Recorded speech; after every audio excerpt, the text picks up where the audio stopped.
Пісня 13. Зміст 13-ї пісні. 34-й день і ранок 35-го.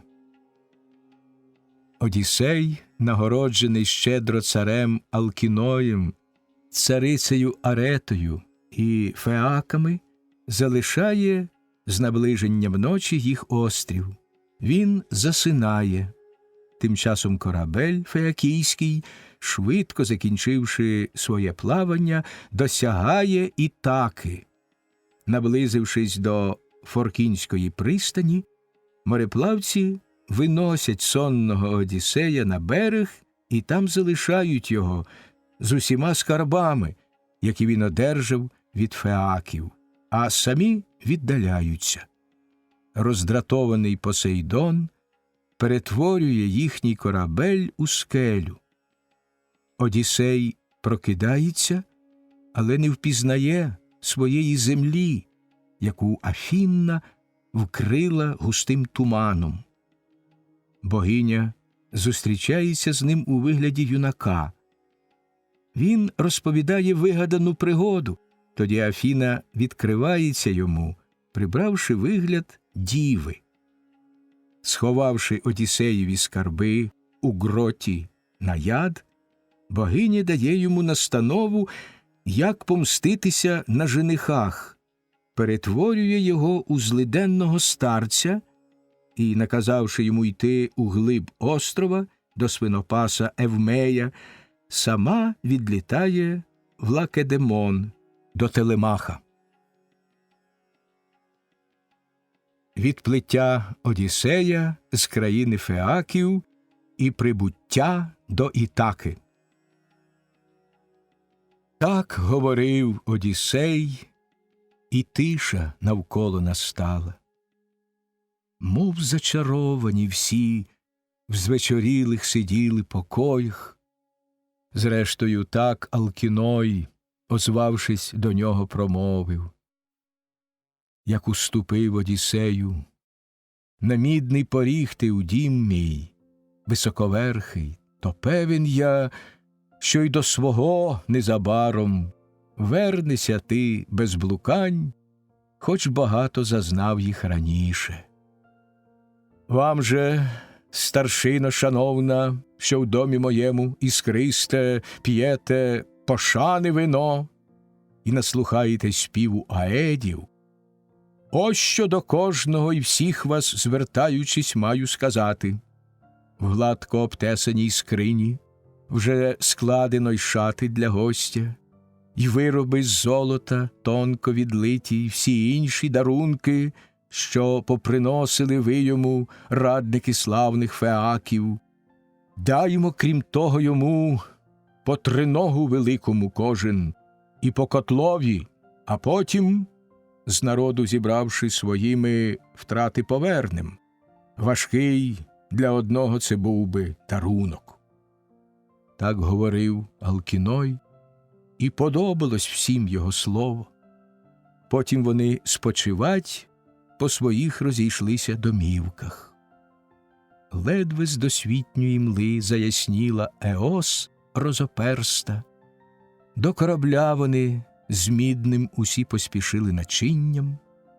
Ходячи по кораблю, Алкіноєва сила священна порозкладала старанно під лавами всі ті дарунки, щоб не були на заваді гребцям, як за весла засядуть. До Алкіноя посходились учту вони готувати. Їм заколола бика Алкіноєва сила священна, в честь темнохмарного Зевса Кроніда, що всім володіє, стегна спаливши, самі вони в учті розкішній велику мали утіху.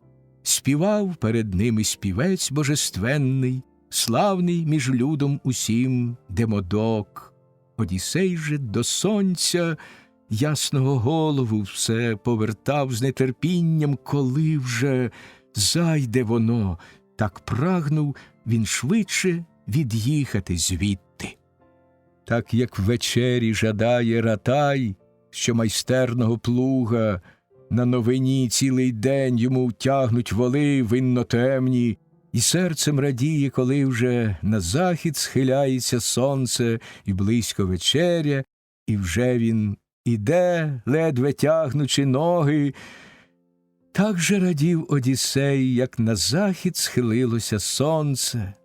До веслелюбних феаків тоді він почав говорити, до Алкіноя свою найбільше звертаючи мову. О, Алкіною, владарю, в усіх племенах найславніший, вирядіть в путь ви мене, узливання створивши, самі ж тут будьте здорові. Здійснилось бо те, чого прагнув я серцем, і поворот, і коштовні дари. Хай богови небесні благословлять їх, нехай безпорочною вірну дружину, і друзів своїх у здоров'ї знайду я додому, вернувшись. Ви ж залишайтесь на радість дружинам, від юності любим, подругам вашим і дітям своїм. Хай богови пошлють вам всякого щастя, і хай люд ваш ніякого лиха не знає. Так говорив він, і всі це схвалили й погодились. Гостя вирядить гідно в дорогу, усе бо він мовив доладно. От до окличника мовить тоді Алкіною сила: воду з вином розведи понтоною в кратері, і навколо всім піднеси, щоб могли, помолившися батькові Зевсу, гідно ми нашого вирядить гостя до рідного краю. Мовив він так, і вино розмішав понтоной медоплинне, й кожному в кубок налив, і усі в своїх сидячи кріслах вічним блаженним богам, що простором небес володіють, стали творить узливання. Підвівсь Одіссей богосвітлий, і до арети, наблизившись, келих подав їй дводонний, потім промовив, і словом до неї звернувшись крилатим: будь, володарко, здорова, на довгі літа, поки прийдуть старість і смерть, вони бо нікого з людей не минають. Я від'їжджаю, а ти будь щаслива у домі своєму з любими дітьми й людьми усіма і владарем Алкіноєм. Мовивши це, ступив на поріг Одіссей богосвітлий. Разом послала й окличника з ним Алкіноєва сила, щоб на швидкий корабель до моря його супроводив. Слідом служебниць жінок Арета за ними послала, з випраним чисто плащем прямувала одна, і з хітоном друга добротну несла пригарну виробу скриню. Ще одна з хлібом і темно-червоним вином поспішала. До корабля підійшли вони всі, і до берега моря. Славні супутники, з рук їх принесені речі прийнявши, склали на дно корабля і вино, і розмаїті наїдки. Для Одіссея ж вони на кормі корабля їх швидкого килим послали й ряднину, щоб міг на них він спокійно виспатись. Зразу ж тоді підійшов він до ложа і мовчки ліг спочивати. За весла вони посідали рядами, і линви от каменів з дір в них пробитих усі відв'язали, і нахилились гребці, й ударили веслами море. Впав Одіссеєві сон, найсолодший тоді на повіки, не пробудимо солодкий, найближче до смерті подібний. Мов у полях жеребці, четвернею запряжені в повіз, мчать, як шалені, під ляск батога по широкій дорозі, аж підіймаються високо вгору вони над землею. Так піднімався і ніс корабля, а позаду багряна хвиля шумливого моря аж пінилась, так бушувала. Плив корабель неухильно вперед, і ні яструб, ні сокіл, птах найбистріший не міг би у летові з ним порівнятись. Швидко летів корабель, морську розсікаючи хвилю, і мужа везучи, що розумом був до богів лиш подібний. Надто багато богоря зазнав він душею раніше, в січах тяжких з ворогами, у хвилях бурхливого моря. Спав він спокійно тепер, про лихо колишнє забувши. Ледве на небо зоря світлосяйна зійшла провістити близьке настання Еос, що з досвітньої мли виникає, а корабель мореплавний до острова вже наближався. Є на Ітаці затока, що назву від Форкіна має, старця морського, при вході до неї два миси обабіч, з моря схилясті й пологі всередині тої затоки. Миси від буйної хвилі її захищають, що зовні вітер здіймає, всередину бухти тієї зайшовши, без якорів кораблі добропалубні можуть стояти. Край узбережжя затоки стоїть довголиста олива, а біля неї чудова тіниста печера, священний захисток німф чарівних, що наядами їх називають. Є у печері тій амфор камінних багато й великих келихів, бджоли роями гніздяться в ній медоносні. Є ще великі там кросна камінні, на них собі німфи тчуть пурпурово-барвисті вбрання, що аж глянути любо. Є й дзюркотливі джерела, два входи до тої печери. Входом північним і людям до неї проходити можна, вхід же із півдня лише для богів, і не вільно нікому з смертних проходити ним, богам лише вхід той відкрито. От увійшли вони в бухту знайому, і до половини на узбережжя положисте їх корабель із розгону вибіг. Веслами руки гребців його так підганяли. З добре обладнаних лав корабля вони вийшли на берег. Насамперед із корми Одіссея гуртом перенісши, разом з рядниною й килимом ясним, що в них спочивав він. На прибережний пісок, оповитого сном, положили. Потім дарунки позносили, що на дорогу додому славні феаки дали завдяки допомозі Афіни.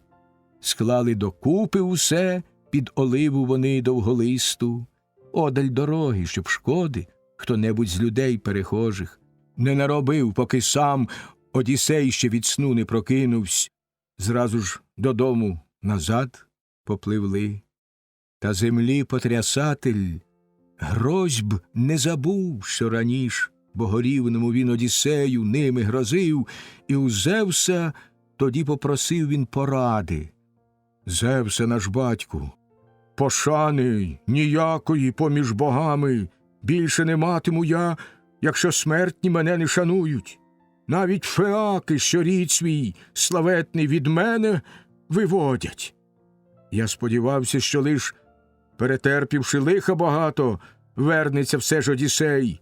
Повороту додому від нього не відбирав я, бо ти ж обіцяв головою кивнувши. Сплячим його відвезли на швидкім кораблі через море, і на Ітаці ссадили, і численних дарів надавали. Золота й міді багато, і тканого безліч одіння. Стільки і строї собі Одіссей не привіз би, напевно, навіть із долею здобичі цілим додому вернувшись. У відповідь так йому Зевс, що хмари збирає, промовив: «Що це ти кажеш, землі, потрясателю, вельми могутній? Не зневажали тебе ще боги, та воно й неможливо не шанувати одного з найстаріших богів і найкращих. А як з людей хто могутністю й силою слабших посміє не поважать тебе, завжди ти зможеш його покарати. Отже, роби, як бажаєш, як серцю твоєму завгодно. В відповідь мовив йому Посейдон, землі потрясатель. Так би зробив я усе, як мовиш мені, темнохмарний, тільки тебе я боюся і гніву твого уникаю. Нині ж я хочу Феаків, отой корабель причудовий, що із виправи додому вертається, в морі туманнім геть розтрощить, щоб назавжди одвикли вони подорожніх переправляти, ще й місто горою від них заслоню я. В відповідь так йому Зевс, що хмари збирає, промовив: друже мій, ось як моєму-то серцю найкращим здається. Тільки-но люди із міста побачать здаля корабель той, що підпливатиме, в камінь його оберни біля суші, виглядом схожий на той корабель, щоб усі дивувались, люди, що довгою їхнє заслонено місто горою. Щойно почув ці слова Посейдон, землі потрясатель, рушив він прямо до Схерії, де проживають феаки, і там дожидав він. Близько вже був корабель мореплавний, швидко йдучи, наблизився до нього землі потрясатель, перетворив його в скелю, долонею вдаривши зверху, міцно його закріпив і сам відійшов після того. Перемовлятись словами крилатими поміж собою славні тоді почали моряки, довговеслі феаки, переглядаючись, так поміж себе вони говорили: лишенько, хто ж то швидкий корабель, що вертався додому, раптом у морі спинив, коли близько він там показався? Так то один з них, то другий казав, а що сталося, не знали.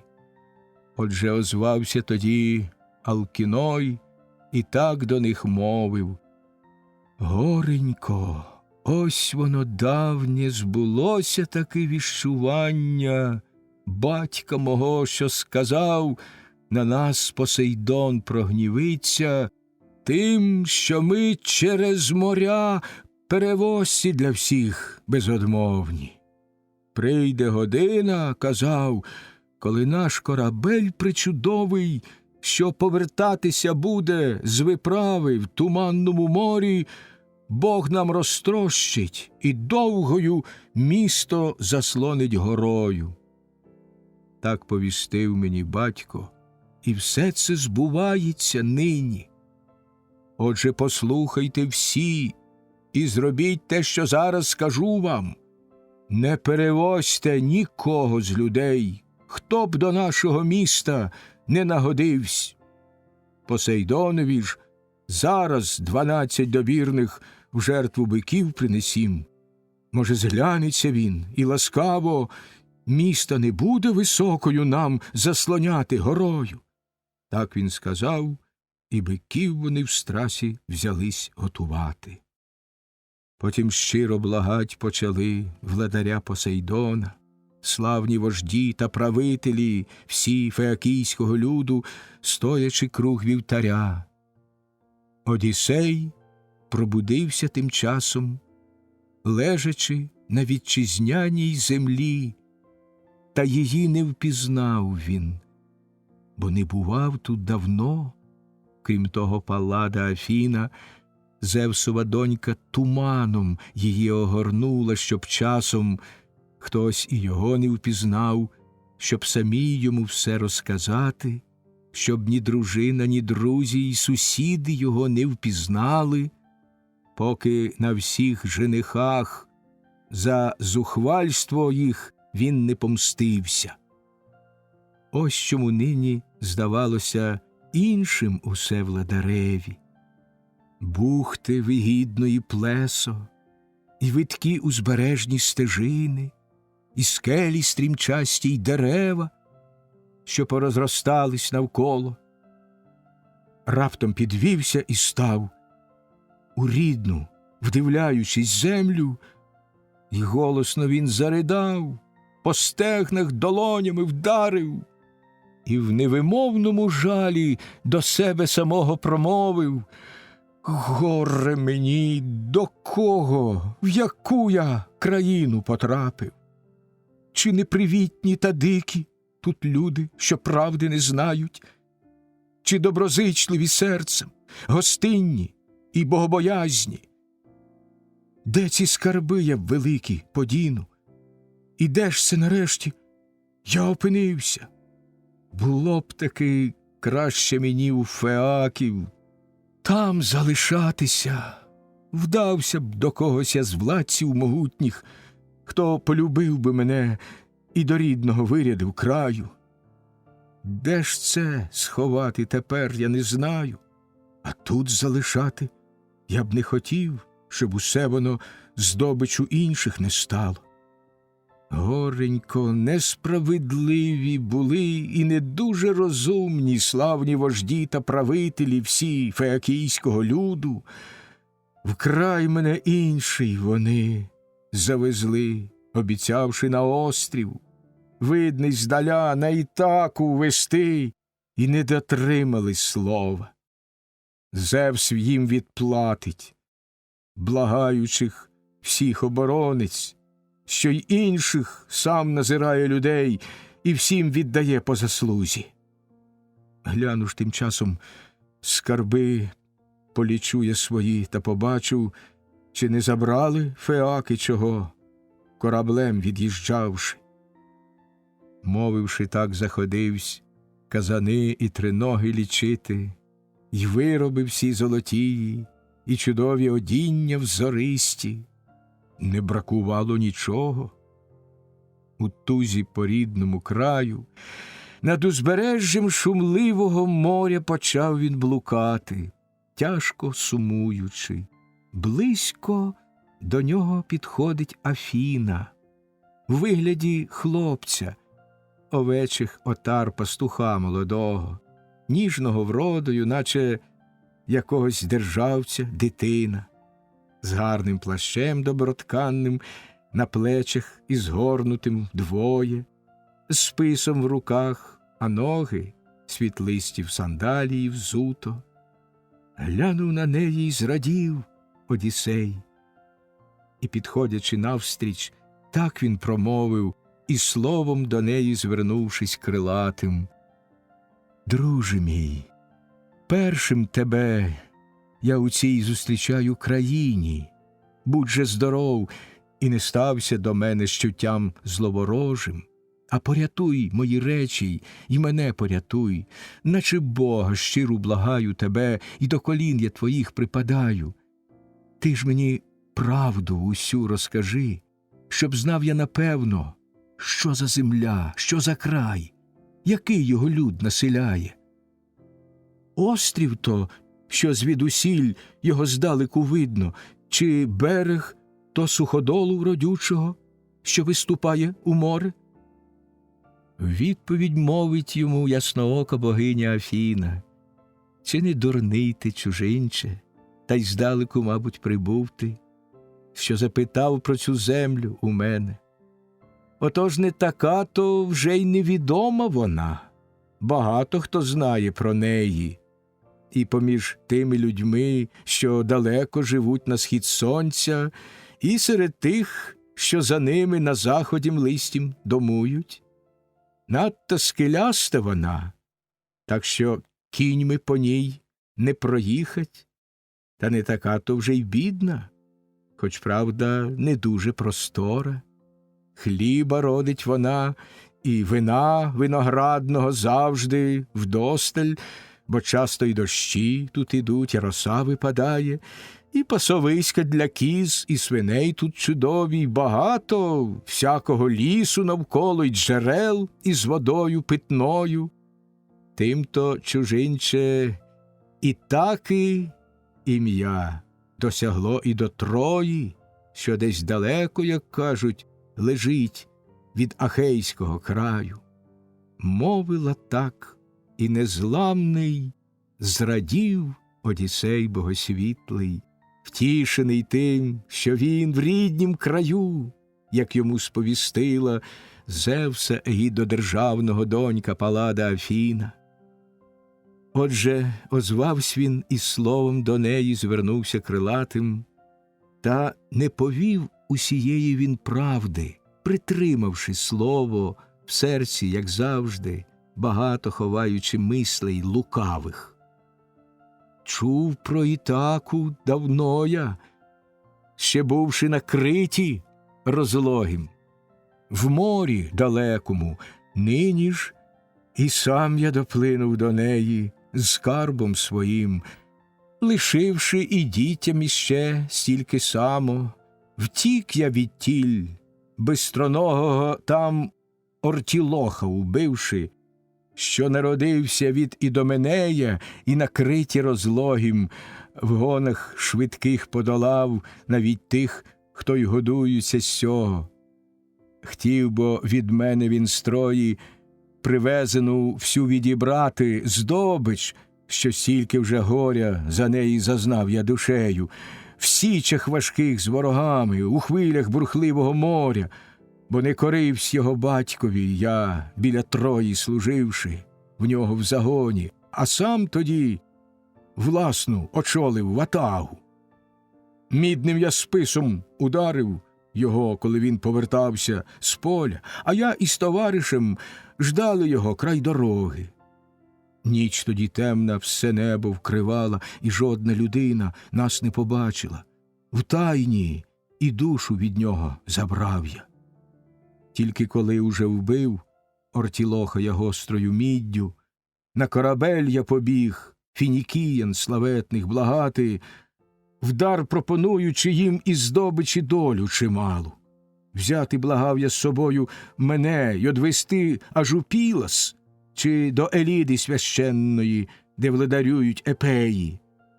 Силою вітру, проте, відтіля аж сюди їх пригнало. Проти їх волі обманювать, видно, вони не збирались. Отже, блукаючи так, аж сюди уночі ми добились. В бухту на силу веслуючи, в'їхали ми, і ніхто з нас і не гадав про вечерю, хоч дуже були ми голодні, і тільки зійшли з корабля, як тут же і спать полягали. Зморений тяжко, зразу ж, у сон я солодкий поринув.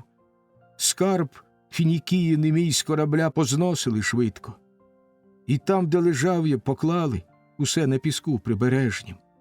Потім своїм кораблем у Сідонію, край велелюдний, знов попливли, я ж один, із зажуреним серцем лишився. Так говорив він. Всміхнулась тоді ясноока Афіна, ніжно рукою його приголубила, вигляд прибравши жінки ставної, вродливої, славною ще й в рукоділлі. І так йому мовила, з словом до нього звернувшись крилатим. Хитрому ж треба й лукавому бути, щоб в підступах різних все ж подолати тебе, хоч би й Бог із тобою змагався.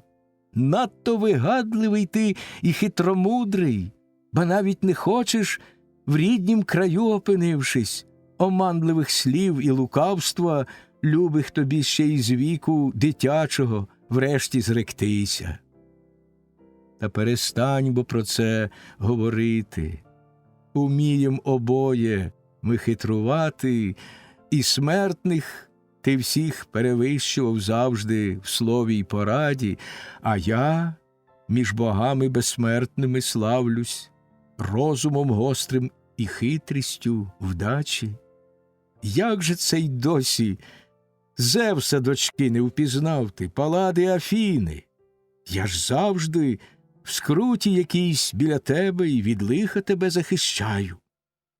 Я ж учинила і те, що феакам ти був до вподоби, І зараз прийшла я, щоб разом подумати, як тобі бути, і заховати той скарб, що тобі на дорогу додому славні феаки дали за порадою й мислю моєю, і розказати, який тобі клопіт у власному домі доля готує.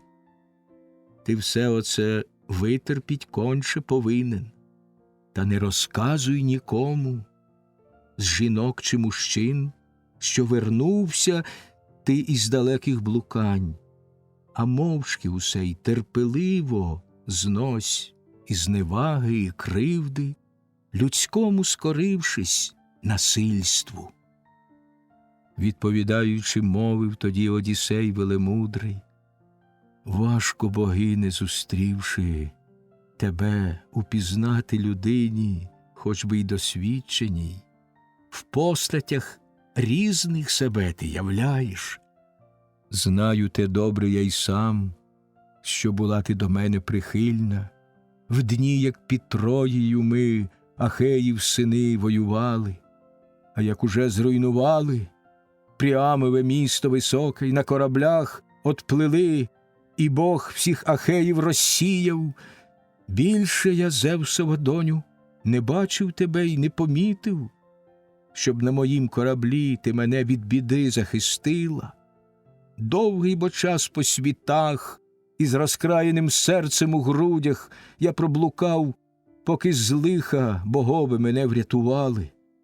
Тільки як я опинився в родючій країні феаків, словом мене підбадьорила та й завела до їх міста.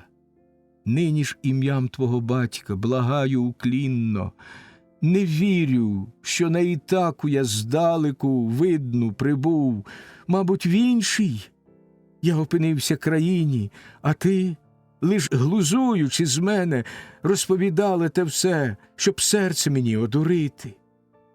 Отже, скажи, чи справді я в милу приїхав отчизну? Відповідь мовить йому ясноока богиня Афіна: завжди однакові в грудях у тебе усі міркування, тим-то й не можу тебе, бідолашного, я залишити. Ти бо й привітна людина, і розумом бистра, і розважна. Кожен із радістю інший, з далеких блукань повернувшись, біг би до власного дому, дружину побачити й діток. Ти ж не інакше, як все розпитати і вивідать хочеш, поки не впевнися сам у дружині, що, сидячи дома, все дожидає тебе, і в смутку й сльозах безустанних ночі безсонні і дні їй безрадісно довгі минають. Навіть і сумніву все ж я не мала, я глибоко в серці знала, що вернешся ти, хоч супутців своїх і утратиш. Та не хотілось, однак, з Посейдоном мені сперечатись. Брат, бо він батька мого, на тебе ж палає у серці гнівом за те, що коханого ти осліпив йому сина. Нумо, ходім, покажу я Ітаку, щоб сам ти упевнився. Ось і затока в честь Форкіна, названа старця морського. Край узбережжя, он, бачиш, стоїть довголиста олива, а біля неї чудова печера тіниста, священний захисток німф чарівних, що наядами їх називають. Це ж бо та сама печера, простора, з клепінням високим, де гекатомби добірні ти німфам у жертву приносив. Далі там Нерід гора, густими укрита лісами. Цими словами богиня тумани розвіяла, й острів весь показався, і незламний зрадів Одіссей богосвітлий, край свій побачивши, й землю родючу він став цілувати. Потім до німф розпочав він, здіймаючи руки, молитись. Німфи наяди, Зевсові доньки, Вже й бачити вас я не сподівався. Прийміть же моїх молитов привітання щире, як і раніш. Подаруємо ми вам дарунки, якщо зласкавиться Зевсова донька, що здобич дарує, і жити мені ще дозволить, і любому сину зростати.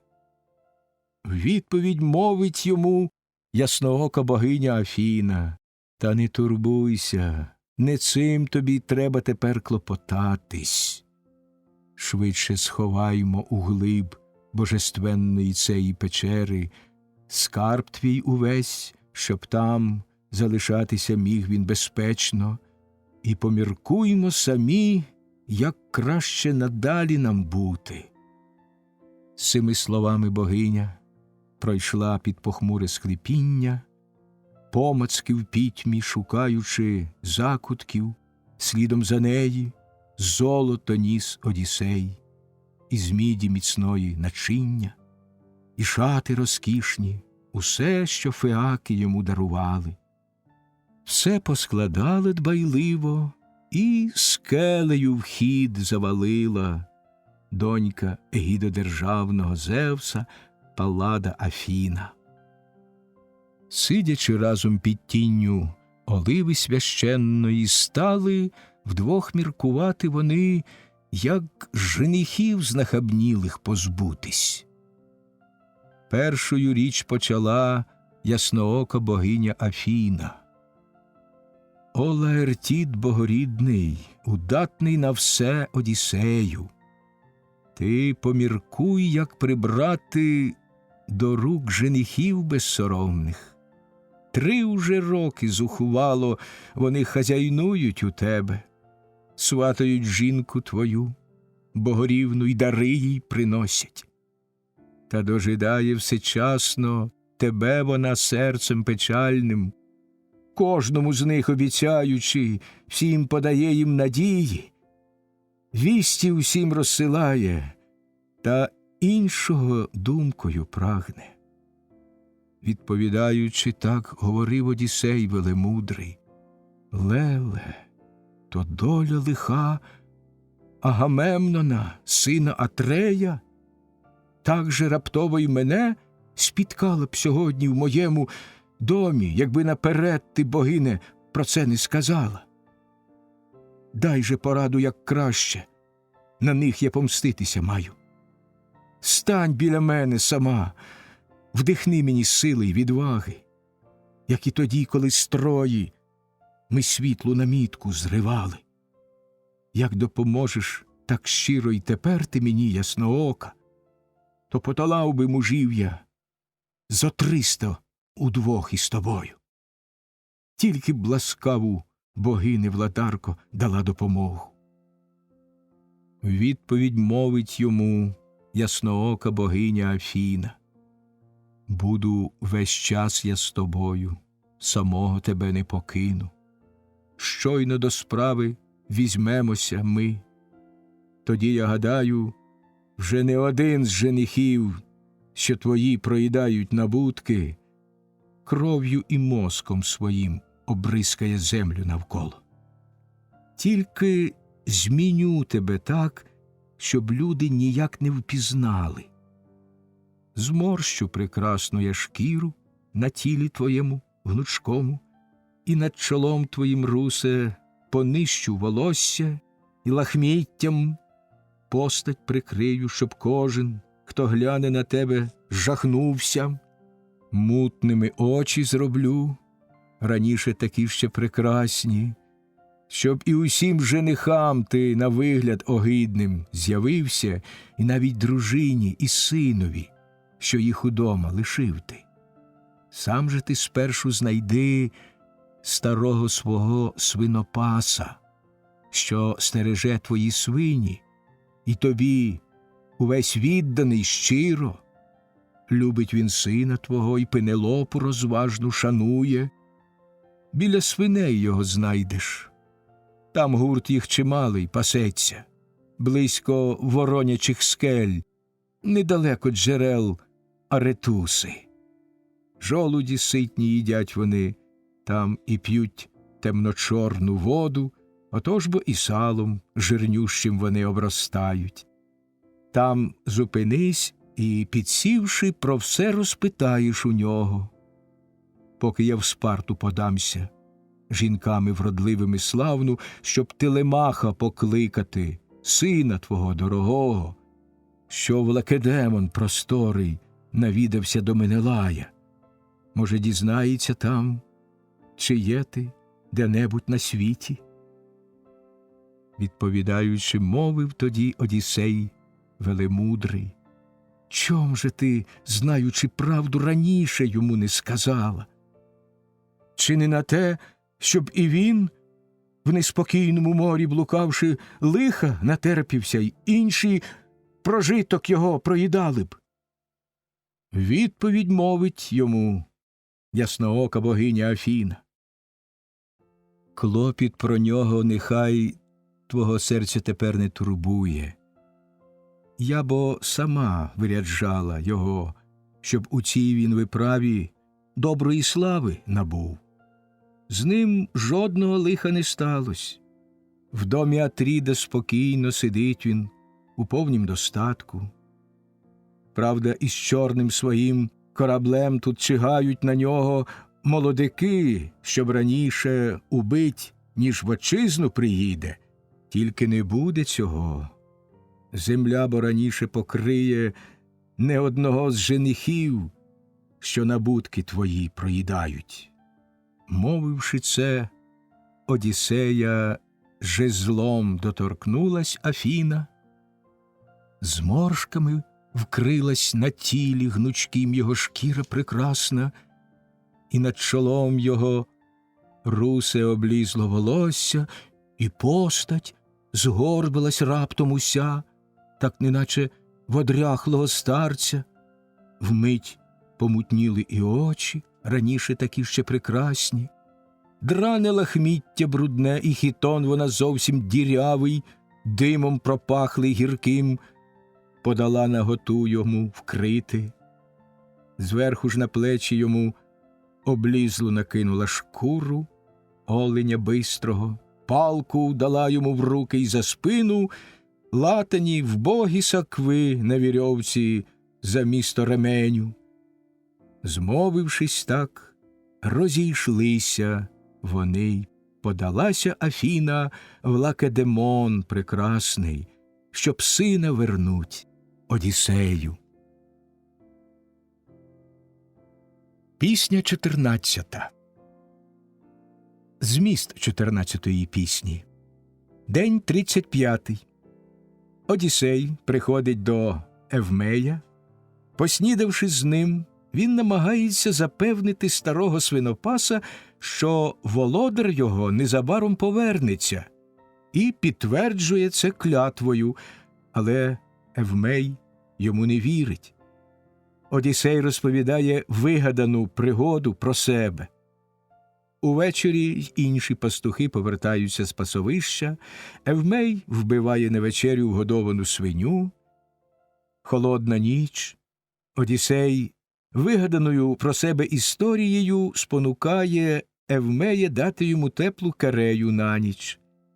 Всі засинають у домі, лише один Евмей іде доглядати залишену в полі худобу. Одіссеєве перебування у Евмея.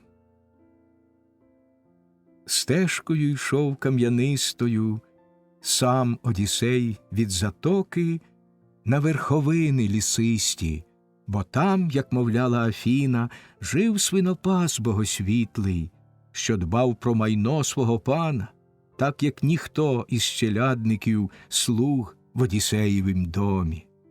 Там він застав свинопаса, що в сінях сидів, а навколо двір обгороджений був на високому видному місці, гарний, великий, просторий. Тож сам свинопас ту кошару побудував для свиней, поки був у від'їзді господар. Ні господині про це не питав, ні старого Лаерта. Обгородив камінням той двір і кущами, терними, ще й частоколу міцного навколо подвір'я поставив, стругані стовбури дуба великого в ряд повбивавши, а на подвір'ї 12 хлівів збудував він великих, близько один біля одного, свиням для лігва. У кожнім по 50 замикалось на засуви маток поросних, що у гною там лежать. Кабани ж ночували окремо, значно їх менше було, бо невпинно вони убували для женихівських бенкетів, тож мусив щодня до господи кращого з вепрів годованих їм свинопас посилати. 300 всього й 60 кабанів на той день залишалось. 4 лютих, як звірі, собак біля них ночувало завжди, їх виховав сам свинопас, розпорядник пастуший. Він же в той час до ніг своїх саме сандалії міряв, скроївши їх із барвистої шкури волової. 3 інших на пашу із свиньми усі порозходились в різні боки. 4-го в місто послати йому довелося, ще 1 кабана одвести женихам призухвалим, щоб, заколовши його, вони м'ясом наситили серце. Враз Одіссея вгледіли пси, безугавно гавкущі, й кинулись люто до нього, але Одіссей обережний раптом присів перед ними, аж випала з рук його палка. Тут у своїй він кошарі зазнав би ганебного болю, та свинопас, на проворних ногах поспішивши на поміч, вибіг умить із сіней, аж випала з рук його шкура. Лаючись та камінцями шпурляючи, врешті у різні боки він псів розігнав. І так до господаря мовив: «Старче, одна ще хвилина, і собаки б тебе розтерзали враз, і великою б це залишив ти для мене ганьбою. Горя й зітхань вже й без того боги мені досить послали. В смутку й журбі за своїм же господарем я богорівним. Тут ось сиджу, а свиней з кабанами годую в поживу. Іншим, тоді як він, може, і зовсім без їжі, голодний, поневіряється десь по країнах чужих і народах. Якщо живий ще, і досі десь бачить він сонячне світло. Ну, бо зайдім до моєї оселі, дідусю, щоб міг ти хлібом у мене й вином зголодніли наситити серце. Потім сказати, відкіль ти, яке тебе лихо спіткало». Мовлячи це, свинопас богосвітлий повів його в хату і посадовив, завівши, і віття насипавши густо. Зверху козину він шкуру послав волохату й велику, що за постелю була йому.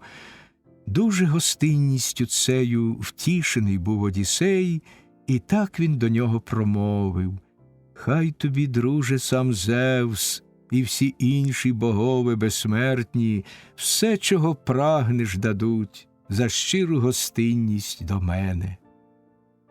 В відповідь ти йому так, свинопас Евмею, промовив: «Гостю, не взвичай мені, хоч прийшов би хто гірший за тебе, гостя зневажити. Всі до нас волею Зевса приходять, гості й убогі старці, і хоч невелике та щире наше даяння, та нам, челядинцям, доводиться, правда, в страхові жити, коли нерозумним припало коритись володарям. Не дали бо тому повернутись богове, хто був ласкавий до мене, і майно наділив для прожитку. Все, чим господар хороший свою обдаровує челядь, хату з наділом землі, ще й дружину, що всяк би посватав. Хто працював йому чесно, труди того Бог привмножив. Так же от множиться праця і моя, що про неї я дбаю. Нагородив би він щиро мене, якби сам тут постарів. Тільки ж загинув він. Краще б Єлени загинуло плем'я, все до ноги, стільком бо мужам підтяла вона ноги. Тож бо за честь Агамемнона й він із троянцями битись до Іліона славетного кіньми відважно подався. Мовивши це, і паском хітон собі підперезавши, рушив у хлів свинопас, де гурти поросят зачиняв він. Двох відібравши із них, він приніс, і обох заколов їх, і обсмалив, розрубав, і тоді на рожни настромив їх. А як спеклося, приніс і подав Одіссею гаряче м'ясо упрост на рожнах, посипавши борошном ячним. Потім у дзбан дерев'яний налив він вина медяного, сам проти нього присів і так, припрошаючи, мовив: «Перекусино, чим міг тебе гостю слуга частувати? Їж, порося, а свиней, кабанів женихи пожирають, сорому в серці не мавши, ні гадки про кару небесну, вчинків зухвалих усе ж не люблять боги всеблаженні, а справедливість шанують і гідні учинки людини. Навіть лихим, зловорожим людцям, що здобичі ходять по чужеземних країнах шукати, і Зевс дозволяє на кораблях, навантажених їм до вітчизни, вертатись. Навіть і їм вглиб душі страх покари тяжкий западає. Ці ж, наче знають, напевно, немовби від Бога почули вість про печальну загибель його, і не хтять ні достойно свататись, ні повертатись до себе, і весь час безсоромно з крайнім зухвальством майно його нищать без всякого жалю. Скільки у Зевса ночей і днів за цей час проминуло, жертву вони не одну і не дві пожирають щоденно, що ж до вина, то без міри вони його п'ють і без краю. Безліч худоби він мав, із героїв мужів ні у кого стільки її не було, ні на чорній землі суходолу, ні на Ітаці самій, та, мабуть, і 20 їх разом все ж її стільки не мали. Та ось розповім я докладно, на суходолі корів є 12 черід, і овечих стільки ж отар, і свинячих гуртів, та стада ще й козині, там навкруги і його, і чужі пастухи випасають. Тут же на острові аж до кінця його ще 11 козячих стад пасеться під доглядом служок сумлінних. Кожного дня хтось по черзі у місто козла приганяє, з тих, що вгодовані добре, який виглядає найкраще. Я ж свиней стережу, доглядаю тут ціле їх стадо, і женихам найжирнішу з них, вибравши, теж посилаю. Так говорив він, а гість їв з охотою м'ясо і мовчки пив у жадобі вино, женихам замишляючи лихо. А як наситився він, та їжею дух підкріпив свій, у келих, з якого пив сам, влив вина свинопас аж повінця і дав Одіссеєві. Той прийняв його з радістю в серці і обізвавсь до Евмея, промовивши слово крилате: «Друже мій, хто ж це такий, що придбав у свою тебе власність, дуже багатий, могутній, як сам розповів ти про нього? Кажеш, загинув він десь, Агамемнона честь захищавши? Хто він, скажи, можливо, і я його бачив де-небудь? Відає Зевс в небесах та всі інші богови безсмертні, може б і я розповів що, адже мандрував я багато». В відповідь мовив йому свинопас: розпорядник пастуший. Старче, нікому із тих, що з вістями од нього приходять, вірити ані дружина, ні син його любий не мусять. Скільки усяких приблуд в безустанних шуканнях поживи брешуть весь час, а правди ніхто їм сказати не може.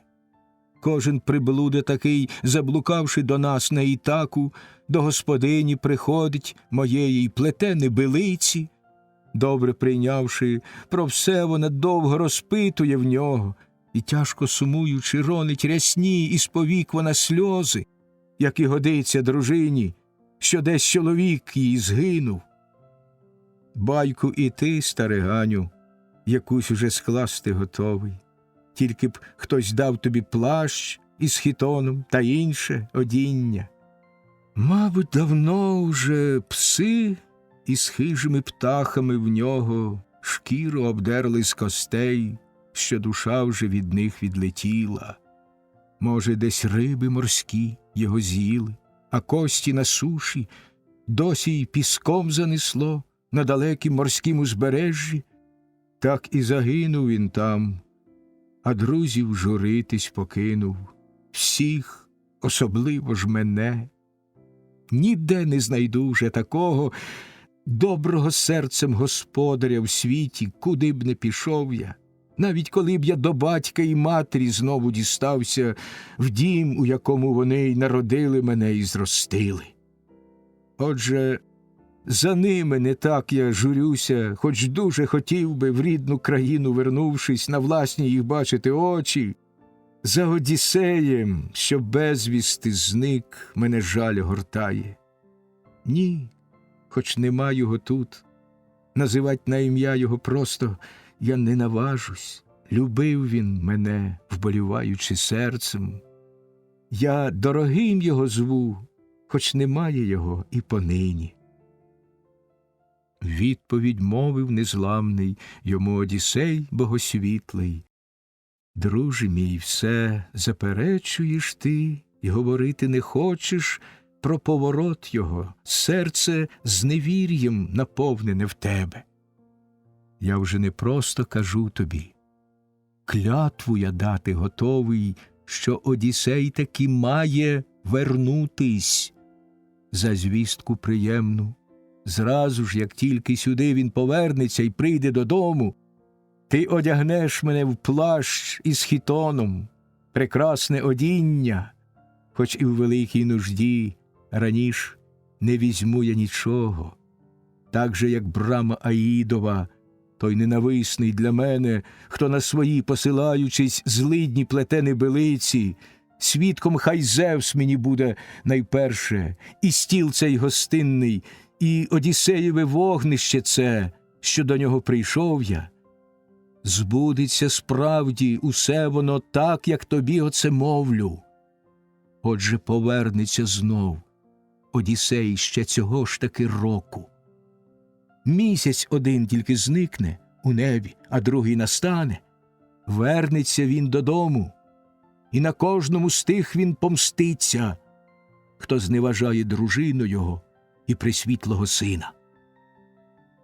Відповідь ти йому так, свинопасе Евмею, промовив: старче мій, ні нагороди тобі за ці вісті не дам я, ні Одіссей вже додому не вернеться.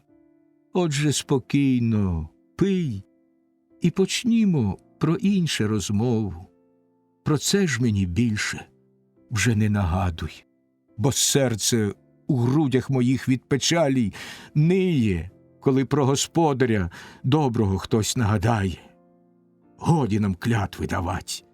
Одіссей же нехай би додому швидше вертався, як всі ми бажаємо. Я, Пенелопа, старець Лаерт та юний іще Телемах боговидний. За Одіссеєвим сином журюся я зараз невтішно, за Телемахом цей паросток ніжний богове зростили. Думав я, буде між інших мужів ані трохи не гірший. Він від коханого батька і вродою, і постаттю гожий. Та замутив його мислі, такі рівноважні раніше, хтось із богів чи людей.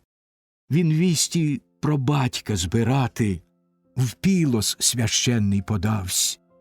Женихи ж йому знатні тим часом засідку десь по дорозі додому готують, щоб знищить рід на Ітаці з ім'ям Аркесія, рівного Богу. Тільки облишмо і про це. Чи попався він в засідку, може, чи ухитрився втекти, і Кроніон простяг над ним руку. Краще тепер розкажи про свої мені, старче, пригоди. Щиро й одверто усю розкажи мені правду, щоб знав я, хто ти і звідки, з якого ти міста і роду якого, як ти прибув, на якім кораблі, яку до Ітаки путь із тобою пройшли мореплавці, і що то за люди. Ти ж би не пішки, гадаю, до нашого краю дістався.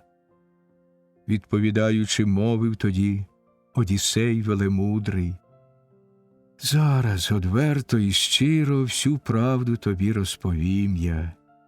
Навіть коли б на весь час ми з тобою наїдків придбали й досить напоїв солодких, і, сидячи тут у хатині, учти справляли безжурно, на інших роботу лишивши, все ж нелегко й тоді мені протягом цілого року розповідать до кінця про усі мої муки душевні, що довелося зазнати безсмертних богів повелінням. Гордий я тим, що родом з просторого Криту походжу. Син я багатого мужа, синів іще й інших багато у нашому домі зросло і народилось у нього від жінки шлюбної.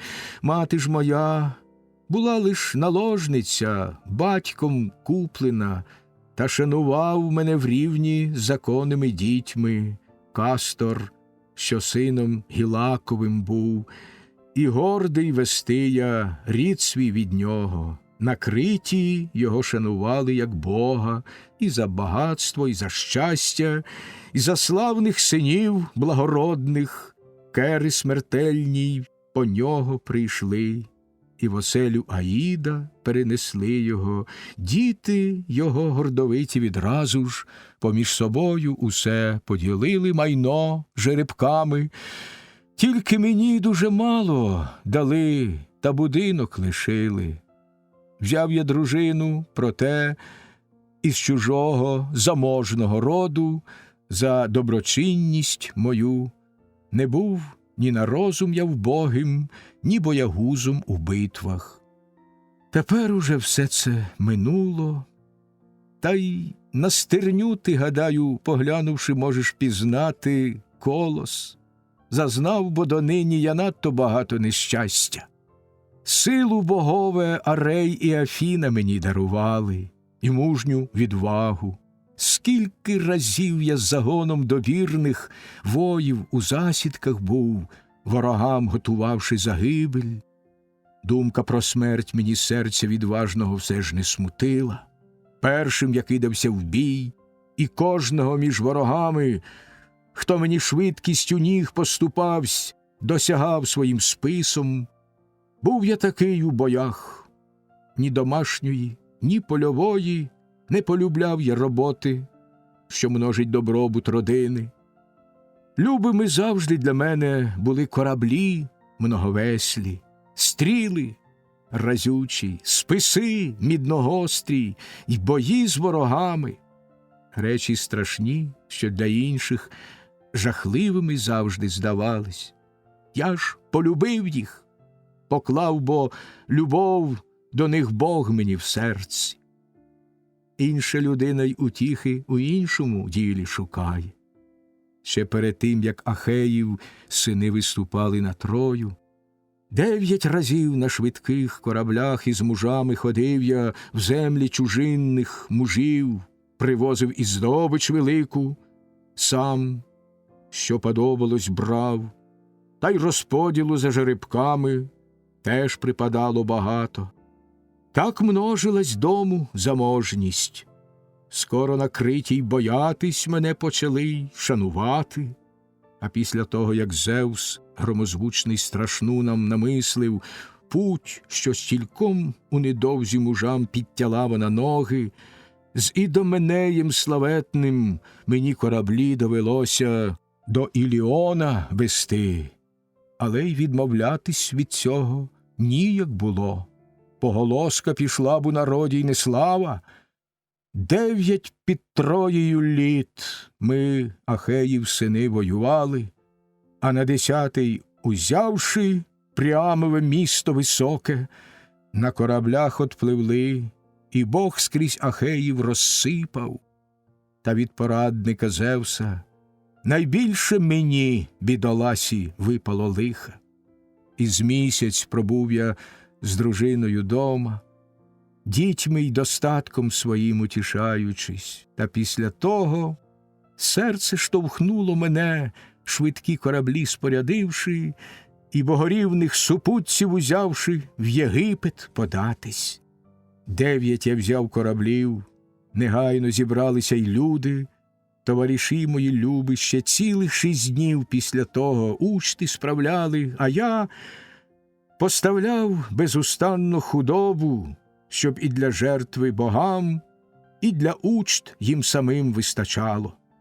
7-го ж дня ми знялися з причалів широкого Криту і легко, з потужним Борея, прекрасного вітру диханням, мов течією ріки, попливли. Кораблі не зазнали жодних пошкоджень, всю путь без турботи і цілі, і здорові в них ми сиділи, лиш вітер спрямовував їх та стерничі. Днів через 5 на чудові Єгипту ми випливли води.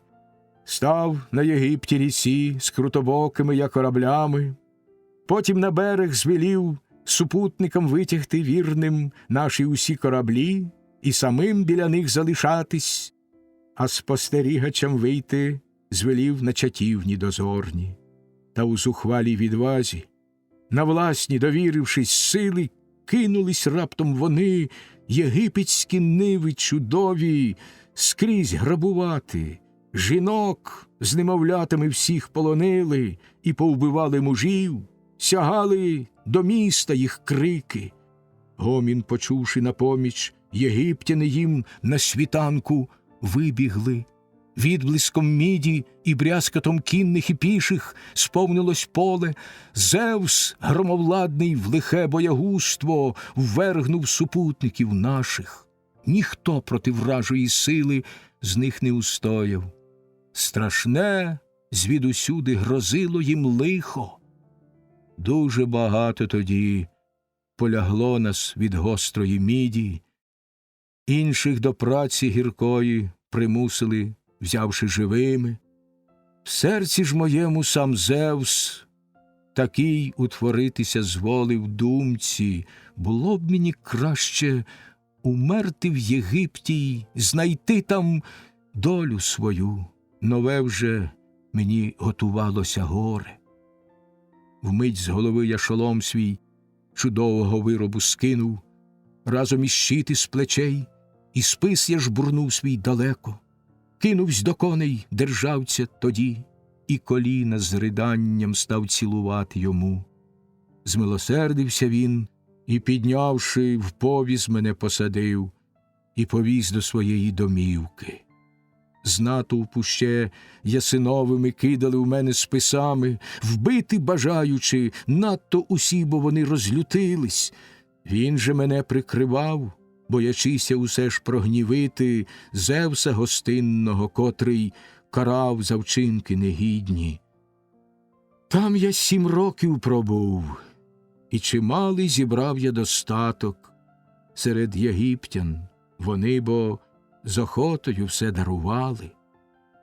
А як, наблизившись рік, надійшов уже зрештою й 8-й, вмілий в обманах з'явився до мене якийсь фінікієць, хитрий шахрай, що біди не одній вже накоїв людині. Словом облесним умовив мене він поїхати разом до Фінікії, де в нього і будинки були, і маєтки. Протягом цілого року тоді проживав я у нього. Як місяці проминули, і дні перебігли чергою, рік закінчив своє коло, і ті самі вернулися ори. В Лівію взяв мене він з кораблем мореплавним, облудно, радячи з ним і мені свій вантаж переправити разом. Сам же за ціну велику продати мене намірявся. Хоч я й домислював щось, та поплив з кораблем мимоволі. Біг він з потужним Борея прекрасного вітру диханням і обминав уже Крит, та Зевс їм загибель намислив. А як далеко ми Крит залишили, і ніяка навколо не маячила земля, саме лише небо та море, хмару всю чорну раптово наслав громоносний Кроніон на корабель наш доладний, і море під нею стемніло. Зевс загримів у ту мить і метнув в корабель наш Перуном, аж затрусився він весь, уражений Зевса Перуном, сіркою раптом запахло, і попадали в море супутці. Мов вороня, вони круг корабля темноносого в бурній хвилі кружляли, відмовив їм Бог повороту додому. Сам мені Зевс душею, бо зовсім я впав з переляку, враз величезну й міцну корабля темноносого щоглу в руки подав, щоб міг я іще раз уникнуть нещастя. І щоглу обнявши, віддався я на волю вітрам буревійним. 9 носився я днів, на 10-й же темної ночі хвиля у землю Феспотів пригнала мене величезна. Там вже герой їх Федон, феспроцького люду, володар щиро поміг мені, син його милий, мене від утоми й холоду зовсім охлялого на узбережжі знайшовши, зразу ж руками підняв і повів аж до батька в оселю. Передусім мені плащ і хітон він подав одягнутись. Про Одіссея почув я там. Сам бо Федон мені мовив, як гостював той у нього, коли до вітчизни вертався.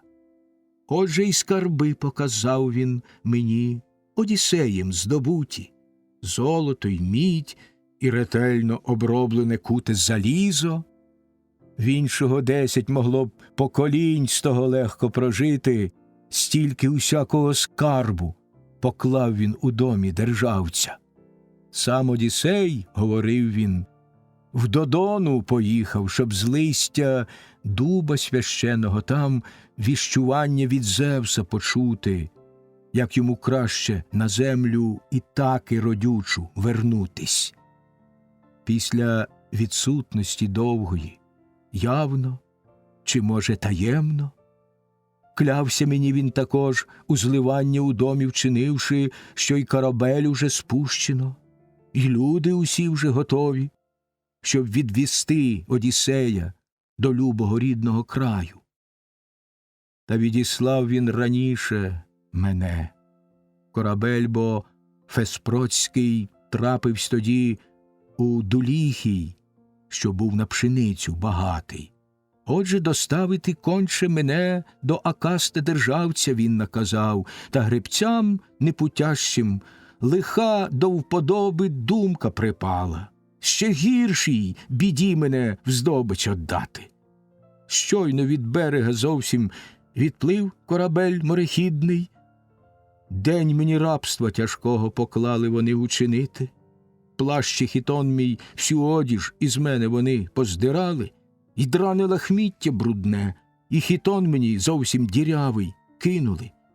Зараз і сам ти очима їх власними бачиш. Ввечері ми прибули на іздалека видну Ітаку. Тут вони линвами туго зв'язали мене й, залишивши у кораблі добропалубнім, швидко самі позбігали з нього. і вечеряти сіли на самому березі моря. Легко всі пута й вірьовки, проте на мені розв'язали вічні боги, і голову, цим я лахміттям прикривши, швидко спустивсь по стерну, обтесанім гладко у море, кинувсь грудьми й обома, грибучи безустанно руками, сміло поплив, і далеко від них уже був незабаром. Вийшов з води я, де гаєм квітучим кущі розрослися, і нишком ховаючись ліг. Вони ж пробігали повз мене з криком і гомоном, та не здавалось проте їм доцільним далі шукати, й вернулись небавом вони на доладний свій корабель, а мене від лиха нового богове легко сховали і стежку знайти помогли до оселі мужа статечного. Суджено, видно, мені ще прожити. Відповідь ти йому так, свинопасе Евмею, промовив: гостю ти мій нещасливий, ти всю схвилював мені душу, розповідаючи, скільки в блуканнях своїх перетерпів. Про Одіссея ж розказував не до ладу, і не зможеш переконать мене. Нащо такому, як ти, чоловіку, марно брехати? Добре, бо й сам я вже розумію, що не вернутись моєму господарю. Дуже не люблять вічні боги його, бо не дали б полягти між троянців, ні на руках своїх друзів, з війни повернувшись умерти.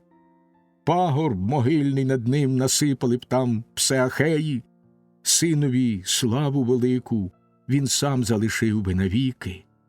Гарпії ж нині його від нас одібрали безславно. Біля свиней я живу в самотині, і навіть у місті рідко буваю, хіба що розумна мені Пенелопа скаже прийти, як нова відкілясь до нас чутка прилине. Сівши навколо прибулих, розпитувати їх починають, хто за господарем журиться, надто вже довго відсутнім, хто й без жалю, бо безкарно здобутки його проїдає. Тільки ж не мило мені ні розпитувати їх, ні питати з того часу, як в облуду один мене ввів етолієць. Вбив він людину і по різних, блукавши країнах, в обору врешті до мене прийшов. І прийняв я тоді його щиро. Бачив на криті, мовляв, як лагодив з Ідоменеєм там Одіссей кораблі свої, бурями в морі побиті. Літом або восени він, мовляв, повернутися має. І скарб великий везе, і супутники з ним богорівні. То чи прислало тебе божество мені, старче скорботний, не баламуть мого серця й брехнею покинь утішати. Не задля цього вшаную тебе і прийму я привітно, з остраху лиш перед Зевсом гостинним, та з жалю до тебе. Відповідаючи, мовив тоді Одіссей велемудрий: ох, і занадто ж у грудях твоїх недовірливе серце. Навіть поклявшись, тебе упевнити все ж я не можу. Отже, складім між собою угоду, і хай за обох нас свідками будуть з Олімпу високого вічні богови. Тільки повернеться справді додому свого твій господар, в плащі з хітоном мене ти одягнеш, та ще й допоможеш і на Дуліхій поїхать, куди я так прагну всім серцем. А не поверне додому господар, як я запевняю, слугам накажеш мене із високої скинути скелі, щоб ні єдиний жебрак не посмів тебе більш обманути. Відповідаючи, мовив йому свинопас богосвітлий: гостю, ні доброї слави тобі між людьми ні пошани, ані тепер і надалі мені не діждати, якби я, в домі прийнявши своєму й дарунки гостинності давши, потім убив би тебе і життя дорогого позбавив. Мав би, про що я тоді Кроніона Зевса благати. Час вже вечеряти, швидше б мої поверталися з поля товариші, приготуєм смачну ми в цій хаті вечерю. Так між собою вони провадили тихо розмову. Аж незабаром прийшли свинопаси з гуртами своїми. Як почали у хліви вони на ніч свиней заганяти, довго ще крик їх і вереск лунав навкруги невимовний. Товаришів своїх врешті гукнув свинопас богосвітлий. Кращого вепра женіть сюди, щоб заколоти для гостя з дальнього краю, а з ним і самі почастуємось добре. Досить трудів зазнаємо для цих ми свиней білоїклих, тільки всі наслідки інші безплатно весь час пожирають. Мовивши це, поколов невблаганною міддю він дрова, ті ж кабана п'ятирічного, жирного дуже пригнали і біля вогнища близько поставили, та й про безсмертних теж не забув свинопас, тримавсь бо він доброї думки. Зрізав щетини він жмут з голови білоїклого вепра, кинув вогонь і почав безсмертних богів він благати, щоб Одіссей велемудрий додому свого повернувся.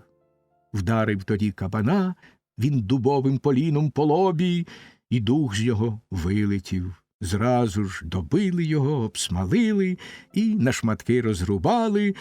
Тож м'яса тоді, відділивши, з кожної вепра частини, обклав свинопас його салом, борошном ячним посипав і все це на вогнище кинув. Решту ж усю на шматки порубали і рожнами проткнувши, стали старанно пекти і, знявши з рожнів після того, разом поклали усе на столи. Свинопас же, уставши, м'ясо ділити почав, бо добре на звичаях знався.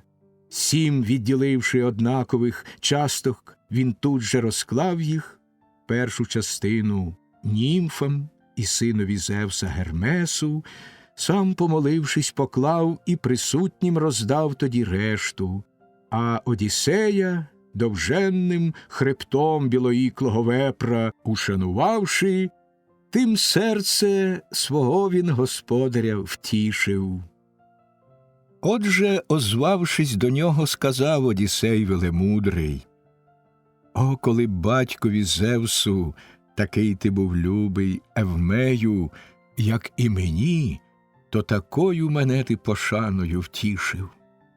У відповідь ти йому так, свинопасе Евмею, промовив: «Їж собі, гостю мій дивний, втішайся з того, що лежить тут перед тобою.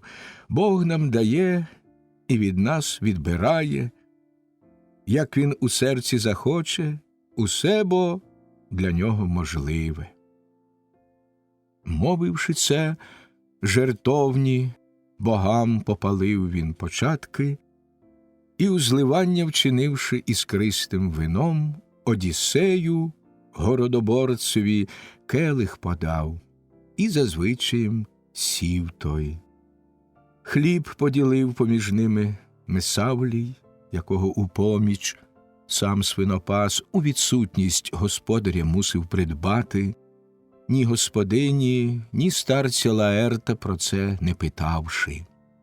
На заощадження власні купив він його у Тафіян. Руки до поданих страв одразу ж усі простягнули. Потім, коли уже голод і спрагу вони вдовольнили, хліба окрухи Месаврій прибрав, а вони всі удосталь, хліба і м'яса наївшись, устали й пішли на спочинок. Ніч непривітна настала, безмісячна. Дощ цілонічний Зевс проливав і віяв вологий зефір безустанно. Щоб перевірити краще, спитав Одіссей свинопаса, з себе він дасть йому плащ, чи від інших його зажадає товаришів, бо про гостя піклується так він уважно. Слухайте, що я просити вас хочу, Евмею, та інші товариші. Вино не одну позбавляло людину розуму, часом примусить воно й велемудрих співати, і реготати шалено, й пускатися в танці веселі, і говорити таке, що слід би помовчати краще. Та як уже розбалакавсь, то критися більше не буду. О, якби й досі я був молодий і мав силу ту саму, що й за часу, як під Трою ми в засідку разом ходили. Вів наш загін Одіссей з Менелаєм, Атреєвим сином, третім вождем з ними я був. Самі вони так ухвалили. Як підійшли ми тоді до високого муру міського та залягли в густолистих кущах від стіни недалеко, між очерету в болоті своїми щитами прикрившись, нишком лежали. Настала вже ніч непривітна, й студений віяв борей, із хмари посипало снігом холодним. Пообмерзали щити і льодом взялись кришталевим. Маючи інші усі і плащі з собою, й хітони, спали спокійно, щитами свої прикриваючи плечі.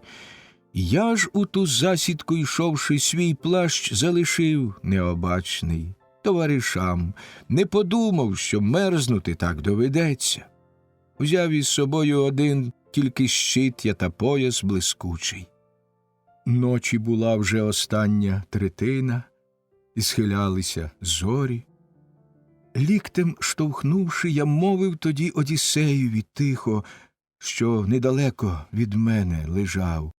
І зразу ж почув він: «О, Лаертіт богорідний, удатний на все Одіссею, більш не ходити мені між живих, остаточно здолає холод мене, плаща я з собою не взяв, напоумив злий мене Бог, лиш в хітоні піти, пропаду я, та й годі».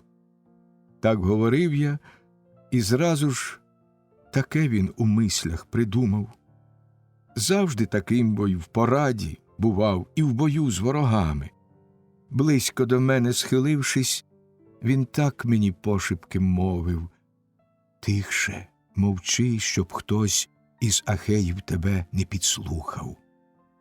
Голову ліктем підперши, промовив він ще після того: «Слухайте, друзі, який мені сон божественний приснився. Від кораблів ми занадто далеко. Пішов би хто-небудь до Агамемнона, сина Атрея і керманича люду, щоб надіслав з кораблів нам більше людей на підмогу». Так він промовив, і зразу ж Фоант, те почувши, схопився, син Андремона, відкинув свій плащ пурпуровий і швидко до кораблів він побіг. Я ж плащем його теплим укрився і солодко спав, поки з пітьми Еос надійшла златошатна. О, якби і досі я був молодий і мав силу колишню! Кожен би з вас тоді дав мені плащ у цій хаті пастушій, як задля приязні, так і з поваги до доброго мужа. Нині ж мене зневажають у цій одежині поганій. У відповідь ти йому так, свинопасе Евмею, промовив: «Старче, прекрасна була твоя розповідь тут перед нами. жодного в ній не було недоречного зайвого слова. Не бракуватиме нині вкриття тобі й іншого всього, що бідоласі дають, як зустрівши він нас, допомоги просить. А вранці ти знов у те саме вдягнешся лахміття. Зайвих у нас не буває плащів і хітонів на зміну, лиш по одній одежині на кожного, щоб одягнутись. А як додому улюблений вернеться син Одіссеїв, сам тобі плащ і хітон, тоді дасть він та інше одіння, і вирядить в той бік, куди тебе серце і розум твій кличе. Мовивши так, підвівся, і ложе до вогнища ближче сам постелив, і овечих та козячих шкурок накидав. Ліг Одіссей в ту постелю, а той ще накрив його зверху грубим широким плащем, що тримав у запасі для себе, щоб одягнути, коли холоднеча настане страшенна. Так і заснув Одіссей. Полягали у ряд біля нього всі пастухи молоді. Свинопасові тільки старому не до вподоби було віддаля от свиней ночувати. Спать він на дворі збирався. Одіссеєві стало приємно, що про майно його так за його він отсутності дбає. Спершу свій гострий він меч повісив на плечі могутні, потім на захист од вітру свій плащ одягнувши грубезний, зверху велику накинув козла волохатого шкуру, гострого списа узяв, щоб от псів і людей боронитись, і ночувати пішов там, де свині його білоїклі спали гуртом, від Борея під скелю нависло укрившись. Пісня 15. Зміст 15-ї пісні. 35-й і 36-й день, ранок 37-го.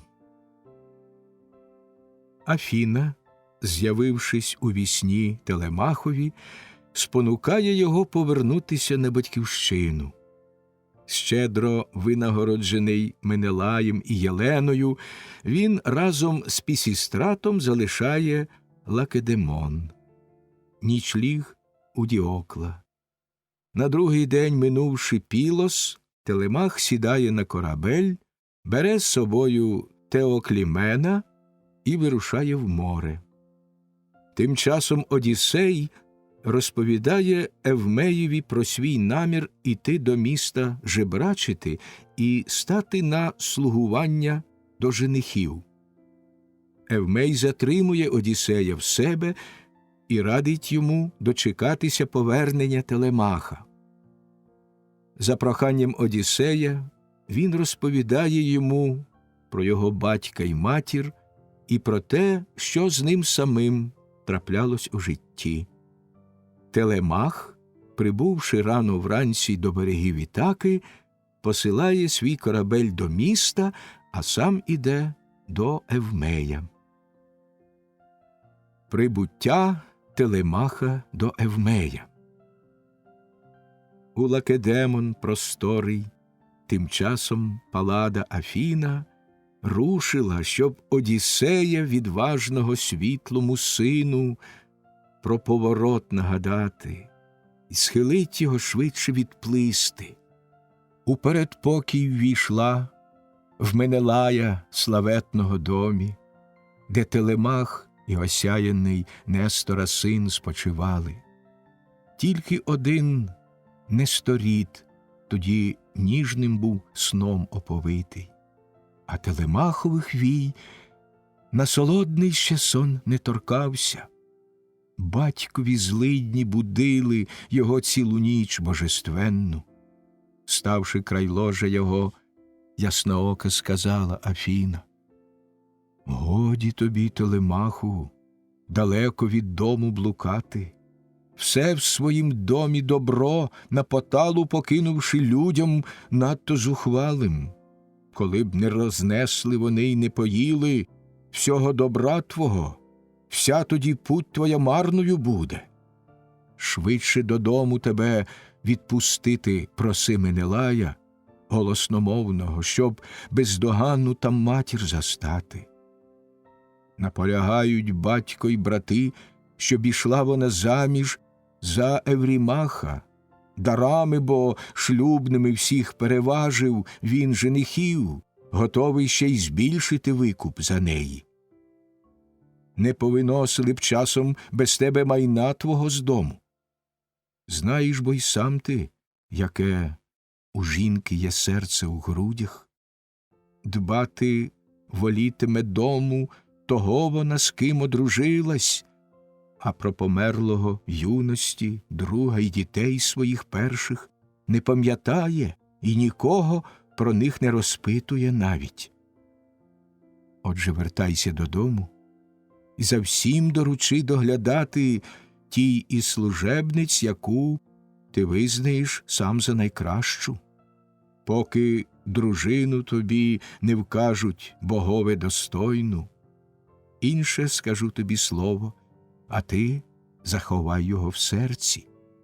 В засідці із женихів хоробріші на тебе чигають, потай в протоці вузькій між Ітаки й скелястої сами, щоби раніше убити тебе, ніж в отчизну приїдеш.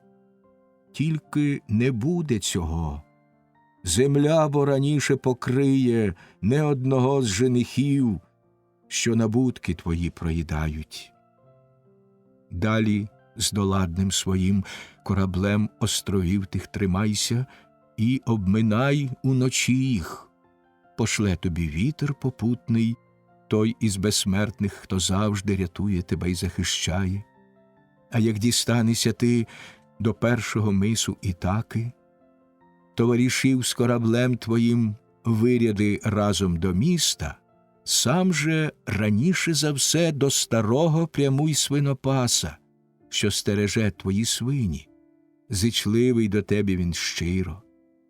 Переночуєш у нього, а потім пошли його в місто, любій матусі твоїй, розумній звістіть Пенелопі, що в цілковитім здоров'ї і спілося ти повернувся. Мовивши це, на високий Олімп відлетіла богиня, тож із солодкого сну розбудив він тоді Несторіда, злегка п'ятою штовхнувши, і таке йому слово промовив: «Встань, Пісістрате, Несторів сину, та бистрокопитних коней у віз запрягай, щоб могли ми в дорогу рушати».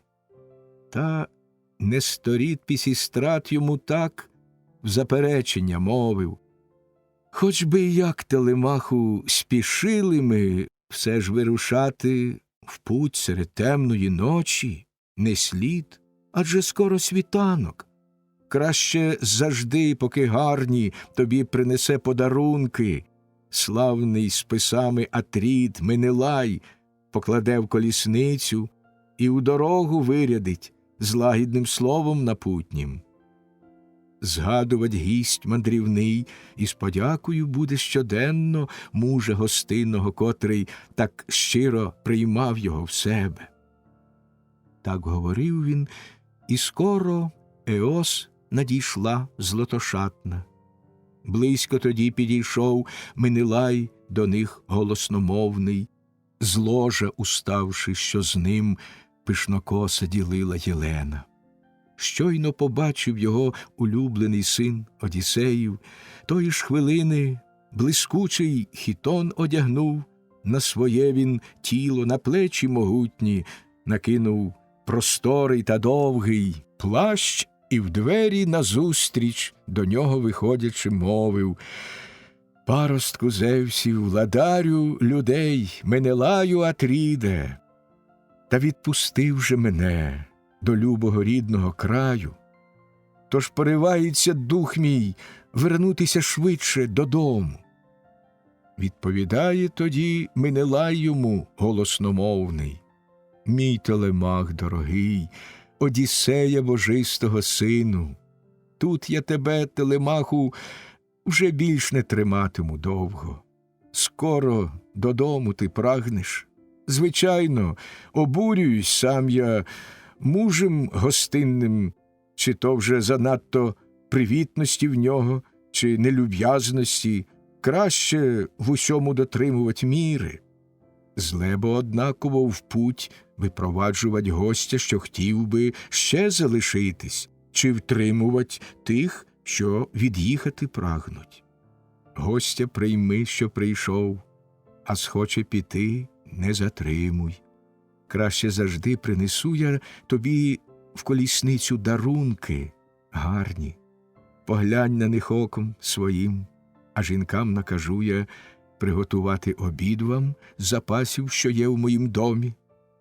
Тож і для мене це гордість і слава, і вам це вигода, ситно поснідавши в путь, вирушати в безкраї простори. А як проїхати схочеш по Аргосу ти і по Еладі, сам я поїду з тобою, лише запряжу свої коні, і люд, і міста покажу тобі різні.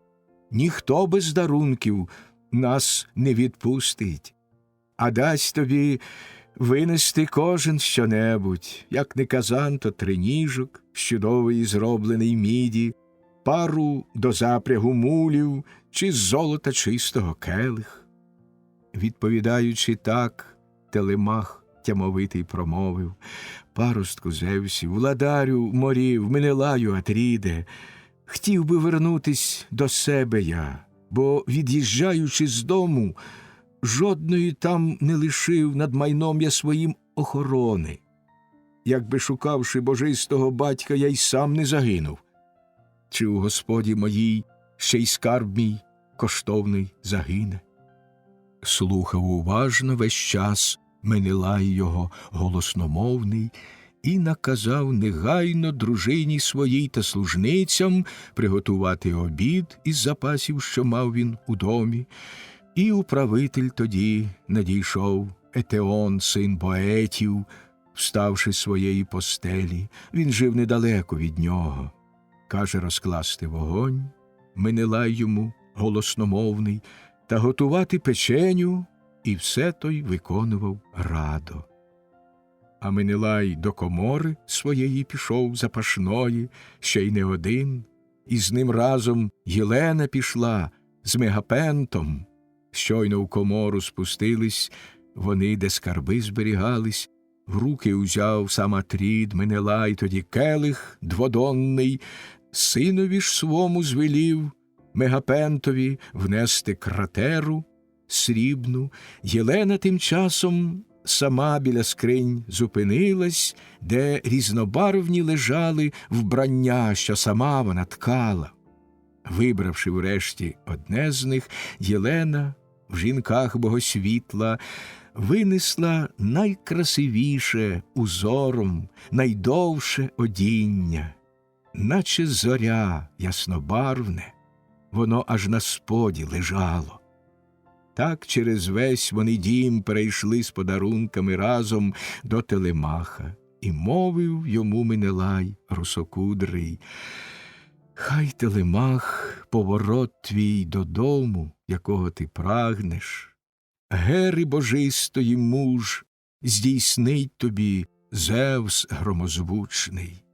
Що ж до дарів, то з коштовних скарбів, які є в моїм домі, дам тобі річ я найкращу, з усього, що є найдорожчу. Дам я кратеру тобі чудового виробу, з срібла вилита вся, по краях вона золотом чистим покрита. Витвір Гефестових рук. Мені дав її Федім, Сідону, славний державець, коли, до вітчизни вертавшись, притулку я в його домі шукав. Ту кратеру тобі я дарую». Так промовляючи, келих дводонний віддав йому в руки славний Атрід. Тоді й Мегапент, його син премогутній, винніши тут же на землю поставив блискучу кратеру срібну, і Єлена уже біля них яснолиця спинилась, з платтям в руках, і сказала, ім'ям Телемаха назвавши: «Люба дитино, візьми ж і від мене оцей подарунок, пам'ять Єлениних рук. В жадану годину весільну дай нареченій своїй, до того ж хай в домі полежить в милої неньки твоєї. А ти повертайся щасливо в добре збудований дім свій, в улюблену рідну вітчизну». Мовивши це, віддала йому в руки, і радо прийняв він. Взявши усі подарунки, герой Пісістрат їх у кузов повозу склав з великим у грудях своїх дивуванням. В дім свій тоді запросив їх владар Менелай русокудрий. Поряд тоді на стільцях посідали вони і на кріслах. Воду служниця внесла в золотому чудовому глеку, руки вмивати й поволі над срібним цеберком зливала. Потім поставила стіл перед ними обструганий рівно, хліба й страв розмаїтих їм ключниця вносить поважна, радо й щедро черпнувши з домашніх запасів численних. М'ясо їм країв ножем Етеон і ділив на частини. За виночерпія був славетного син Менелая. Руки до страв приготованих зразу ж усі простягнули. Потім, коли уже голод і спрагу вони вдовольнили, разом тоді Телемах і Несторів син благородний коней умить запрягли, і на повіз оздоблений ставши, швидко помчали на нім од дверей перед сінку лункого.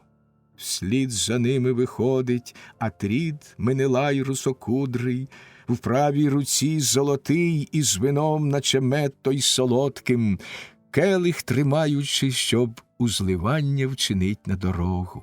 Став перед повозом він і, вітаючи, так до них мовив: «Хай вам щастить, юнаки! І Нестору, військ вожаєві, теж привітання. Він ставивсь до мене, як батько ласкавий, в дні, як під Троєю ми, Ахеїв сини, воювали». Відповідаючи, так Телемах тямовитий промовив: «Паростку Зевсів, ми щойно приїдемо, те, що сказав ти, розповімо йому все. О, якби, повернувшись від таку, батька свого Одіссея щасливо застав я удома, я б і йому розказав, з якою мене ти любов'ю стрів і приймав, і скільки везу я коштовних дарунків». Щойно він мовив це, раптом праворуч орел сизокрилий злинув, великого в кіхті свої на подвір'ї схопивши білого гуся домашнього. З криком услід йому бігли чоловіки й жінки, а орел зовсім близько, праворуч, впрост перед кіньми угору злетів. Всі дуже раділи. Бачачи це, звеселилось, бо серце у кожного в грудях. Несторів син Пісістрат тоді перший між ними озвався: «Паростку Зевсів, владарю людей, Менелаю, скажи нам, знак цей для кого, богами явлений, для нас чи для тебе?» Так він спитав. Менелай же, Ареїв любимець, замисливсь, в думці вагаючись, як це усе до ладу пояснити.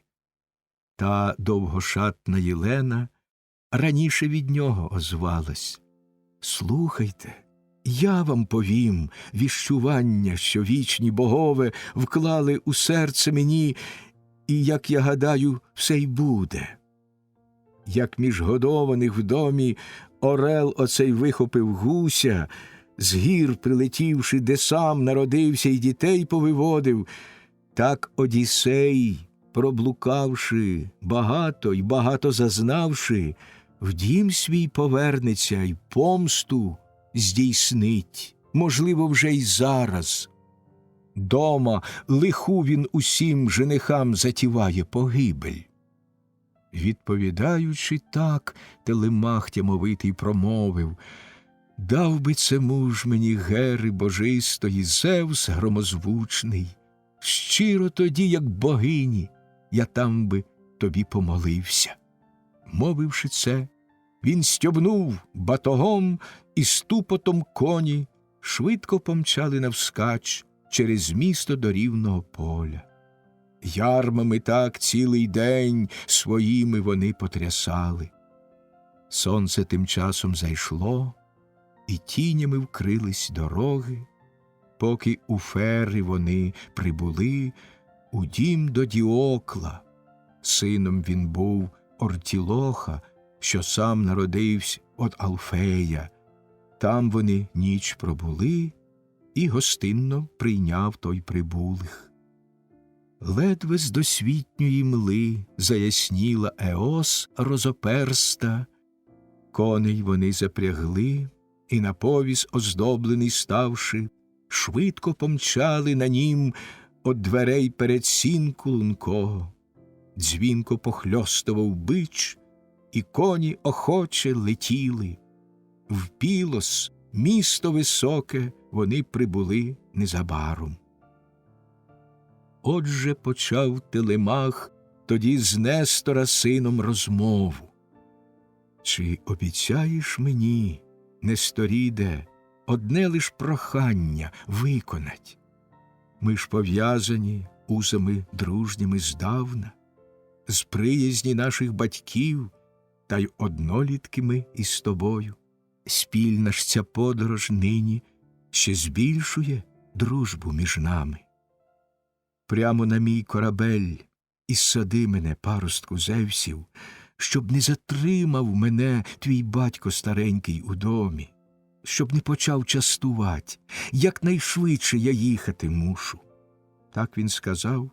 Несторід же в своєму став радитись серці, як би то виконать краще йому товариське прохання.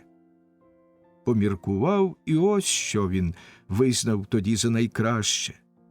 До корабля повернув свої коні до берега моря, вніс на корму корабля він чудові усі подарунки, золото й плаття, усе, що дав Менелай юнакові, і, поквапляючи друга, він слово промовив крилате: «Швидше ж на бистрий іди, корабель, і скликай всіх супутців, поки додому я встигну дійти й розказати старому.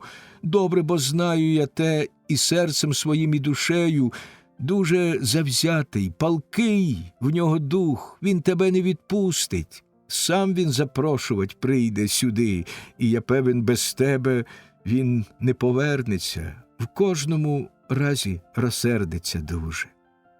Мовивши це, своїх коней погнав Пісістрат пишногривих в місто Пілосян, і швидко додому свого він доїхав. А Телемах уже наглив супутців і так до них мовив: «Снасті на чорнім своїм кораблі закріпляйте, супутці, і швидше на нього сідаймо, щоб їхати нам у дорогу». Так він промовив, і всі наказу послухали радо. До кочетів вони швидко зійшли і на місця посідали. Поки він там клопотавсь на кормі корабля і молився, і жертву Афіні приносив, якийсь чужоземець до нього раптом підходить. Утік він із Аргоса, вбивши людину, став ворожбитом. Родом походив він од Мелампода, що, проживаючи в Пілосі, матері кіз та овечок, домом і скарбом своїм визначався між інших пілосян.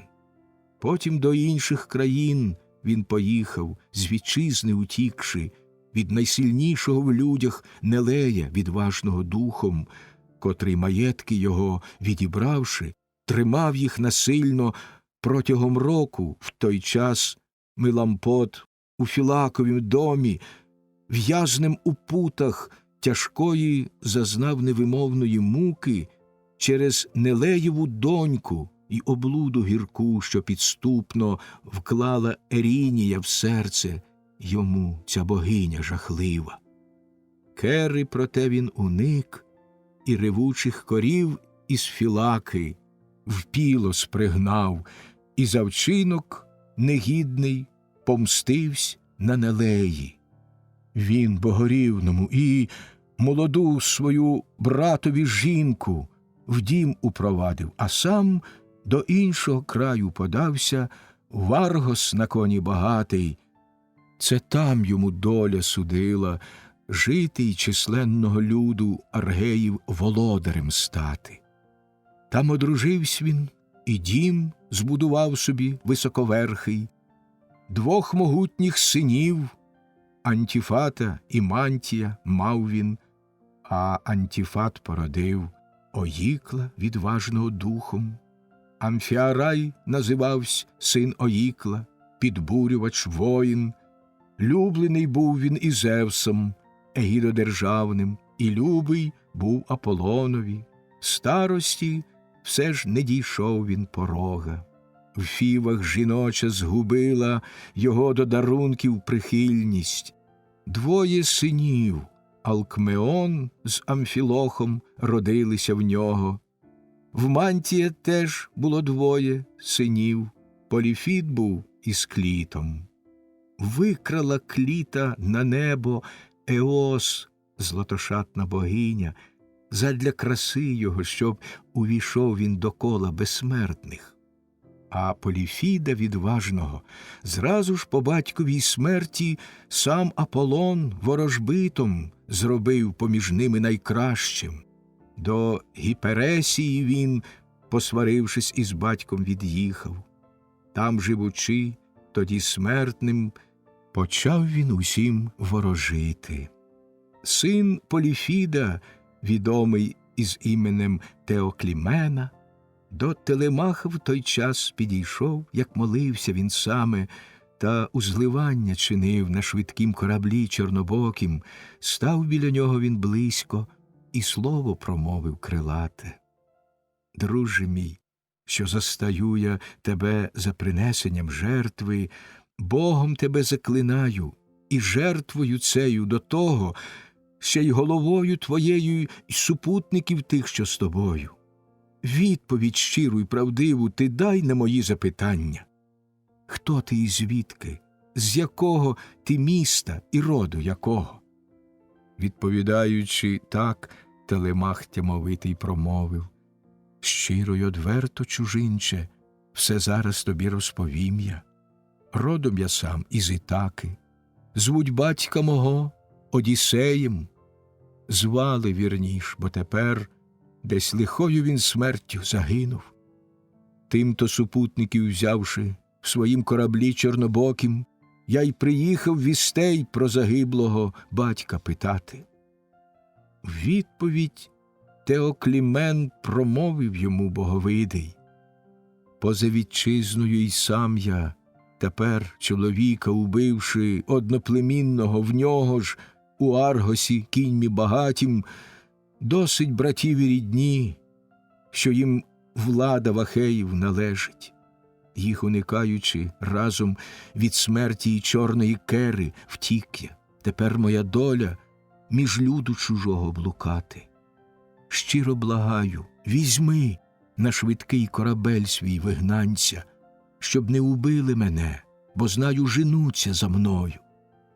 Відповідаючи так, Телемах тямовитий промовив. Не прожену я тебе з корабля, якщо так того прагнеш. Іди вже до нас, що маємо, тим і тебе почастуєм. Мовивши це, узяв від чужинця він мідного списа й поруч поклав на поміст корабля, що хитався на хвилях. Вийшов потому і сам він на свій корабель мореплавний, сів на кормі його й поряд тоді посадив біля себе Теоклімена. Причали негайно гребці відв'язали, а Телемах уже наглив супутців, звелівши їм швидше снасті кріпити, й вони наказу послухали радо. Щоглу соснову піднявши, в гніздо посередині, в кінцель вставили міцно, й допереду линбами враз прив'язали та натягнули ремінням, заплетеним біле вітрило. Вітер попутний для них ясноока послала Афіна. Буйно він віяв у чистому небі, щоб швидше до цілі міг допливти корабель по водах солоного моря. Ось уже й круни вони пропливли, і ясноводу Халкіду. Сонце тим часом зайшло, і тінями вкрились дороги. Подихом Зевсовим гнаний минав корабель уже й Фею, і богосвітлу Еліду, де плем'я Епеєн владарить. До островів скелястих повів Телемах корабель свій, думав одно лиш — уникне він смерті чи зовсім загине. Саме в той час Одіссей з свинопасом божистим в хатині сіли вечеряти, і інші мужі там вечеряли з ними. Потім, коли уже голод і спрагу вони вдовольнили, їх запитав Одіссей, перевірити хтівши Евмея, чи залишитись запросить в оселі своїй і гостинно буде й надалі приймати його, чи до міста спровадить. Слухайте, що я просити вас хочу, Евмею та інші товариші, і світанком у город я маю податись, жебрати, щоб тягарем не бути тобі й товариству. Ти ж поясни мені все й провожатого дай, щоб надійно він допровадив мене. По місту ж і сам я вже буду якось блукати, щоб дав мені хліба й напитись хто-небудь. Так би дійшов я й додому, де жив Одіссей богорівний. Звістку про нього приніс би самій Пенелопі розумній. Може, там якось пробрався б і між женихів я зухвалих, маючи стільки наїдків, дали б мені вони їсти. Я ж їм прислужувать став би, у чому вони побажали б. Прямо тобі я скажу а ти слухай і зваж на це добре. З ласки Гермеса посла, що людям у різноманітних справах і радість, і успіх, і славу дарує велику, смертний зі мною ніхто не зрівняється в жодній роботі.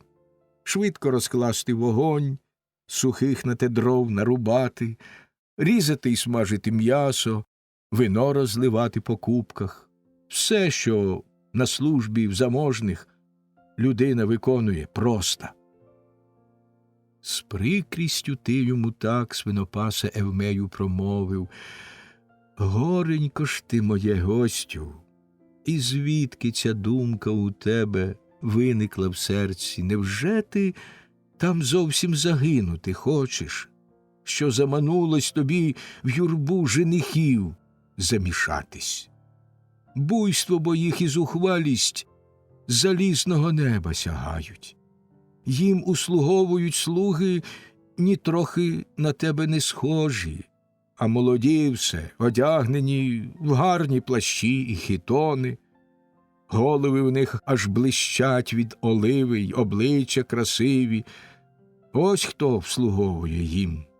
Столи, відгембльовані гладко, аж угинаються в них від вина і хліба і м'яса.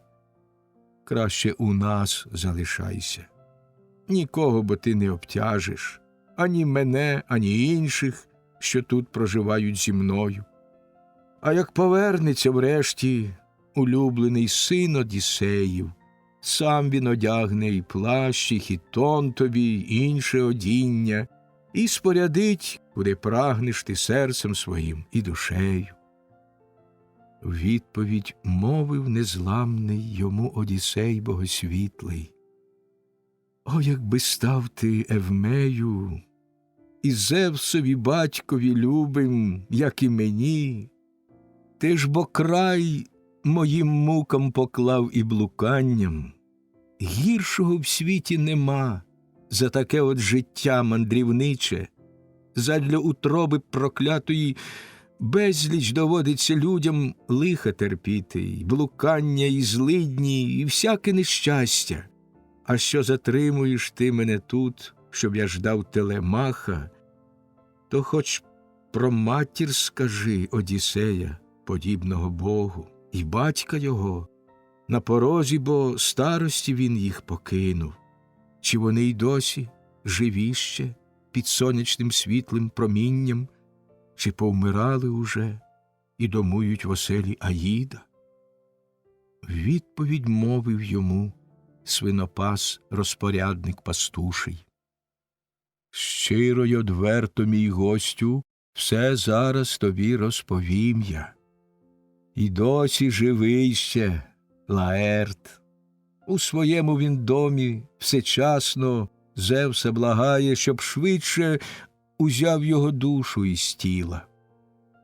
Тяжко бо журиться він і за сином своїм, що від'їхав, і за дружиною мудрою, що йому смертю своєю смутку найбільш завдала і вкинула в старість дочасну. З жалю за сином такою умерла вона жалібною смертю, що хай так віднині ніхто не вмирає з живущих, хто мені любий і щиру до мене любов виявляє. Скільки жива ще була вона, хоч і журилася тяжко, стільки любив розмовляти я з нею і розпитувати часом, бо виховання й мені вона разом дала, і Ктімені, славній дочці довгошатній, між дітьми її наймолодшій. Разом росли ми, й про мене лиш трошечки менш вона дбала, а як вступили обоє у юність ми, вельми жадану, видали в саму її, і віно взяли незліченне, плащ і хітон мені, й інше одіння дала її мати, пару сандалій пригарних, щоб ноги взувать дарувала, і відрядила в село, і ще сердечніш мене полюбила. Нині цього я позбавлений, але боги всеблаженні благословляють мене у справі, якою займаюсь. З нею бо їм я і п'ю, ще й людей достойних частую. Від господині ж нічого привітного вже не почути, ні у словах, ні на ділі, відтоді, як лихо на дім наш з тими зухвальцями впало. А слугам буває ж так мило порозмовлять з господинею, в неї про все розпитати, випити в неї й поїсти, ще й в поле нести із собою річ, від якої, звичайно, радіє у челяді серце. Відповідаючи, мовив тоді Одіссей велемудрий: лихо ж яке! Той змалку ти вже, свинопасе Евмею, поневірявсь од батьків і вітчизни своєї далеко. Отже, по правді усе розкажи мені щиро й одверто, чи зруйнували напасники широковуличне місто, де проживав твій батько з шановною матір'ю разом? Чи залишили самого тебе при коровах і вівцях, а вороги тебе раптом на свій корабель захопили і за підхожу ціну продали тебе в дім цього мужа? Відповідь мовив йому свинопас, розпорядник пастуший: гостю, якщо вже питаєш мене і довідатись хочеш, мовчки посидь біля мене й солодким вином утішайся вдосталь. Ночі тепер нескінченні, є час і поспати, час є й цікаві розмови послухать. Тобі ж ні до чого спати лягать завчасу, ще довгий нам сон надокучить. Інші ж усі кого їх душа спонукає і серце, хай собі спати йдуть. А завтра мені на світанку, кожен, поснідавши, свині хазяйські на пашу хай гонить. Ми ж в цій хатині питтям та їдою втішатися будем і один одному згадувать в дружній розмові печальні наші пригоди, бо є й у скорботі минулій утіха. Мужу, що лиха багато зазнав, проблукавши багато. Я розповім тобі те, про що ти хотів розпитати. Є такий острів, Сірією звуть його, може, чував ти? Від Ортігії на північ, де сонце свій шлях повертає. Хоч і не густо людьми заселений, все ж він вигідний, на виноград, на пшеницю, на випаси й вівці багатий. Голоду в тому краю не буває, ні хворостей лютих, що завдають стільки горя і клопоту людям нещасним. А як постаріє в їхній країні людське покоління, то Аполлон срібнолукий до них з Артемідою сходить, тихо, без болю, ласкавими стрілами їх умертвляє. Два у них міста, і на двоє поділено все поміж ними. Владарював у обох тих містах ще віддавна мій батько Ктесій, Орменів син, до безсмертного Бога подібний. Раз фінікійці до нас прибули, мореходці славетні, і навезли шахраї блискіток в кораблі своїм чорнім. В домі ж у батька мойого була фінікіянка гарна, росла й ставна, в рукоділлях жіночих майстриня уміла. Та незабаром її при лукаві звели фінікійці. Прала вона близь бокастого їх корабля, і один з них ложем із нею й коханням з'єднався, а легко звести цим женщину кволу, хоч би вона й дуже була доброчесна. Став він у неї розпитувать, хто вона й звідки походить. І показала, на батьківський дім вона високоверхий. Родом з Сідону я, міддю багатого можу хвалитись. Я Арібанта дочка, що в великих купався достатках. Та захопили мене тафіяни, розбійники хижі. В час, коли з поля я йшла, і в цей край, запровадивши потім, тут за підхожу ціну, продали мене в дім цього мужа. Мовив тоді чоловік, що таємно із нею з'єднався, чи не хотіла б ти знову додому вернутися з нами, щоб свого батька і матір побачити і високоверхий дім свій. Живі ще вони, і за заможних вважаються й досі. Відповідаючи, жінка таке тоді мовила слово. Може це бути, якби, корабельники, ви обіцяли з клятвою цілу й здорову мене довести аж додому. Мовила так, і всі поклялись, як вона зажадала. Потім, коли вже вони присяглися і клятву скінчили, відповідаючи, жінка таке до них мовила слово. Отже, мовчіть, хай і словом до мене ніхто з-поміж ваших товаришів не озветься, зі мною на вулиці стрівшись, чи близь криниці, щоб хтось не подався у дім до старого з виказом, бо запідозрить господар і зразу ж міцними путами зв'яже мене, та й вам приготує загибель. В мислях тримайте це слово, прискорюйте вашу торгівлю. А як наповните свій корабель ви усяким припасом, звістку до мене тоді якнайшвидше у дім передайте. Золото я захоплю, що під руку мені попадеться, перевізного ж і інше я щось би хотіла вам дати. В домі у знатного мужа дитя я його доглядаю. Хлопчик кмітливий, і завжди зі мною він бігає всюди. На корабель я його приведу, і 100-кратну ціну ви зможете взять за хлопчину, чужим його людям продавши.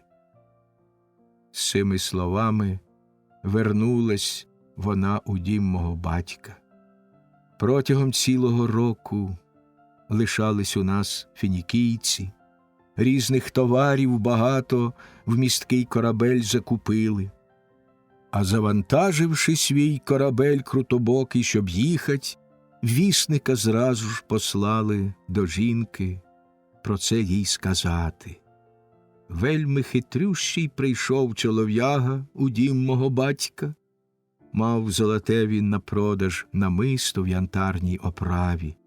Поки служебниці нашій матуся, поважна в покоях, те розглядали намисто, в руках його важили власних, і за ціну торгувалися, він їй моргнув непомітно. Переморгнувшися з нею, на свій корабель він вернувся. Жінка ж, узявши за руку, в той час повела мене з дому. В передпокої знайшла на столах вона кубки. Недавно учту справляли там люди, що батьку в ділах помагали. Зараз на площу міську подались вони всі на нараду. Швидко схопивши 3 кубки й за пазуху їх заховавши, жінка їх винесла, я ж за нею пішов необачно.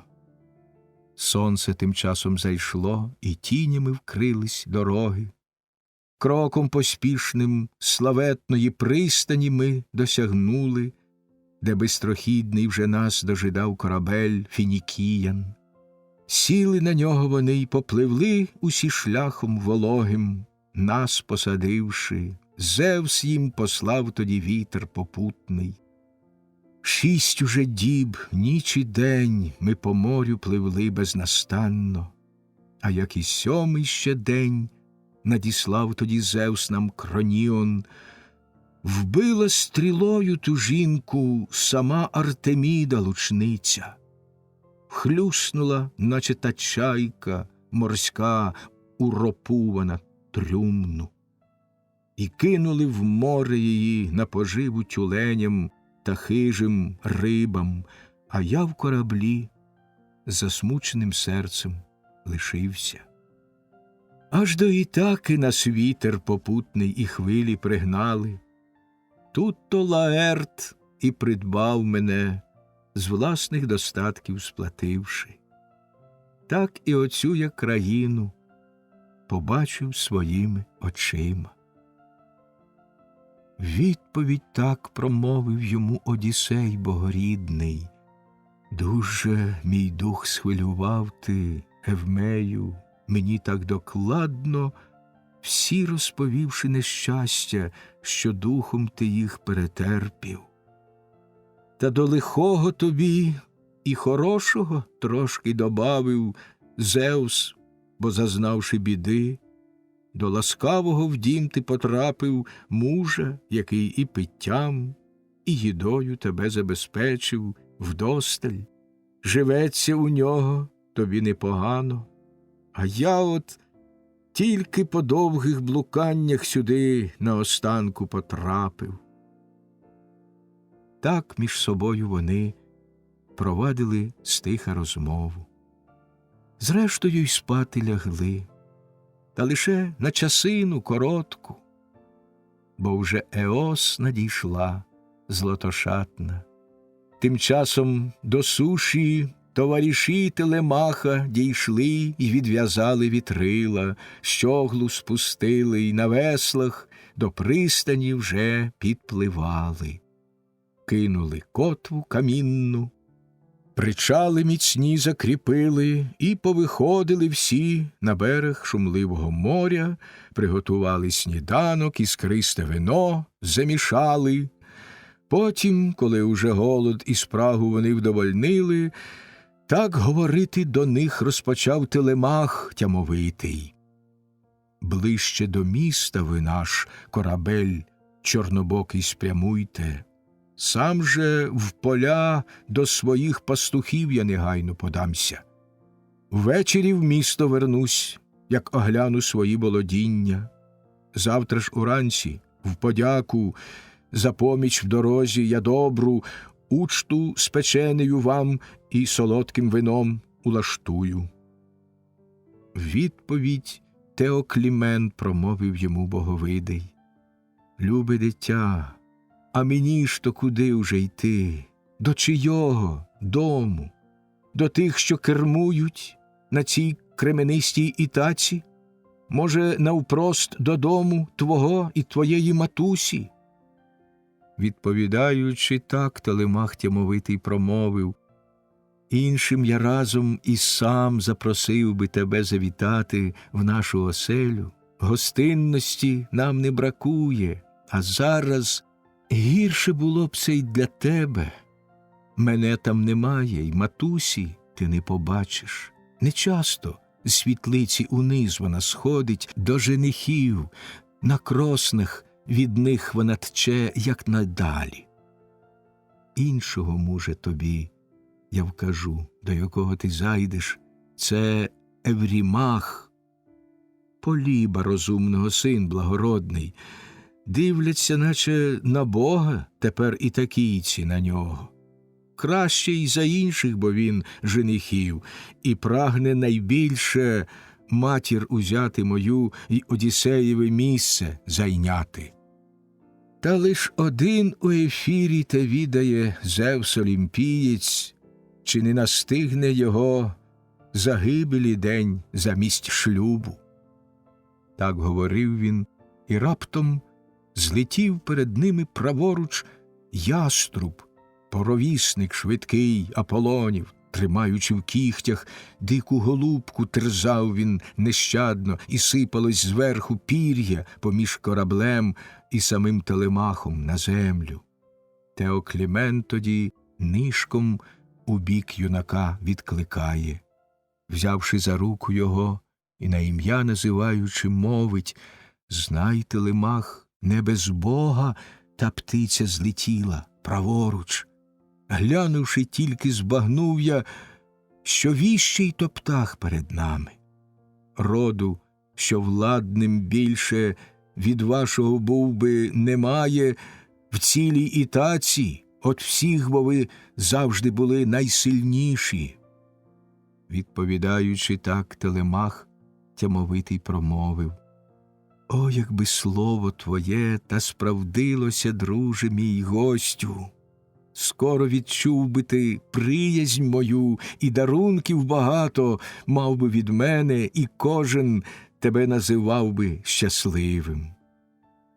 І до Пірея, товариша вірного, так він озвався: «Клітія, сину, Пірею, послухав мене ти найбільше з товаришів, що зі мною поїхали в Пілос піщаний.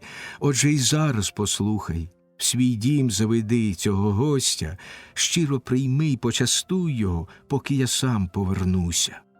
У відповідь ось що Пірей йому, списник уславлений, мовив: «Знай, Телемаху, якби і надовго ти там забарився, я піклуватимусь ним. Гостинності нам не бракує». Мовивши так і зійшовши на свій корабель, наказав він товаришам з ним іти і причали усі відв'язати. До кочетів вони швидко зійшовши, усі посідали. Ноги тим часом узув Телемах у сандалії гарні, списа міцного узяв із мідним загостреним вістрям із-під помосту, гребці ж відв'язали причали, штовхнули з берега свій корабель і до міста притьмом веслували, як наказав Телемах, улюблений син Одіссеїв. Кроком швидким у той час вже несли його ноги, аж поки він не дійшов до подвір'я, де безліч свиней ночувало, і вірний його свинопас владаревим майном піклувався. Пісня 16. Зміст 16-ї пісні. День 37. Телемах приходить до Евмея, і той приймає його з великою радістю. Він посилає Евмея в місто сповістити Пенелопу про повернення сина. Одіссей, підкоряючись Афіні, відкривається Телемахові, вони обмірковують разом, як умертвити женихів. Тим часом ці останні, підбурювані Антіноєм, змовляються вчинити замах на Телемахове життя, але Амфіном радить їм насамперед довідатись про Зевсову волю. Пенелопа, дізнавшись про їх змову, докоряє Антіноєві. Еврімах лицемірно намагається її заспокоїти. Евмей повертається до своєї оселі. Упізнання Одіссея Телемахом. Вдосвіта встав Одіссей, і з божистим удвох свинопасом стали сніданок собі готувати, вогонь розпаливши, а пастухів вони пасти свиней перед тим відрядили. Враз підійшов Телемах, але чуйні собаки гавкучі все ж не загавкали.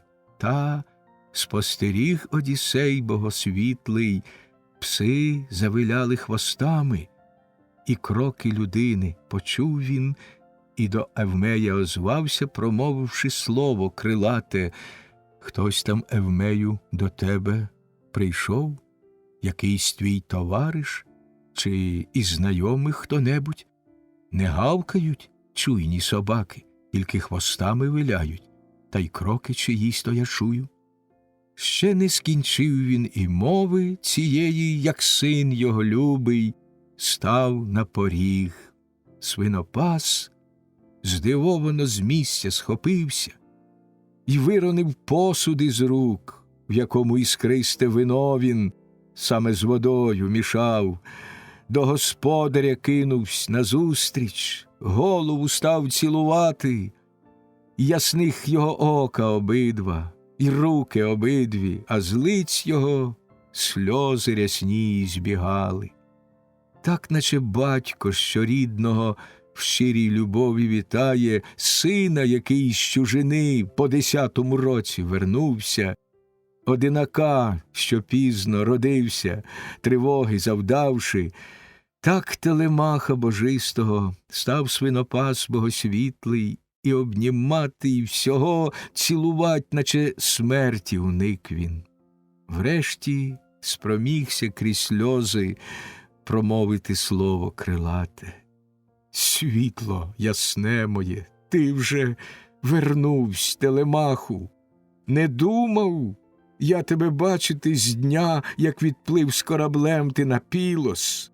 Ну бо, заходь же, дитя моє любе, дай глянуть на тебе.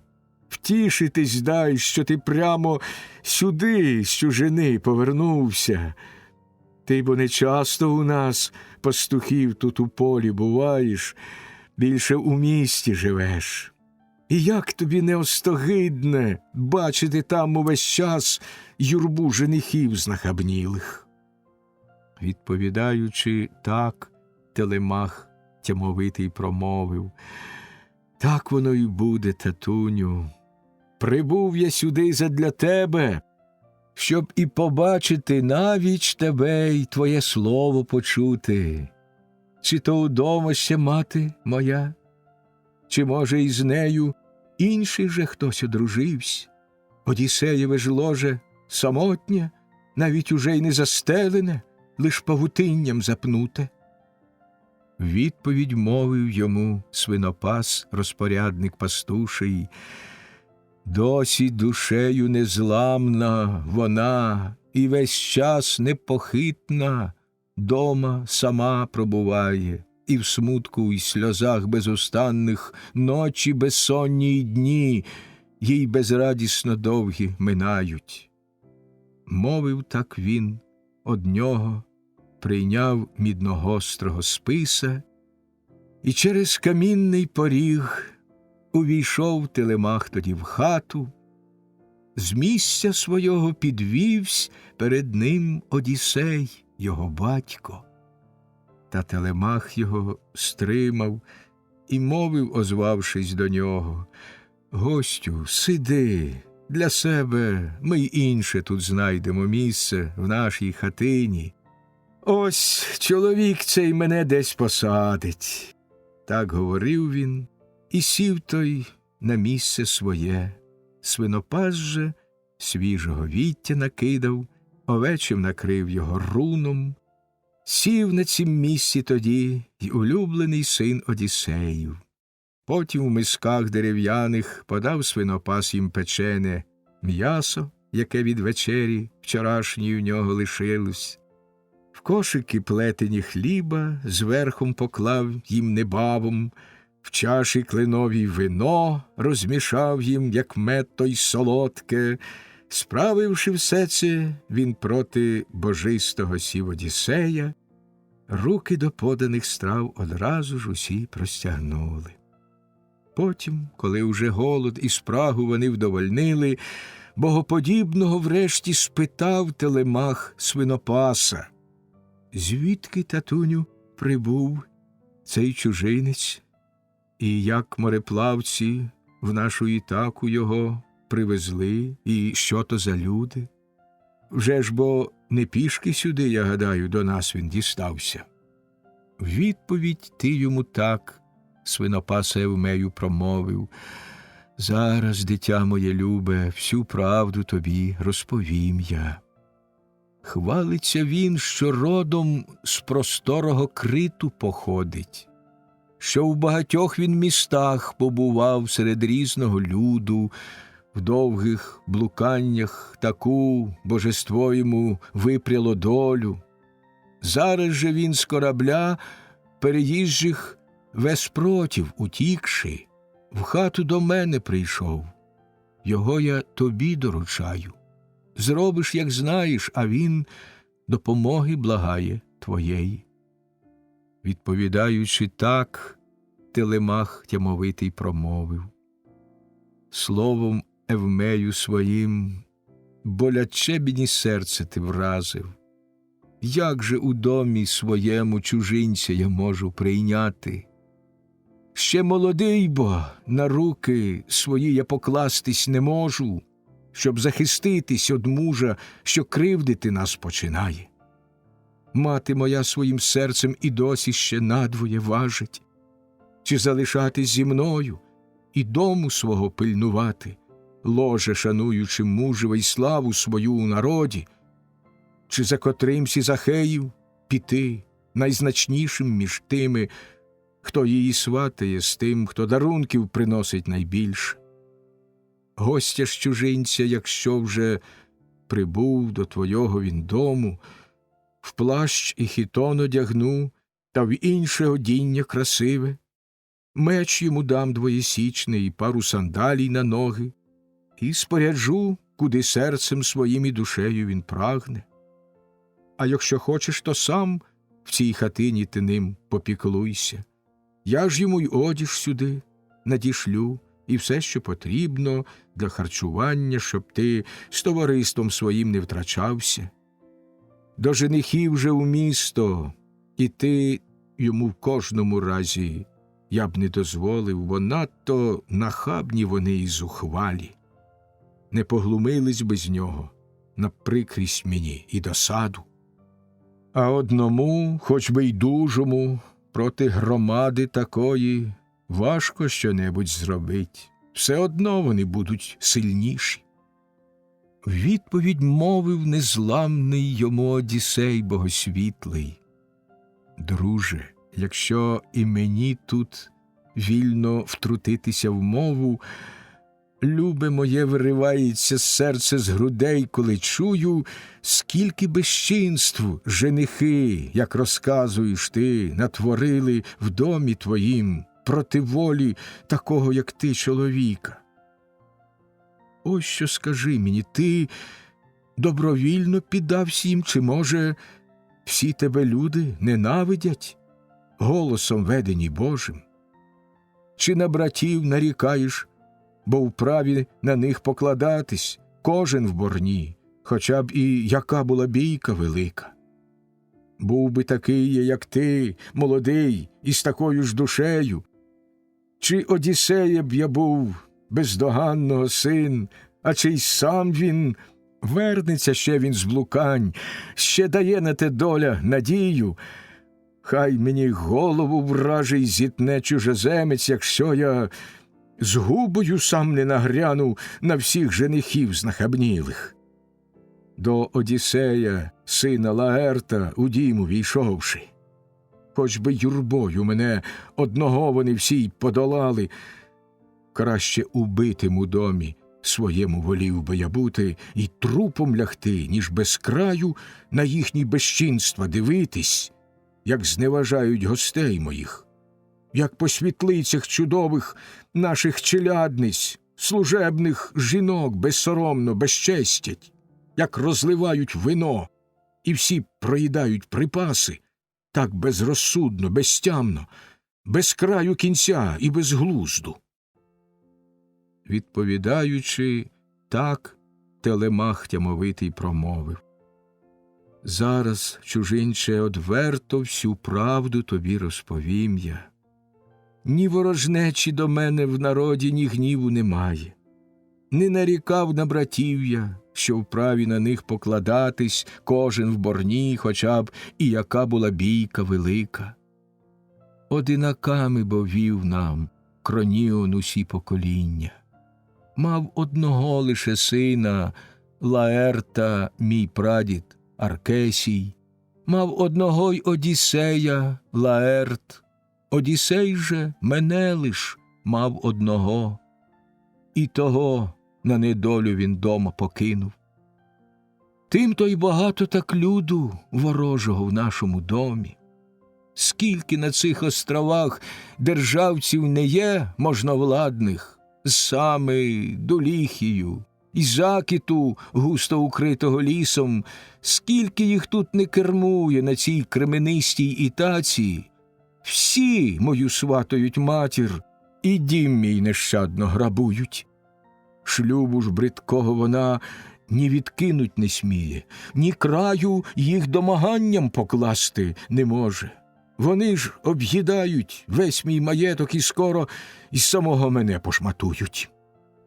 Тільки заховано це у лоні богів всемогутніх. Швидше ж, татуню, йди до розумної ти Пенелопи і розкажи, що я з Пілосу цілий вернувся й здоровий. Я ж залишуся у тебе, аж поки назад ти прибудеш. Все їй звістивши самій, щоб інший про це із Ахеїв хтось не довідавсь, багато бо хто мені лихо готує. Відповідь ти йому так, свинопаса Евмею, промовив: знаю я все й розумію, і так само, як кажеш, ти думав. Ти ж усю правду тепер розкажи мені щиро й одверто. Чи й до Лаерта нещасного треба мені із цією вістю зайти? Хоч і дуже він за Одіссеєм журився, та доглядав проте в полі роботи, і з челяддю в домі їв він і пив, коли серце у грудях до того схиляло.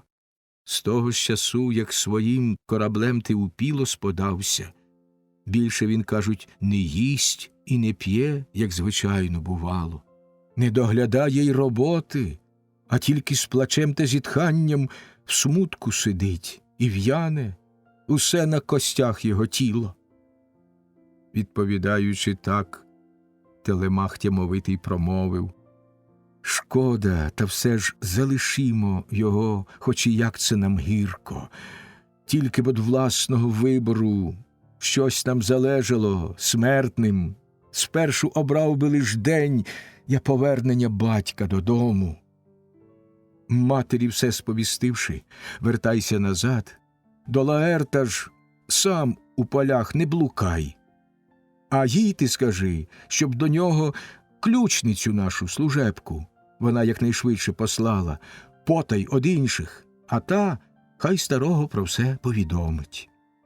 Мовивши це, відіслав свинопаса, сандалії взявши, той їх до ніг підв'язав і до міста пішов. Від Афіни не заховалось, що вийшов Евмей свинопас із кошари.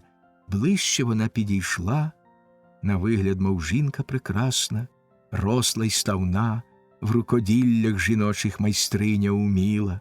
Ставши у дверях, вона Одіссеєві тільки з'явилась, а Телемах не побачив і зовсім її не помітив. Не перед кожним відкрито себе виявляють богове. Лиш Одіссей її бачив, та пси, що й не гавкнувши навіть, із скавучанням від страху, з кошари усі повтікали. Злегка бровами кивнула вона. Одіссей богосвітлий враз догадався, до муру високого вийшов із хати і зупинився перед нею. До нього звернулась Афіна. «О Лаертід богорідний, удатний на все Одіссею, зараз же синові слово скажи, не таївшись од нього, як вам удвох женихам, уготовивши смерті загибель, в місто славетне податись.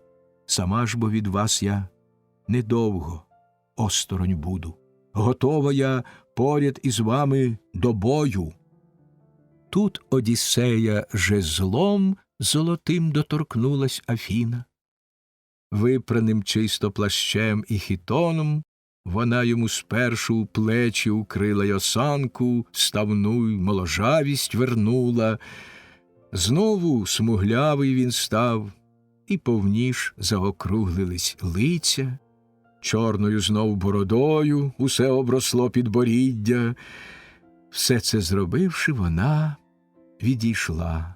Одіссей же в хатину знов повернувся. Дуже здивований син його любий вбік свої очі відвів, боячись, чи не Бога він бачить. Врешті озвався і слово до нього промовив крилате. «Зараз ти іншим здаєшся, мій гостю, ніж був ти раніше. Інше ти маєш одіння, і зовсім не те твоє тіло. Чи не один ти з богів, що простором небес володіють? Зглянься на нас і дозволь принести тобі жертву священну і золоті коштовні дарунки. Озмилуйсь над нами». У відповідь мовив незламний йому Одіссей богосвітлий. «Ні, я не Бог, і чому до безсмертних мене ти рівняєш? Батько я твій, за якого в зітханнях ти стільки скорботи терпиш весь час і насильству, від людей зазнаєш ти зухвалих». Мовивши це, почав цілувати він сина, і струмили з лиць його сльози на землю, що стримував їх він до того. Та Телемах не повірив, що то перед ним його батько, і знову до нього звернувшись, у відповідь так йому мовив: «Не Одіссей ти, не батько мій, ні, то якийсь мене зводить Бог, щоб я потім ще більше зітхав після того і плакав. Смертній людині ніяк бо таке неможливо зробити розумом власним лиш Богу. Як з'явиться він перед нами, легко зробити себе молодим чи старим, як захоче. Щойно ти дідом старим тут сидів у брудному лахмітті і схожий уже на богів, що простором небес володіють». Відповідаючи, мовив тоді Одіссей велемудрий: «Ні, Телемаху, не слід ні надто вже так дивуватись, ні сумніватися так, коли дома вже батько твій любий. Інший сюди Одіссей ніякий до вас не прибуде. Це ж бо я сам, що стільки недолі зазнав у блуканнях, аж по 20-му році до рідного краю вернувся. Те ж, що тут сталося, то справа Афіни, що здобич дарує. Отже й мене, як схотілося їй, бо усе вона може. То на убогого старця подібним зробила, то раптом на молодого, красивого мужа у гарнім одінні. Легко бо вічним богам, що простором небес володіють, чи звеличати, чи зовсім принизити смертну людину. Так він промовив і сів. Рясні, проливаючи сльози, став Телемах обнімати свого благородного батька.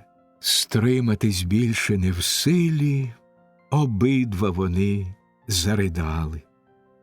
Плакали ревно вони, від хижих птахів голосніше, кань пазуристих або надморських орлів, що з гнізда в них позабирали селяни малих пташенят ще безперих. Так жалібні вони сльози обоє з-під брів проливали. В уболіванній журбі так зайшло б їм і сонце за обрій. Та Телемах обізвався нарешті і мовив до батька: «Як тебе, батьку мій любий, яким кораблем мореплавці в нашу Ітаку сюди привезли? І що то за люди? Все ж бо не пішки сюди, я гадаю, до нас ти дістався». Відповідь мовив незламний в біді Одіссей богосвітлий: «Зараз, мій сину, одверто всю правду тобі розповім я. Славні мене привезли мореплавці Феаки, що й інших переправляють по морю людей, хто до них прибуває. Спав на швидкім кораблі я, вони ж провезли мене морем і на Ітаку ссадили, і дарів надавали коштовних, міді і золота, й безліч усяких тканин і одежі. Все це лежить у печері, заховане з волі безсмертних. Нині ж сюди я прибув, за порадливим словом Афіни, обміркувати удвох, як лихих ворогів нам позбутись. Перелічи ж мені зараз усіх женихів, щоб докладно, з певністю знав я, і скільки їх є там, і що то за люди. Отже я в серці своїм, бездоганнім усе розсудивши, зважу тоді, чи здолали б одні ми з тобою, без інших, справитись з ними, чи й інших покликати нам доведеться. Відповідаючи так, Телемах тямовитий промовив: «Батечку любий, багато я чув про діла твої славні, і рук твоїх міць бойову, і мудрість твою у пораді.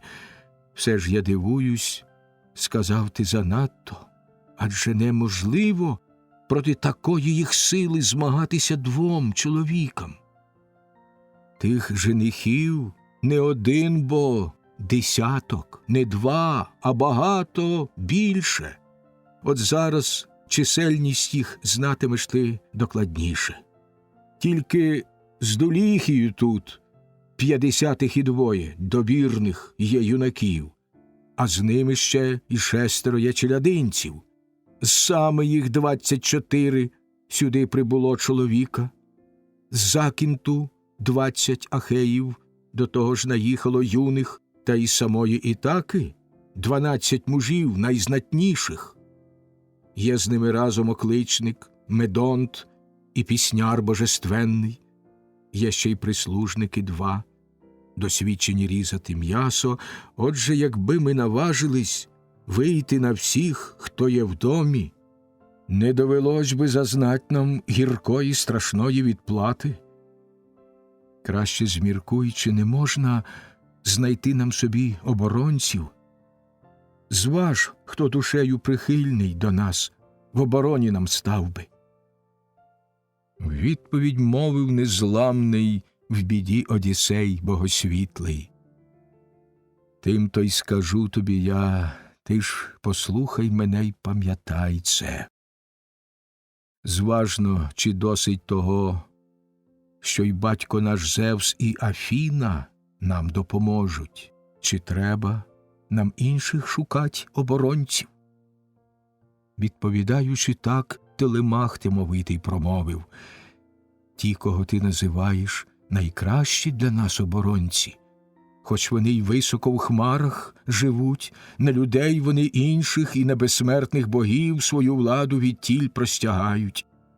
Відповідь мовив незламний в біді Одіссей богосвітлий: лиш небагато часу вони будуть обоє лишатись осторонь бійки завзятої. Щойно поміж женихами й нами зав'яжеться справа Ареєва в домі моєму. Ти ж, як тільки світанок настане, йди швидше додому, і з женихами зухвалими там перебудеш тим часом. Трохи пізніше й мене свинопас запровадить до міста в вигляді старця з торбами, жебрущого вбогого діда. Хоч і почнуть мене в домі твоєму вони зневажати, серцем своїм і зневаги й образи ті знось терпеливо. Хоч би й за ноги по хаті за двері мене волочили, і навіть ударили чимось, дивися й на це ти спокійно. Стиха, ласкавими лиш умовляй їх словами безчинства ці припинити, тільки, напевно, вони умовлянь тих вже не послухають. Близько, бо день, що їх вирішить долю. Ще тобі й інше скажу я, а ти заховай в своїм серці. Щойно Афіна до серця вкладе мені це велемудра. Я головою кивну тобі. Ти ж, це помітивши зразу, зброю для бою придатну, всю, скільки не є її в домі, скрізь позбирай і склади десь на поверсі в затишнім схові разом усю. Женихів же, як це спостерігши про неї, стали б питати, солодкими знов заспокоїш словами. Я її виніс од диму. На ту вона зброю й не схожа, що залишив Одіссей, як походом подався до Трої. Вся від дихання вогню почорніла вона й пошкарубла. Ще й важливішу Кроніону серце поклав мені думку, якби, упившись вином і сварку якусь розпочавши, ви не поранили тут один одного та не зганьбили сватання й учти, бо тягне до себе людину залізо. Тільки для нас ти обох 2 мечі приготуй і 2 списи, і 2 із бичачої шкури щити, щоб у руки узяти, як нападать почнемо. Женихам же Паллада Афіна з Зевсом порадником розум цілком затуманить, тим часом ще тобі інше скажу я, а ти заховай в своїм серці. Якщо ти справді мій син і походженням з нашої крові, хай не почує ніхто, що тут Одіссей в своїм домі, ані Лаерт, ані той свинопас хай нічого не знає, ані з домашніх хто-небудь, ні навіть сама Пенелопа. Тільки удвох, я і ти, будем настрої знати жіночі. І чоловіків-челядинців ми можемо так перевірить. Хто з них шанує нас, хто нас боїться у серці своєму, і хто ні пошани до нас, ні поваги ні трохи не має.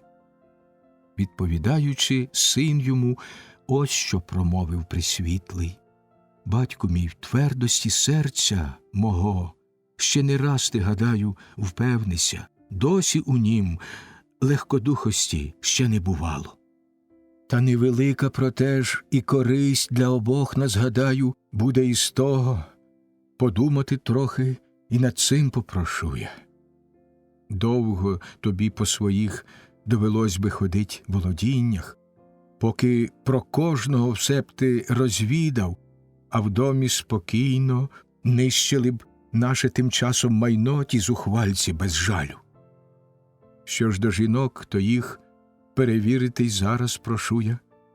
Хто з них тебе не шанує, яка поміж ними невинна. Чоловіків же по їхніх кошарах, проте я не хотів би перевіряти. Встигнемо, це ми й пізніше зробити. Якщо ти й справді мав знак від Зевса, Егідодержавця. Так між собою вони провадили стиха розмову. А до Ітаки міцний корабель вже підплинув тим часом, той, що на Пілос возив Телемаха і всіх його друзів. Зразу ж, як тільки зайшли уже в глибоководну затоку, на суходіл вони витягли свій корабель чорнобокий, снасті потому позносили з нього пособці відважні, а подарунки до Клітія в дім віднесли вони цінні. Потім окличника в дім послали вони Одіссеїв, щоб повідомлення він передав Пенелопі розумній, що Телемах наказав корабель припровадити в місто. Сам же лишився у полі, та хай не боїться нічого.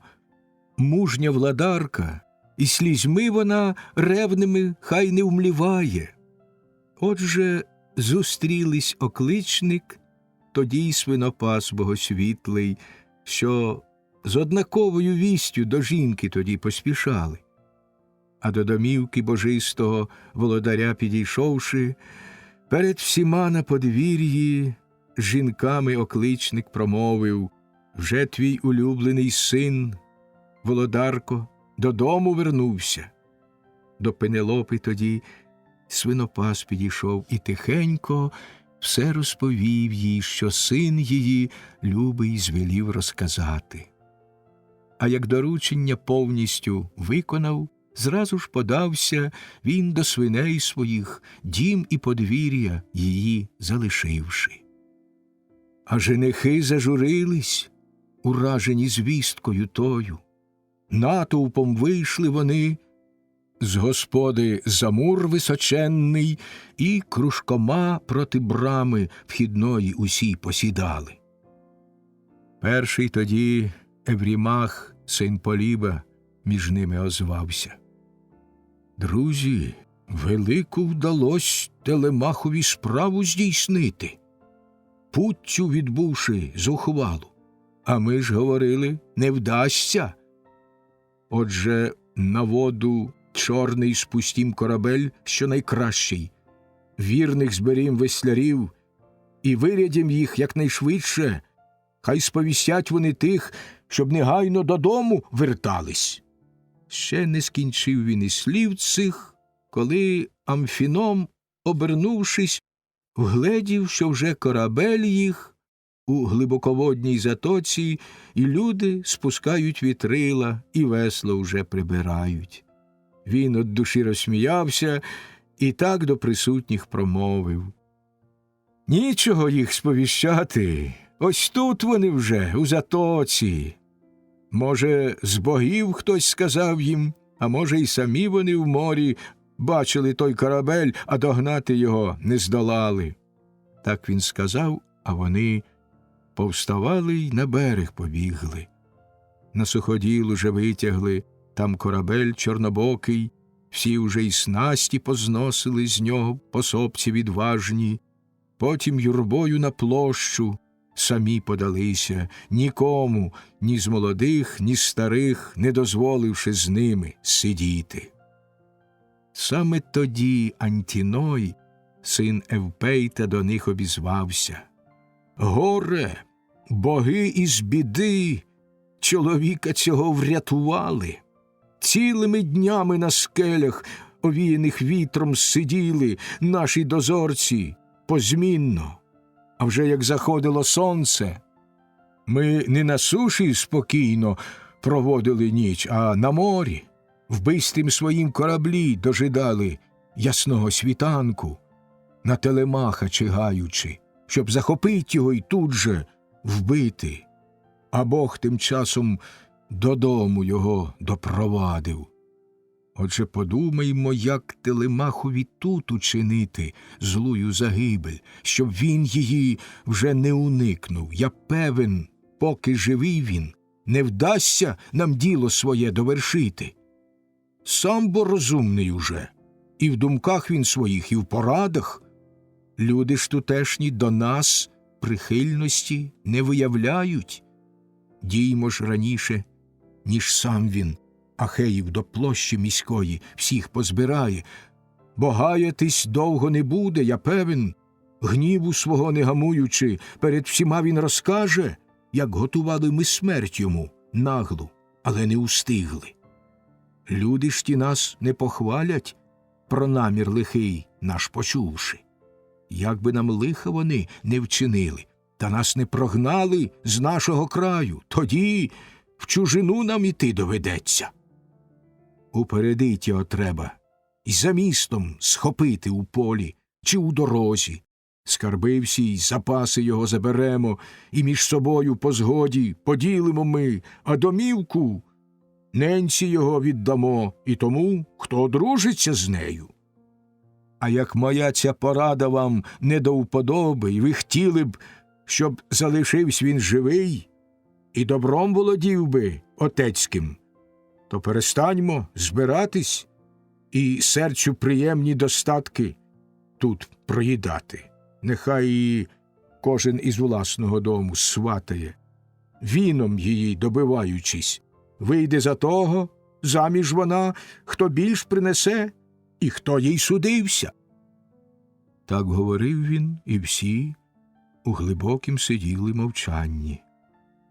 Врешті тоді Амфіном озвався до них і промовив: Нісів син, ясносвітлий Арета владущого парость, він із Дуліхію був, на пшеницю багатого й трави, був водієм женихів, і найбільший з них Пенелопі мовою був до вподоби, та й серце він мав непогане. Отже, розсудливо він озвався до них і промовив: «Друзі мої, ніколи не зважився б я Телемаха вбити. Страшна бо то річ убивати людину із роду володарів. Спитаймо раніше в богів ми поради. Буде на це нам ухвальний від Зевса великого вирок, сам тоді вб'ю я його, ще й усіх вас до того закличу. А заперечать боги, до стримання і я закликаю». Так говорив Амфіном, і вподобалась їм його мова.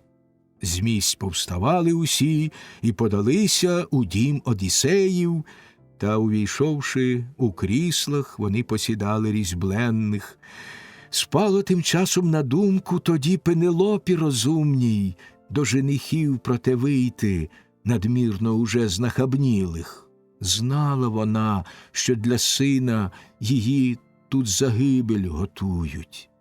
Все розповів їй окличник Медонт, що їх змову підслухав.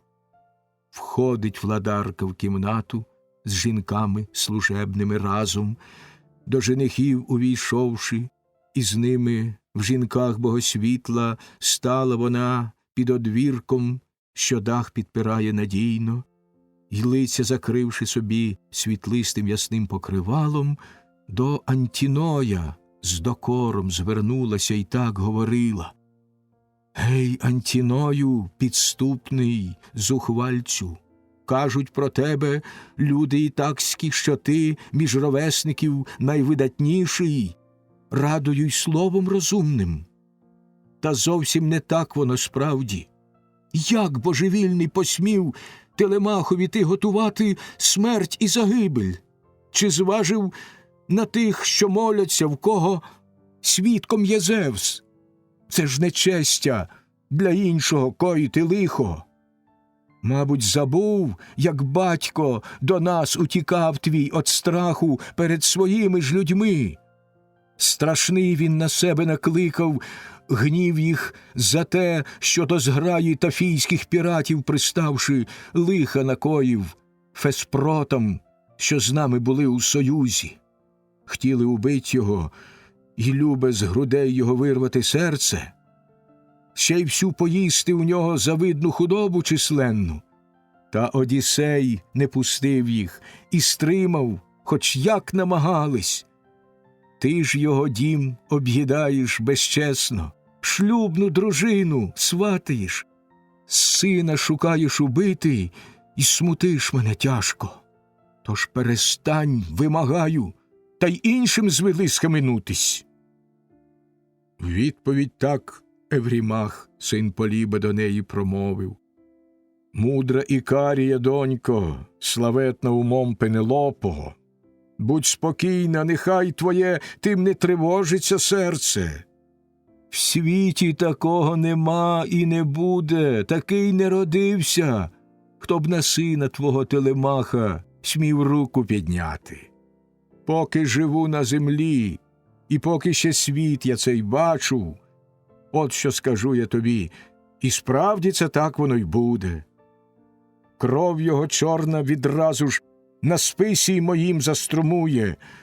Городоборець мене Одіссей ще дитям на коліна часто до себе садив, і шматками печені смачної з рук годував, ще й червоним давав запивати напоєм. Тимто і мені Телемах від інших усіх найдорожчий, приятелів, запевняю, не варт йому смерті боятись від женихів, а від Бога, звичайно, її не уникнеш.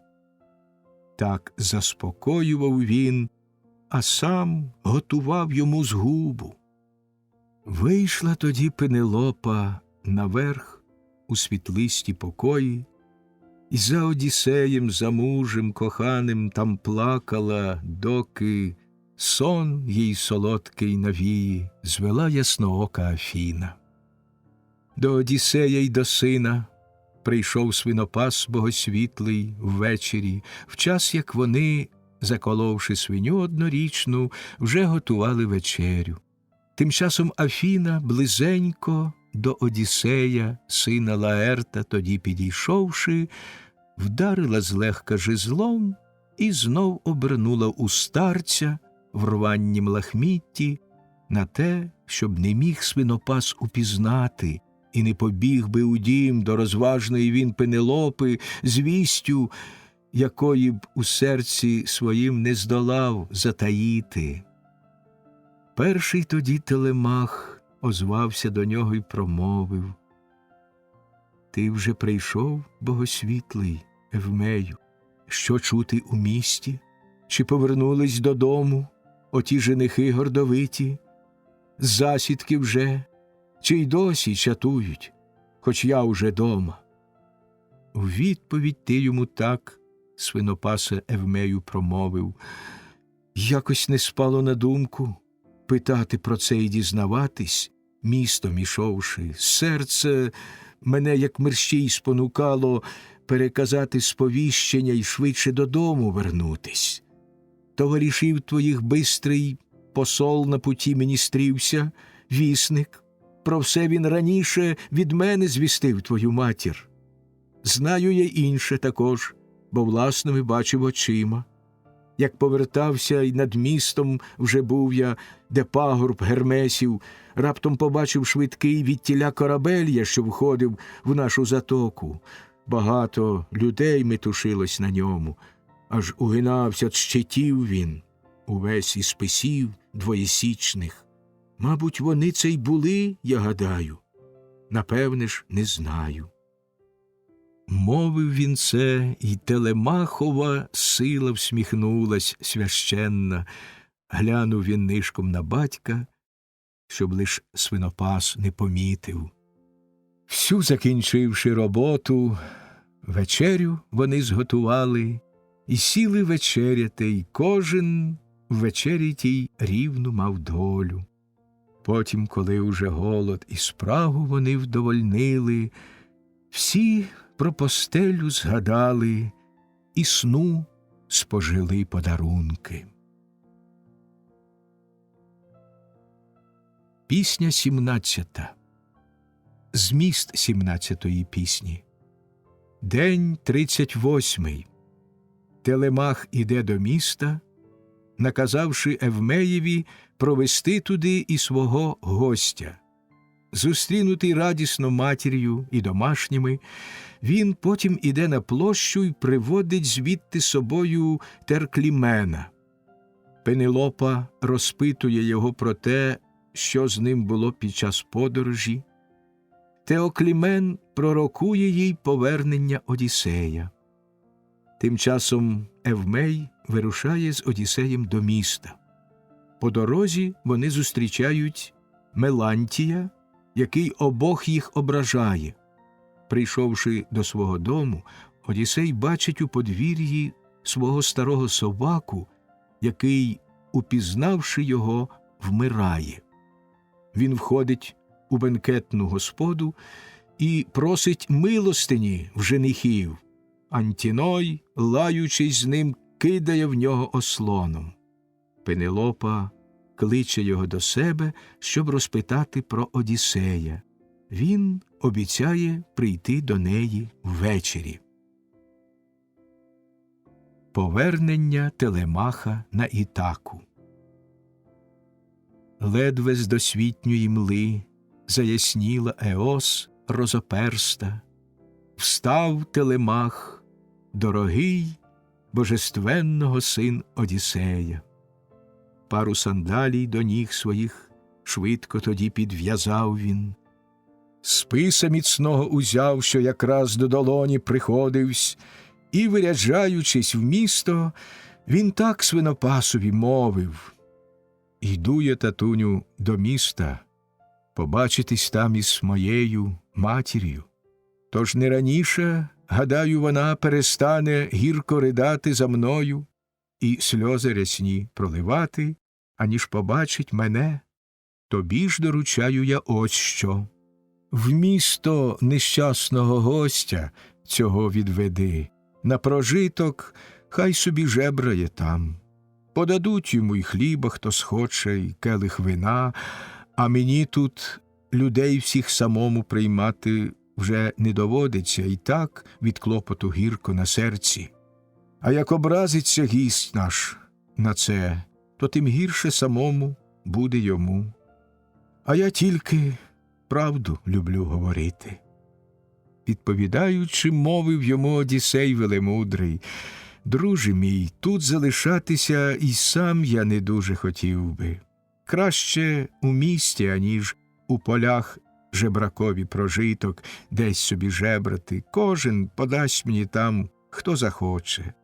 Не у таких бо літах я, щоб тут у кошарі лишатись і пастухів Божаєві коритись у всьому слухняно. Іди вже собі, а мене оцей муж проведе, як звелів ти. Лиш при вогні я погріюсь, бо одіж у мене погана. Може, й потепліє трохи тим часом, щоб холод ранковий не прохопив мене. Місто ж, ви кажете, звідси далеко». Так він сказав. Телемах же, з подвір'я прямуючи, бистрим кроком пішов женихам, лиховісну замисливши згубу. Став біля дому свого він, вигідного для проживання, списа поставив свого, об високу обперши колону, і, переступивши поріг кам'яний, увійшов до господи. Перша зустріла його годувальниця там, Евріклея. Руна на кріслах різьбленних вона розстилала, і до нього кинулась вся у сльозах. І інші навколо зібрались, вже Одіссея в біді витривалого вірні служниці, і радісно в голову всі і в плечі його цілували. Вийшла тоді із покою свого й Пенелопа розумна, мов Артеміда на вигляд, або золота Афродіта. Вся у сльозах обнімала вона свого любого сина, голову ніжно йому і очі ясні цілувала. Врешті до нього крізь сльози промовила слово крилате: «Світло ясне моє, ти вже вернувсь, Телемаху, не ждала я тебе бачити з дня, як відплив з кораблем ти на Пілос. Потай від мене вістей питати про любого батька. Тож розкажи бо докладно, що бачить тобі довелося». відповідаючи так, Телемах тямовитий промовив: «Матінко люба, не плач, і слізьми не хвилюй мені серце в грудях, коли ось я наглої згуби щасливо уникнув. Краще омийся і чисте вбрання, одягнувши на тіло, у верхні покої ввійди із своїми служницями разом, перед богами всіма в молитвах обіцяй гекатомби їм принести, може, Зевс допоможе здійснити відтомсту. Я ж тим часом на площу піду, щоб до нас запросити гостя, який приєднався до мене в путі поворотній. З товаришами божистими я наперед його вислав, в дім свій Піреєві гостя привітно прийнять доручивши, і шанувати, і любити, аж поки додому вернуся». Так він промовив. У неї ж безкрилим лишилося слово. Потім омилась і чисте вбрання, одягнувши на тіло, перед богами всіма обіцяла вона гекатомби їм принести, може, Зевс допоможе здійснити відомсту. А Телемах тим часом з своїх уже вийшов покоїв з списом в руках. Услід йому бігли два пси прутконогі. Чаром божистим його опромінила з неба Афіна. Всі зачудовано люди дивились, коли він проходив, а вколо нього уже женихи позбирались зухвалі і приязно з ним розмовляли, хоч серцем лихе готували. Та велелюдного їх товариства він все ж уникає і прямо туди, де батькові, друзі з часів найдавніших, Ментор пресвітлий та ще Антіфат з Аліферсом сиділи, йде і сідає. Вони ж його стиха розпитувать стали. Близько до них і Пірей підійшов тоді списник славетний. Гостя він вів через місто на площу. До гостя увагу не забаривсь Телемах проявити і вийшов назустріч. Перший до нього Пірей з такими звернувся словами: «Швидше пошли, Телемаху, жінок до моєї оселі, щоб передать тобі міг Менелаєвія подарунки». Відповідаючи так, Телемах тямовитий промовив: «Ще невідомо, Пірею, як вся тут обернеться справа. В разі зухвалі мене женихи тут у власному домі потай уб'ють і дідизну мою між собою поділять. Краще, вважаю, тобі, ніж комусь ті забрать подарунки. А як уродять убивство і смерть, що для них засіваю, радісно в дім ті дарунки мені принесеш ти на радість». Мовивши це, повів він чужинця нещасного в дім свій. А увійшовши додому, вигідного для проживання, скинули з себе плащі та на крісла й стільці поскладавши, митись пішли вони в гладко обтесану чисту купальню. Добре помивши, служниці оливою їх намастили, свіжі хітони на них надягнули й киреї вовняні. Вийшли з купелі обидва, і на крісла вони посідали. Воду служниця внесла в золотому чудовому глеку, руки вмивати й поволі над срібним цеберком зливала. Потім поставила стіл перед ними обструганий рівно, хліба і страв розмаїтих їм ключниця вносить поважна, радо й щедро черпнувши з домашніх запасів багатих. Мати ж тим часом у крісло своє ободвірок оперте сіла навпроти й сукати тонку почала собі пряжу. Руки до поданих страв одразу ж усі простягнули. Потім, коли уже голод і спрагу вони вдовольнили, перша озвалася словом до них Пенелопа розумна: «Мабуть, до верхніх піду, Телемаху, своїх я покоїв, ляжу на ложе своє, зітхань моїх сповнене тужних. Рясно моїми сльозами, омиване з дня, як твій батько до Іліона з Атрідами вирушив. Ти ж бо не хочеш, перше аніж женихи у дім наш зберуться зухвалі, те, що про батькове чув ти повернення, ясно сказати. Відповідаючи їй, Телемах тямовитий промовив: що ж, коли так, то усю розкажу тобі, матінко, правду. В Пілос до Нестора ми прибули, до керманича люду. У високоверхому домі прийняв він мене і гостинно став частувати, як батько приймає коханого сина, що з чужини нещодавно вернувся. Отак і мене він став частувати з своїми синами славетними разом. Про Одіссея ж в біді витривалого жодної звістки, каже, не чув ні від кого, живий він чи смертю загинув. До Менелая з писами славетного сина Атрея вирядив кіньми мене він, у повозі збитому міцно. Бачив я там і Єлену, Аргеївнку, що через неї стільки зазнали аргеї, із волі богів і троянці. Зразу ж почав мене сам Менелай гучномовний питати, задля якої прибув я мети в Лакедемон прекрасний.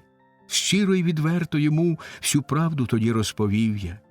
Відповідаючи так, Менелай тоді мовив до мене: ну ж і ганьба, на шлюбному ложі лягти у такого мужа могутнього враз заманулось отим боягузом. Все це одно, якби лань у лігво могутнього лева, новонароджених ще сосунків оленяток поклавши, вийшла б на травами рясно укриті узгір'я й долини пастись, а він би тим часом, до лігва свого повернувшись, приготував оленятам і лані загибель ганебну. Так Одіссей і для них приготує загибель ганебну. О, якби Зевсе наш батько, і Афіно, і ти, Аполоне, він залишався таким, яким ще колись на Лесбосі, ставши на герць завзято, із Філомелідом змагався й кинув з усеїним сили об землю на радість Ахеям. Хай би отак Одіссей зустрів женихів безсоромних. Коротковічні усі вони стали тоді й гіркошлюбні.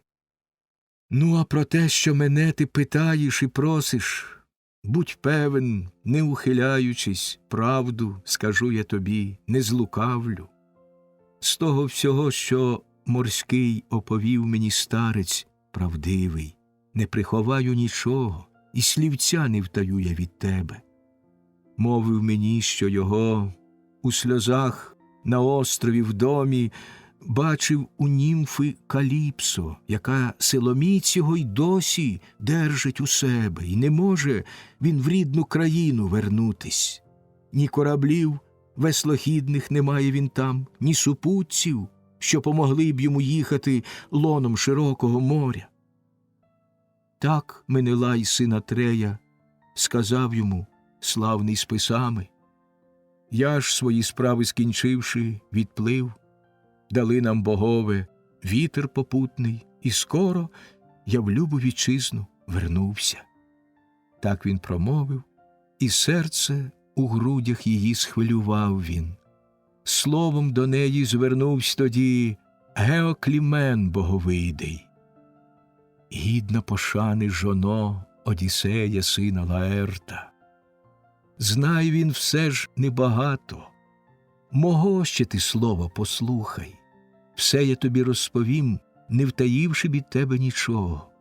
Свідком хай Зевс мені буде, найперше, і стіл цей гостинний, і Одіссеєве вогнище, це, до якого прийшов я, що Одіссей уже тут, у своїй уже рідній країні, ходить він десь чи сидить, про лихі дізнається учинки, та женихам він усім лиху вже вирощує згубу.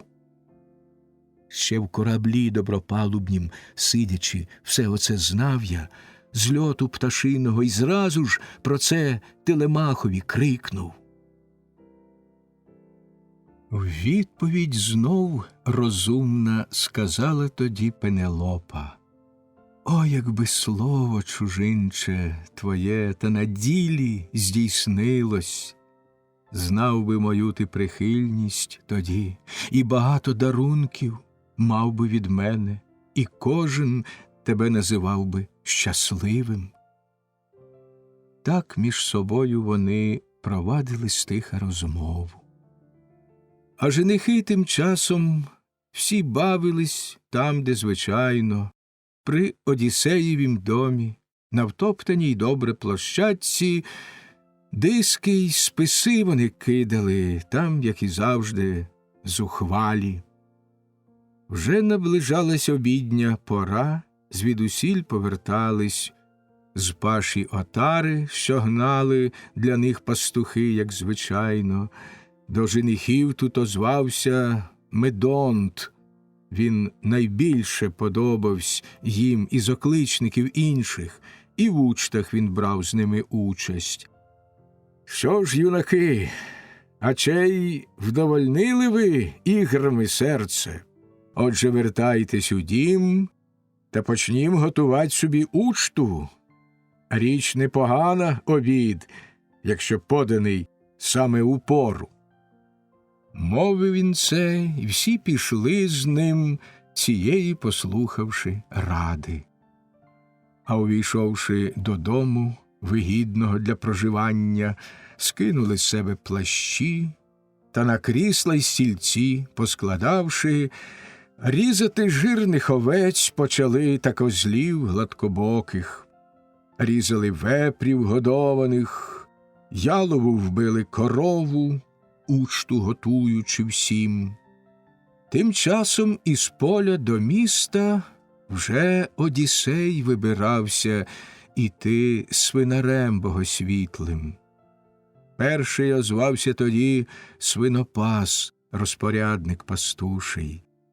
«Отже, мій гостю, ти хочеш відразу ж сьогодні до міста йти, як звелів мій господар. Мені ж би хотілося краще, щоб залишився у мене ти сторожем цієї кошари. Тільки шаную його я і боюся, щоб часом мене він потім не лаяв, тож прикро докори господаря чути. Ну, то ходімо ж у путь». На західне коло помітно день похилився, й тобі холодніше увечері буде.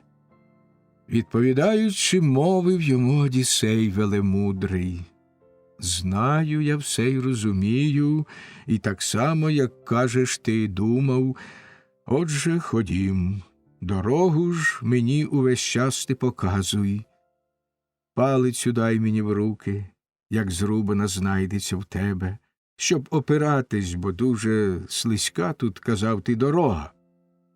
Мовивши це, через плечі собі він закинув за спину латані вбогі сакви, замість ременя шнур підв'язавши, дав йому й палку Евмей, що гостю була до вподоби. В путь подалися обидва, а пси й пастухи залишились двір стерегти і кошару. Повів він господаря в місто у вигляді старця з торбами, жебрущого вбогого діда, що на ціпок опиравсь і тілом світив крізь лахміття. Ішли кременистою стежкою вниз і дійшли вже до міста. Близько вони, де в криниці камінням обкладеній гарно, чистою воду джерельну черпали усі городяни. Нерід і так, і Поліктор криницю оту спорудили. Гай з осокорів, що люблять вологість, оточував рівним колом її звідусіль, і холодна вода струмувала з скелі стрімкої. Над нею вівтар височив божественним німфам. жертви на ньому приносили їм подорожні. Доліїв син Мелантій обох саме тут наздогнав їх, кози добірні він гнав, з цілої отари найкращі, для женихів на обід, ще й двоє було з ним підпасків. Щойно побачивши їх, непристойними став він словами, страшно їх лаяти, аж Одіссеєві серце обурив. «Онде, ледащо один, такого ж веде ледачугу, завжди подібного Бог із такими ж подібними зводить. Ну і куди ж ти ведеш цього злидня, чудний свинопасе, старця обридного ще й на обідніх столах блюдолиза? Пообтирав не один він одвірок плечима своїма, жебравши покидьків скрізь, бо котли та мечі не для нього. Краще віддав би його ти мені вартувати обору, був би у нас скотарем він, та зілля носив би козлятам. Скоро тут на сировиці стегна здорові надбав би, тільки він так до неробства поганого звик, що не схоче братися вже до роботи, лише старцюванням по людях буде й надалі утробу свою годувать ненаситну. От що тобі я скажу, і збудеться те неодмінно. Тільки-но прийде у дім божистого він Одіссея, з рук женихів полетять йому в голову лави й ослони. Ребра йому поламають і геть його викинуть з дому.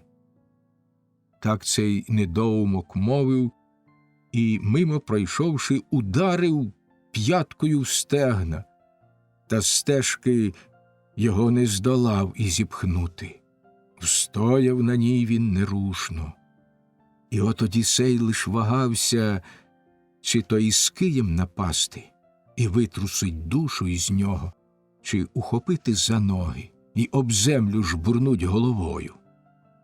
Стерпів проте і стримав свій гнів. Свинопас же у вічі вилаявсь добре і руки, здійнявши вголос, молився.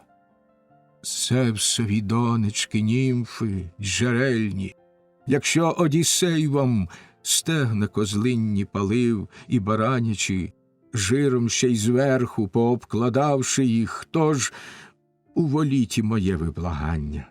Хай той повернеться муж, хай Бог приведе його скоро. Зразу він з тебе всю виб'є, тоді хвастовитість, що з нею носися так ти зухвало, шалаючись безперестанно в місто, в нікчемних таких пастухів вся отара загине. Знову Мелантій тоді, козиний пастух, обізвався. Лишенько, з чого цей пес до підступів звиклий говорить? От я на чорнім своїм кораблі довговеслім з Ітаки сам його вивезу, ще й зароблю я на ньому чимало. Хай би ще так Аполлон срібнолукий сьогодні ж у домі вбив Телемаха, чи дав би його женихам вгамувати, як Одіссеєві день повороту давно вже загинув. Так він сказав і лишив їх іти за собою повільно. Сам же поквапився і швидко дійшов до хазяйського дому. Зразу ж всередину він увійшов і поміж женихами сів супроти Еврімаха, якого найбільше любив він. Долю м'ясива йому тут прислужники зразу поклали. Ключниця ж вельми поважна з комори внесла йому хліба, а Одіссей тоді з ним свинопас богосвітлий додому близько уже підійшли. Формінги, дзвонистої звуки гучно лунали навколо. То грав, починаючи співи, Фемій. За руку схопив Одіссей свинопаса і мовив: «Мабуть, Евмею, це і є Одіссеїв чудовий будинок. Легко бо між багатьох його інших домів упізнати. Все тут одне до одного, обведене дбало подвір'я, муром з зубцями й тримаються міцно двійчатої брами, двері. Нікому ніякою зброєю їх не здолати. В домі отім, як бачу я, гості численні справляють учту, і печеного запах доноситься звідти, і формінги звуки бринять, що богове другиною учти зробили. Відповідь ти йому так, свинопасе, Евмею промовив. Легко впізнав ти, ні в чому, бо розум тебе твій не зводить. Отже, подумаймо разом тепер, що нам далі робити. Перший війдеш ти додому, вигідного для проживання, втиснешся між женихів, я ж тут залишуся тим часом. Чи, коли хочеш, піду, я вперед, а ти залишайся.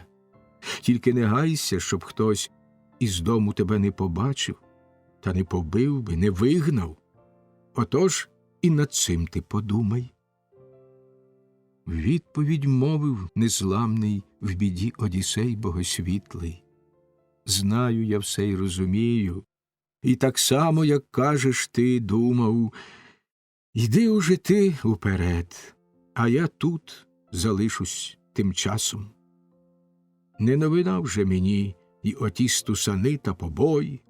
Серце у мене терпляче, багато бо горя зазнав я і серед хвилі у бою, хай станеться й це ще зі мною. Тільки ніяк затаїть не вдається голодного шлунка, цього нещастя, що стільки страждань спричиняє людині. Тож задля цього у нас і міцні кораблі споряджають, щоб в неспокійному морі противникам лиха завдати. Так між собою вони провадили стиха розмову. Голову й вуха до мови їх Аргос підняв, що лежав там пес Одіссея в біді витривалого. Сам того пса він виховав, користі ж з нього не знав, бо раніш у священний вирушив він Іліон. Юнаки його потім з собою брали на оленів, диких козуль та зайців полювати. Нині ж, забутий всіма, без хазяйського ока, на купі гною лежав він, яку з-під волів та ослів біля брами понаскидали. Пізніше той гній Одіссеєва челядь в поле возила угноювать всюди наділок просторий. Аргос лежав там, і воші собачі на ньому кишіли. Щойно почув Одіссея свого він господаря близько, зразу ж хвостом завиляв, і вуха пригнув він обидва. Та підійти до господаря ближче тепер вже не мав він сили, і той обернувся, щоб утерти непрохані сльози, та приховать від Евмея, і тут же спитав його швидко: «Дивно, Евмею, який? У гною он лежить тут собака, гарний на вигляд, та з певністю все ж я не міг би сказати, чи і на ноги такий же він бистрий, як виглядом гарний, а чи із тих він собак, які близь хазяйського столу, лащаться тільки й для хвастощів, лиш їх тримає господар». Відповідь ти йому так, свинопасе, Евмею промовив: «Пса цього давній господар, мабуть, в чужині десь загинув. Був би цей пес у своїй поведінці й на вигляд такий же, як і лишив Одіссей його, йшовши походом на Трою, то здивувався б ти силу, уздрівши його, і моторність. жоден бо звір, що його в лісовій гущині він угледить, в нього не втік би.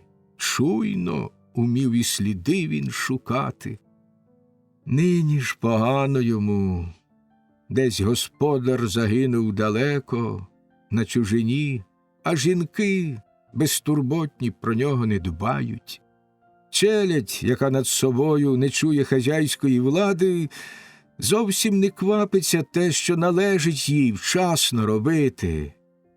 Тож половину від гідності Зевс одбира громовладний у чоловіка, якому дні рабської долі прирік він. З цими словами у вигідно збудований дім увійшовши, до женихів достославних він прямо в покої подався.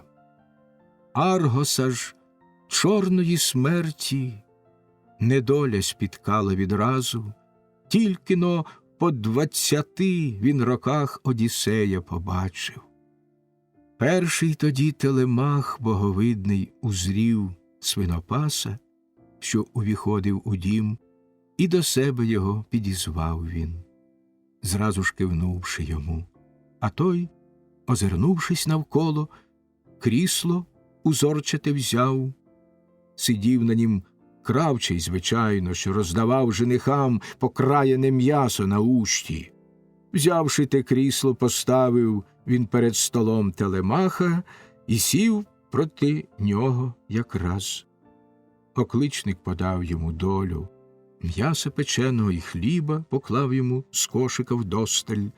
Вслід йому зразу ж тоді й Одіссей увійшов до господи в вигляді старця з торбами, жебрущого, вбогого діда, що на ціпок опиравсь і тілом світив крізь лахміття.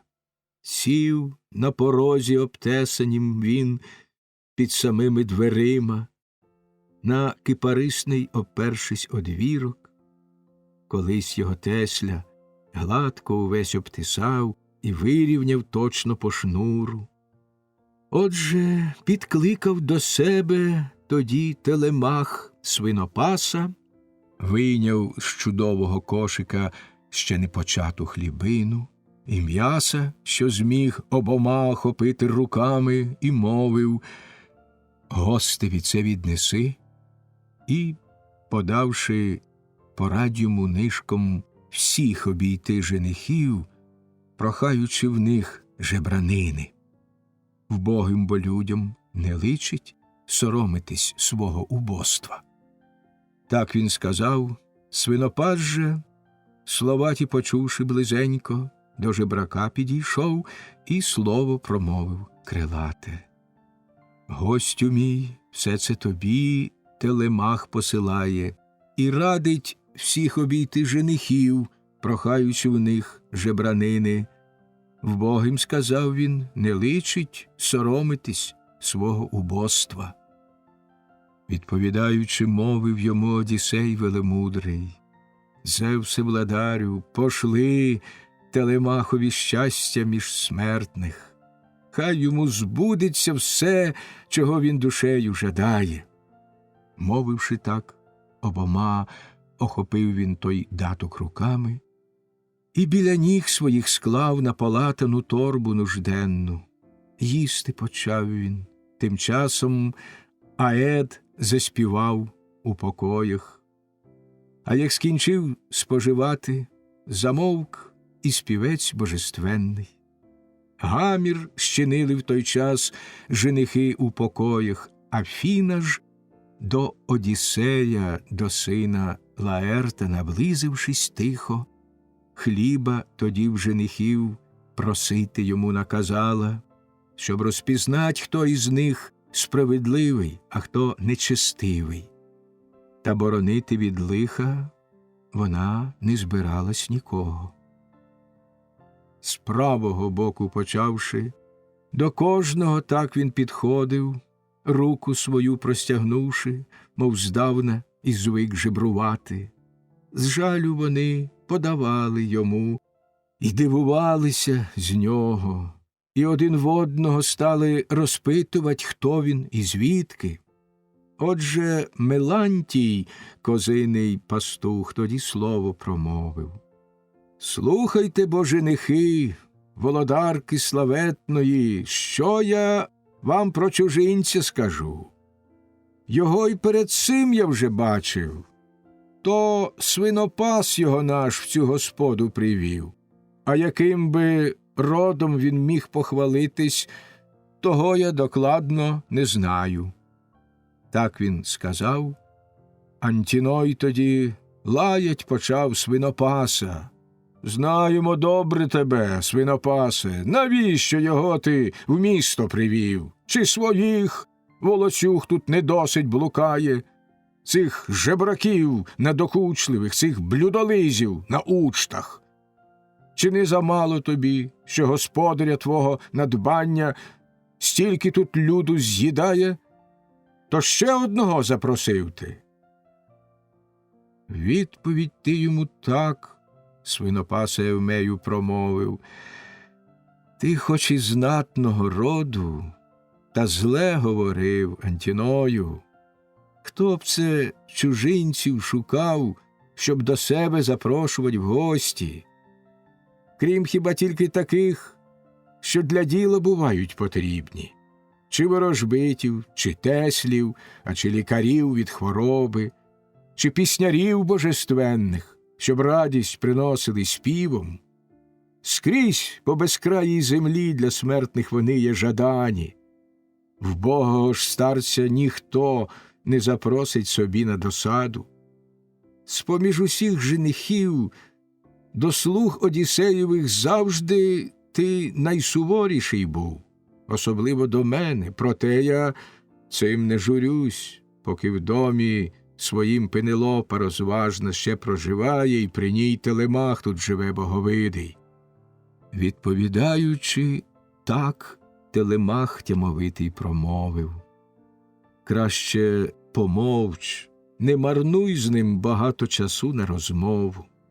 Звичний словами лихими облаяти кожного тяжко цей Антіной, та й інших уміє на сварку підбити».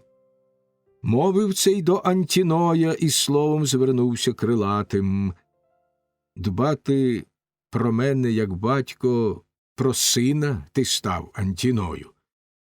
Силуєш ти мене вигнать словами лайливими гостя геть із домівки цієї. Хай Бог нас від цього боронить. Хочеш, візьми і дай, не перечу, а навіть прошу я. Можеш і матінки з цим не соромитись ти, і нікого з челяді, з тих, що живуть в Одіссея божистого домі. Думка про те не така у грудях твоїх животіє. Більше волієш ти сам наїдатись, ніж іншому дати». Відповідаючи, так Антіной Телемахові мовив. «Що ти сказав, розбуялий ти зух, Телемах пишномовний? Тож, якби всі женихи йому стільки, як я, надавали, місяців зо-три далеко б одному цього він тримався б». Мовивши так, ухопив з-під стола він ослін, на якому ноги блискучі держав, учтуючи з друзями разом. Інші ж усі подавали й наповнили вбогу торбину хлібом і м'ясом. Вже мав одійти Одіссей до порога, підгодуватися тим, що Ахеї йому надавали, та зупинився біля Антіноя і так йому мовив. «Дай мені, друже, не гірший, бо всім від Ахеїв ти інших, а навіть кращий, адже, мов би той володар ти на вигляд, тим той повинен мені щедріше від інших подати хліба. Я ж скрізь по безкраїй землі тебе славити буду. В домі своєму і я між людей колись жив собі тихо, в щасті й достатку, і не раз подавав подорожній людині, хто б то не був, і з якою потребою хто не зайшов би. В мене й челядників досить було, і усього багато. З чим у нас добре живеться і за що нас звуть багачами. Все мені знищив Кроніон, така вже була його воля. Він напоумив мене до розбійної зграї, приставши, їхать в Єгипет, в дорогу далеку, щоб там я загинув. Став на Єгипті ріці з крутобокими я кораблями. Потім на берег звелів супутникам витягти вірним наші усі кораблі і самим біля них залишатись. А спостерігачем вийти звелів на чатівні дозорні. Та у зухвалій відвазі, на власні довірившись сили, кинулись раптом вони, єгипетські ниви чудові, скрізь грабувати, жінок з немовлятами всіх полонили і повбивали мужів, сягали до міста їх крики. Гомін, почувши на поміч, єгиптяни їм на світанку вибігли.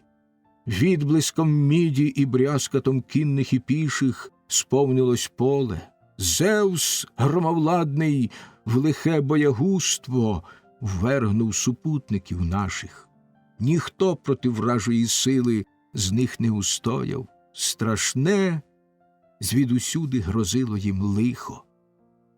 Дуже багато тоді полягло нас від гострої міді, інших до праці гіркої примусили, взявши живими. Тож і мене віддали на Кіпр чужоземцю, що стрівсь їм, Дметру, синові Яса, що силою в Кіпрі владарив. Звідти дістався й сюди, всілякого лиха зазнавши. Відповідаючи так, Антіной став до нього кричати: «Хто це з богів оце лихо послав колотити нам учту? Геть від мого стола! Посередині стань, як не хочеш зразу ж Єгипту гіркого і Кіпру тут знову зазнати. Ну й безсоромний із тебе жебрак, ну й зухвалий нахаба. Колом ти всіх обійшов, і вони подають нерозумні, щедро. Кому ж із них міри дотримувать, бути ощадним серед чужого добра? Його ж бо для кожного хватить». Тож, відійшовши від нього, сказав Одіссей велемудрий: «Горенько, серцем ти зовсім не той, що на вигляд здавався. Дрібочки солі з дому свого ти б не дав прохачеві. Якщо в чужому, розсівшись, мені відламати шкодуєш хліба шматочок, а тут же усякого повно наїдку». Так він сказав. Антіной же всім серцем ще більш розлютився, глянув на нього з-під лоба і вимовив слово крилате: «Бачу я, цілому більше тобі вже не вийти сьогодні з дому цього, то ти вже й лаятись тут починаєш». Так він сказав, і, схопивши ослінчик, у праве рамено, прямо таки біля карка потрапив йому. Наче скеля твердо стояв Одіссей, під тим не хитнувшись ударом. Мовчки лише головою повів, замишляючи лихо. Швидко пішов до порога він, сів там, поклав біля себе торбу, наповнену вщерть, і став женихам говорити: «Слухайте, бо женихи, володарки славетної, маю те вам сказати, до чого у грудях мій дух спонукає. Болю на серці й гризоти в душі не вчуває людина, хоч би й зазнавши побоїв, добро захищаючи власне, чи за корівок потерпить своїх, за овець білорунних. А Антіной мене б'є за нещасний мій шлунок голодний, кляту утробу, що стільки страждання від неї людині. Та як богове й Ерінії є й для жебрущих та бідних, хай Антіноя смертельний кінець замість шлюбу спіткає. Саме тоді Антіной, син Евпейта, озвався до нього: «Їж і спокійно, чужинче, сиди, або геть забирайся, бо за розмову таку юнаки ці за руки і ноги геть тебе викинуть з дому, всю шкіру тобі обідравши». Так він сказав, і гнівом усі женихи запалали. Хтось тоді мовив з-поміж юнаків отих високодумних: «Зле ти вчинив, Антіною, що старця нужденного вдарив. Горе тобі, як хто-небудь то був із богів наднебесних. Часто боги мандрівного чужинця подобу прибравши, чи в якій постаті іншій, по наших містах походжають, спостерігаючи гордість людей та їх справедливість». Так женихи говорили, та він не зважав на їх мову. Біль в Телемаховім серці великий роївся за батька битого, та ні сльозини, проте і сповік не зронив він. Мовчки лише головою повів, замишляючи лихо. Чула й сама Пенелопа, розумна, що гостя якогось бито в покоях, і так між служебниць своїх говорила: «Хай би самого тебе так побив Аполлон славнолукий. Ключниця тут Еврінома за нею також говорила: о, якби наші здійснились оці молитви і прокльони, то не діждати Еос ясношатної з них вже нікому». Відповідь їй розумна сказала тоді Пенелопа: «Всі вони, неню, мені вороги, всі лихе замишляють, а Антіной найбільше до чорної кери подібний. Ходить по наших покоях якийсь там чужинець нещасний, просить подати йому, до всього нужда приневолить. Кожен подав йому дещо, і наповнили в Богу торбину, лиш Антіной ослоном у праве плече його вдарив». Так до служебних жінок, звернувшись, вона говорила, сидячи в спальні. В той час підкріплявсь Одіссей богосвітлий. Кличе тоді свинопаса вона богосвітлого й мовить: «Йди, богосвітлий Евмею, і чужинцеві мов, хай до мене зайде. Хотіла б його попросить я гарненько й спитати про Одіссея в біді витривалого, чи не чував він, чи не видав його де, чоловік він на вигляд бувалий». Відповідаючи їй, свинопасе Евмею ти мовив: «Хоч би замовкли як-небудь Ахеї оті, володарко, і розповідь він би почав, і твоє утішалося б серце. В себе його я 3 ночі тримав, він 3 дні в моїй хаті жив, з корабля, бо утікши, до першого мене дістався, та про недолю свою до кінця він не встиг розказати. Як не спускає людина очей із співця, що богами, навчений смертних чудовим, своїм очаровує співом, і без кінця, як співає, готові вони його слухать. Так чарував мене гість цей в моїй пробуваючи хаті. Був з Одіссеєм, він каже, по батькові приятель давній. Жив бо на острові Криті, де Міноса рід проживає. Звідти й сюди він прибув, недолі і злиднів зазнавши в поневіряннях численних. Чував же, розказує, ніби близько уже Одіссей, у родючій країні Феспротів, цілий, здоровий, і скарб везе він додому великий. У відповідь знов розумна сказала йому Пенелопа: «Йди-но поклич його, хай він усе мені в вічі розкаже. Ті ж всі, чи сидячи там за дверима, нехай веселяться, чи забавляються в домі, як весело, так їм на серці. Власні бо їхні запаси лежать недоторкані дома, хліб і солодке питво, лиш домашні їх там споживають. Внадившись в дім наш, вони день у день учащають до нього, ріжуть нещадно волинам і вівці, й годовані кози, п'ють наші вина іскристі, без міри й без краю справляють учти свої, витрат не злічити. Немає бо в домі мужа, як був Одіссей, щоб нещастя оте відвернути.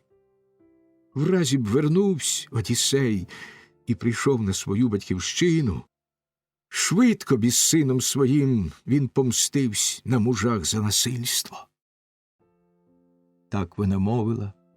Голосно чхнув Телемах, аж по домі всюди луна розляглась. Засміялась тоді Пенелопа, і до свинопаса Евмея із словом звернулась крилатим: «Йди-но, та швидше поклич бо того чужеземця до мене. Чув ти, як син мій чхнув? Ледь устигла я мову скінчити. Отже, так само несхибно і смерть женихів напостигне всіх до єдиного. Смерті і кер не уникне ніхто з них. Слово ще інше скажу. Поклади його в серці своєму. Тільки-но впевнюсь, що він усю мені правду говорить, в плащ і хітон одягну, та в інше одіння красиве». Так вона мовила, вчувши цю річ, свинопас тут же зразу до Одіссея наблизившись, слово промовив крилате: «Батечку гостю, це кличе розумна тебе Пенелопа, зве Телемахова мати, хоч горем засмучена тяжко, прагне душею вона про мужа свого розпитати. А як упевнена буде, що всю ти їй правду говориш, в плащ і хітон одягнути, звелить, у яких ти найбільшу маєш потребу, а хліба по людях собі не збираєш, щоб прохарчити свій шлунок. Подасть тобі кожен, хто схоче». В відповідь мовив незламний в біді Одіссей богосвітлий: «Радо, Евмею, готов я хоч зараз одверто всю правду розповісти Пенелопі, розумній Ікарія доньці. Знаю про нього я все, з ним, однаке, терпіли ми лихо. Дуже боюсь я про те юрби женихів знахабнілих, буйство бо їх і зухвалість залізного неба сягають. От і сьогодні, коли я проходив по дому і нікому зла не чинив, чоловік цей мене дуже боляче вдарив. Ні Телемах, ні хто інший не вийшов мене боронити. Отже, скажи Пенелопі, нехай на горі у покоях, хоч і не терпиться їй, посидить до заходу сонця. Потім узнає й про день повороту її чоловіка, ближче мене до вогню посадивши. Погана бо в мене одіж, ти знаєш і сам, я ж до першого тебе звернувся». Так він промовив, пішов свинопас, ту розмову почувши. Щойно ступив на поріг, як сказала йому Пенелопа: «Чом не привів ти, Евмею, його? Що на думці в приблуди? Може, занадто боїться когось?» чи соромиться, може, в дім показатись. Та скрутно старцям соромливим у світі. Ти їй у відповідь так, свинопасе Евмею, промовив. Все він до речі говорить, і кожен би мислив так само. Хоче уникнуть лише зухвальства мужів знахабнілих. Просить тебе почекати в покоях до заходу сонця. Буде й тобі набагато приємніш самій, володарко, з гостем тоді розмовляти і одній його відповідь чути. У відповідь мовила так розумна йому Пенелопа. Він не дурний, цей чужинець, збагнув бо, що статися може. Більше ніде, бо між смертних людей отакої немає зграї зухвалих мужів, щоб безчинства такі витворяли. Так говорила вона, їй усе розповівши докладно, з натовпом тих женихів свинопас богосвітний змішався, до Телемаха тоді він слово промовив крилате, голову близько схиливши, щоб інші його не почули. Любий, до себе я свині піду стерігти, і все інше наше з тобою добро, а ти доглядай тут усього. Передусім ти подумай про себе і подбай, щоб з тобою лиха не сталось. Є досить ахеїв, що зло замишляють. Зевс хай раніш їх погубить, ніж станеться з нами нещастя. Відповідаючи так, Телемах тямовитий промовив. Так воно й буде, татуню. Ти підеш собі по вечері, вдосвіта сам приженеш найкращі тварини для жертви, а про останнє усе подбаємо я і безсмертні. Так він сказав. Свинопас тоді сів на ослоні точенім, а як їдою й питтям свою душу цілком вдовольнив він, то до свиней відійшов, залишивши подвір'я й господу, повну гостей за столами, що з танців і спів на учті мали утіху, аж поки й до ночі вже день похилився. Пісня 18. Зміст 18-ї пісні. День 38. Бій Одіссея з Іром. Він безуспішно радить Амфіномові розлучитися з женихами.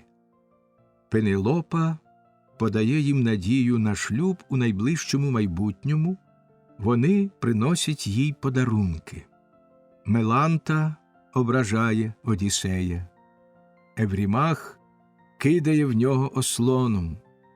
Женихи розходяться по домівках. Бій Одіссея з Іром навкулачки.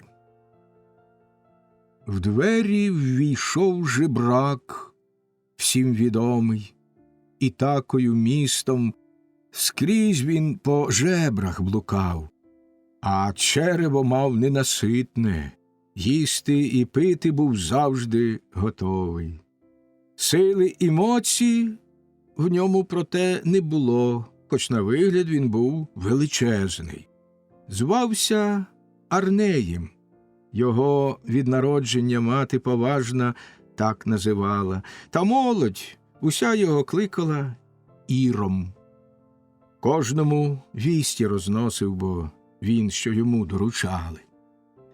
Він Одіссея почав виганяти із власного дому, лаяти став його, і слово до нього промовив крилате. «Геть від порога, старий, бо викину звідси за ноги. Може, не бачиш? До мене підморгують всі, щоб тебе я викинув звідси, а я ще соромлюся так учинити. Ну, бо вставай, щоб рук не прийшлось там до сварки докласти». Глянув на нього з-під лоба і сказав Одіссей велемудрий. Дивний ти, злого тобі не вчинив я й не мовив нічого, навіть не заздрю, коли подають і збираєш багато. Досить обом нам порога цього, і чого б то ми мали заздрити іншому. Ти ж, видається мені, такий самий бідний жебрак, як і я. Багатство боги лиш дають нам.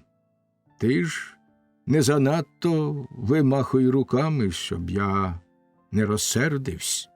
Хоч і старий, а кров'ю тобі розмалюю я груди й губи, тоді набагато було б спокійніше й для мене завтра. Бо певен того я, тепер уже ти не захочеш вдруге заходити в дім Одіссея, сина Лаерта. Відповідь мовив йому цим розлючений Ір Волочуга. Лишенько, як цокотить задрипаний цей ненажера, наче та баба стара біля печі. Ну й дам йому чосу, як обидва візьму кулаки, полетять усі зуби, щелеп на землю, немов кабанові, що засві риє. Підпережись, як належить, хай всі тут навколо побачать бій наш, як із молодшим от себе ти битися будеш. Так на порозі, обтесанім з каменю, в дверях високих, сварку вони отчайдушну нараз завели між собою. Та зауважила це Антіноєва сила священна. Весело той засміявся, і так женихам він промовив. Друзі мої, такого ніколи ще тут не траплялось. Нам несподівану Богу цей дім посилає розвагу. В сварці страшній завелись між собою наш Ір і чужинець, ще й навкулачки поб'ються. Нацькуймо одне їх на одне. Так він сказав, і з реготом всі з своїх крісел схопились і обступили юрбою обох прошаків-голодранців. Саме тоді Антіной, син Евпейта, до них обізвався. «Слухайте, що я скажу, женихи невгамовні й відважні. Козячі кендюхи там он шкварчать на вогні, на вечерю приготували ми їх, начинивши і жиром, і кров'ю. Хто з них здолає в борні і покажеться дужчим на силі, хай підійде і який до вподоби собі вибирає. В учтах із нами й надалі він братиме участь, а інших ми, жебраків із торбами, сюди не допустимо більше». Так говорив Антіной, і подобалась їм його мова. Та, замишляючи хитрість, сказав Одіссей велемудрий. «Друзі, ніяк неможливо із мужем молодшим боротись, літній людині, нуждою знесиленій, та спонукає шлунок злощасний мене на побої себе наражати. Тож покляніться усі і велику складіть мені клятву, що, догоджаючи Ірові, жоден на мене зрадливо рук не підійме важких і не дасть мене цим подолати». Так говорив Одіссей, і всі клятву дали, як просив він. А як вони поклялись і скінчили велику ту клятву, мовила знову тоді Телемахова сила священна. «Гостю, якщо тебе серце і дух спонукає відважний сили поміряти з ним, то із інших ахеїв нікого ти вже не бійся. Хто вдарить тебе, з багатьма буде битись. Я тут господар, зі мною ж, напевно, погодяться легко. І Антіной з Еврімахом, розумні, бо й знатні обоє». Так говорив він, і всі це схвалили. Свій сором лахміттям підперезав Одіссей, і чудові, міцні та великі стегна відкрив, і плечі свої оголив він кремезні, груди могутні й рамена. Наблизившись тихо Афіна, сил вожаєві людей додала у суглоби й м'язи. А женихи всі були здивовані цим надзвичайно, і на сусіда свого, поглядаючи, мовив з них кожен: «Ір вже не ір, біда йому буде, що сам напитав він. Гляньте, які з-під лахміття старий цей показує стегна». Так говорили вони, а в Іра душа трепетала. Та силоміць привели його слуги, проте й насильно підперезали, а він усім тілом тремтів з переляку. Лаючи, Іра гукнув на ім'я Антіной і промовив: «Краще б не жить, не родитись тобі, хвастовитий бугаю, надто тремтиш, бо й старого боїся цього чоловіка, що облягли його злидні й недоля тяжка пригнітила. От що скажу я тобі, і так воно статися має. Як подолає старий і покажеться дужчим на силі, вкину я в чорний тебе корабель і в ньому спроваджу на суходіл до Ехета, державця, губителя смертних. Вуха і ніс він тобі відітне безпощадною міддю. Сором твій вирве й живцем віддасть його псам на поживу». Так він сказав, і той тілом усім затремтів іще більше. Пхнули його на середину, і руки обидві піднесли. Тут міркувати незламний почав Одіссей богосвітлий, вдарити так, щоб на місці той впав і душа б відлетіла, чи тільки злегка ударить, щоб він по землі простягнувся. Поміркувавши про себе, він визнав усе ж за найкраще вдарити злегка, щоб часом ахеї його не впізнали. От замахнулись обидва, ударив Ір Одіссея в праве плече, а той його вдарив під вухо, аж кістка хруснула й пасока з рота кривавим струмком заюшила. З стогоном впавши у пил і скрегочучи дико зубами, землю він п'ятами бив. Женихи ж благородні, здійнявши руки вгору, зо сміху аж умирали. За ноги з передпокою потяг Одіссей його через подвір'я, аж до сіней під ворітьми, й до муру, що коло подвір'я, щільно його притуливши, дав костур, як берло у руки, став говорити до нього, і словом звернувшись крилатим: «От і сиди тут, свиней і собак відганяй, боягузе.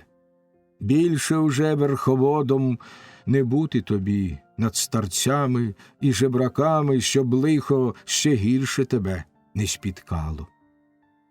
Мовивши це, через плечі собі він закинув за спину латані вбогі сакви, замість ременя шнур підв'язавши, і, відійшовши, сів на порозі, і сміхом вертались в дім женихи, і такими вітали чужинця словами: «Хай тобі, гостю, сам Зевс подає, і боги всі безсмертні, те, чого прагнеш душею, що любе для тебе й миле. Край бо поклав ти тепер жебранині цього ненажери серед народу.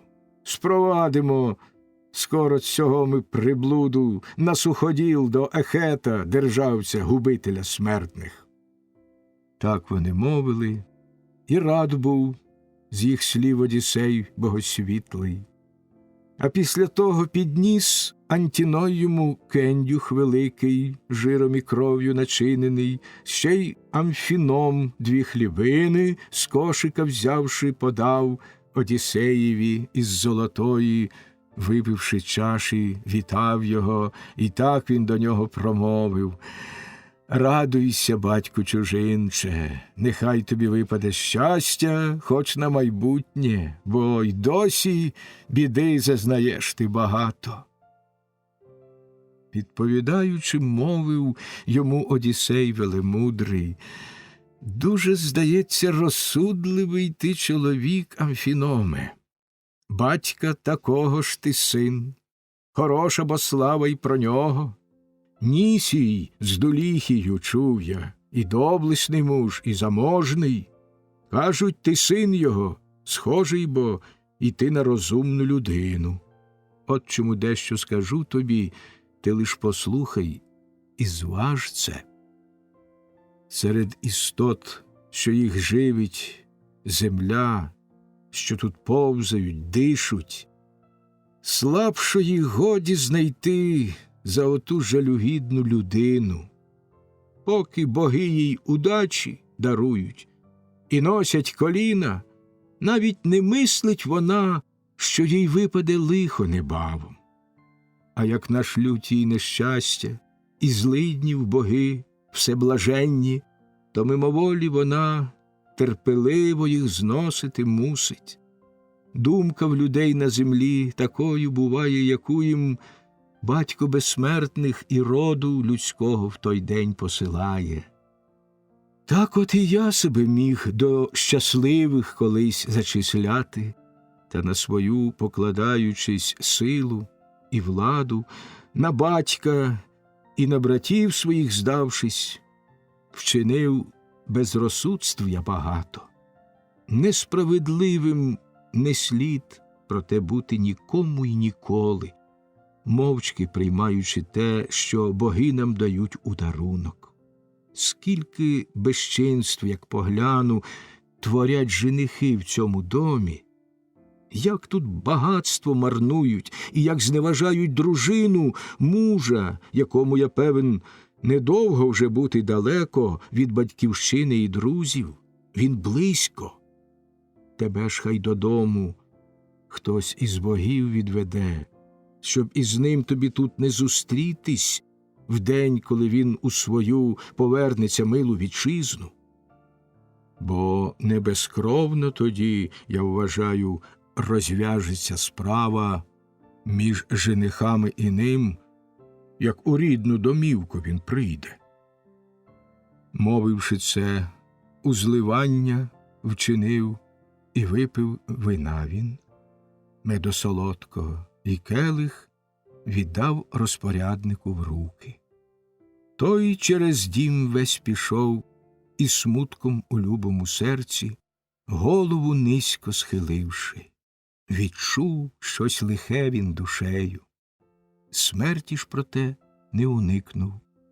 Його бо скувала Афіна, щоб Телемаха рукою і списом був приборканий міцно. Отже, вернувшись у крісло, він сів, із якого підвівся. Думку тоді подала ясноока богиня Афіна, мудрій Ікарія доньці, славетній умом Пенелопі, до женихів появитися, щоб якнайглибші бажання їхні розбурхать, самій же ще більше здобути поваги у чоловіка і в сина, аніж то раніше бувало.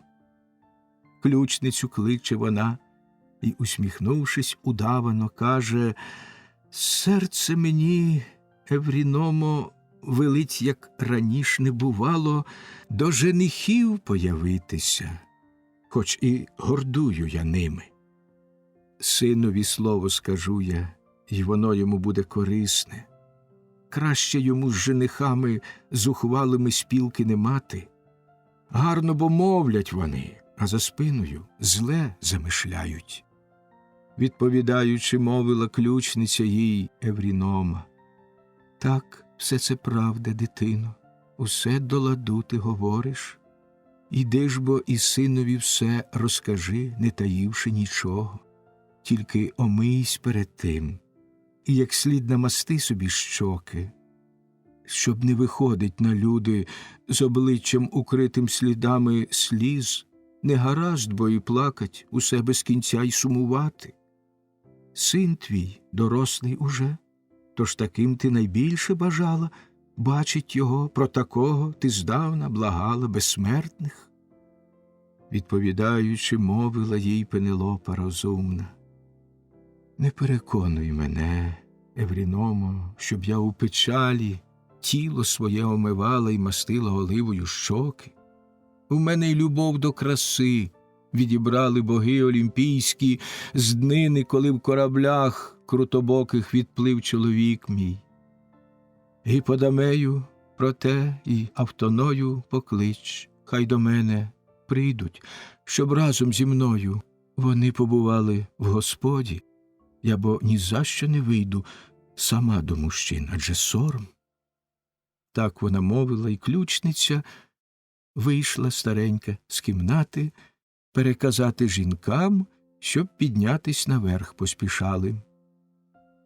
Інше замислила тут ясноока богиня Афіна. Сон найсолодший навіяла стиха Ікаровій доньці, все її тіло ослабло, схилилась вона і заснула там же, у кріслі. Тим часом на неї в богинях присвітла щедро дари пролила божественні, щоб звабить Ахеїв. Спершу обличчя красивим зробила їй, маззю натерши амбросіальною, що лиш сама Афродіта Кіферська мажеться нею, йдучи до Харит в чарівні хороводи. Потім їй вищою постать зробила й повнішою трохи, тіло ж білішим за кість слонову, обточену гладко.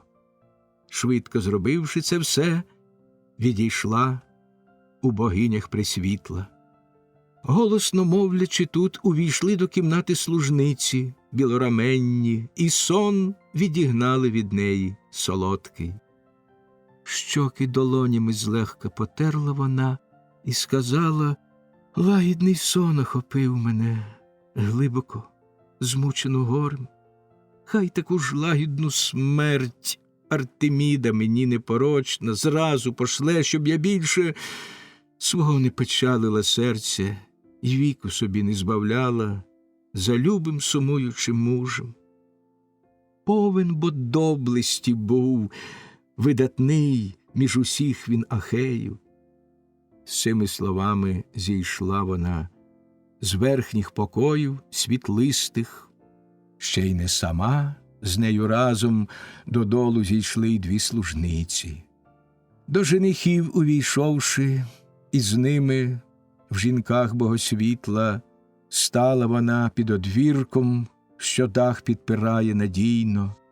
Лиця закрила собі ясним покривалом світлистим, з нею обабіч стояли обидві служниці дбайливі, а женихи запалали жагою і коліньми ослабли.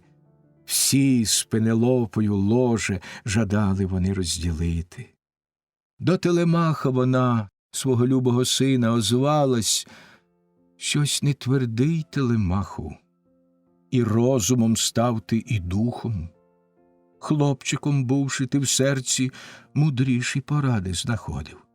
Ставши ж дорослим тепер, і з мужнілого віку дійшовши, в час, коли навіть стороння людина, на зріст твій і вроду глянувши, скаже, що ти нащадок щасливого мужа, в тебе нема ні понять справедливих, ні твердості духу.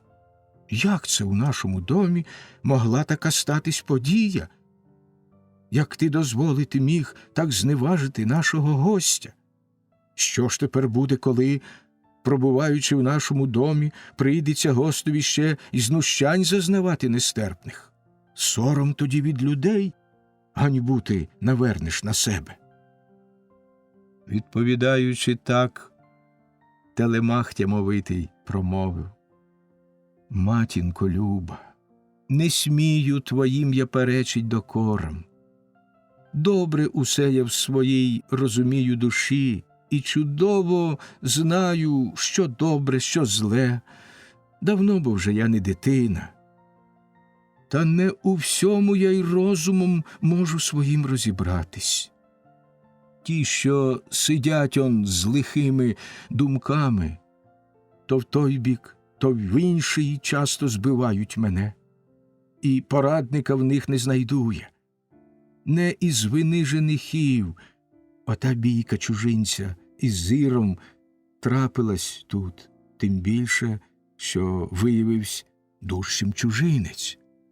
О, якби Зевсе наш батько, і Афіно, і ти, Аполоне, о, якби всі женихи так же само у нашому домі голови звісили соромом биті, чи то на подвір'ї, чи усередині дому, і кожному тіло зомліло, так же, як Ірові цьому, що з двору сидить під ворітьми, голову звісивши, зовсім на п'яного виглядом схожий, і на ногах вже не встоїть, ніяк і до власної хати вже не здолає вернутись, бо все йому тіло зомліло.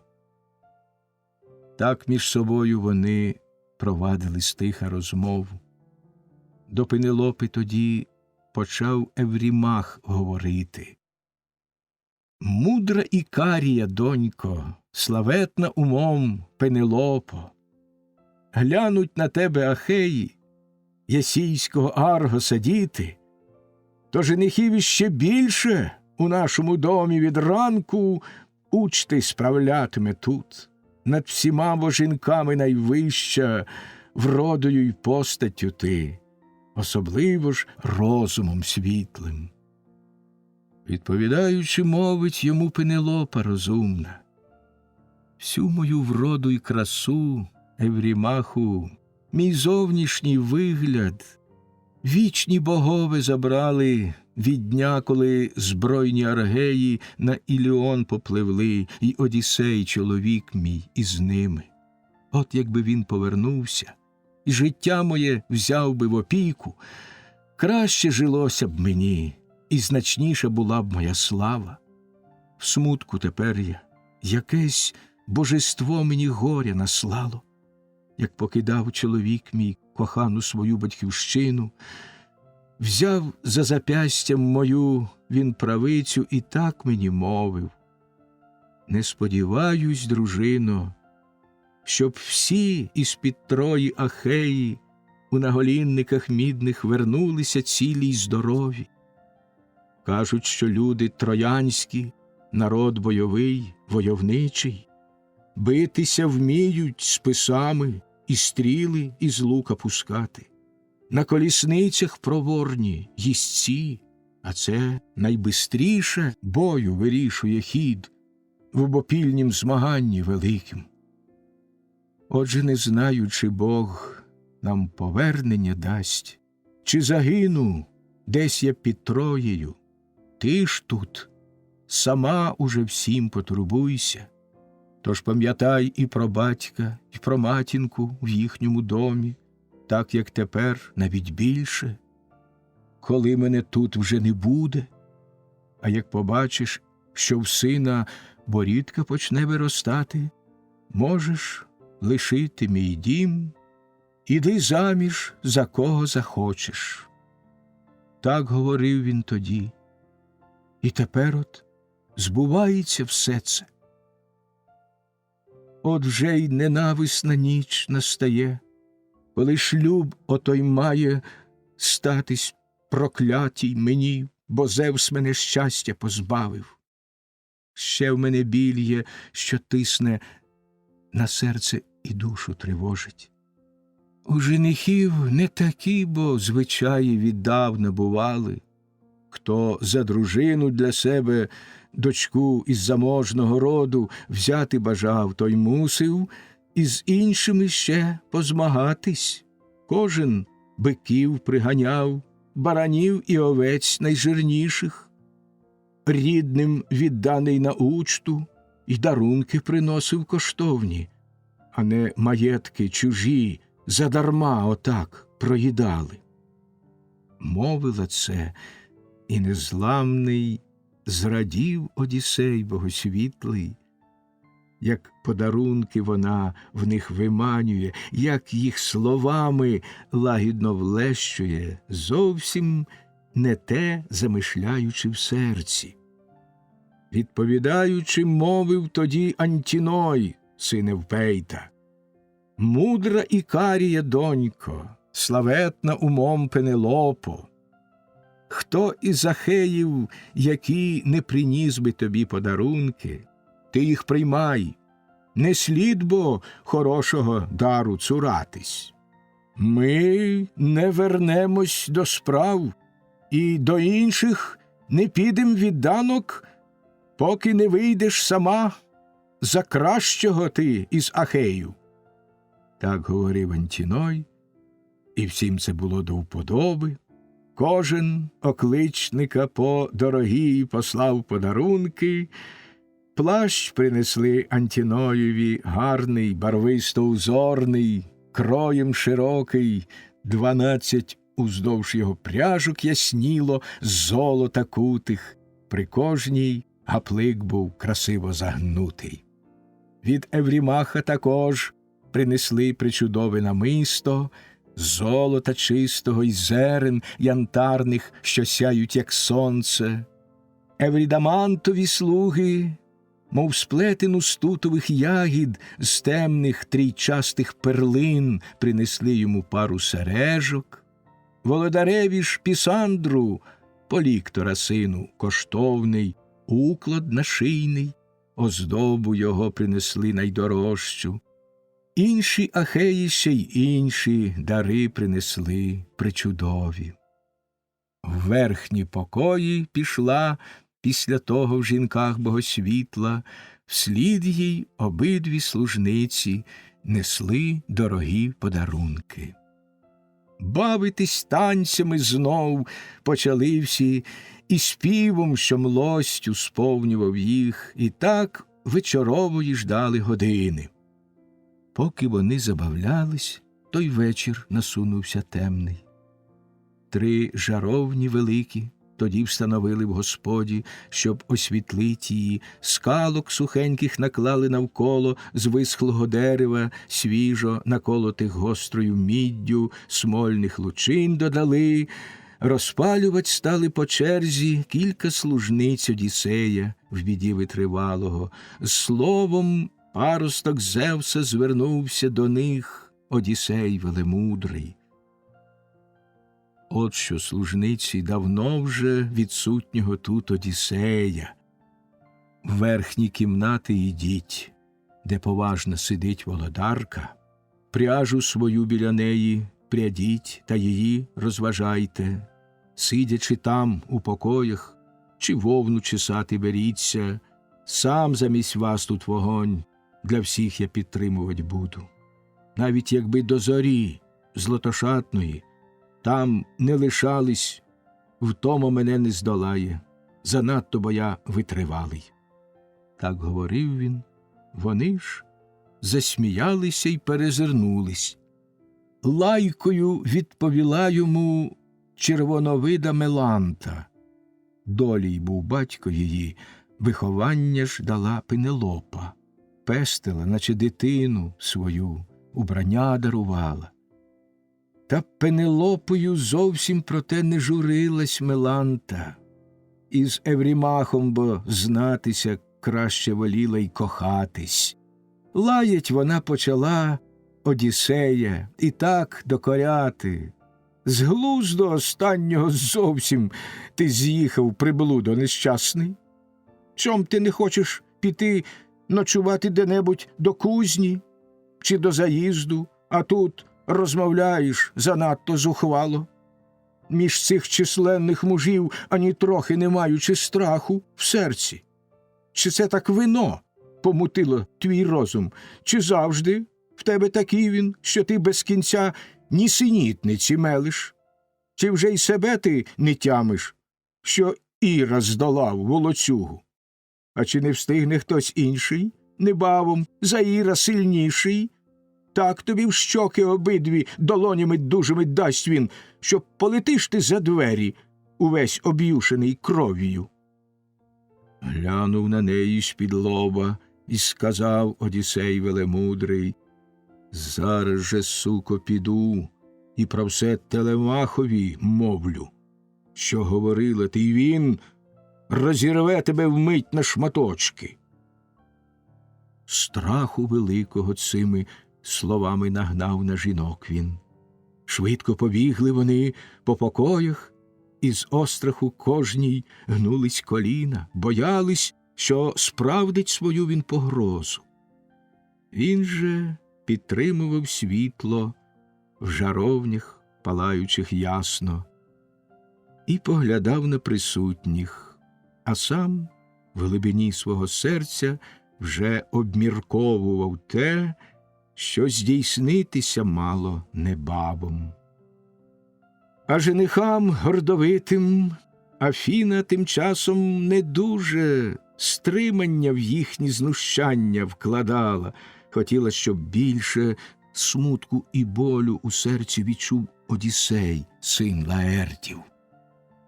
Перший тоді Еврімах, син Поліба, почав говорити, став глузувать з Одіссея, та й інших до сміху призводив. «Слухайте бо, женихи, володарки славетної, маю те вам сказати, до чого у грудях мій дух спонукає. Муж цей у дім Одіссеїв прийшов не без волі безсмертних. Сяйво, здається мені, не з лучин цих палаючих плине, а з голови його, гляньте, на ній же немає волосинки». Потім ще так Одіссеєві, городоборцю, він мовив: «Чи не схотів би ти, гостю, у мене в далекому полі попрацювати, якщо я за певну найму тебе плату? Тин городити стернини, великі дерева садити. Вдосталь туди я тобі постачав би готового хліба, дав би й одежу тобі, і сандалії дав би на ноги. Тільки ти звик до неробства поганого, так що не схочеш братися вже до роботи, лише старцюванням по людях будеш і далі утробу свою годувати ненаситну». Відповідаючи, мовив йому Одіссей велемудрий: «Хотів би з тобою удвох, Еврімаху, в труді позмагатись. Я весняної пори, коли дні у нас довгі бувають, на сіножаті, щоб кожен в руках по серпу мав красиво вигнутім, щоб узялись ми над ще серце вдвох до роботи і від світанку жали траву цілий день до смеркання. А як за плугом воли поганятимем ми половії, дужі, породисті, рослі, що випаслись добре на паші, силою й віком однакові, сила ж бо в них не ослабна. Гонів хай буде й 4, щоб ґрунт лиш до плуга придатний, бачив би сам ти, які я проорюю борозни рівні. А як війну розпочав би де-небудь сьогодні Кроніон, в мене ж був щит би в руках, і було б 2 загострені списи, ще й цільномідний шолом, що добре до скронь прилягає. Бачив би ти мене в перших рядах бойового загону, і не посмів би тоді уже шлунком моїм докоряти. Ти ж і зухвалий занадто, і душею якийсь непривітний. А що здаєшся самому собі ти великим і сильним, то лиш тому, що навкруг тебе люди малі і нікчемні. Тільки б прийшов Одіссей, на свою батьківщину вернувшись, стануть ці двері широкі, занадто для тебе вузькими, як утікати крізь них і спокоїв оцих доведеться. Так він сказав, Еврімах же всім серцем ще більш розлютився, глянув на нього з-під лоба і вимовив слово крилате: «Скоро сплачу тобі, злидню, за те, що зухвало так мовиш між цих численних мужів, ані трохи не маючи страху в серці. Чи це так вино помутило твій розум? Чи завжди в тебе такий він, що ти без кінця нісенітниці мелиш? Чи вже й себе ти не тямиш, що і роздолав волоцюгу?» Крикнувши це, він підніжок схопив. Одіссей з переляку враз аж присів біля самих колін Амфінома, що родом був із Дуліхію. Весь той удар виночерпію в праву руку потрапив, і келих аж дзенькнув на землю, упавши. З стоганом навзнак і сам виночерпій у порох звалився. Галас тим часом зняли женихи в звечорілих покоях. Дехто таке говорив, на сусіда свого позирнувши: «Хай би раніше загинув чужинець цей десь у блуканнях, ще не діставшись сюди, не було б колотнечі цієї. Сваримось через старців, і ніякої нам у цій учті втіхи не буде, якщо подолає у ній неприємне». Знову звернулась до них Телемахова сила священна. «От показились ви всі, божевільні, видно, багато з'їли і випили тут. Чи не Бог вас якийсь підмовляє? Вдосталь же всі підкріпились. Розходьтесь тепер по домівках, спати, як прагне душа. Та нікого проте не жену я». Так він сказав, а вони аж губи погризли зубами і лиш дивувались, як сміливо став Телемах розмовляти. Врешті тоді Амфіном озвався до них і промовив: «Нісія, син ясносвітлий владущого Парось Арета. Друзі, не слід нам проте на слушні слова й справедливі лайкою відповідати і з ворожою кидатись люттю. Не ображайте чужинця цього і не кривдіть нікого з челяді, що в Одіссея божистого в домі слугують. Хай виночерпій ще раз вином наші кубки наповнить, і, узливання вчинивши, розходьмося всі по домівках. Гостя ж цього в Одіссеєвих тут залишімо покоях на Телемахове дбання, в його бо він домі гостює». Так говорив він, і всім слова ці були до вподоби. Їм у кратерах вина намішав дуліхійський окличник Мулій, що був Амфінома товариш. Спинявсь перед кожним він і усім наливав, а вони своїх кубків блаженним, зливши богам, випивали вино, наче мед то й солодке. Тож, узливання вчинивши, ще випили, скільки схотіли, і по домівках своїх спочивати усі розійшлися. Пісня 19. Зміст 19-ї пісні. Вечір 38-го дня. Одіссей разом з Телемахом виносить зброю з їдальні, потім залишається наодинці. Меланта знов його ображає. Він розповідає Пенелопі вигадану про себе історію і запевняє її, що Одіссей незабаром повернеться до свого дому.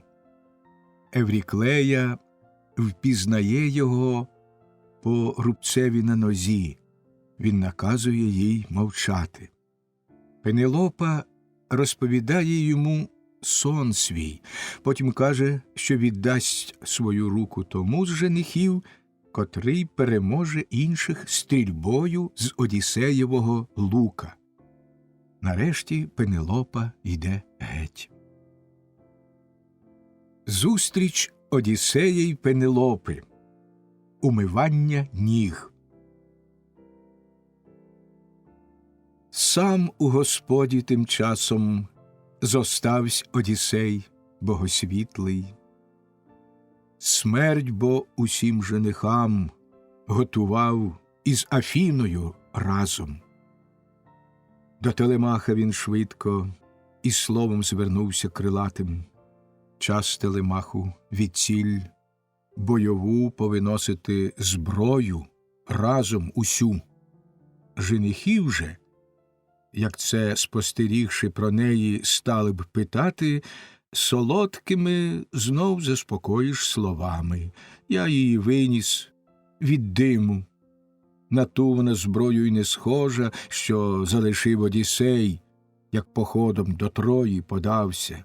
Вся від дихання вогню почорніла вона й пошкарубла, ще й важливішу Кроніон у серце поклав мені думку, якби, упившись вином і сварку якусь розпочавши, ви не поранили б тут один одного та не зганьбили б сватання й учти, бо тягне до себе людину залізо. Так він сказав. Телемах же, послухавши любого батька, вмить гукнув годувальницю й мовив старій Евріклеї: «Неню, затримай тим часом служниць у жіночих покоях, поки в комору я винесу батькову зброю прекрасну. В домі без догляду вся вона зовсім поблякла від диму, з часу як батька нема. А я ж іще був нерозумний. Нині ж прибрать її хочу, де подих вогню не сягає». Відповідь так годувальниця мовить йому Евріклея: «Синку, якби хоч тепер ти за розум узявся і почав би дбати про дім свій та про охорону майна піклуватись, хто ж проти піде з тобою тепер, щоб тобі посвітити? Заборонив ти, виходить, служницям, а світять вони ж то». Відповідаючи так, Телемах тямовитий промовив: «Гість оцей піде. Не дам я без діла лишатись, хто збіжжя з мірки черпає моєї, хоч був би із далекого краю». Так він промовив. У неї ж безкрилим лишилося слово, і до покоїв залюднених двері вона зачинила. Зразу ж підвівсь Одіссей із сином своїм світлосяйним. Стали виносить вони і горбаті щити, і шоломи, і гострі списи. Ішла перед ними Паллада Афіна із золотим каганцем, і путь їм чудово світила. Раптом тоді Телемах до батька свого звернувся: «Батечко, диво я бачу велике очима своїми. Стіни будинку і сволоки, і балки прекрасні, і соснові бантини, і сохи високі, що їх підпирають, так ясно світяться перед очима, немов би вогонь десь палає. Мабуть, хтось є тут з богів, що простором небес володіють». Відповідаючи, мовив йому Одіссей велемудрий: «Стримай думки ці, замовкни, нічого мене не розпитуй. Завжди це так у богів, що Олімпом з віків володіють. Отже, іди-но ти спати, а я вже тут сам залишуся, щоб і служебниць, і матір твою перевірити трохи. Буде вона із сльозами розпитувати в мене багато». Так він сказав. Телемах тоді вийшов з кімнати і подався із смолоскипом, що путь освітляв йому прямо до спальні. де він лягав, коли сон наближався до нього солодкий. На богосвітлу Еос, дожидаючи, там і заснув він. Сам у Господі тим часом зоставсь Одіссей богосвітлий. Смерть бо всім женихам готував він з Афіною разом. Вийшла тоді з покоїв своїх Пенелопа розумна, ще й не сама, з нею разом зійшли й дві служниці додолу. Крісло поставили їй до вогню, там, де завжди сиділа, сріблом оздоблене всюду й слоновою костю. Усе це столяр Ікмалій робив, і підставку до ніг унизу він їй приладнав. Руном покривалось те крісло великим. В нього ж і сіла, війшовши сюди, Пенелопа розумна. Зверху служниці сюди поприходили білораменні і почали прибирати столи і недоїдків купи, і келихи всі, що пили з них мужі оті високодумні, повикидали з жаровень вуглини, що вичахли, й знову дров підклали сухих, щоб тепліше було і світліше. З лайкою на Одіссея накинулась вдруге Меланта. «Що ж ти, приблудо, й до ранку тут будеш усім докучати? Бродиш по домі всю ніч, на жінок хижим оком чигаєш? Будь задоволений, злидню, вечерію й геть забирайся, бо як впечу головнею, то вилетиш зразу за двері». Глянув на неї з-під лоба й сказав Одіссей велемудрий: «От божевільна, чого причепилася з люттю такою? Чи не тому, що брудний я, що тілом свічу крізь лахміття й жебрати мушу по людях? До всього нужда приневолить. Всі жебраки і старці такі уже люди нещасні. В домі своєму і я між людей колись жив собі тихо, в щасті й достатку, і не раз подавав подорожній людині, хто б то не був і з якою потребою він не зайшов би. В мене й челяді досить було, і усього багато, з чим у нас добре живеться і за що нас звуть багачами. Все мені знищив Кроніон, така вже була його воля. Отже, коли б не позбутися жінкою тобі отієї вроди, що нею пишаєшся ти між служницями нині. Та господиня, щоб часом у гніві тебе не скарала, чи Одіссей не вернувся б, не втрачена ще ця надія. А як загинув він справді, і нема вже його повороту, то залишився по ньому, проте наче дар Аполлона син Телемах, а від нього ні одна в покоях жіночих не приховає провин своїх. Він бо вже не дитина». Так він сказав, ці почула слова Пенелопа розумна. І, на імення гукнувши служебницю, лаяти стала. «Ах, безсоромна ти, суко, нахабна! Тепер цих мерзенних каверс тобі не втаїти, заплатиш за них головою.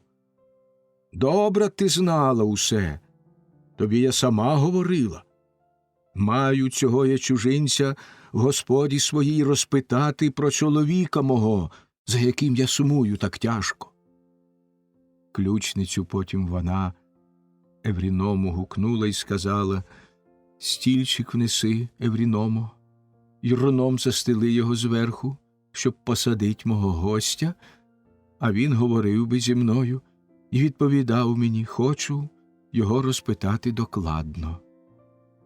Так вона мовила, й та за хвилину внесла до кімнати стільчик, обтесаний гладко, і руном його зверху накрила. Сів на ньому незламний в біді Одіссей богосвітлий. Перше тоді почала говорить Пенелопа розумна: «Передусім я, чужинче, Тебе запитати хотіла б, хто ти і звідки ти родом, в якій виростав ти родині.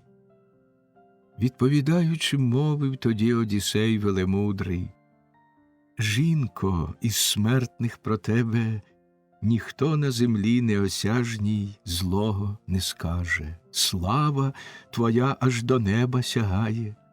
Так, наче ти володар бездоганний, що в силі побожній багатьома мужами керує, могутніми в правді і справедливості, і родить у нього чорнозем пшеницю та ячмені, і дерева у нього плодами рясніють. Множиться в полі стада, і рибу глиб моря приносить під керуванням його, і народи під ним гараздують. Тож про що інше питай мене в домі своєму сьогодні, тільки нічого про рід і вітчизну мою не розпитуй, щоб мені смутком тяжким іще більш не наповнити серця в спогадах тих. Занадто, бо я нещасливий. Не личить плакати й гірко ридать мені, сидячи тут, у чужому домі, та й взагалі не гаразд без кінця сумувати, щоб ні служебниць ніхто, ні сама ти мене не судила. Плаває він у сльозах, вином бо обтяжив свій розум. Відповідаючи, мовить розумна йому Пенелопа: всю мою вроду чужинча, і красу мою, і зовнішній вигляд вічні забрали боги з того дня, як збройні аргеї на Іліон попливли Одіссей, чоловік мій, із ними. От якби він повернувся, і життя моє взяв би в опіку, краще жилося б мені, і більше була б моя слава. В смутку тепер я, якесь божество мені горя наслало. Скільки на цих островах державців не є можновладних, з Сами до Ліхію і Закінту, густо укритого лісом, скільки їх тут не кермує на цій кременистій Ітаці. Всі мене силують заміж, і дім мій нещадно грабують. Ні про чужинців або мандрівців тих, що захисту просять, ні про окличників, слуг всенародних уже я не дбаю. Лиш Одіссеєм журюсь я, за ним розривається серце. З тими ж, хто квапить мій шлюб, я до хитрощів мусила вдатись. Уклав у думки мені Бог до ткання тонкопрядного сісти. Крос на великий в покоях поставивши, я заходилась ткати тонку, величезну тканину, і так їм сказала: юні мої женихи, хоч і вмер Одіссей богосвітлий, не спонукайте до шлюбу мене, аж поки скінчу я покрив погребний, щоб марно прядіння моє не пропало. Славному старцю Лаерту на час, коли доля нещадно в повен зріст покладе його смерті в обійми скорботні, щоб не корили мене ахіянки у цілій окрузі, що залишився без савану той, хто надбав так багато. Мовила так я, і дух їм відважний у грудях скорила. З того часу я все ткала, удень полотнину велику, і потім при факельнім світлі її уночі розпускала. Цілих 3 роки морочила цим я лукавством Ахеїв, аж на 4-му році, як знову весна наступила, згинули в ряд місяці і сповнили дні своє коло, через челядниць тих сук безсоромних усе це розкрилось. Раптом заскочили тут женихи мене, з криком напали, і довелося мені, хоч не хоч, а ткання докінчити. Отже, ні шлюбу уникнуть я більше не можу, ні інший вихід знайти. Уся бо рідня мене силує вийти заміж, і син мій обурений тим, що майно його гине, Зовсім дорослий, бо він чоловік і усе розуміє. Дбає про дім свій, сам Зевс йому славу здобуть помагає. Та розкажи мені все ж, відкіля ти, якого ти роду? Тож не із дуба ти виріс, як в байці старій, не із скелі. Відповідаючи, мовив тоді Одіссей велемудрий: гідна пошани жоно Одіссея, сина Лаерта. Без перестанку мене ти про рід мій розпитуєш пильно. Що ж, розповім тобі все, хоч цим мені більшого смутку ти завдаєш, аніж мав я. Отак воно з кожним буває, хто дуже довго, як я, на своїй не бував у батьківщині і стільки недолі зазнав по чужинних блукаючи землях. Та розповім тобі все, про що ти дізнатися хочеш. Острів прекрасний лежить посеред виннотемного моря, Крит плодоносний навколо омиваний хвилями, сила, безліч там всякого люду живе, а міст 90. Різні там мови змішалися. Там проживають ахеї, етеокрити відважні, кідоняни, плем'я дорійське, що розділилось на 3, та ще богосвітлі пелазги. Кнос – це місто укриття найбільше. У нім володарив 9-літтями Мінос, великого Зевса бесідник. Батьком він був мого батька, хороброго Девкаліона. Мав 2 синів він – мене і державного Ідоменея. Ідоменей Віліон на човнах крутобоких поїхав разом з Атрея синами. Етон – моє імення преславне. Я був молодший роками, він старший за мене й сильніший. Бачив я там Одіссея, як гостя приймав із дарами. Силою буйного вітру, від мису Малеї, відбивши в час, як до Трої він їхав, його аж до Криту загнало. В Амнісі він зупинився, де Ілітії славна печера. Гавань же там невигідна, і від бурі він ледь врятувався. В місто прийшовши, почав він про Ідоменея питати, другом його називаючи і любим поважаним гостем. 10 або й 11 займалося в небі світанків з дня, коли той Віліон на човнах крутобоких поїхав. Я Одіссея у дім свій привів і, прийнявши, гостинно став від душі частувати. Було б всього в нас доволі, товаришам його всім, що на Крит з ним приїхали разом, хліба я дав і вина, і скрометного, в людях зібравши, дав і биків заколоти, щоб дух вони свій вдовольнили. Так аж 12 днів провели богосвітлі Ахеї. Бурний затримав їх вітер, Борей, неможливо й на суші встоять було проти нього. Наслав його Бог зловорожий. Лиш на 13-й день він ущух, і вдалось їм відплисти. Так він багато брехні розповів, що на правду скидались. Слухала і сльози лила Пенелопа, їй танули лиця, так як сніги над стрімкими узгір'їв вершинами тануть, легким зефіром навіяні і теплим розтоплені евром, так як річки течію розталими водами повнять. Танули так під потоками сліз її лиця прекрасні в смутку про мужа її, що поруч сидів.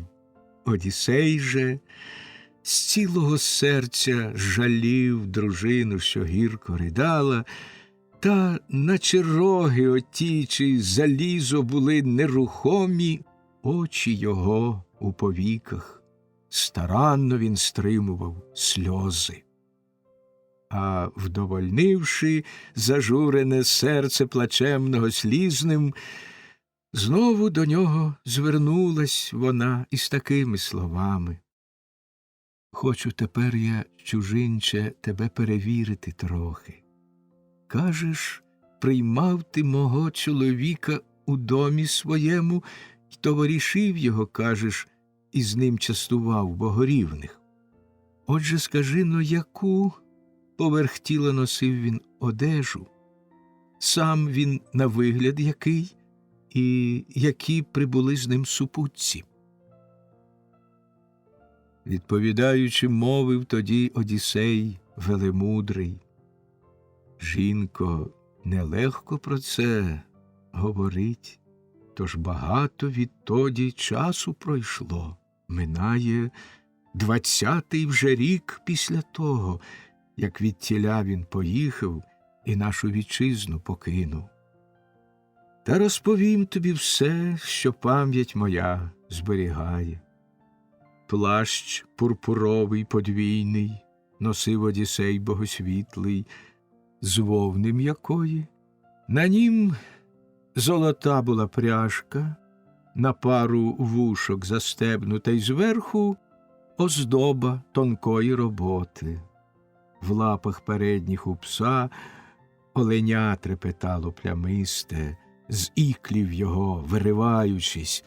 Всі дивувалися люди із золотих цих тварин, як пес оленя рве зубами, олень же ніжками б'є, втекти намагаючись марно.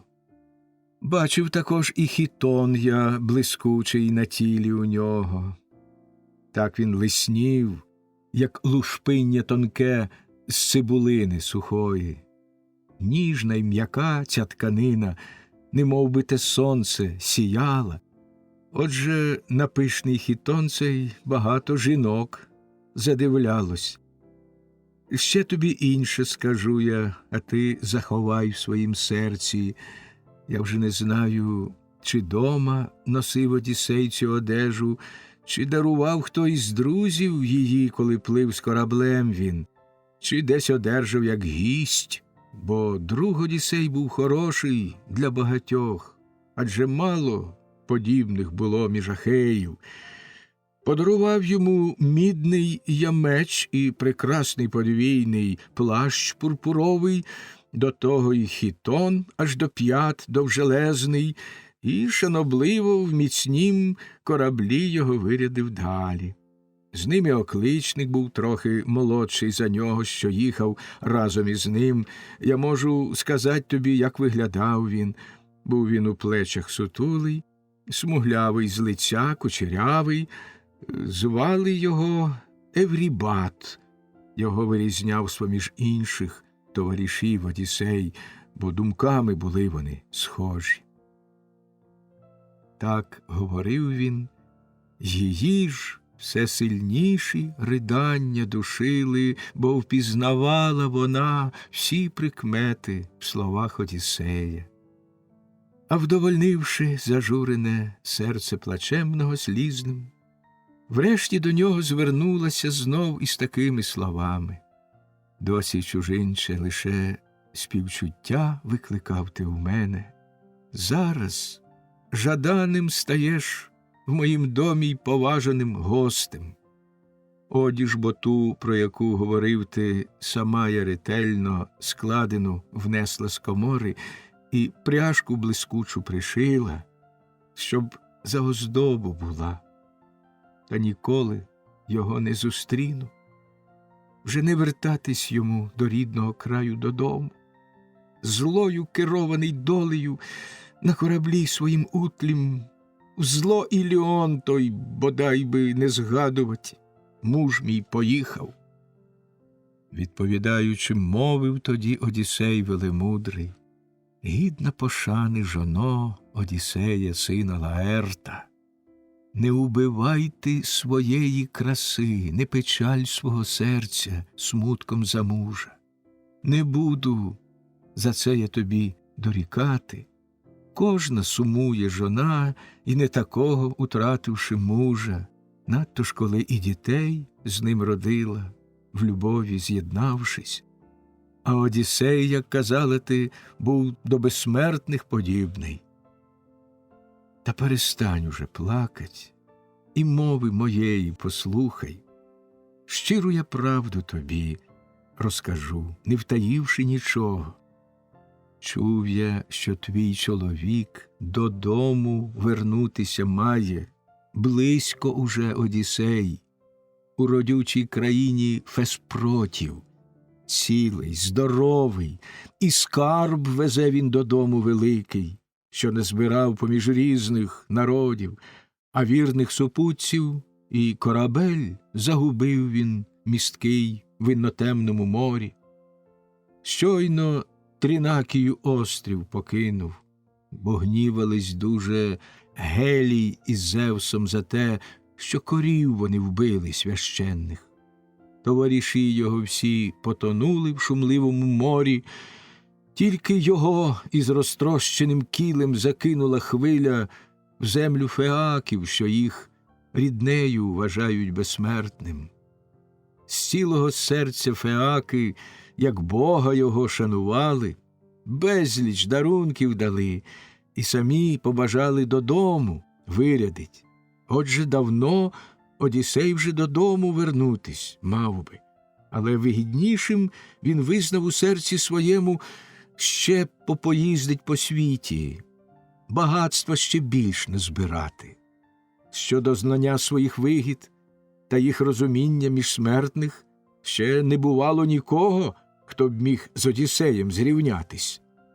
Розповідав мені все це Федон, володар Феспротіян. Клявся мені він також, у зливання у домі вчинивши, що й корабель уже спущено, і люди усі вже готові, щоб відвести Одіссея до любого рідного краю. Та відіслав він раніше мене, корабель, бо Феспроцький трапився тоді у Дуліхій, що був на пшеницю багатий. Також скарби показав мені він Одіссеєм здобуті. В іншого 10 могло б поколінь з того легко прожити, скільки усякого скарбу поклав він у домі державця. Сам Одіссей, говорив він, в Додону поїхав, щоб з листя дуба священного там віщування від Зевса почути, як йому краще на землю і так і родючу вернутись після відсутності довгої, явно чи, може, таємно. Отже, і досі живий він, і справді повернеться скоро. Близько він десь, і недовго вже бути йому від отчизни й друзів своїх вдалині. Готовий тобі поклястись я. Свідком хай Зевс мені буде найвищий з богів і найкращий, і Одіссеєве вогнище — це, щоб прийшов я до нього. Збудеться справді усе воно так, як тобі ось кажу я. Прийде сюди Одіссей ще сього року, в цей сонцеобіг. Щойно цей місяць і зникне, і новий йому вийде на зміну. В відповідь так розумно сказала йому Пенелопа. О, якби слово чужинче твоє та на ділі здійснилось! Знав би мою ти прихильність тоді, і багато дарунків мав би від мене, і кожен тебе називав би щасливим. Перечуваю я серцем про те, що це буде інакше. Ні Одіссей вже додому не вернеться, ні виряджати звідси не будем тебе. Нема хазяїв у цім домі, як Одіссей колись поміж мужами. Чи й був він тут справді? Гостя шановного вмів і вирядить він, і прийняти. Тимто обмийте служниці його і приготуйте постелю, ложе м'яке покривало, і до них узголів'я світлисте, так, щоб він міг у теплі златошатну Еос дожидати. Завтра ж уранці скупайте й оливою тіло намажте, щоб до обіднього столу він поряд би міг з Телемахом сісти в господі, і тим гірше як хтось та посмів би при тому гостя образити підло. Нічого тоді вже від мене він не доб'ється, хоча б і страшенно тут розлютився. Як же ти впевнитись міг би, мій гостю, що розумом ясним і тямовитістю я жінок перевищую інших, як у подертій одежі, брудним я б тебе посадила в домі за стіл. Адже люди у світі цім недовговічні, кого жорстокі чуття, і сам він до інших жорстокий. Смертні клянуть його всі, усякого лиха бажають, поки живе він, а вмре, то ще й поглумляться із нього. В кого ж привітні чуття, і сам він до інших привітний. Славу про нього мандрівці широко по світі розносять серед людей, і багато хто хвалить його благородство. Відповідаючи, мовив тоді Одіссей велемудрий: «Гідна пошани жоно Одіссея, сина Лаерта, ковдр, узголов'їв та простинь терпіть я не можу світлистих, з того часу, як уперше від критських верхів'їв сніжистих на довговеслому я кораблі відпливав у мандрівку. Ляжу я так, як ночі безсонні раніше проводив. Перевертавсь, бо ночей я багато на вбогих постелях, ждучи, коли ясношатно засяє Еос богосвітла. Ніг умивання також моє серце не прагне, ніколи нашої не доторкнеться ноги ані жодна із женщин, тих, що у домі отут служницями перебувають. А як статечна є в тебе досвідчена жінка старенька, що перетерпіла стільки, як я, у житті своїм горя, то лише їй моїх ніг я торкнутися не боронив би. В відповідь мовила так розумна йому Пенелопа: «Гостю мій любий, з людей, захожих з далекого краю, гість розумніший, любіший додому мого не приходив. Те, що розказуєш ти, і доладне усе, й зрозуміле. Є в мене жінка стара, досвідчена й мудра душею. За Одіссеєм нещасним ходила вона й годувала, в той день прийнявши на руки, як мати його породила. Ноги вона тобі вмиє, хоч силами дуже ослабла. Встань, Евріклеє розумна, та ноги помий однолітку твого господаря. Мабуть, такими уже й в Одіссея стали і ноги, і руки, як в бідного цього чужинця.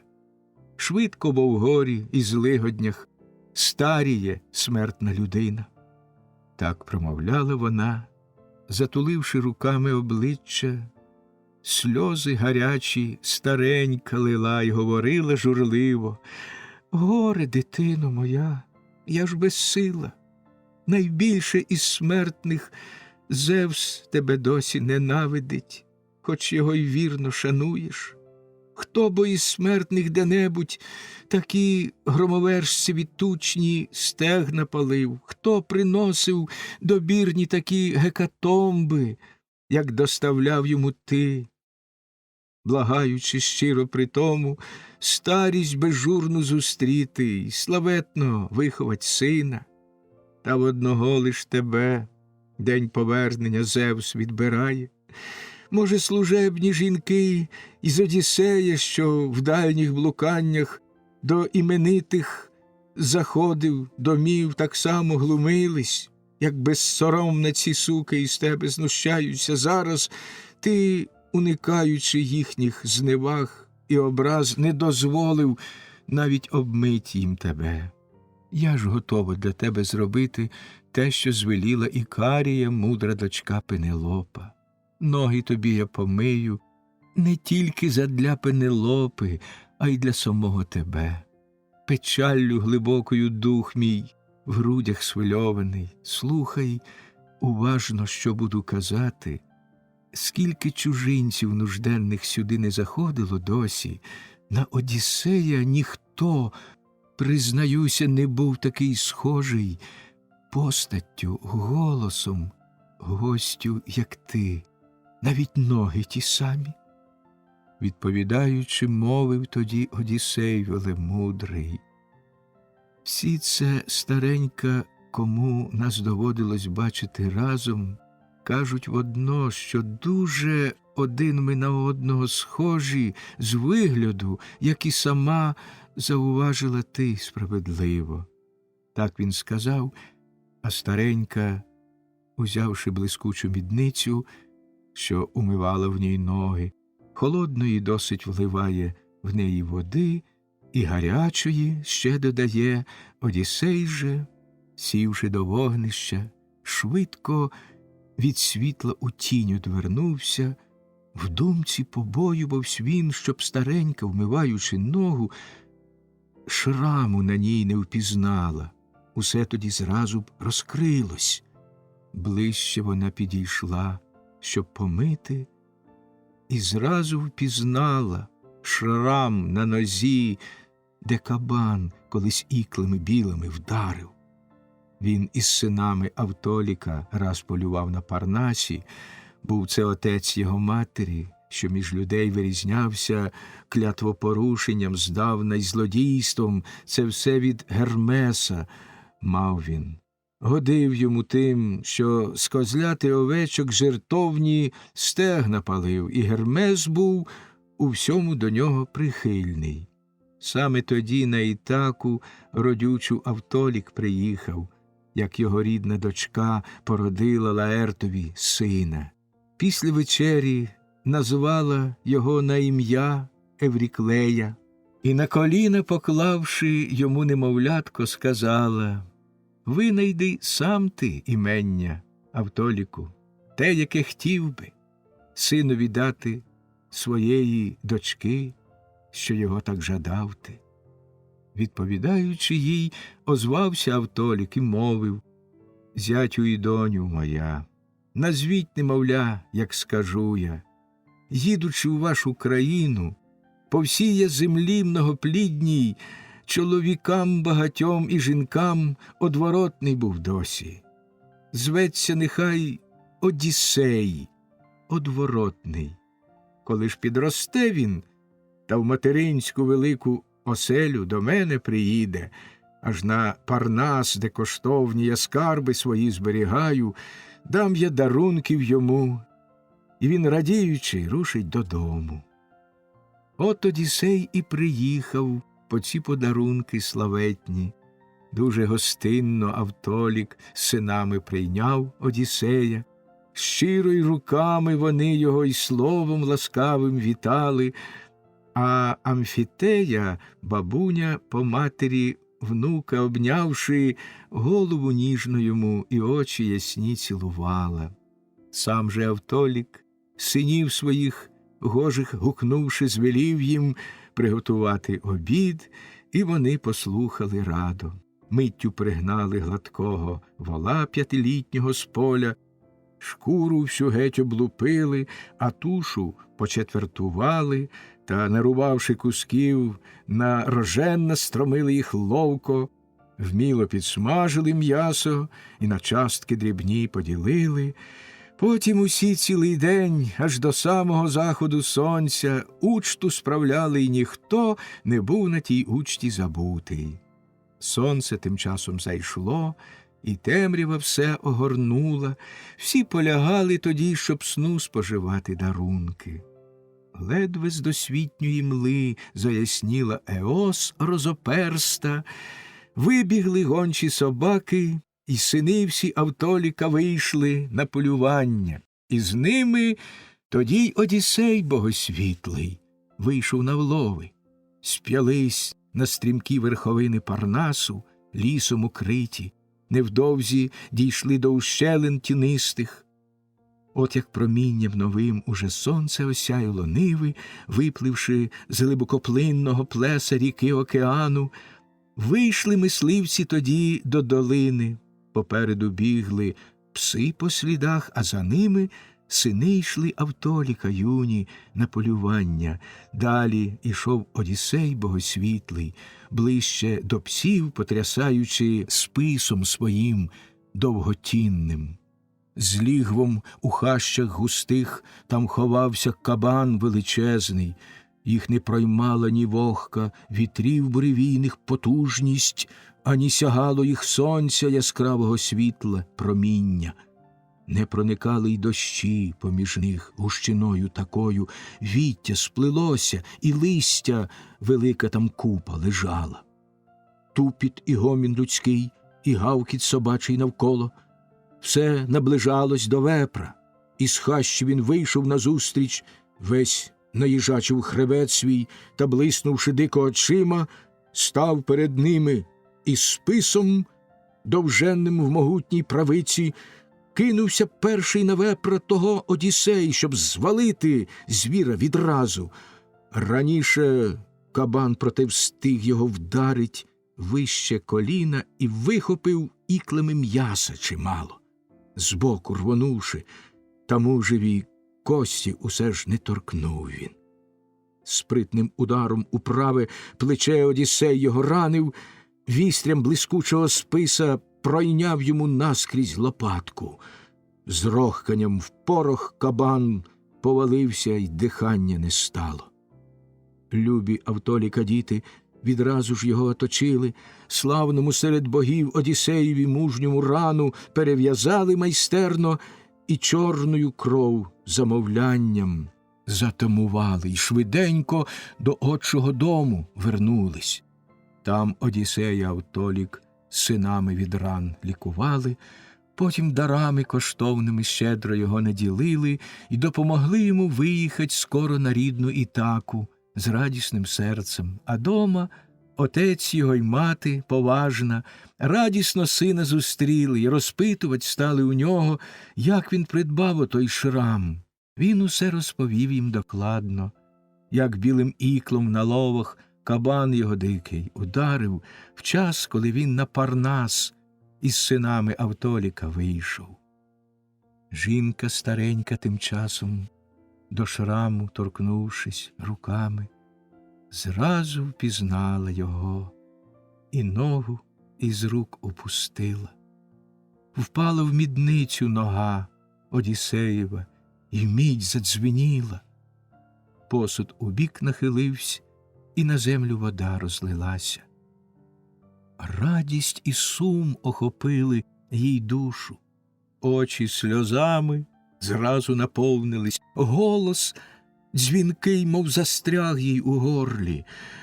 До підборіддя його, доторкнувшись, вона говорила: «Ти ж, Одіссей, моя люба дитино, а я не впізнала, поки ноги не торкнулась мого владаря дорогого».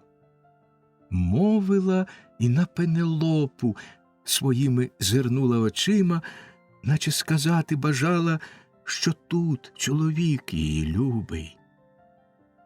Та ж ні поглянуть в цей бік не могла, ані щось зауважить, їй бо Афіна думки одвела. Одіссей же рукою правою раптом за шию, стару Евріклею вхопивши, лівою ближче до себе її притягнув і промовив: «Неню, невже погубить? Мене хочеш? Сама ж ти своєю груддю мене згодувала. Я ж, безліч нещастя зазнавши, аж на 20-му році вернувся до рідного краю. А як усе ти збагнула, що Бог тобі вклав у глиб серця, то вже помовч, щоб у домі про мене ніхто не дізнався. От що скажу я тобі, і справді воно так і буде. Як женихів цих уславлених Бог через мене здолає, навіть тобі, що мене згодувала, не буде пощади вчасно, й коли я служебних жінок убиватиму в домі». У відповідь любо промовила няня йому Евріклея: «Що за слова в тебе линуть, дитя, крізь зубів огорожу? Знаєш і сам ти, що завжди я духом тверда і незламна. Можу триматися, наче той камінь міцний чи залізо.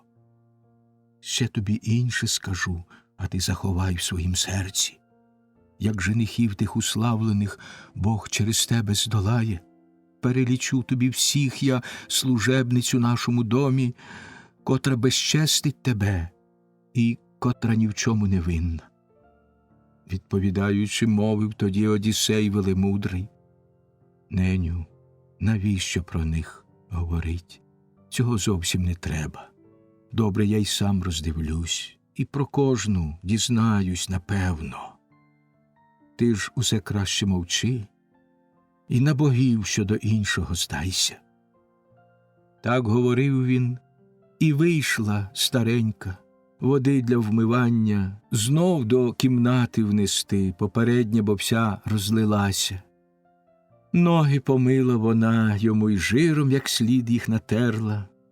Ближче тоді до вогню Одіссей підсуває ослін свій, щоб обігрітись, а шрам прикриває старанно лахміттям.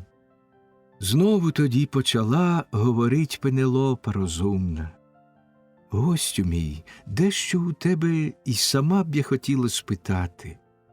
Ось наступає нічного спочинку година ласкава, навіть журбою тривожених сон огортає солодкий. В мене ж безмірна печаль, що нею боги наділили. Вдень, хоч і смутком в душі, хоч і гірко ридаю часами, розривку маю служниць і робіт, доглядаючи хатніх, а серед ночі, як все у солодкому сні опочине. Я на постелі лежу, а трепетне серце шматують гострого болю шипи і тривогу смутну нагнітають.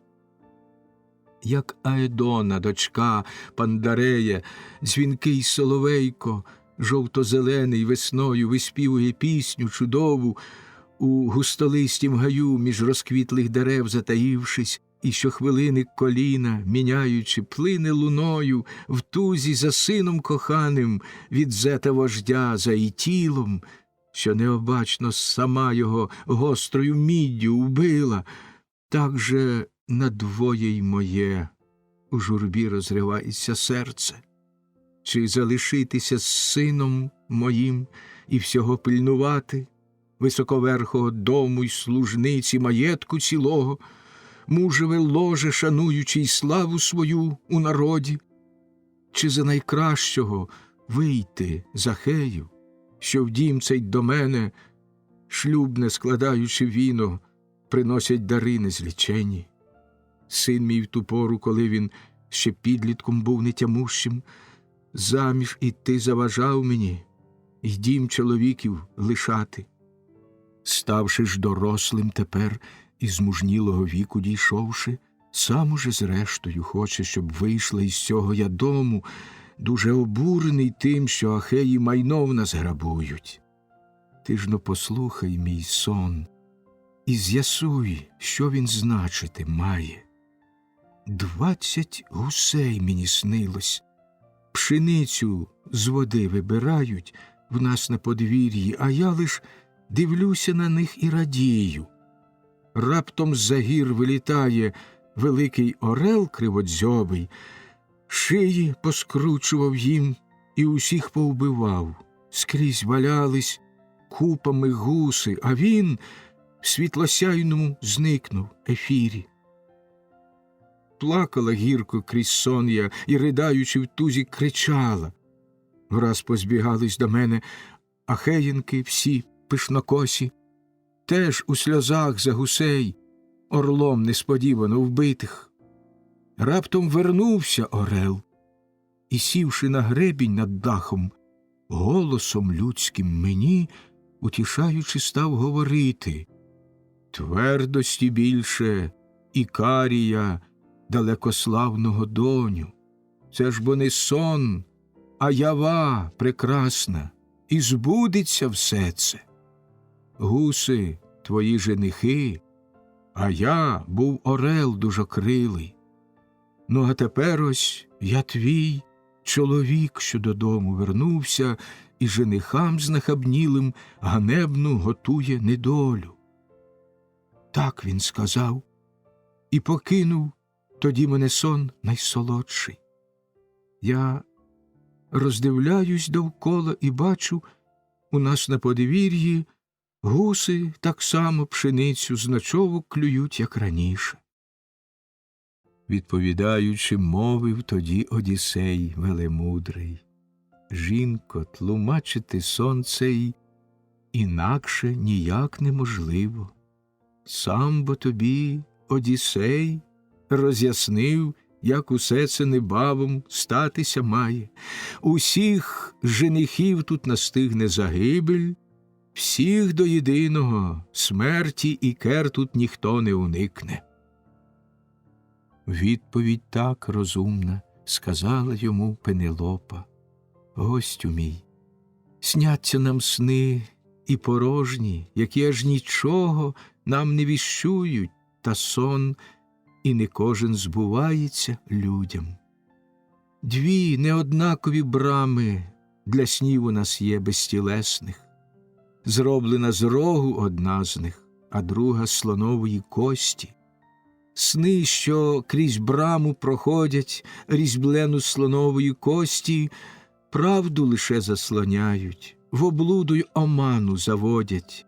Сни ж, що до нас переходять крізь браму сточеного рогу, правди дотримують строго й на ділі здійсняються завжди.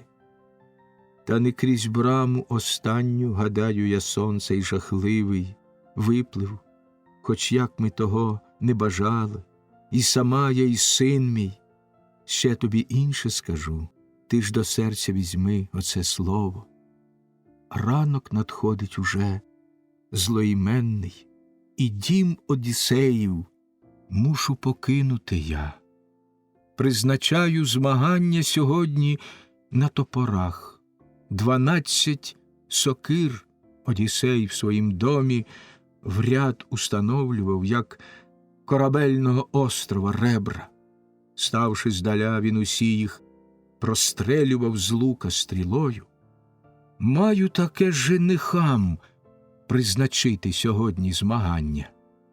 Хто тятиву якнайлегше у спритних долонях натягне, і всі 12 сокир крізь вушка стрілою прошиє, разом із ним я піду, залишивши подружню оселю, гарну й красиву таку, і набутку всілякого повну. Мабуть, не раз і у сні я згадувать буду про неї. Відповідаючи, мовив тоді Одіссей велемудрий: гідна пошани жоно Одіссея, сина Лаерта. Не відкладайте надалі змагання цього в своїм домі. Прийде раніше в оселю свою Одіссей велемудрий, ніж доторкнутись до лука між ними хто-небудь устигне, і, тятиву натягнувши, стрілу крізь залізо пропустить. Відповідь знову розумна сказала йому Пенелопа: хотів би ти, гостю, мене розмовами в домі моєму тут розважати, то сон моїх вій не торкнувся б ніколи. Зовсім проте неможливо без сну повсякчасно лишатись людям, адже наперед безсмертні накреслюють долю кожному смертному, хто на землі цій живе плодоносній. Мабуть, до верхніх покоїв тепер я вже піднімуся, ляжу на ложе самотнє, зітхань моїх сповнене тужних, рясно гіркими сльозами омиване з дня, коли раптом в зло Іліон той бодай би не згадувать муж мій поїхав. Там я і ляжу, а ти вже де хочеш лягай в моїм домі, чи на землі постелися, чи ложе нехай приготують. З цими словами пішла вона в верхні покої світлисті, ще й не сама, з нею разом нагору пішли дві служниці. В горницю верхню вона із служницями разом зійшовши, за Одіссеєм, за мужем коханим там плакала, доки сон їй солодкий навії звела ясноока Афіна. Пісня 20. Зміст 20-ї пісні. Ніч з 38 на 39 день. Вранці і опівдні 39-го дня. Одіссей лягає спати в сінях, прокидається від ридань Пенелопи. Добрі прикмети. Їдальню готують до учти.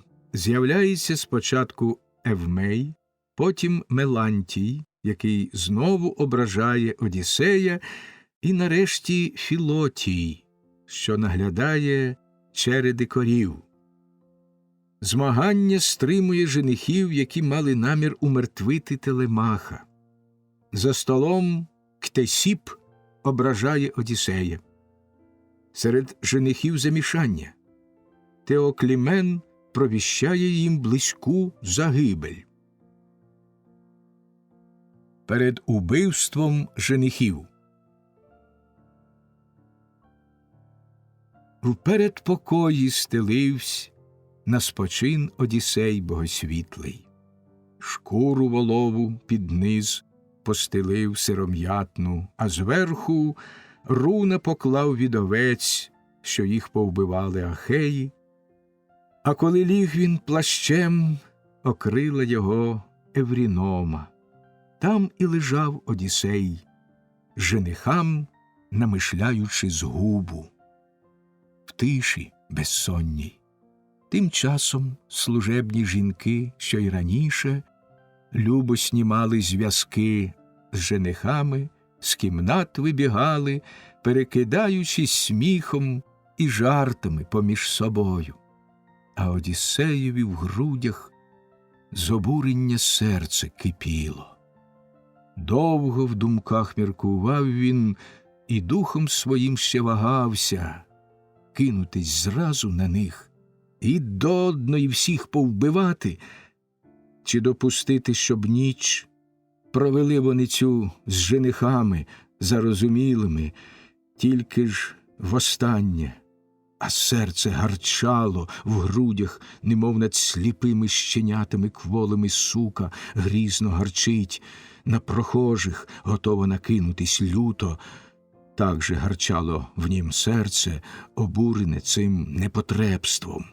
В груди б'ючи себе з серцю, він мовив своєму з докором: «Серце, терпи, і мерзеннішу ти перетерпіла днину, вчасто й коли пожирав кіклоп нездоланний могутніх товаришів моїх, стерпіло ти, поки вивів з печери розум мене, хоч, здавалось, немає вже нам порятунку». Так говорив він, у грудях стривожене лаючи серце. І у слухняній покорі воно терпеливо надалі зносило все, а сам так крутився із боку він набік, як над великим вогнем, наповнений жиром і кров'ю, шлунок тримає людина, і весь час його збоку та набік перевертає старанно, щоб швидше увесь він усмаживсь. Так збоку набік крутивсь Одіссей, добираючи в мислях, як йому на багатьох женихів безсоромних самому руки накласти. До нього наблизилась вчасто й Афіна. З неба зійшовши, і постать звичайної жінки прибравши, стала йому в головах і так говорила до нього: «Чом це ти досі не спиш, найнещасніший поміж мужами? Ось бо оселя твоя, і дружина твоя в цій оселі. Ось і твій син, що кожен з нас мати такого хотів би». Відповідаючи, мовив тоді Одіссей велемудрий: «Все це, богине, ти правду мені цілковиту сказала. Лиш одного у своїх не здолаю добрати я мислях. Як мені на багатьох женихів безсоромних самому руки накласти, адже тут усі вони вкупі щоденно. Є й важливіші думки, над якими в душі я міркую. Навіть коли їх уб'ю з допомогою Зевса і твоєю, наслідків як я уникну, над цим ось подумай насправді. Відповідь мовить йому ясноока богиня Афіна. Ну і чудний же ти. Інший повірив би й гіршому другу, смертній людині, що всіх міркувань отих зовсім не знає. Я ж є богиня, яка стереже тебе скрізь безустанно в кожній пригоді, та все розкажу тобі щиро й одверто. Хай би підступно навкруг півсотнею засідок смертні нас облягли, щоб знаряддям Ареєвим тут повбивати, навіть тоді б ми корів їх і тучних овець відібрали б. Хай тебе сон легковійний огорне, тож мука на варті ніч всю не спати. Проте всіх нещасть ти позбудешся скоро. Так вона мовила, і сон йому пролила на повіки. Потім сама на Олімп відлетіла в богинях присвітла. Сон, що розслаблює тіло і душевні знімає тривоги, сплинув на нього. Прокинувшись вчас той на ложі м'якому, сіла достойна дружина його і заплакала гірко. А як сльозами й плачем цілком вже наситила дух свій, до Артеміди з благанням звернулась в жінках богосвітла. О, Артемідо, богине, владичице, Зевсова доню, хай би у груди стрілою ударивши, ти мені зразу б вирвала душу, нехай би страшна мене буря схопила і по далеких шляхах занесла б через пітьму й тумани в гирло ріки океану, що світ опливає навколо. Так Пандареєвих дочок була колись буря схопила, вбили батьків їх боги, і в сирітстві вони залишились в домі своєму. Сама їх присвітла тоді Афродіта, сиром, солодким вином і медом лише згодувала. Гера їм розуму й вроди над інших жінок наділила, постать їм гожу й струнку пречиста дала Артеміда, вміння ж в усяких мистецтвах сама їх Афіна навчила. Тож на великий Олімп богосвітла прийшла Афродіта, Зевса просити, щоб дівам щасливе завершення шлюбу дав громогравець надхмарний. Усе бо він знає чудово, знає щасливу й нещасною долю людей земнородних. Гарпії ж вирвали вчасто й із дому дівчат цих таємно і віддали піклуванню жахливих еріній безжальних. Хай владарі олімпійські мене так же само погублять, хай пишнокоса уб'є Артеміда, лише б Одіссея бачить, хоч би й під землею, в безодню жахливу зійшовши, тільки б не стати мені утіхою гіршого мужа. Легше бо й лихо терпіти людині, коли безутішно плаче вона цілий день, смутним умліваючи серцем, ночі ж приносять їй сон, і про все забуває людина, і про печалі, і про радість, лише він повіки їй склепить. Тільки мені навіть сни божество посилає погані. Схожий на мужа мого, хтось лежав уночі біля мене, зовсім такий, як ішов він в похід, і радісно билось серце в мені, і не могла я сказати, чи сон то, чи дійсність. Поки вона говорила, Еос надійшла златошатна. Тужні ридання дружини почув Одіссей богосвітлий. Став прислухатися він і здалося йому, що дружина вже упізнала його і стоїть над його узголов'ям. Плащ відгорнувши, і руна овечі, що спав він під ними, все поскладав у покоях на крісло, а шкуру овечу склав за дверима, й до Зевса він, руки простерши, молився.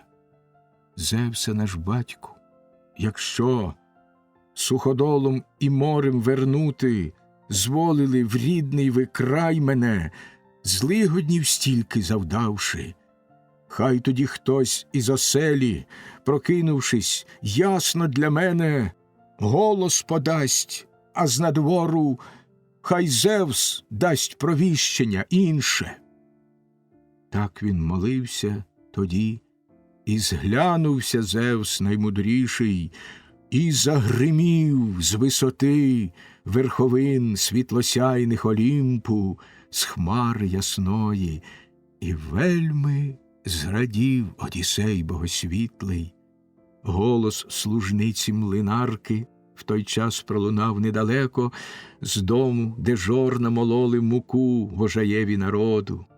Там клопоталось при жорнах 12 жінок, що мололи ячну для хліба муку і пшеничну для мозку людини. Інші вже спали жінки, усю помоловши пшеницю.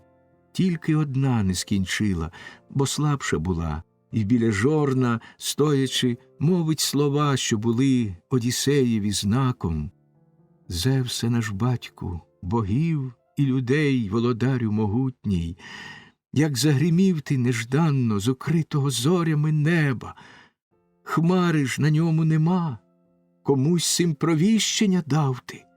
Зглянься й на мене нещасну, і виконай те, що прошу я. Хай ця вечеря розкішна отут, в Одіссеєвім домі, нині останньою буде для тих женихів осоружних. В праці виснажливій гнуться коліна мені, що милю тут ячну муку, хай вони тут востаннє учтують сьогодні. Мовила так, і зрадів з її слів Одіссей богосвітлий, так як із Зевсових громів він знав, що на винних помститься. Інші служниці зійшлись в Одіссеєвім домі пригарнім і розпалили на вогнищі хатнім огонь неугасний, а Телемах богорівний з постелі тим часом підвівся, в одяг убрався, через пліч загострений меч перевісив, знизу сандалії гарні до ніг підв'язав мускулястих, списа міцного узяв із мідним загостреним вістрям, став на порозі спинившись, і так говорив Евріклеї: «Неню кохана, чи гостя у домі як слід вшанували ложем постелею, чи він де-небудь лежить без уваги? В матінки часом буває таке, хоч вона й розумна, то необдумано й гіршим увагу сама приділяє людям, то вирідить кращих вона без ніякої шани». У відповідь Люба промовила нені йому Евріклея: «Ні, не винуй її нині, дитино, вона бо невинна. Пив він вина, скільки хотів, удвох отут сидячи з нею. Що ж до вечері питала його, то сказав не голодний, а як нарешті згадав і про сон уже він, і про ложе, то постелити для нього служницям вона загадала. Та як людина злиденна і долею скривджена тяжко, він на постелі м'якій в покривалах не хотів спочивати, а на воловій ліг шкурі сирій та на рунах овечих в передпокої, а ми плащем його зверху окрили». Так говорила вона. Телемах тоді вийшов з покою, списом в руках, услід йому вибігли пси прутконогі. Площею йшов до Ахеїв він тих в наголінниках мідних, стала челядниць служебних скликати в жінках богосвітла, Опсова донька стара, Евріклея, Пейсенора внука.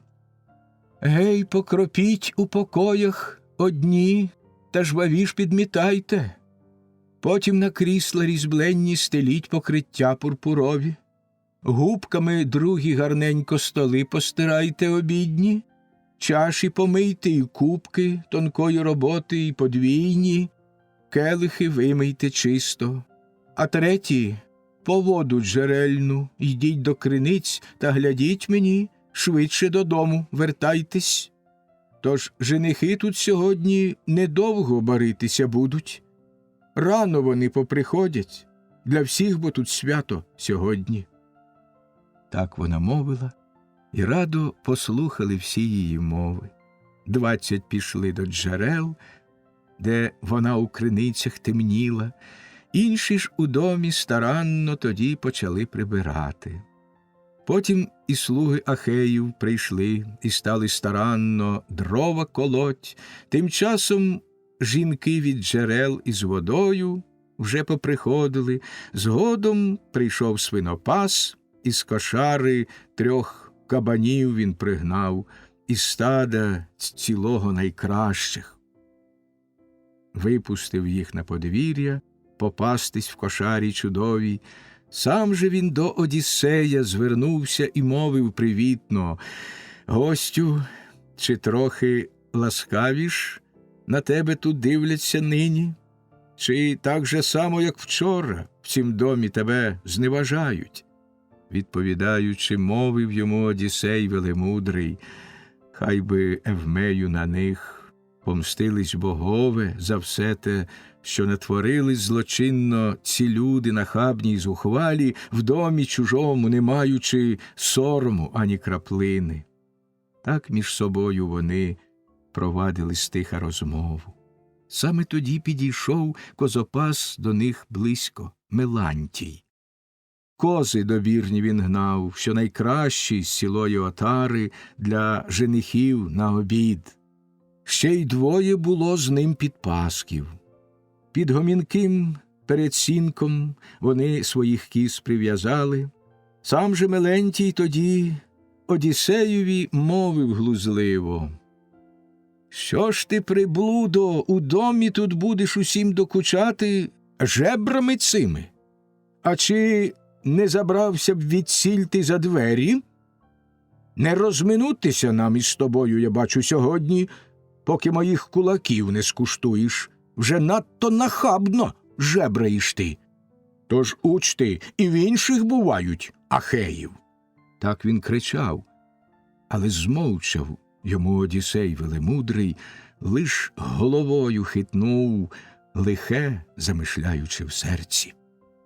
Третім Філотій до них підійшов, пастухів розпорядник. Ялівку для женихів він пригнав і козлів найжирніших. Перевезли перевізники їх, що із суші на острів інших людей перевозять, усякого, хто прибуває.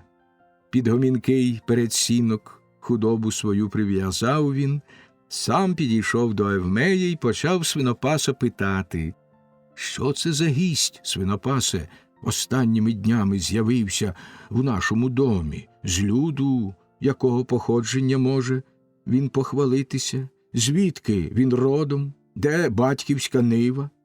Злидень він справжній, а вигляд у нього вождя чи державця? В мандри для горя й біди людей посилають безсмертні, навіть державцям могутнім нещастя вони напрядають».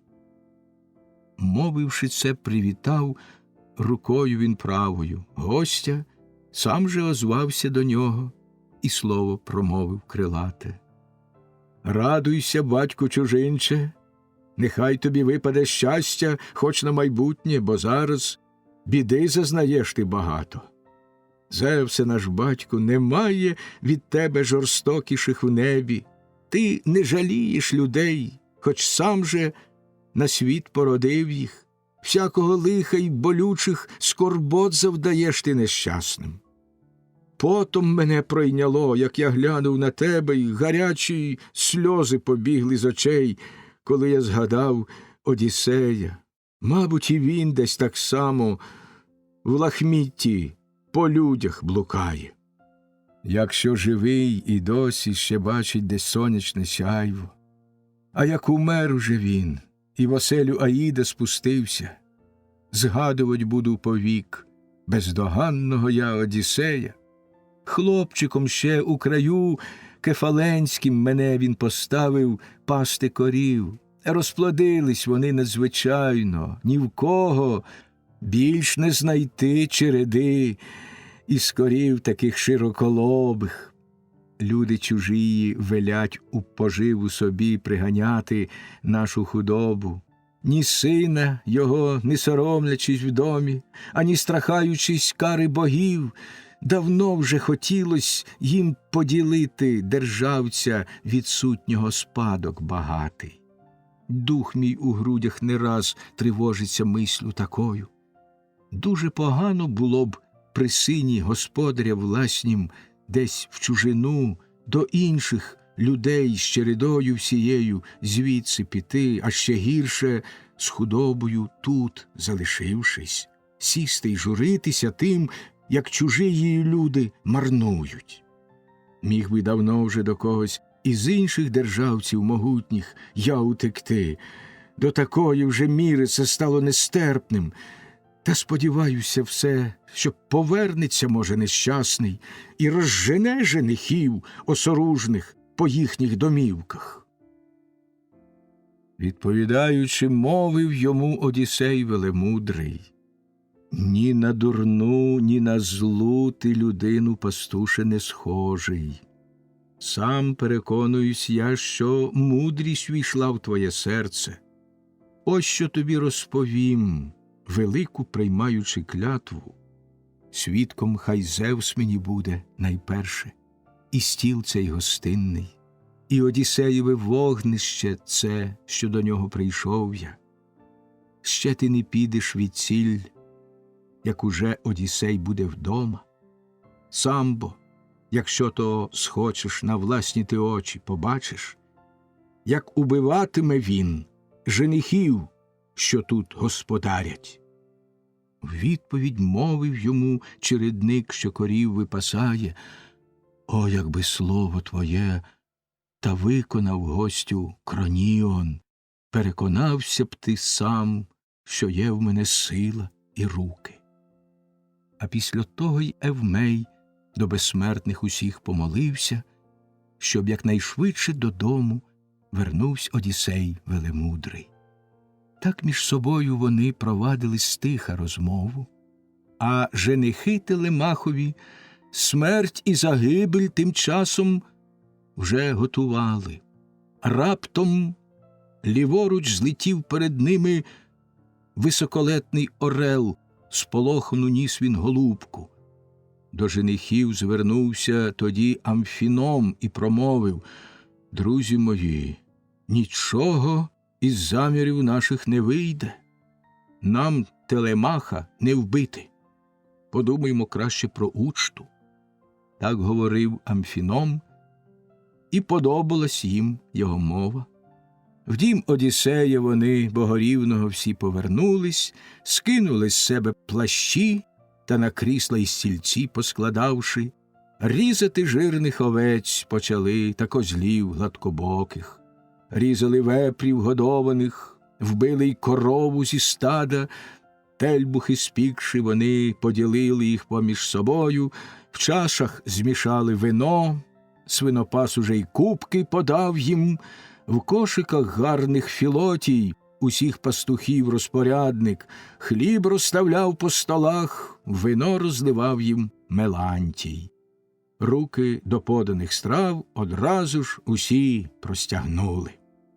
Хитро ховаючи ціль, Телемах посадив Одіссея при кам'яному порозі, збудованім добре покої, непоказний поставив стілець йому й стіл невеличкий, частку печені поклав перед ним і вина в золотому келиху давши, з такими звернувся до нього словами: «З цими мужами посидь тут, вино розпиваючи з ними, а від знущань женихів і від рук їх тебе захищати буду я сам, бо це ж не громадський будинок, а власний дім Одіссея. Його він придбав не для кого, для мене.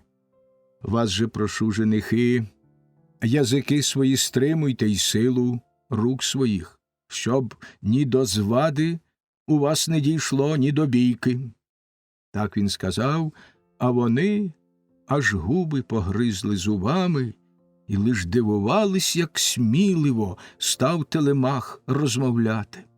Саме тоді Антіной, син Евпейте, до них обізвався: «Як нам не прикро, Ахеї, а зважити все ж доведеться на Телемаха, вже надто він грізно до нас промовляє. Зевс не дозволив Кронігон, а то б ми давно у цім домі утихомирили б надто горлатого цього базіку». Так говорив Антіной, та він це лишив без уваги.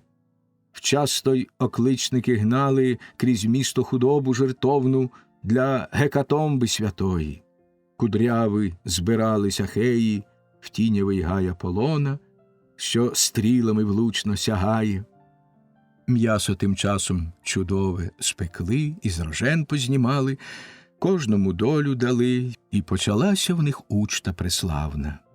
Ті, що слугують, таку ж подали й Одіссеєві долю, як і всім іншим. Таке розпорядження дав Телемах їм, любий, повік дорогий богорівного син Одіссея. А женихам гордовитим в знущаннях зухвалих хоч трохи стриматись не дозволяла Афіна. Хотіла, щоб більше смутку і болю у серці відчув Одіссей, син Лаертів. Був серед тих женихів один особливо безчесний, звався Ктесіп на ім'я, а жив він на острові Самі. Гордий маєтками батька свого наполегливо сватав він Одіссея дружину, давно вже відсутнього в домі. До женихів він озвався тоді високодумних і мовив: «Слухайте, що я скажу, женихи невгамовні й відважні. Нарівні з іншими долю одержав свою цей чужинець, як і належить. Було б таки несправедливо й негарно кривдить гостей Телемаха, що в дім цей до нього приходять. Дайно гостинцем і я наділю його так, щоб він мав чим ушанувати служницю, що мила його, або інших з челяді, що в Одіссея божистого в домі слугують».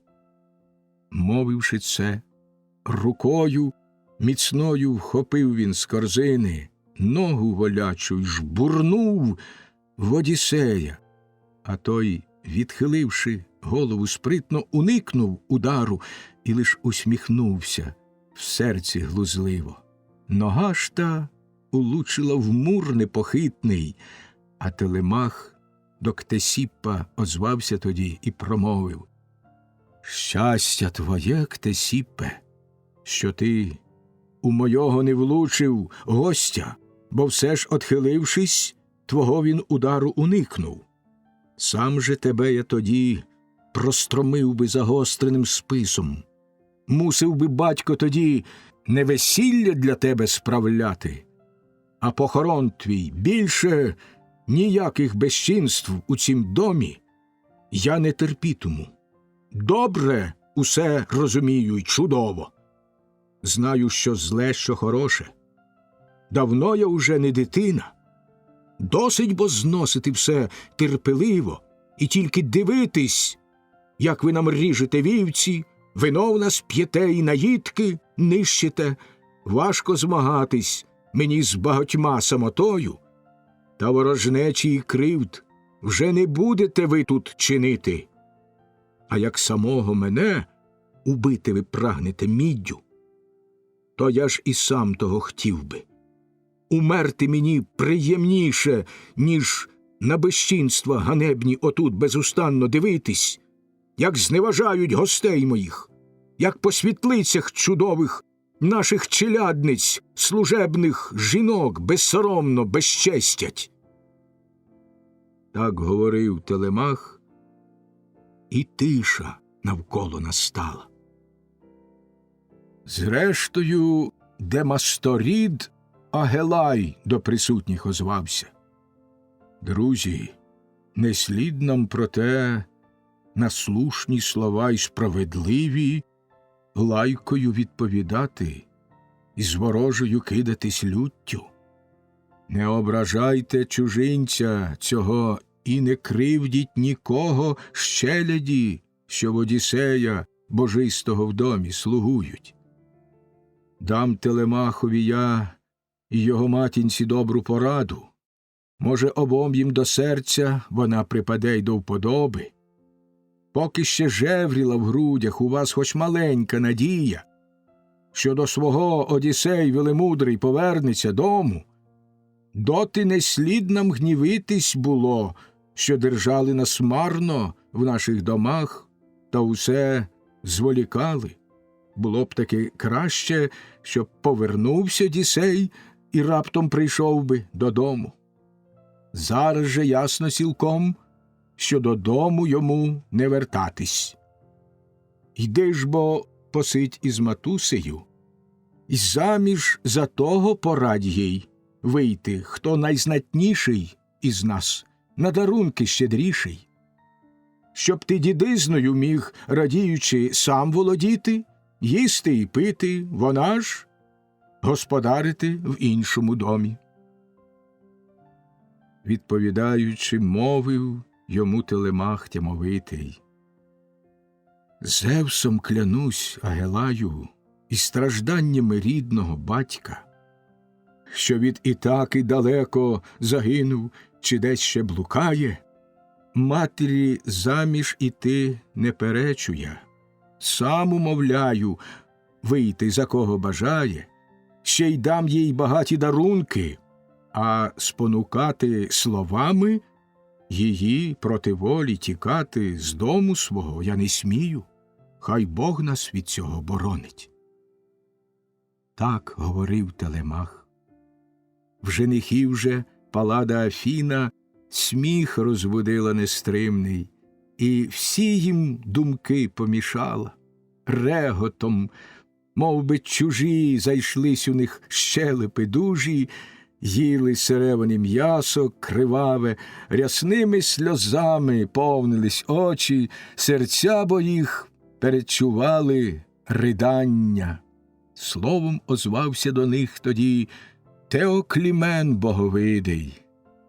О, жалюгідні, яке це вас лихо спостигло, обличчя, голови ваші й коліна, вам темрява ночі окрила. Стогоном все запалало, всі лиця спливають сльозами, кров'ю забризкано мури під стелею сволоки гарні. Сіни вже привидів повні, подвір'я наповнене ними, в пітьму Ереба вони поспішають, сонце у небі зникло раптово, і мла лиховійна його огорнула. Так він промовив, і в відповідь весело всі реготали. Перший тоді Еврімах, син Поліба, почав говорити.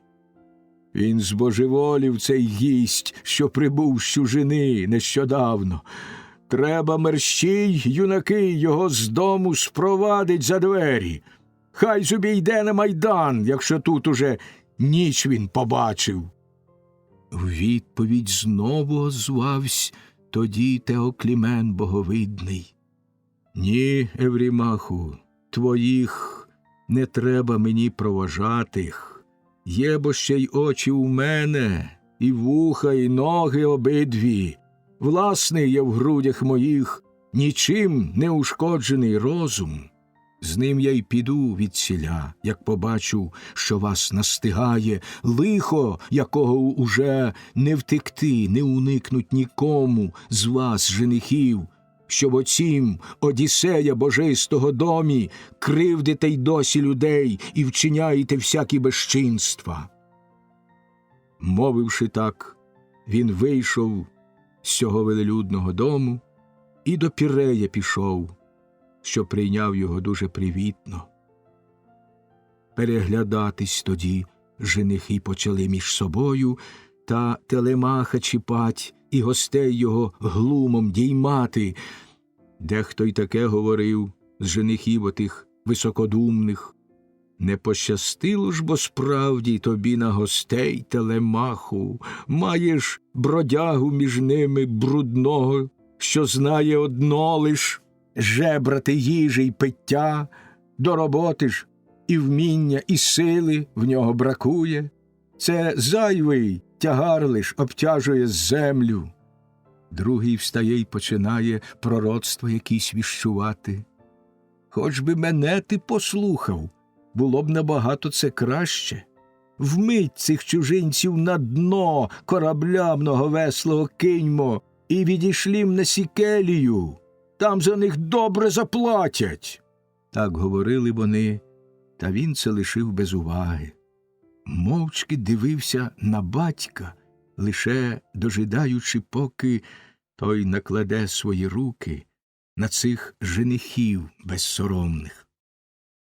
Сидячи тихо у кріслі чудовім, з кімнати навпроти мудра Ікарія донька, славетна умом Пенелопа, слухала кожне їх слово, що гучно в покоях лунало. Сміхом і реготом так справляли бучну вони учту, солодко й сито було бо всього заготовлено вдосталь. Тільки сумнішої ще не бувало вечері, ніж та, що мала богиня для них, і з мужем могутньої сили приготувати. Перші вони бо намислили злочин. Пісня 21. Зміст 21-ї пісні. День 39. Пенелопа приносить Одіссеєві лук і стріли. Побачивши їх, Евмей і Філотій проливають сльози. Антіной насміхається з них. Телемах встановлює жердини для стріляння й пробує натягнути лука. Одіссей подає йому знак, щоб він залишив лук. Женихи марно намагаються його натягнути. Одіссей відкривається Евмеєві і Філотію. Вони готуються вмертвити женихів. Після невдалої Еврімахової спроби натягти лук, Антіной пропонує відкласти стріляння до наступного дня. Одіссей просить, щоб йому дозволили зробити спробу. Женихи проти цього, але за наказом Телемаха лук подано Одіссеєві. Він його натягує, стріляє і влучає в ціль. Лук Одіссею. Думку тоді подала ясноока богиня Афіна, мудрій Ікарія доньці, славетній умом Пенелопі. Лук женихам принести для змагань в Одіссеєвім домі, і сиве залізо подати страшного убивства початок. Вийшла по сходах високих наверх вона власного дому, вигнутий тонко із мідді в долоню міцну захопила ключ дуже гарний із держальцем зручним слонової кості. Вглиб вона дому пішла з жінками служебними разом аж у комору, де в схові скарби владареві лежали, золото, мідь і залізо в труді наполегливім куте. Поряд із луком тугим лежав Сагайдак там, набитий стрілами, що вилітають із свистом і стогоном з лука. Вдар Одіссей їх одержав, як був в Лакедемоні гостем від Еврітіда і Фіта, що був на безсмертного схожий. Стрілись в Месені вони, в Ортілоха розумного домі. Мав Одіссей там борги постягать, щоб були йому винні люди цілої країни Месенської.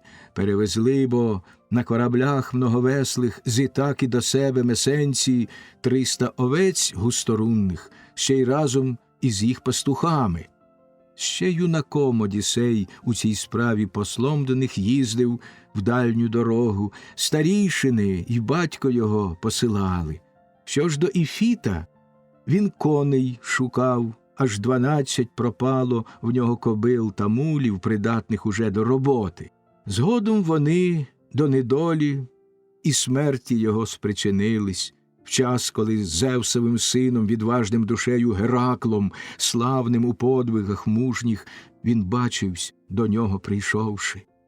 Гостя свого він убив у власному домі своєму. Не посоромивсь тоді ні ока богів, ані столу, де нечистивий його частував він. Так гостя убивши, позабирав він з конюшень кобил його міцно копитих.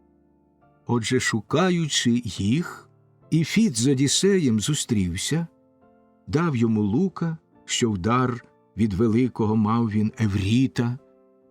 Той залишив його сину, вмираючи в домі високім. А Одіссей йому гострий дав меч, та ще й списа міцного, щирої дружби завдаток. Та сісти їм разом до столу і ближче спізнатися не довелося. Раніше син Зевсів вбив Еврітіда і Фіта, що був на безсмертного схожий, і Одіссеєві лук дарував. Та, йдучи у походи, на кораблях чорнобоких, не брав Одіссей із собою лука того, а як спогад про любого друга він дома завжди його залишав і носив у своїй лиш країні. От до дверей підійшла Пенелопа в жінках богосвітла, переступила дубовий поріг, що колись його Тесля гладко увесь обтисав і вирівняв брусся по шнуру, вправив одвірки міцні і двері світлисті навісив. Ремінь вона від дверного кільця відв'язала швиденько, вставила ключ у щілину і засув, відсунувши тихо, двері штовхнула. І раптом вони заревли тоді, наче бик, що на луках пасеться. Ревли отак двері пригарні, діткнуті мідним ключем, і враз розчинилися навстіж. Вийшла вона на високий поміст, де у неї стояли скрині, що повні доверху одежі були запашної. Сп'явшись навшпиньки, зняла із кілка вона лук скорострільний, разом з налучним світлястим, що був він загорнутий в ньому. Сіла у крісло вона, поклала собі на коліна лук владаря на пучень і, знявши, і заплакала гірко. А вдовольнивши зажурене серце плачемного слізним, до женихів родовитих вона увійшла у господу, з луком тугим несучи у руках Сагайдак весь набитий стрілами, що вилітають із свистом і стогоном з лука. Вслід їй служниці скриню велику внесли, що лежало, міді багато у ній і заліза, вся зброя державця. До женихів увійшовши, окраса жінок богосвітла, стала вона під одвірком, що дах підпирав надійно, лиця закрила собі світлистим ясним покривалом, з нею обабіч стояли обидві служниці дбайливі. До женихів вона зразу озвалась тоді і сказала: «Слухайте всі, женихи, невгамовні. Цей дім облягли ви, щоб безнастанно весь час отут їсти і пити, бо надто довго господаря дома немає. Тож виправдань інших ви не здолаєте дати, крім того, що має з вас кожен намір посватить мене і взяти собі за дружину. Що ж, женихи, для цього почніть між собою змагання. Дам ось великий вам лук богорівного я Одіссея. Хто тятиву якнайлегше у спритних долонях натягне, і всі 12 сокир крізь вушка стрілою прошиє. Разом із ним я піду, залишивши подружню оселю, гарну й красиву таку, і набутку всілякого повну. Мабуть, не раз і в вісні я згадувать буду про неї. Мовивши так, богосвітлому каже вона свинопасу лук той подать женихам і покласти їм сиве залізо. Взяв із сльозами Евмей і поклав перед ними ту зброю. Плакав також Волопас, господарів луку пізнавши. Лаять їх став Антіной, на ім'я окликаючи, й мовив: «Ех, селюки ви дурні! У вас думка лише про сьогодні! Нащо нікчеми ви сльози ллєте і цій жінці у грудях серце хвилюєте? Біль і без того їй душу проймає з дня, що назавжди від неї коханого взяв чоловіка.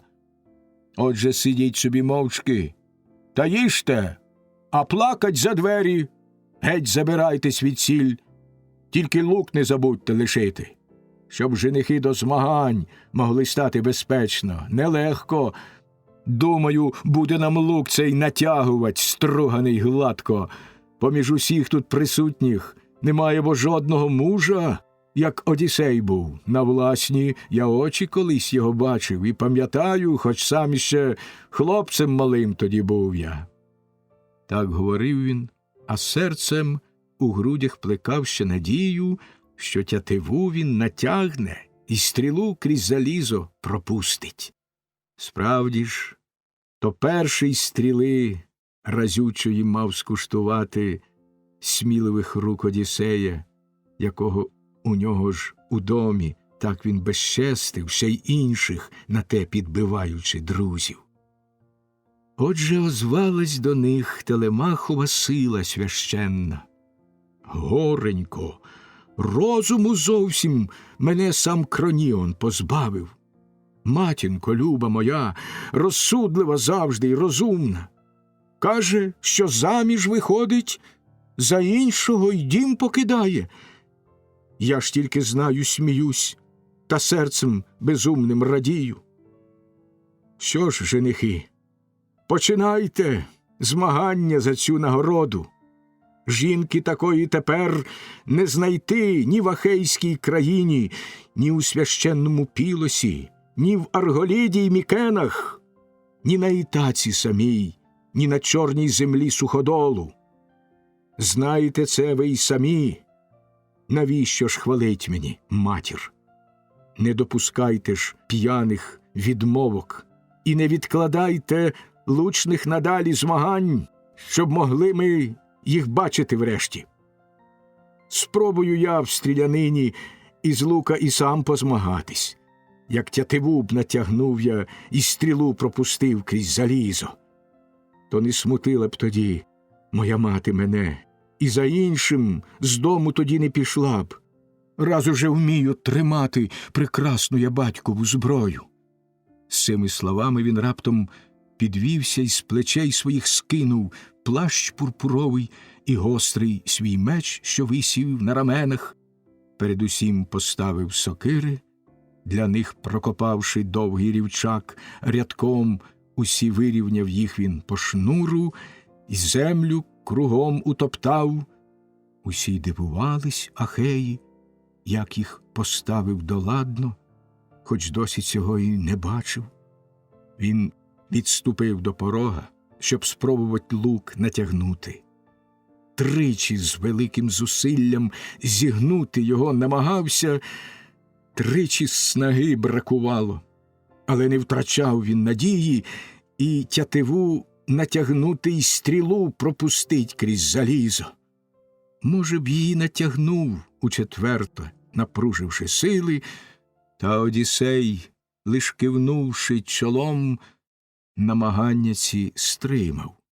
Знову озвалась до них Телемахова сила священна. Горенько, видно й лишусь, я слабкий та безсилий, чи надто я молодий, і на руки свої ще покластись не можу, щоб захиститись від мужа, що кривдити нас починає. Спробуйте ж ви, що від мене, мабуть, набагато сильніші, лук натягнути. Давайте, почнімо же наші змагання. Мовивши так, і на землю, поставивши лук біля себе, тут же його до дверей прислонив він, обтесаних гладко, поряд із ним і стрілу притулив до окільця дверного. Потім, вернувшись, сів він у крісло, з якого підвівся. Саме тоді обізвався до них Антіной, син Евпейта. «Товариші, чергою всі зліва направо ставайте, з місця почавши того, відкіля нам вино наливають». Так говорив Антіной, і подобалось всім його слово. Перший з усіх женихів підвівся Леод, син Ойнопа. Був він на жертвах у них ворожбит, при кратері чудовій завжди сидів іздаля. Та йому не були до вподоби всі ці безчинства зухвалі, й осуджував тих женихів він. Першим і лук Одіссеїв із гострою взяв він стрілою і відступив до порога, щоб спробувати лук натягнути. Та не зігнув, незвичні та ніжні зомліли відразу руки його. Звернувсь тоді до женихів він і мовив: «Друзі, не міг натягнуть я, хай спробує інший хто-небудь. Лук цей для духа й душі багатьох із мужів найзначніших прикростей може завдать. Набагато бо краще умерти, ніж животіти, позбувшись того, задля чого весь час тут всі ми збирались, чого день у день ми так довго чекали. Мабуть, і зараз іще не один сподівається і прагне заміж узяти собі Пенелопу, жону Одіссея. Кожен, хто спробує лук, той невдало, нехай зрозуміє. Іншу належить йому із ахеянок, гарно убраних, сватати віном її, добиваючись. Вийде за того заміж вона, хто більш принесе їй і хто їй судився». Мовивши так, і на землю поставивши лук біля себе, тут же його до дверей прислонив він обтесаних гладко, поряд із ним і стрілу притулив до окільця дверного. Потім, вернувшись, сів він у крісло, з якого підвівся. Лаять Леода почав Антіной і на нього кричати: «Що за слова крізь зубів огорожу проскочили в тебе? Буйні, страшні ці розмови твої я з обуренням слухав. Лук цей для тіла й душі багатьох із мужів найзначніших прикростей може завдать, якщо й ти натягати не можеш. Що ж, не таким тебе мати поважна на світ породила, щоб тятиву натягнути умів ти і стріли пускати. Знайдуться тут женихи благородні, що швидко натягнуть». Мовивши це, звернувся до Мелантія він, козопаса. «Ну бо, Мелантію, живо огонь розпалив Господі». Потім великий ослін, накривши руном, ти поставиш, далі з комори внеси туди лою кружало велике, щоб, розігрівши його, ним лук юнаки намастили, і, натягнувши той лук, почали б уже наші змагання. Так він сказав, і вогонь неугасний роздмухав Мелантій, потім великий ослін, накривши руном, він поставив, далі з комори приніс туди лою кружало велике, лук юнаки намастили і натягувать стали, та лука все ж натягнуть не могли. Бракувало для цього їм сили.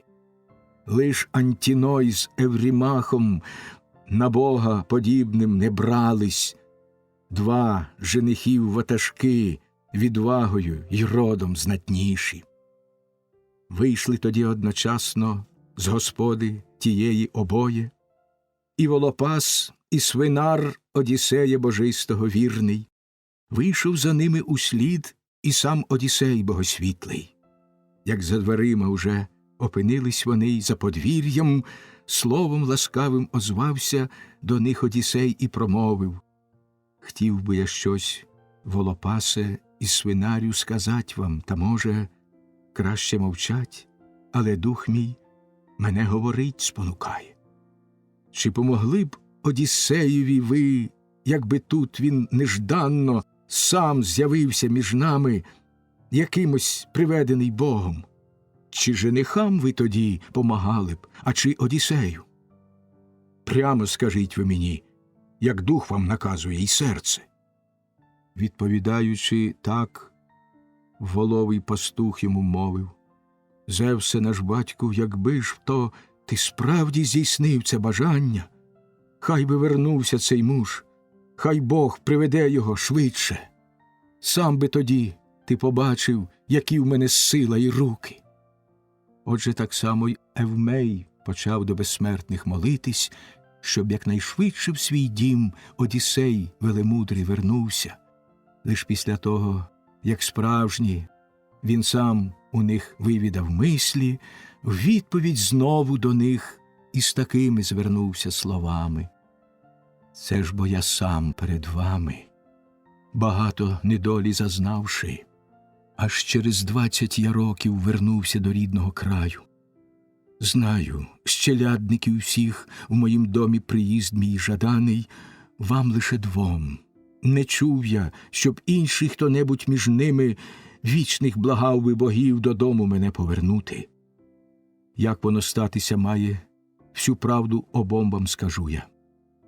Як женихів гордовитих сам Бог через мене здолає, вам я обом і жінок приведу, і майном забезпечу, і поряд з моїм вам будинки поставлю. Ви будете наче товариші Телемаха мені, чи брати його рідні. Незаперечну ознаку ще можу я вам показати, щоб безсумнівно у серці своїм ви упевнились, хто я.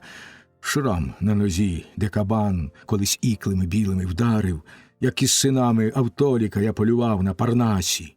Мовивши це, і зняв він лахміття з великого шраму, ті ж тільки глянули, добре господаря зразу ж пізнали.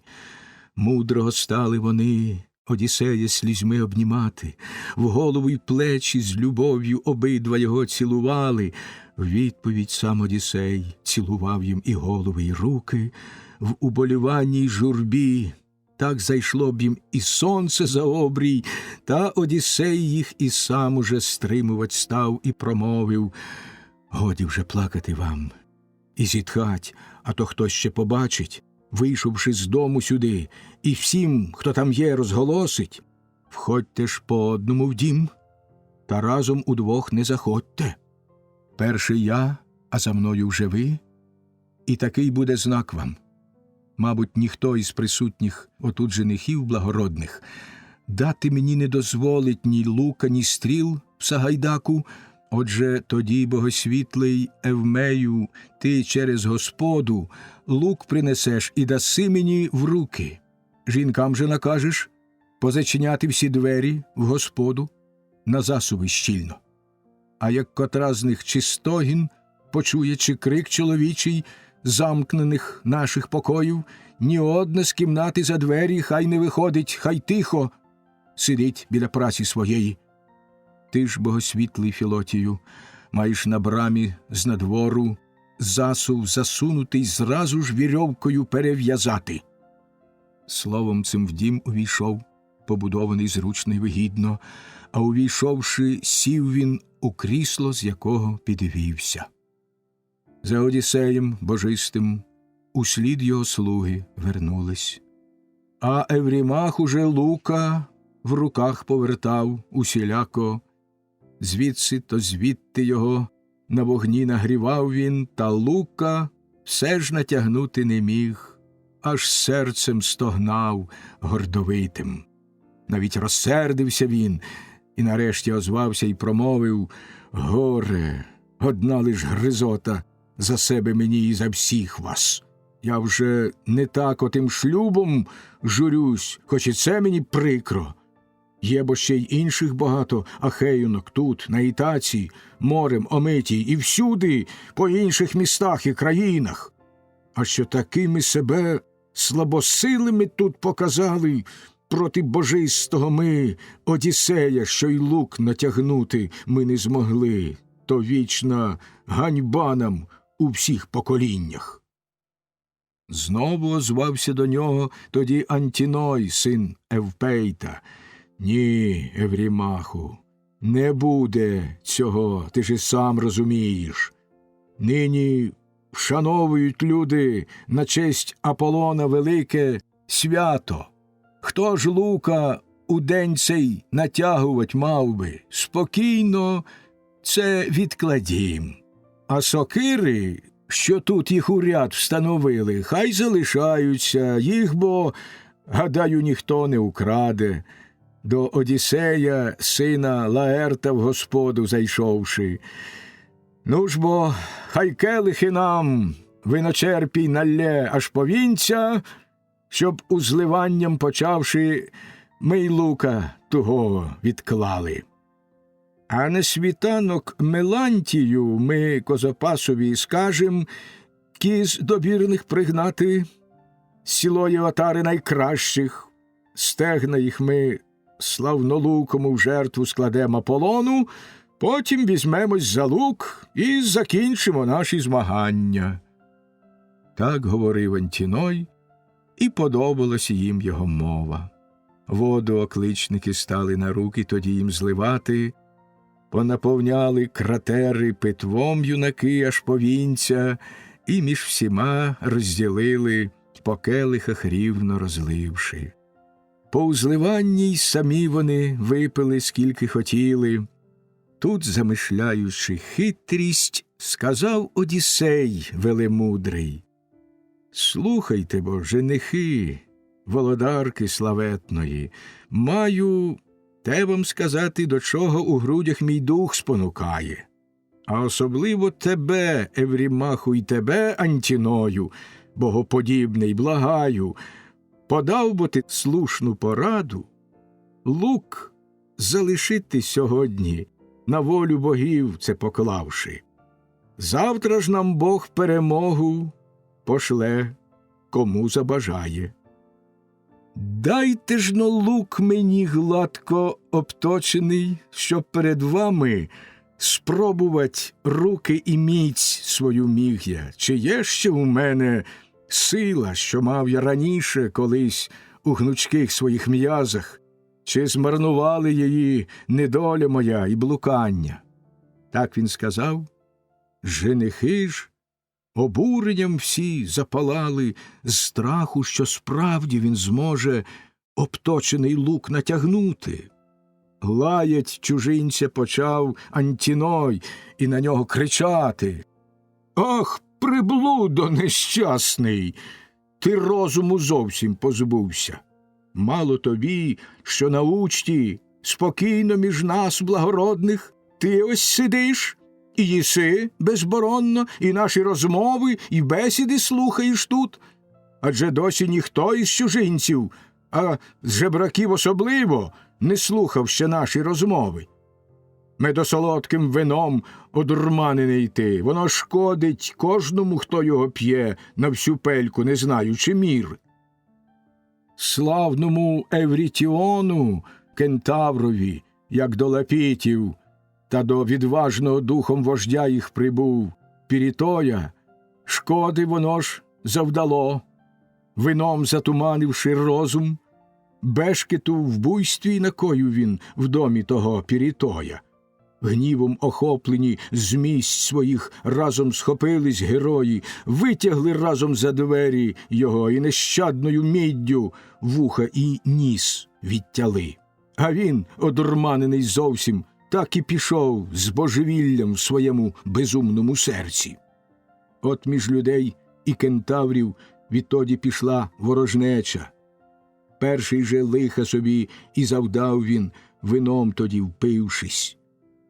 Попереджаю й тебе про біду я велику, якщо ти лук натягатимеш тут. Співчуття ти ні в кого не знайдеш в нашій країні, коли ми тебе в кораблі чорнобокім на суходіл до Ехета, державця-губителя смертних, вирядим. А відтіля вже рятунку нема. Тож спокійно пий і не дуже спіши з молодими в змагання вступати. Мовить, озвавшись до нього, тоді Пенелопа розумна. Ні, Антіною, було б таки несправедливо й негарно кривдить гостей Телемаха, що в дім цей до нього приходять. Справді ти думав, що знайде цей гість у руках своїх силу, лук Одіссеїв як слід натягнуть і, поклавшись на неї, в дім свій мене поведе і візьме собі за дружину? Сам в глибині свого серця надії він цієї не має. Отже, нема чого вам своєю журитись душею. Далі учтуйте собі, з нічого й не вийде. В відповідь так Еврімах, син Поліба, до неї промовив: «Мудра Ікарія, донько, славетна умом Пенелопо, хто б таке думав, що він тебе візьме, нічого не вийде. Ми боїмося лише від мужів і жінок поговору, щоб між ахеями роду низького не мовив хто-небудь, значно слабіші мужі дружину відважного мужа сватують тут, а самі ж і лук натягнути не можуть. А заблукав сюди зайда, якийсь чужинець жебрущий, легко лук натягнув, і залізо прошив він стрілою. Так говоритимуть, нам же велике то буде безчестя».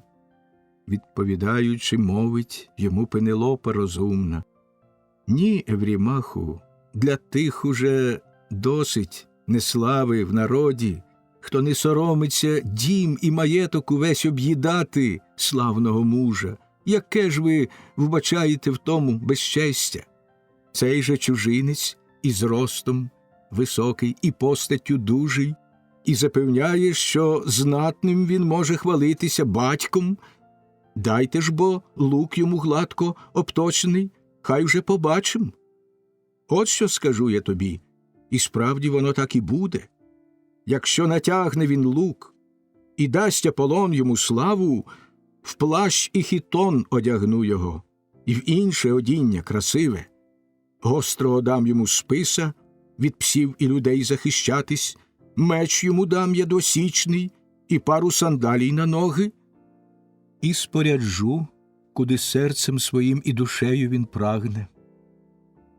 Відповідаючи, мовив на це Телемах тямовитий: «Мати моя, кому схочу, той дам я цей лук, бо крім мене права немає з ахеїв ніхто його дать чи не дати. Скільки їх тут не кермує на цій кременистій Ітаці, скільки не є з островів близ Еліди багатої кіньми. Не заборонить ніхто проти волі моєї, як схочу, дати чужинцеві лук, той назавжди, нехай собі носить. Краще до себе вертайся і пильнуй там своєї роботи, кросин своїх веретен, та доглянь, щоб служниці у домі всі працювали як слід, а розмови про лук чоловіча справа, найбільше ж моя, бо я лише в домі господар. Подиву повна до себе вернулась тоді Пенелопа, синове слово розумне їй глибоко в душу запало. В горницю верхню вона із служницями вийшовши, довго плакала за Одіссеєм, за мужем коханим, аж поки сном їй солодким повіки звела ясноока Афіна. Лук же зігнутий узяв і поніс свинопас богосвітлий, а женихи усі разом тоді на весь дім закричали. Дехто й таке говорив із тих юнаків веледумних: «Гей, куди це ти лук той несеш, свинопаси нещасний? Скоро, приблудо, тебе між свиней твоїх там на безлюдді пси поїдять, що їх сам згодував ти, якщо милосердний буде до нас Аполлон і всі інші богове безсмертні». Так вони мовили. Він же той лук, де йшов, там і кинув, зляканий тим, що усі женихи на весь дім закричали. Та Телемах свого боку погрозливо крикнув до нього: «Тату, лук віднеси, тож не кожного слухати треба, хоч я й молодший за тебе, а можу тебе камінцями вигнати в поле, адже небагато я силою дужчий. От якби я так же само і за всіх женихів гордовитих, скільки є в домі, був би руками і силою дужчий, от би, напевно, тоді я примусив із нашого дому з жахом забратися тих, що чинить отут неподобства». Так говорив він, і в відповідь весело зареготали всі женихи, і відлягло в них на серці від гніву тяжкого на Телемаха.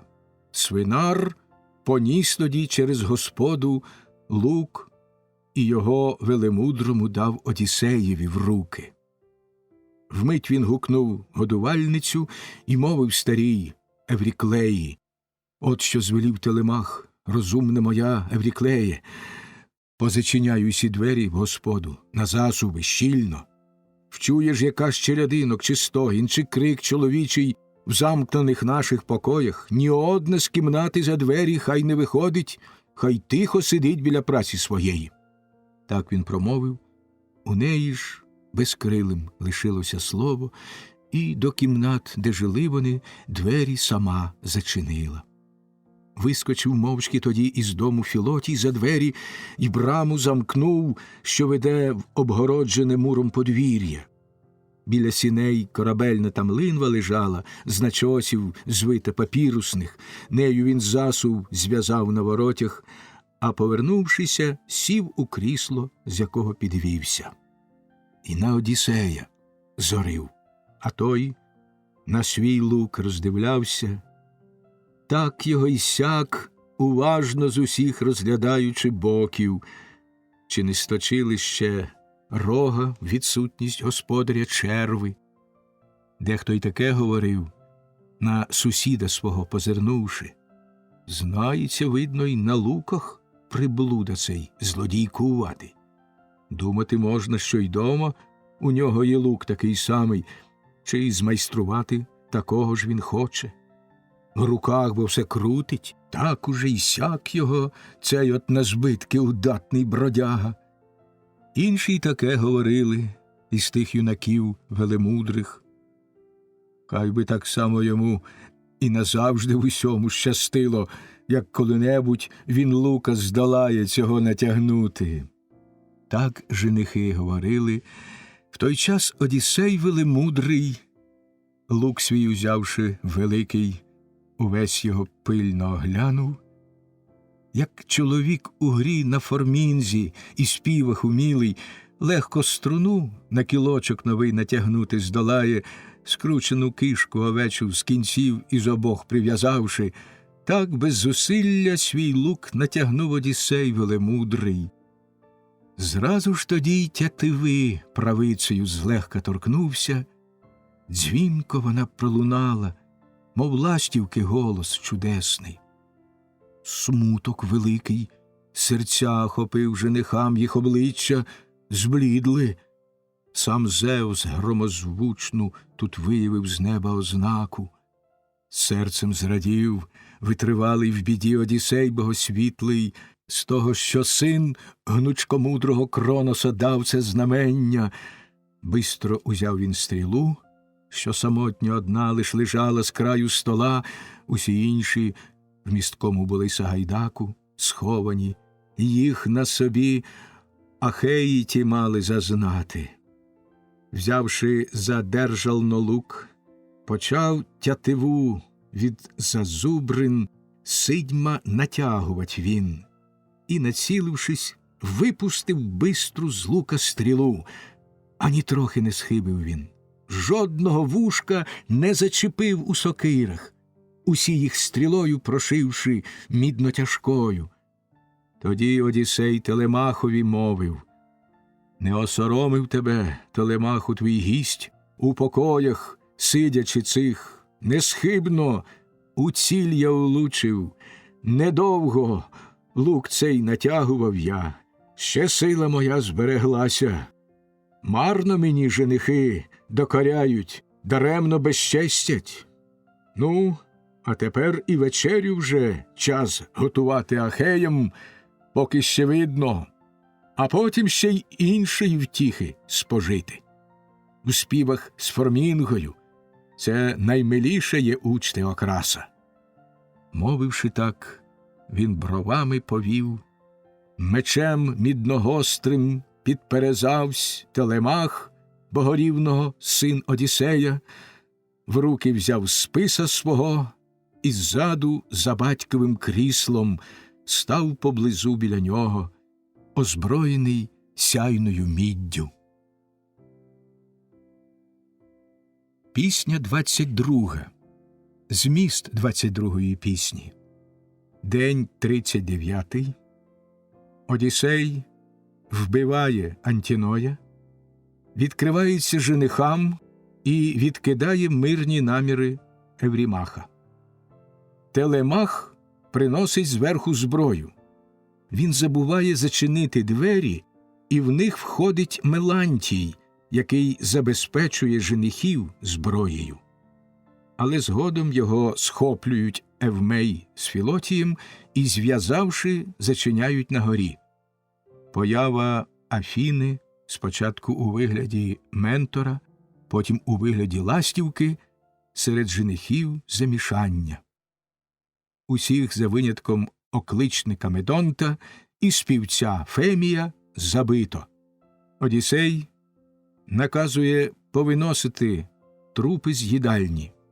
Страта служниць і Мелантія. Одіссей посилає Евріклею покликати Пенелопу.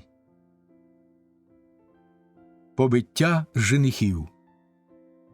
Скинув із себе лахміття тоді Одіссей велемудрий, став на високий поріг, тримаючи лук свій і повний стріл Сагайдак. І тут же він висипав стріли ті бистрі прямо під ноги собі, і до всіх женихів тоді мовив: «От і скінчились уже змагання оці безневинні. Бачу вже іншу я ціль, що ніхто не стріляв іще в неї. Я ж, коли дасть Аполлон мені славу цю, може, й потраплю». Мовлячи так, гірку в Антіноя стрілу він націлив. Той же в цю мить піднімав золотий на два вуха чудовий келих, який перед тим він рукою підсунув до себе, маючи випити з нього, і на думку йому не спадала близька загибель.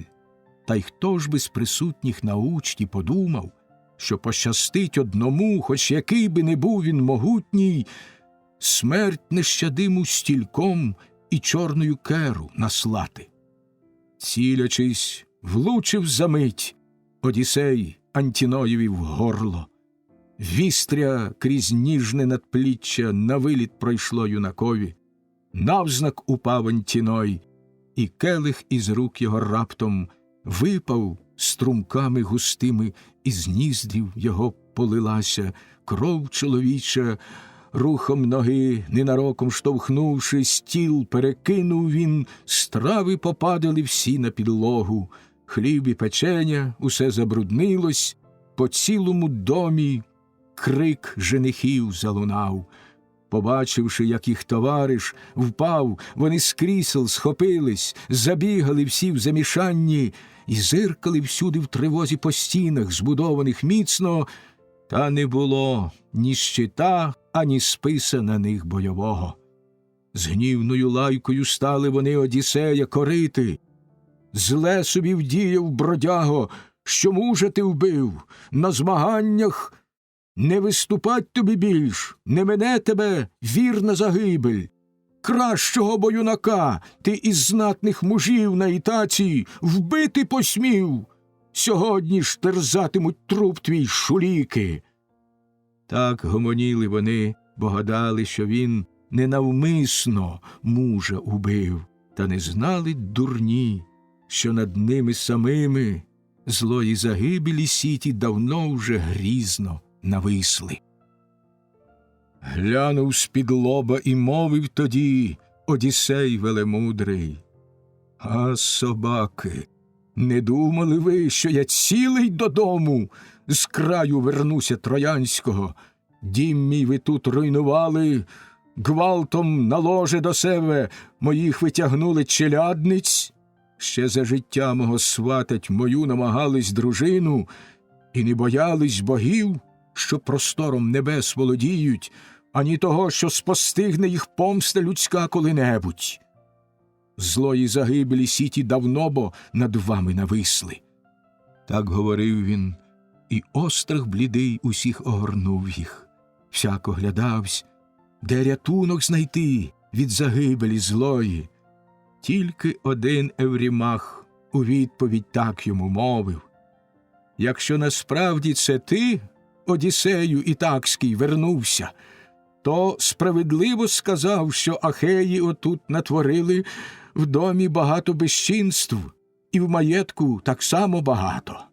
Та Антіной, що найбільше тут винен у всьому, лежить он мертвий, але не тому. Оці справи усі учинив він, що до одруження прагнув, його так жадаючи вельми. Інше на думці він мав, чого не призволив Кронігон. Володарем на Ітаці доладне збудованій стати, сина ж убити твого, в засаді його підстерігши. Нині ж убитий він сам по заслузі, а нас ти помилуй. Люд свій, згодом усе відшкодуємо ми привселюдно. Що було з'їдено тут і випито в домі твоєму, 20 биків, щоб пеню заплатить прижене тобі кожен, міді й золото дасть тобі, скільки твоє побажає серце, а доти на нас ти, звичайно, гнівитися вправі».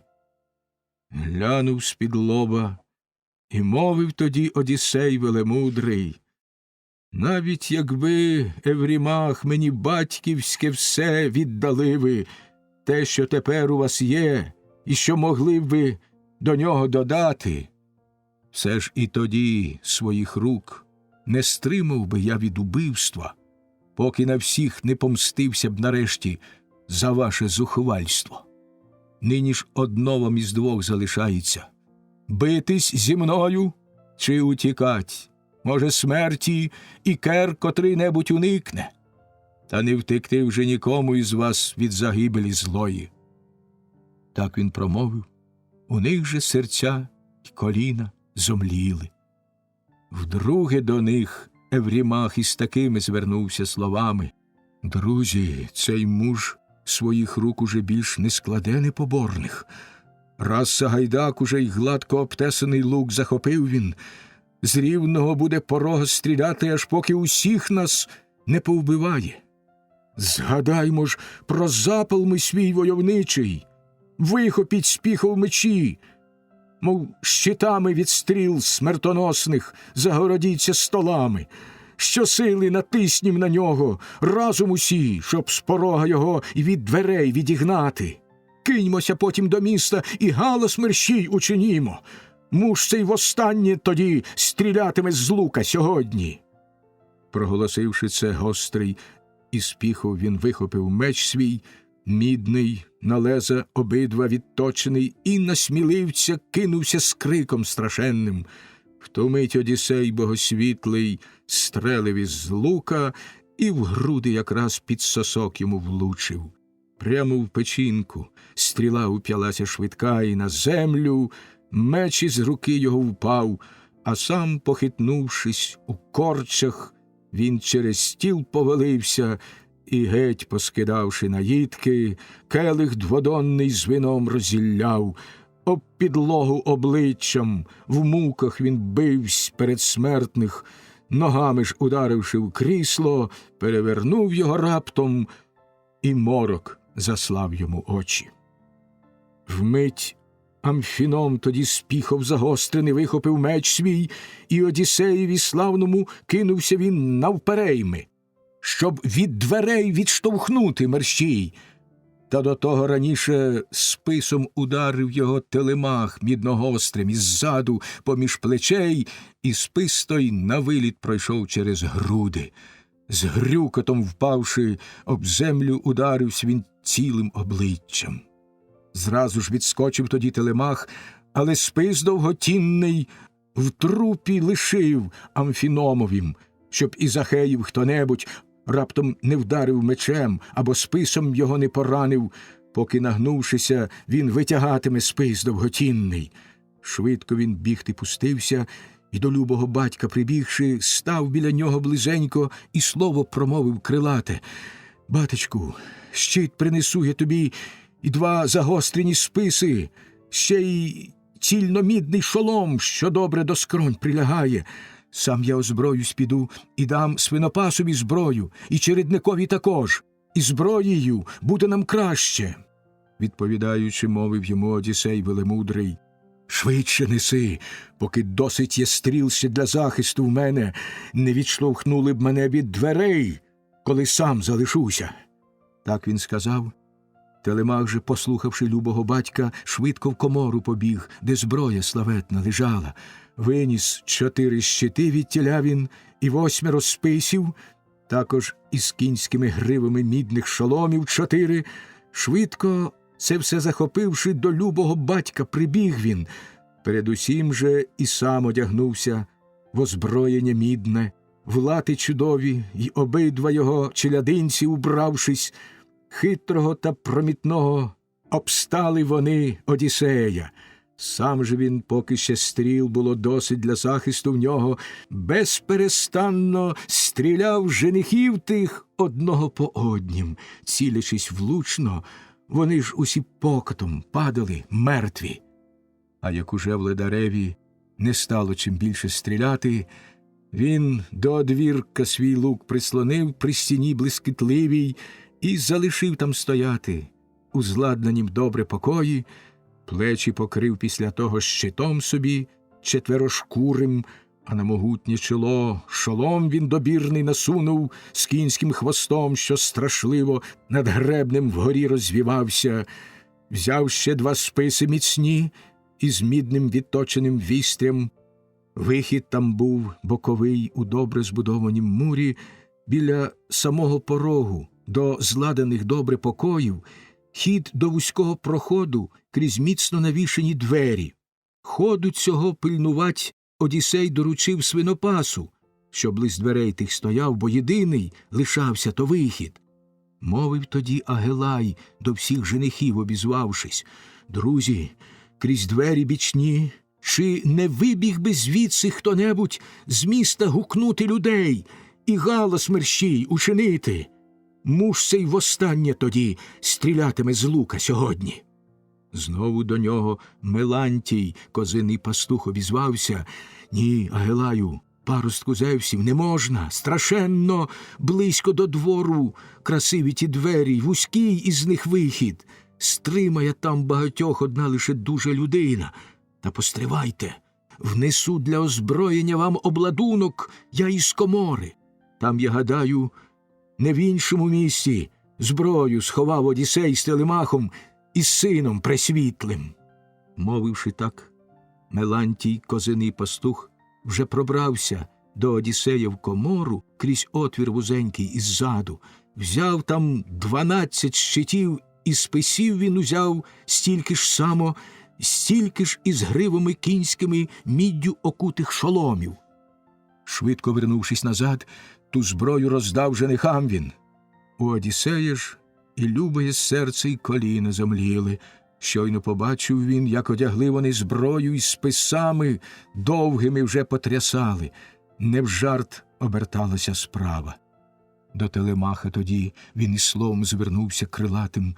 Мабуть, це хтось із жінок у покоях моїх, чи Мелантій, заколот злий проти нас Телемаху отут затіває. Відповідаючи, мовив йому Телемах тямовитий: «Батечку, це не доглянув я сам, ніхто тут не винен інший, дверей до комори, що так припасовані, щільно не зачинивши, а в них непоганий знайшовся вивідач. Іди, богосвітлий Евмею, і двері замкни до комори, та подивись, чи це робить котра із жінок, чи Мелантій, Доліїв син, бо на нього найбільшу я маю підозру». Поки вони між собою провадили стиха розмову, знов до комори Мелантій, козиний пастух, уже крався, щоб причудової зброї внести. Свинопас богосвітлий це спостеріг, і Одіссеєві мовив, що був недалеко: «О, Лаертіт богорідний, удатний на все Одіссею, знов ця людина мерзотна, як ми із тобою й гадали, крадеться в нашу комору. Отож бо скажи мені ясно, там його вбить, якщо в силі я буду його подолати, а чи сюди привести, щоб від тебе прийняв він покару за незліченні злочинства, що в домі твоєму він коїв». Відповідаючи, мовив йому Одіссей велемудрий: «Я з Телемахом удвох женихів отих високодумних стримувать буду в Господі, хоч дуже вони й напирають. Ви ж обидва назад йому руки й ноги скрутивши, киньте в комору його і зачиніть за ним двері гарненько». Звитою линвою потім, зв'язавши кругом якнайвище, вверх по стовпу підтягніть аж до сволока і висять залиште, а іще довго живий жорстокої муки зазнає. Так він сказав, і вони, його мови послухавши зразу, вмить до комори увійшли і від Мелантія швидко сховались. Поки в коморі тій зброї шукав він по закутках темних, встигли тим часом обабіч одвірків вони притаїтись. От на порозі Мелантій, козиний пастух, показався. Мав же в одній він руці дірчастий шолом причудовий, в другій руці мав щит величезний, старий та й ржавий. Захистом був він Лаерту, героєві в юності ранній. Дуже давно він валявся, у ремені й шви розійшлися. Кинулись разом на нього вони, потягли за волосся вглиб до комори й об землю жбурнули зомлілого серцем. Руки і ноги йому ремінням до болю скрутили, добре їх раз коло разу стискаючи, як наказав їм син Лаерта, незламний в біді Одіссей богосвітлий. Звитою линвою потім, зв'язавши його якнайвище вверх по стовпу, підтягли до сволока і висіть лишили. З нього, глузуючи так, свинопаса Евмею ти мовив: «Будеш, Мелантію, всю тепер нічку отут сторожити, лежачи в ліжку м'яким, як для тебе воно й подобає. Не обмене тебе рано народжена з хвиль океану, золотошатна Еос, в тій порі, як звичайно ти гониш, кози, щоб учту в цім домі із них женихам готувати». Так і лишився він там, на прив'язі висіти згубній. Зброю тоді одягнули, і двері світлисті замкнувши, до промітного та хитрого вийшли вони Одіссея. Разом усі на порозі, відвагою дишучи, стали. Четверо, в домі ж багато було юнаків повносилих. Близько тоді підійшла до них Зевсова донька Афіна, Ментора вигляд прибравши, з ним постаттю й голосом схожа. Втішений був Одіссей, як побачив її, промовив: «Менторе, стань нам на захист, згадай свого любого друга. скільки добра учинив я тобі, адже ти мій ровесник. Так говорив він, бо знав, то Афіна, що кличе до бою. Галас гучний у той час женихи у господі щинили. Дамасторід Агелай тоді перший накинувсь на неї. Менторе, не піддавайсь на лихі Одіссея намови. Бійки не здумай почать з женихами в його обороні. Ось бо наш задум, і він таки здійснений буде, я певен. Тільки-но їх ми обох повбиваємо, батька і сина. Будеш убитий і ти, як наважишся разом із ними діяти в домі цьому. За це накладеш головою. А коли збройно ми з сили позбавимо вас життєвої, тож і майно те, що в домі, а чи поза домом надбавти, ми з Одіссеєвим разом змішаємо і не дозволим ані синам твоїм жити надалі у домі, ні дочкам, ані дружині поважній по місту ходить на ітаці. Так говорив він, і серцем Афіна розгнівалась дужче, і гнівними стала словами корити вона Одіссея. Ні, Одіссею, нема в тебе сили й відваги, з якою ти через білораменну Єлену хорошого роду бився під Троєю всі 9 років колись неустанно, і багатьох повбивав у тій січі кривавій. Твоїм же намислом широковуличне місто Пріамове взято. Як же тепер, додому й маєтків своїх повернувшись, замість подужать отих женихів, ти втрачаєш одвагу? Йди ж бо, мій любий, ставай біля мене й дивися, побачиш, як, виступаючи тут проти зграї мужів зловорожих, ментор, Алкімів син дужий, віддячить тобі за турботи. Мовила так, та з витяги рішучої ще не дала їм. Хотіла раніше вона перевірити силу й відвагу і самого Одіссея, і його велеславного сина. Ластівки постать прибравши, Афіна раптово злетіла і сіла під стелю на сволок, увесь почорнілий від диму. Дамасторід Агелай тоді став женихів підбивати із Евріномом, і Амфімедонтом, і Демоптолемом, з Полікторідом, Пісандром, з Полібом розумним укупі. Найхоробріші, найдужчі були вони між женихами, що залишились живі і за душі свої ще боролись. Інших здолав уже лук, і часті приборкали стріли. Мовив до них Агелай, з такими звернувшись словами: «Друзі, вже скоро цей муж свої руки складе непоборні. Ментор і зник уже десь, пустих нахвалянь намоловши, перед вхідними дверима самі лиш вони зосталися. Отже, великих списів проте всіх ви не кидайте разом. Вдарте спочатку лише 6, може, Зевс допоможе нам Одіссея здолать і великої слави зажити. Тільки б один він упав, а про інших тоді нам не клопіт». Так він сказав, і списами націлились 6 перші, як загадав він. Та марним їх намір зробила Афіна. Влучив один із них списом своїм у одвірок господи, міцно поставлений, інший у двері приладнані кріпко, іншого ясень в стіну важкомідним вістрям устромився. Отже, як всі отак схибили, раптом списи женихівські, мовив незламний в нещастях тоді Одіссей богосвітлий: «От що скажу я вам, друзі, меткіше нам треба списами бити в юрбу женихів, що в додаток до злочинів давніх ще й намагаються злісно життя нас позбавити й зброї». Так він сказав, і списи почали вони кидати гострі, цілячись влучно.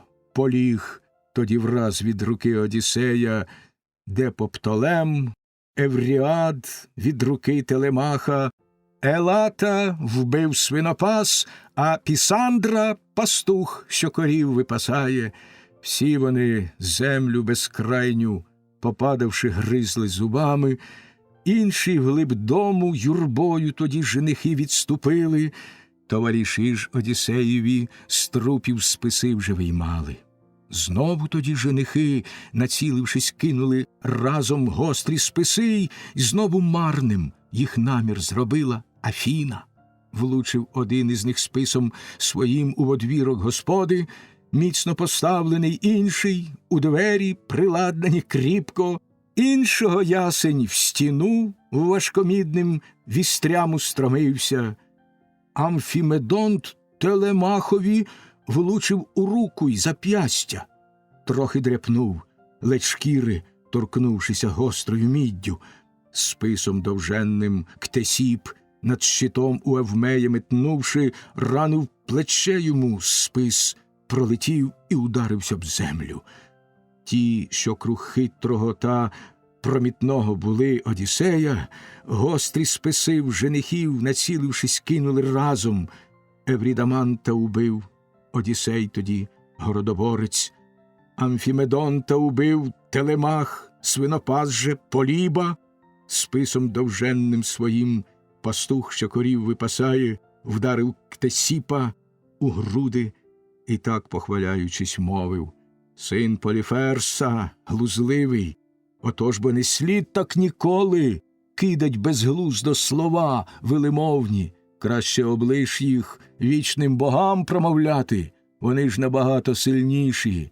Це от за ногу волячу тобі, за гостинець, якого ти богорівному дав Одіссеєві, що повернувся». Так до Ктесіпа отой чередник промовляв. Одіссей же Дамасторіда вже списом великим ізблизька ударив, а Телемах Локріту Евенера синові втрапив, списом в пахвину прямісінько й міддю пройняв його наскрізь. Той перед себе упав і ударився обличчям об землю. Згубну для смертних Егіду з-під самої стелі Афіна зверху тоді простягла, і серця женихів затремтіли.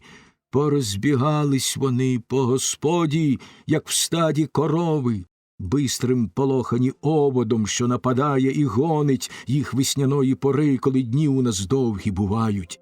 Мов криводзьобих шулік пазуристих завзятлива зграя, що, прилітаючи з гір, на птахів нападає зненацька, ті ж порятунку, шукаючи хмарою, линуть в долину, а шуляки на льоту їх дзьобають, і ніяк втекти їм, ніде сховатись, а люди радіють, ті, бачачи влови. З друзями так Одіссей, женихів по покоях ганявши, били круг себе нещадно і голови їм розбивали, стогін огидний лунав, і кров заливала долівку.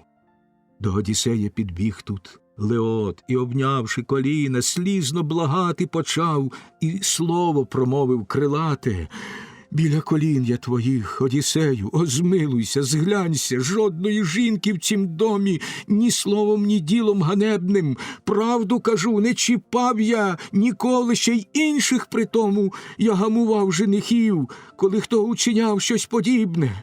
Тільки ж послухать мене і втримати рук не схотіли. Тим-то за звички ганебні спіткала їх доля жахлива. Лиш ворожбит я при жертвах, ні в чим їх не спільник, і маю з ними загинути. Ні, за добро нам подяки не ждати». Глянув з-під лоба і мовив тоді Одіссей велемудрий: «Хвалися тим, що у них при жертвах ти був ворожбитом. Отже, не раз, напевно, молився ти в домі моєму, щоб і далеким був день солодкий мого повороту, щоб і дружину взяти мою, і дітей з нею мати. Тим-то гіркої тобі вже тепер не уникнути смерті». Так він сказав, і жильною тут же підняв він рукою меч, що лежав на землі, упавши із рук Агилая, щойно убитого, вдарив мечем він Леода по карку, зойком його голова у порох брудний покотилась. Тільки співець, син Терпін, чорної смерті уникнув, Фемій, що мусив тоді женихам проти волі співати. Біля дверей бокових стояв і тримав у руках він дзвінкоголосу формінгу і надвоє думками вагався, чи під жертовник великого Зевса, осель охоронця, краще умкнути з господи у двір, де Лаерт з Одіссеєм безліч стегон бичачих, приносячи жертви, спалили, чи до колін Одіссея, припавши, пощади благати.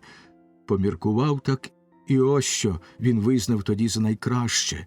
Тут же коліна обнять Одіссеєві сину Лаерта. Долі поставив свою обточену гладко формінгу, поміж кратерою він і срібноцвяхованим кріслом, сам же, підбігши руками, обняв Одіссею коліна, слізно благати почав, і слово промовив крилате: «Біля колін я твоїх, Одіссею, озмилуйся, зглянься. Сам шкодуватимеш потім, якщо співомовця Аеда вб'єш ти мене, що на радість богам і людям співаю. Я самоук, саме божество мені всі мої співи в серці посіяло, і перед тобою готов я співати, як перед Богом. Тож не стинай голови ти моєї. Скаже, напевно, тобі й Телемах, улюблений син твій, не за своїм я бажанням, а всупереч волі моєї в домі твоєму бував і співав женихам я на учтах.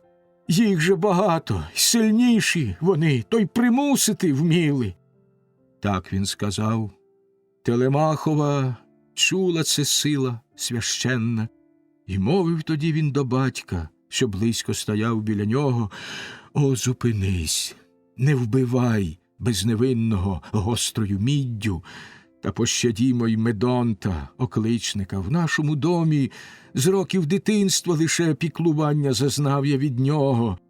Тільки б не вбили його Евмей свинопас чи Філотій, та не попався б тоді він, коли розходивсь ти у домі». Так він сказав. Почув це Медонт, що здавався тямовитим, ницьма під кріслом лежав, щоб чорної смерті уникнуть, шкурою вкрившись воловою, здертою тільки недавно. Вискочив він із-під крісла і, скинувши шкуру волову, до Телемаха підбіг і, коліна у нього обнявши, став він благати його і слово промовив крилате: «Друже мій, ось де я й сам. Заступись перед батьком за мене, щоб у могутній силі не вбив мене гострою міддю в гніві на цих мужів, женихів, що понищили в домі стільки добра, і тебе шанувать нерозумні не вміли». Так відповів, усміхнувшись, йому Одіссей велемудрий: «Будь спокійний, це він захистив, врятував тебе справді, щоб пам'ятав ти душею, та й іншим сказав би, наскільки краще добрі творити діла, аніж діяти злочин.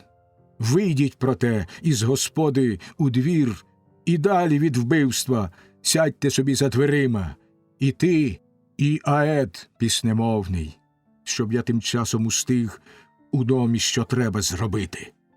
Так він сказав, і вийшли обидва вони із господи. Перед жертовником Зевса великого вдвох тоді сіли і озирались навколо, нового чекаючи вбивства. Дім Одіссей у той час оглядав, може, хто із мужів тих ще залишився живий, може, чорної смерті уникнув. Та лиш побачив одно він: в крові там і в бруді лежали всі вони купою, наче та риба, що з сивого моря густопетельною сіттю рибалки на берег затоки виволікають і, прагнучи в хвилю морську повернутись, купами мусить вона на піску прибережнім валятись. сонце ж промінням палючим життя в неї геть відбирає. Так женихи там один на одному з валом валялись. До Телемаха промовив тоді Одіссей велемудрий: «Іди, Телемаху, і няню, поклично сюди Евріклею. Треба їй слово сказати, що виникло в серці у мене». Мовив він так. Телемах же, послухавши любого батька, в двері постукав ту ж мить і няню гукнув: «Евріклею, встань-но мерщій, бабуню, старенька, наглядачко вірна над усією жіночою челяддю в нашому домі. Вийди-но, батько мій кличе тебе, щось має сказати». Так він промовив. У неї ж безкрилим лишилося слово. Двері вона відчинила, з покоїв збудованих зручно, і вийшла із них. Телемах же повів її вслід за собою. От Одіссея знаходить вона серед трупів убитих, кров'ю і брудом забризканий. Був він до лева подібний, що поживився волом запряжним, його в полі загризши, груди у нього і паща з одного і з другого боку, все закривавлене так, що й глянути страшно на нього.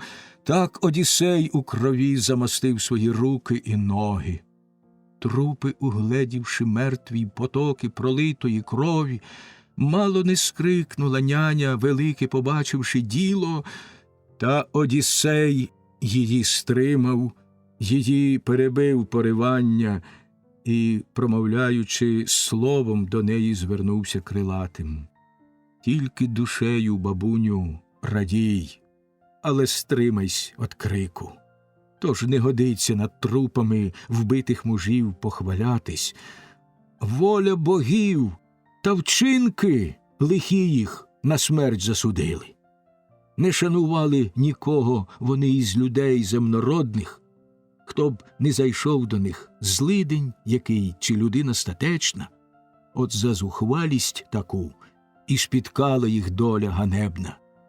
Ти ж про жінок, що в домі слугують, мені розкажи-но, хто з них мене зневажав і яка поміж ними безвинна». Відповідь мовить тоді йому няня стара Евріклея: «Отже, дитино моя, всю правду тобі розкажу я. В нас 50 є челядниць, жінок, що постійно слугують в домі твоєму. Роботи усякої ми їх навчили, вовну чесати й виконувати іншу невольничу працю. Є 12 між ними, що стали на шлях безсоромний, ані мене не шанують, ні навіть саму Пенелопу. А Телемах лиш недавно підріс, і мати йому ще не дозволяє давати служебним жінкам розпорядок. Дай-но піду я наверх, до покоїв світлистих звістити все твоїй жінці, що сон якесь божество їй наслало». Відповідаючи, мовив тоді Одіссей велемудрий: «Ні, ти її не буди, а скажи, щоб до мене з'явились ті із челядниць, які безсоромні творили безчинства». Так він промовив. Старенька ж, не гаючись, вийшла з кімнати, переказать це жінкам і спуститися вниз їм звеліти. Сам тоді він Телемаха і чередника й свинопаса тут же до себе гукнув і слово їм мовив крилате: «Трупи виносьте оці, покличте й жінок на підмогу, потім крісла чудові й обідні столи хай служниці дочиста змиють водою і ніздрястими губками витруть. Потім, коли уже лад наведете ви в цілому домі, виведіть тих челядинок з покоїв збудованих кріпко, і поміж круглою кліттю і муром міцним, що круг двору, їх довгелезими геть порубайте мечами, і душі повиривайте із них, щоб забули діла Афродіти, як з женихами служили їй, потай із ними єднавшись». Так він сказав, і жінки, безсоромні, війшли усі разом, жалібно виючи з страху, рясні проливаючи сльози. От почали вони трупи убитих виносити спершу, і під ворітьми складать в обгороженім міцно подвір'ї, тісно один біля одного. Сам Одіссей підганяв їх і розпорядок давав. Мимоволі прийшлося виносить. Потім крісла чудові й обідні столиті служниці дочиста змили водою і ніздрястими губками стерли, а Телемах, свинопас і пастух, що корів випасає, скреблами бруд із долівки у домі, збудованім міцно, геть вискрібали, жінки ж забирали й виносили сміття. Потім, коли уже лад навели вони в цілому домі, вивели тих челядинок з покоїв, збудованих кріпко, і поміж круглою кліттю і муром міцним, що круг двору, в закут загнали вузький, відкіля не було, як тікати. Тут Телемах тямовитий озвався до них і промовив: «Ні, не буду я чистою смертю життя позбавляти тих, що й мені на голову стільки ганьби виливали, і матінці нашій, ділячи ложе своє з женихами». Мовивши так, і причал з корабля темноносого взявши, він до стовпа прив'язав, через кліть перекинувши круглу, потім їх вверх підтягнув, щоб ногами землі не торкались, наче дрозди тонкокрилі чи дикі голубки, що в сітку, сховану хитро в кущах, потрапляють, і замість нічлігу, що поспішали до нього, жахливий знаходять спочинок. Так ті служниці рядком у петлях, що кожній стискали, карк головами повисли, приймаючи смерть жалюгідну. Трохи здригались їм ноги, та це не тривало й хвилини. Вивели так і Мелантія через поріг на подвір'я, носа і вуха йому відтяли безпощадною міддю, вирвавши сором, живцем віддали його псам на поживу. В гнівнім завзятті ще й руки і ноги йому відрубали. Потім самі собі руки і ноги старанно одмили, і до Одіссея вернулися в дім. Була скінчена справа. Отже, до няні звертається любої він Евріклеї: «Сірки, матусю, неси, цих ліків від лиха очисних, внось і вогню обкурити покої. Скажи Пенелопі, щоби спустилась сюди з жінками служебними разом, хай всі челядниці прийдуть негайно, що є у нас в домі». Відповідь мовить тоді йому няня стара Евріклея: «Все це ти, люба дитино моя, сказав справедливо. Дай-но проте раніш тобі плащ і хітон принесу я, вбогим лахміттям свої, прикриваючи плечі широкі. Так ти у домі не стій, було б це для тебе негоже». Відповідаючи, мовив тоді Одіссей велемудрий: «Передусім, щоб вогонь горів мені в цьому покої». Так він сказав, і послухала мови його Евріклея, і за хвилину внесла йому сірки й вогню. Одіссей же зразу ж покої обкурювать став і весь дім, і подвір'я. Няня ж старенька пішла по кімнатах прекрасного дому оповістити жінок і скликати їх до Одіссея.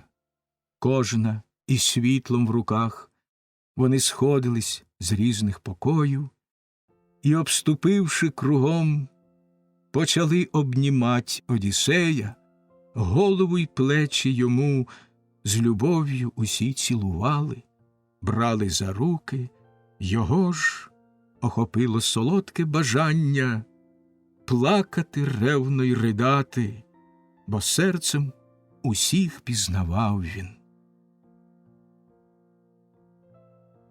Пісня 23. Зміст 23-ї пісні. Вечір 39-го і ранок 40-го дня. Евріклея приносить радісну звістку Пенелопі, яка йде разом з нею до бенкетного покою.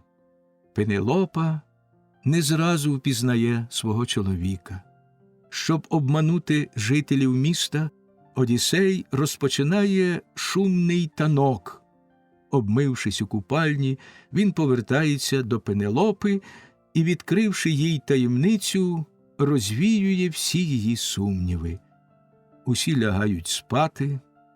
Одіссей і Пенелопа розповідають одне одному свої пригоди.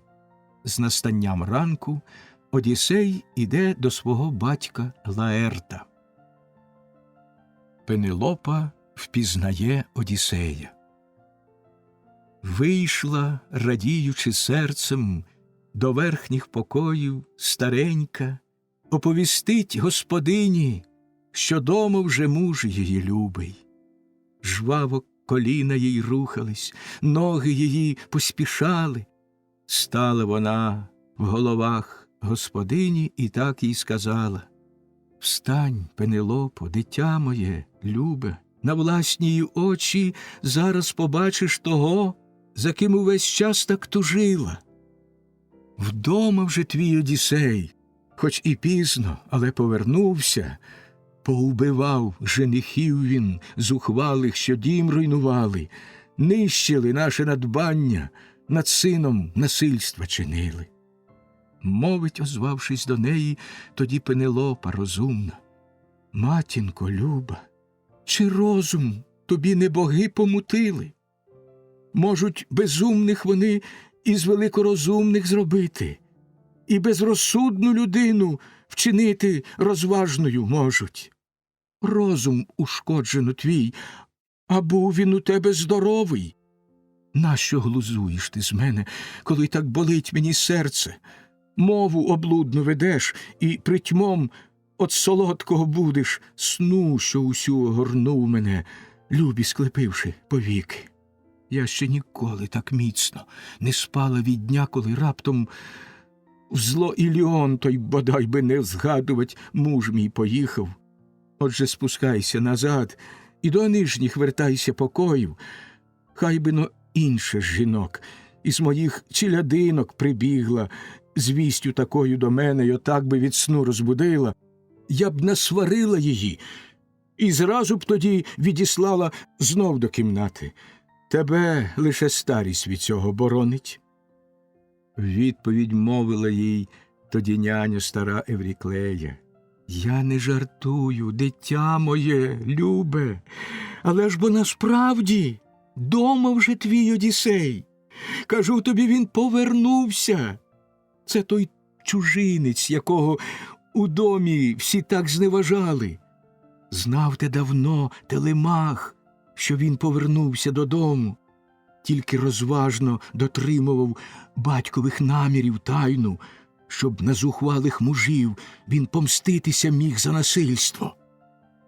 Вчувши таке, Пенелопа зіскочила радісно з ліжка, няню стару обняла і, не ховаючи сліз на повіках, і, промовляючи словом до неї, звернулась крилатим: «Люба матуся, як щиро ти правду мені розказала, і справді додому, як мовила, ти, чоловік мій, вернувся, як же тоді сам один на стількох женихів безсоромних міг би він руку підняти? Тож завжди їх тут цілий натовп». Відповідь мовила їй тоді няня стара Евріклея: «Цього не знаю, не бачила, тільки убиваних стогін чула сама. У збудованих міцно покоях сиділи ми перелякані, двері на засуви щільно замкнувши, поки з моєї кімнати мене Телемах не покликав. Син твій, послав його батько, мене тою ж миттю покликать. Я Одіссея в Господі знайшла. Він стояв над тілами вбитих, круг нього вони на долівці утоптані й твердо всюди валялись. Ти, все це побачивши, з серцем раділа б. Кров'ю і брудом забризканий був він на лева подібний. Зараз всі разом лежать вони біля дверей на подвір'ї купою. Тим-то великий вогонь розпалив обкурити дім наш пригарний. Мене ж до тебе послав він покликать. Швидше бо йди, щоб до милого серця обом вам нарешті радість прийшла, бо надто багато ви горя зазнали. Нині бо справді збулись таки давні твої сподівання. Ось і живий, і здоровий, до вогнища він повернувся, і дома тебе, і сина знайшов. Завдали йому лиха тут женихи, та помстився на них він у власній господі. Мовить, озвавшись до неї, тоді Пенелопа розумна: «Люба матусю, не час іще надто радіти й хвалитись. Знаєш сама ти, який він у домі цім був би жаданий всім, особливо ж мені і сину, що ми породили. Тільки не дуже те все вірогідне, що ти розказала. Мабуть, то хтось із богів повбивав женихів гордопишних, в гніві на злі їх учинки та їхню пиху нестерпиму. Не шанували нікого вони із людей земнородних, хто б не зайшов до них, злидень який чи людина статечна. От за зухвалість таку і прийшлося їм зле. Одіссей же шлях до Ахеї згубив поворотний, і сам те й загинув. У відповідь їй тоді мовила няня стара Евріклея: «Що за слова крізь зубів огорожу проскочили в тебе?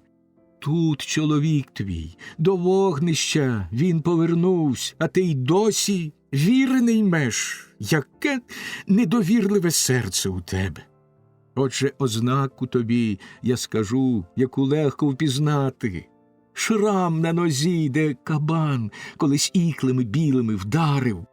Мила я ноги йому, і, побачивши шрам, тоді хотіла зразу ж сказать, та рота рукою мені затулив він і не дозволив сказати. Завбачливий був, обережний. Швидше бо йди, готова я дати себе у заставу, а як обманюю, хай жалюгідною смертю загину».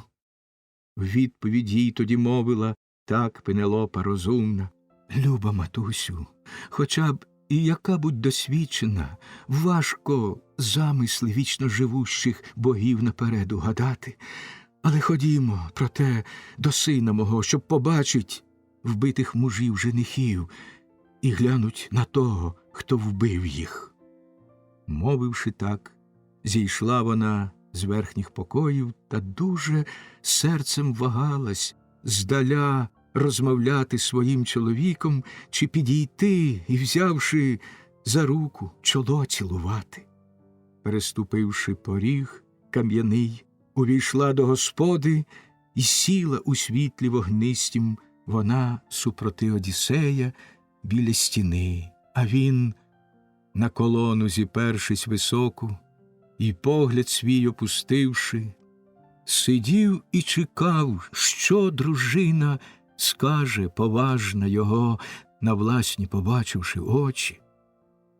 Довго мовчки сиділа вона із сполоханим серцем, то йому, дивлячись в очі, знайомі знаходила риси, то у лахмітті брудному його не могла упізнати.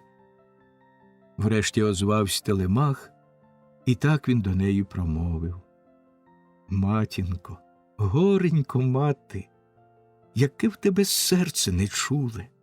Нащо мого ти сторонишся батька? Чому з ним не сядеш поруч, ні слова не скажеш йому, ні про що не спитаєш? Жодна бо інша дружина байдуже отак не стояла б оддаль свого чоловіка, що стільки зазнавши недолі, аж на 20-му році до рідного краю вернувся. Завжди у тебе було твердіше від каменю серце». Мовить, озвавшись до нього тоді Пенелопа розумна: «Любий синочку, серце у грудях моїх мовотерпло. Слова не можу промовити, я ні про що запитати, ані поглянути прямо в обличчя. Якщо ж таки справді це Одіссей, І додому вернувся він. То зможемо легко ми упізнати самі одне одного. Є в нас ознаки, нам лиш відомі обом, а від погляду інших укриті. Тут усміхнувся незламний в біді Одіссей богосвітлий, і Телемахові зразу ж він слово промовив крилате. Що ж, Телемаху, облиш свою матір у світлиці, дозволь їй ще перевірить мене. Хай упевниться краще небавом. Поки брудний я увесь у рванім лахмітті на тілі, мною гордує вона і не може мене упізнати. Ми ж порадьмось тим часом, щоб вийшло усе в нас найкраще. Навіть коли лиш одну хтось уб'є між народом людину, і небагато хто месником може постати за неї, все ж утікати він мусить, вітчизну покинувши й рідних. Ми ж тут понищили всю країни опору, найкращу молодь і таки цілої. Над цим подумати треба. Знову на це тоді мовив йому Телемах тямовитий. Сам ти розваж, мій батечку, любий, тож, кажуть, найкращий розумом ти між людей, що до цього ніхто вже інший смертних людей змагатись, напевне, з тобою не зможе. Ми ж тоді підем з тобою завзято, і нам, запевняю, все ж не забракне відваги, наскільки в нас вистачить сили. Відповідаючи, мовив йому Одіссей велемудрий. От що скажу я тобі, і це, по-моєму, буде найкраще. Спершу помийтесь гарненько, в хітони тоді одягніться, і хатнім служницям скажіть у свої прибиратись одіння. Хай божественний співець, узявши формінгу дзвонисту, всіх тоді нас поведе у танці, веселощів повні, так, щоб, почувши їх, кожен уважав, тут весілля справляють. Чи подорожній ішов би, чи хто б то не був із сусідів. Треба, щоб чутка про вбивство мужів-женихів не раніше містом полинула нашим, аніж ми укритися встигнем у загородній наш сад багатодеревний. Отам-то ми поміркуєм, яку допомогу нам дасть олімпієць. Так він сказав, і вони наказу послухали радо. Спершу помились гарненько, і хітони тоді одягнули, вбрались ошатно й жінки. Узяв і співець божественний дзвінкоголосу формінгу, й у всіх розбудив він бажання солодкомовного співу й веселого жвавого танцю. Ходором дім весь великий ходив з тупотіння гучного, ніг чоловіків у танці й жінок підперезаних пишно. Тож не один говорив, почувши, що діється в домі. Заміж, мабуть, таки хтось довгосватну взяв володарку. Ну ж і зухвала. Не вистачає у неї терпіння дбать про великий цей дім, поки муж її вернеться шлюбний. Так не один говорив, не знаючи, що воно сталося. А Еврінома, ключниця, в домі тим часом помила великосердного плоть Одіссея і маслом натерла, зверху чудовий накинула плащ і хітон натягнула, вроди на голову вдосталь злила йому діва Афіна, вищим зробила на зріст і повнішим, і кучері пишні, мов би вінок з гіацинтів, йому над чолом спорядила, наче тямущий митець, що золотом срібло вкриває, і різних умінь від Гефеста й Палади Афіни навчений, радує око тонкими утворами свого мистецтва. Так вона вродою плечі окрила й чоло йому гоже. Вийшовши з купелі, був на безсмертних він виглядом схожий.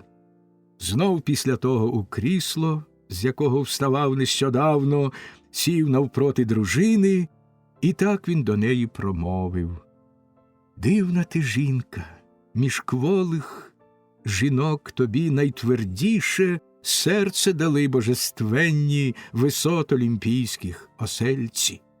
Жодно бо інша дружина байдуже отак не стояла б оддаль свого чоловіка, що стільки зазнавши недолі, аж на 20-му році до рідного краю вернувся. Що ж, постели мені ложе, матусю, нехай вже окремо ляжу собі, адже серце у жінки цієї залізне».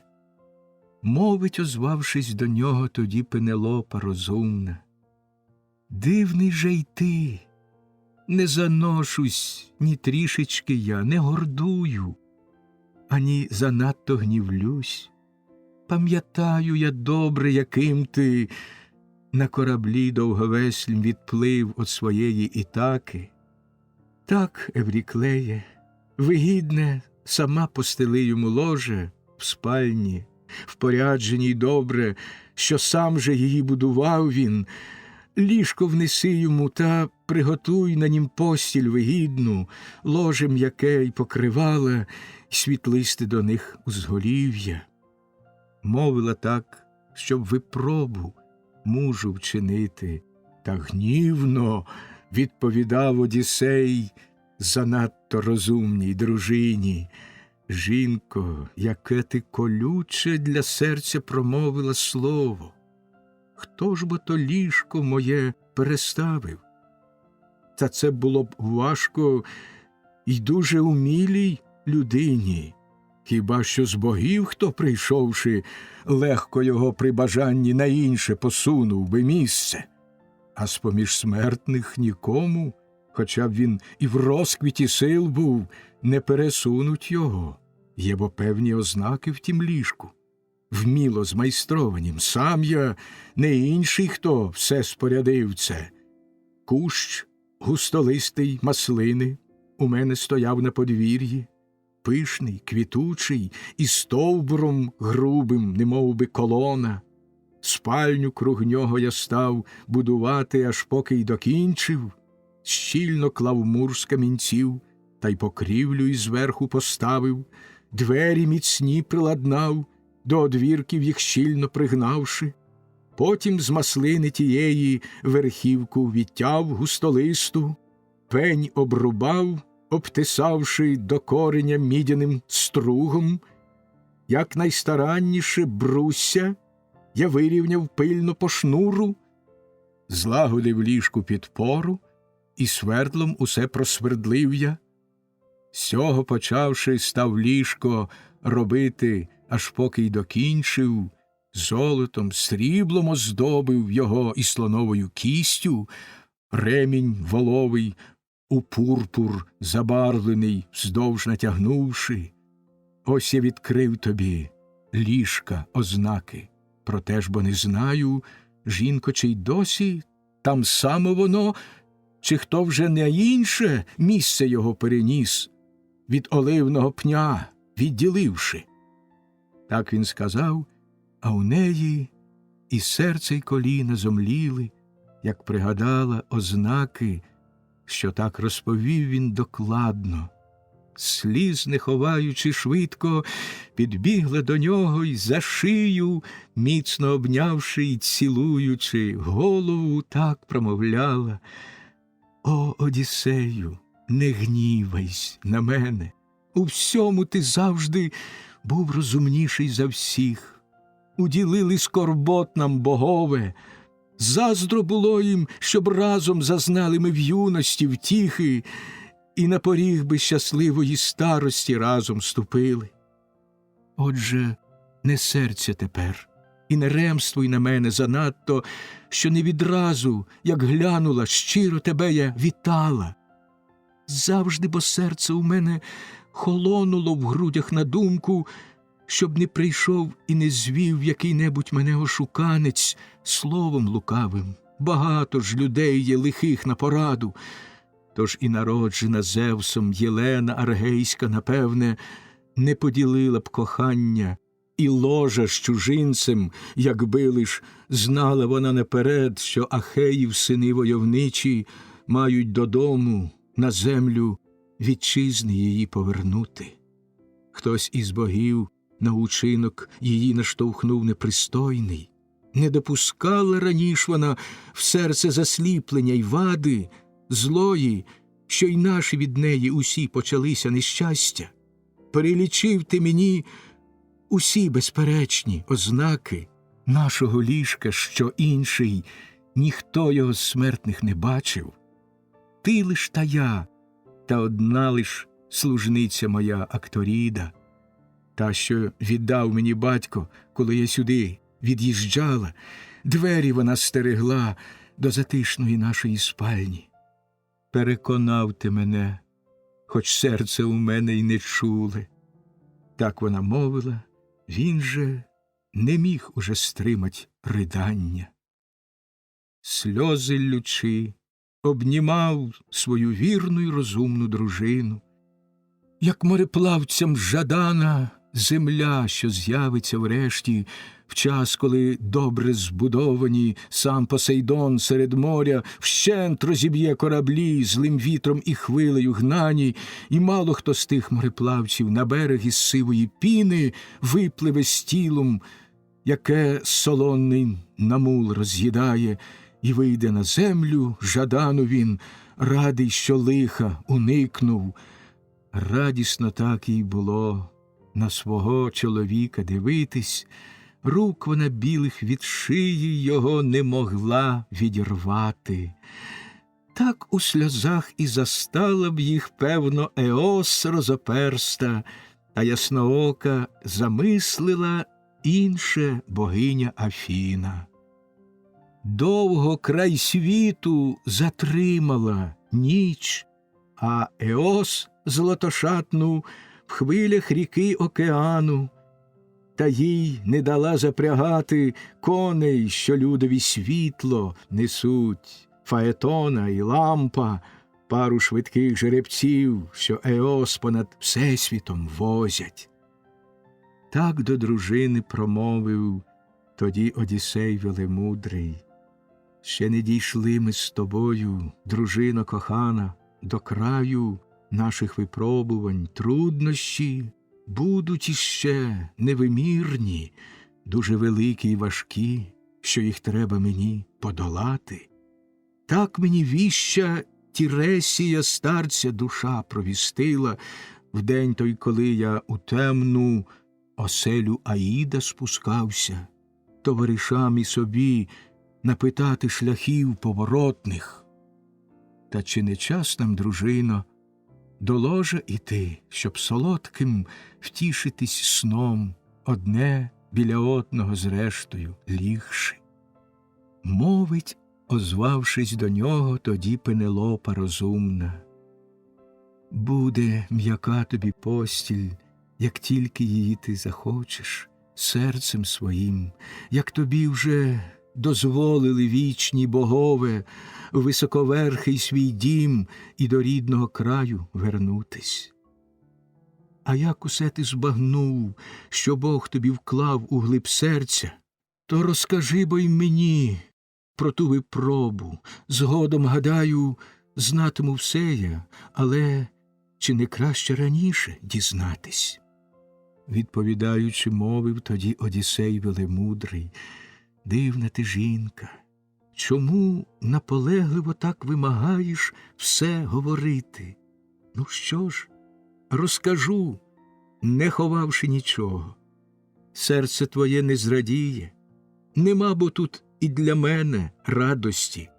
По багатьох ще містах, він сказав, доведеться знову блукати мені, весло своє взявши доладне, поки людей не зустріну таких, що ні моря не знають, ні споживаючи їжу, приправити й сіллю не вміють, ні кораблів ще ніколи не бачили пурпурощоких, ані тих весел доладних, що крила судну заміняють. Певну ознаку він дав, не ховавши від мене нічого.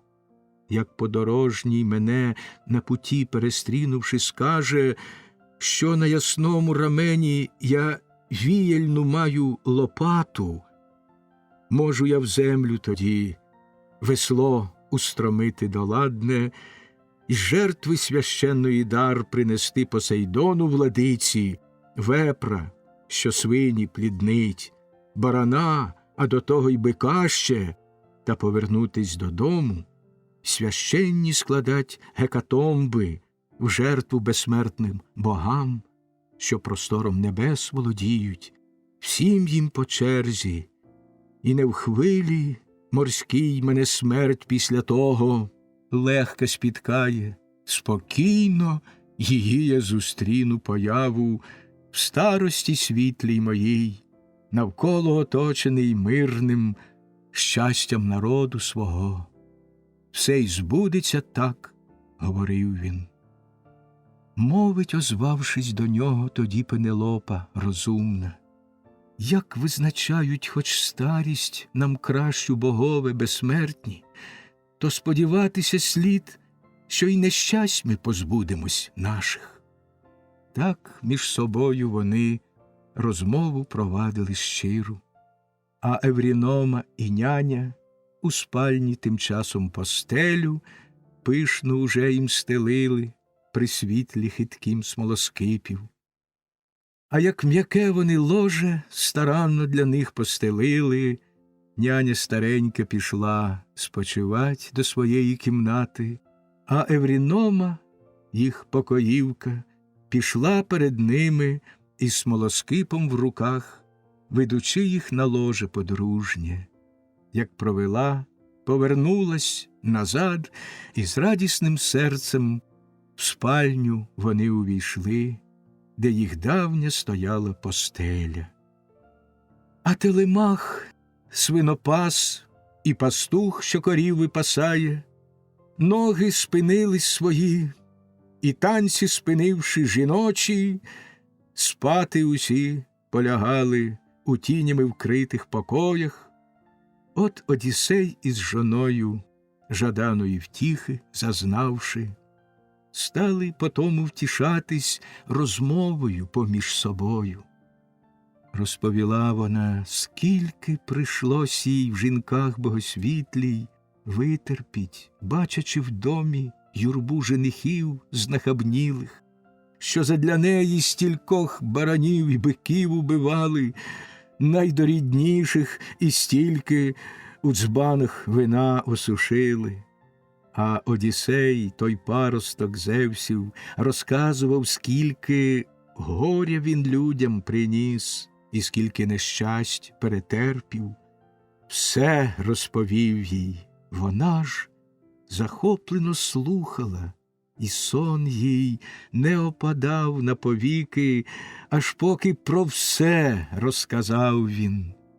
З того почав, як спершу здолав він Кіконів, а потім, як до родючого краю мужів лотофагів приїхав, що їм накоїв Кіклоп, і як він помстився за погибель доблесних товаришів, що той їх пожер так нещадно, як до Еола прибув, і його привітав він гостинно, і вирядив, та не дала йому доля дістатись до краю рідного, бурею знову підхоплений, стогнучи тяжко, довго носився він по хвилях багатого рибою моря, як після того вони в Телепіл прибули, Лестригонський, де й кораблі їх загинули, і всі в наголінниках мідних товариші, Одіссей лише втік з кораблем чорнобоким.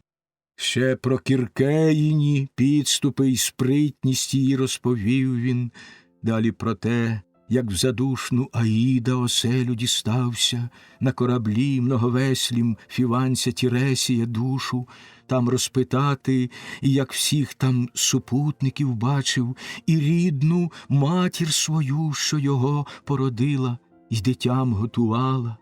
Як серед моря почув він сирен голоси милозвучні, як між блукаючих скель він проплив між Харібти страшної і Скіли, що їх ніхто із людей не минає щасливо, як корів Геліосових товариші його вбили, як на швидкий корабель їх сірчану метнув блискавицю, Зевс громовладний, і всі тоді разом загинули славні товариші. Він один лише смерті лихої уникнув, як на Огігію острів потрапив до німфи Каліпсо. Як вона, прагнучи мати його чоловіком, тримала в гроті глибокому, як годувала й зробити безсмертним, пообіцяла йому і навік не старіючим мужем. Серце ж у грудях його, проте вона цим не схилила. Як, перетерпівши дуже, в країну Феаків прибув він, як від всієї душі, наче Бога його вшанували, і з кораблем до рідного краю його відрядили, міді і золота, й одягу вдосталь йому надававши, мовлячи це наостанку, у сон він солодкий поринув, що розслабляє нам тіло і турботи сердечні відгонить. Інше замислила тут ясноока богиня Афіна. В тій годині, коли сподівалась, вона уже досить втіхи зазнав Одіссей, і від сну, і від ложа дружини золотошатну зорю вона ранню із хвиль океану вивела світло нести для людей, із ложем якого встав Одіссей, і так до своєї промовив дружини: «Досить, дружино, обоє, натерпілись ми вже тяжкого лиха. Ти тут, про мій поворот многотрудний додому, плачучи гірко, мене ж, хоч і як я крізь злигодні рвався, Зевс і всі інші богове оподаль вітчизни держали. Нині ж, коли ми обоє жаданого ложа діждались, ти попіклуйся майном, що в домі лишилось у мене. Я ж худобою, що женихи змарнували зухвалі, сам відберу я багато, й ахеї повинні вернути решту, аж поки усі я обори свої не заповню. Спершу за місто піду, в наш сад я багатодеревний, батька провідать шановного. Тяжко він журиться мною.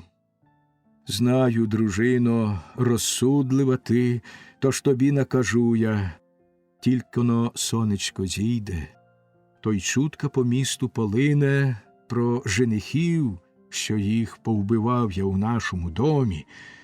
Ти ж до верхніх покоїв іди, і служницями разом тихо посидь, не цікався нічим, ні про що не розпитуй».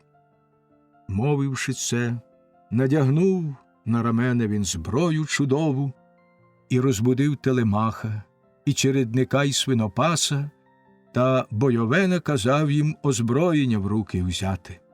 Без сперечання мідні вони одягли обладунки, двері тоді відчинили і вслід Одіссеєві вийшли. Вже розвиднялося всюди навколо, та млою Афіна оповела їх нічною і швидко їх вивела з міста.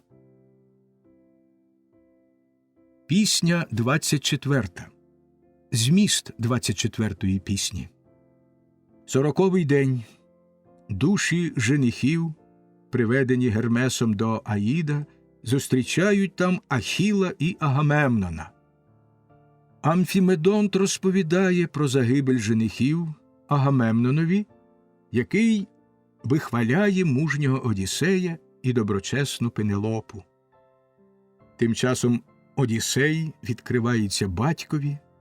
Під час обіду його впізнає Доліон та його сини.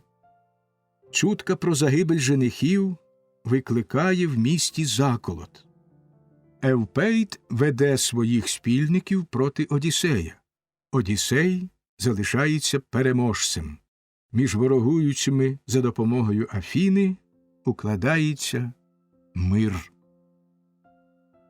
Замирення. Душі убитих мужів, женихів, Гермес Кіленійський повикликав тим часом до себе. В руках він чудовий, жезл тримав золотий, що ним, коли хоче, то людям склеплює втомлені очі, а інколи будить поснулих. Ним він махнув, і скиглячи, душі за ним полетіли, як кажани, що з граями в темних печери глибинах скиглячи носяться щойно, котрий під склепінням скелястим раптом з їх ряду зірветься додолу й один до одного туляться скиглячі, тиснулись так і вони за собою, вогкими ввів їх шляхами ласкавий Гермес рятівничий.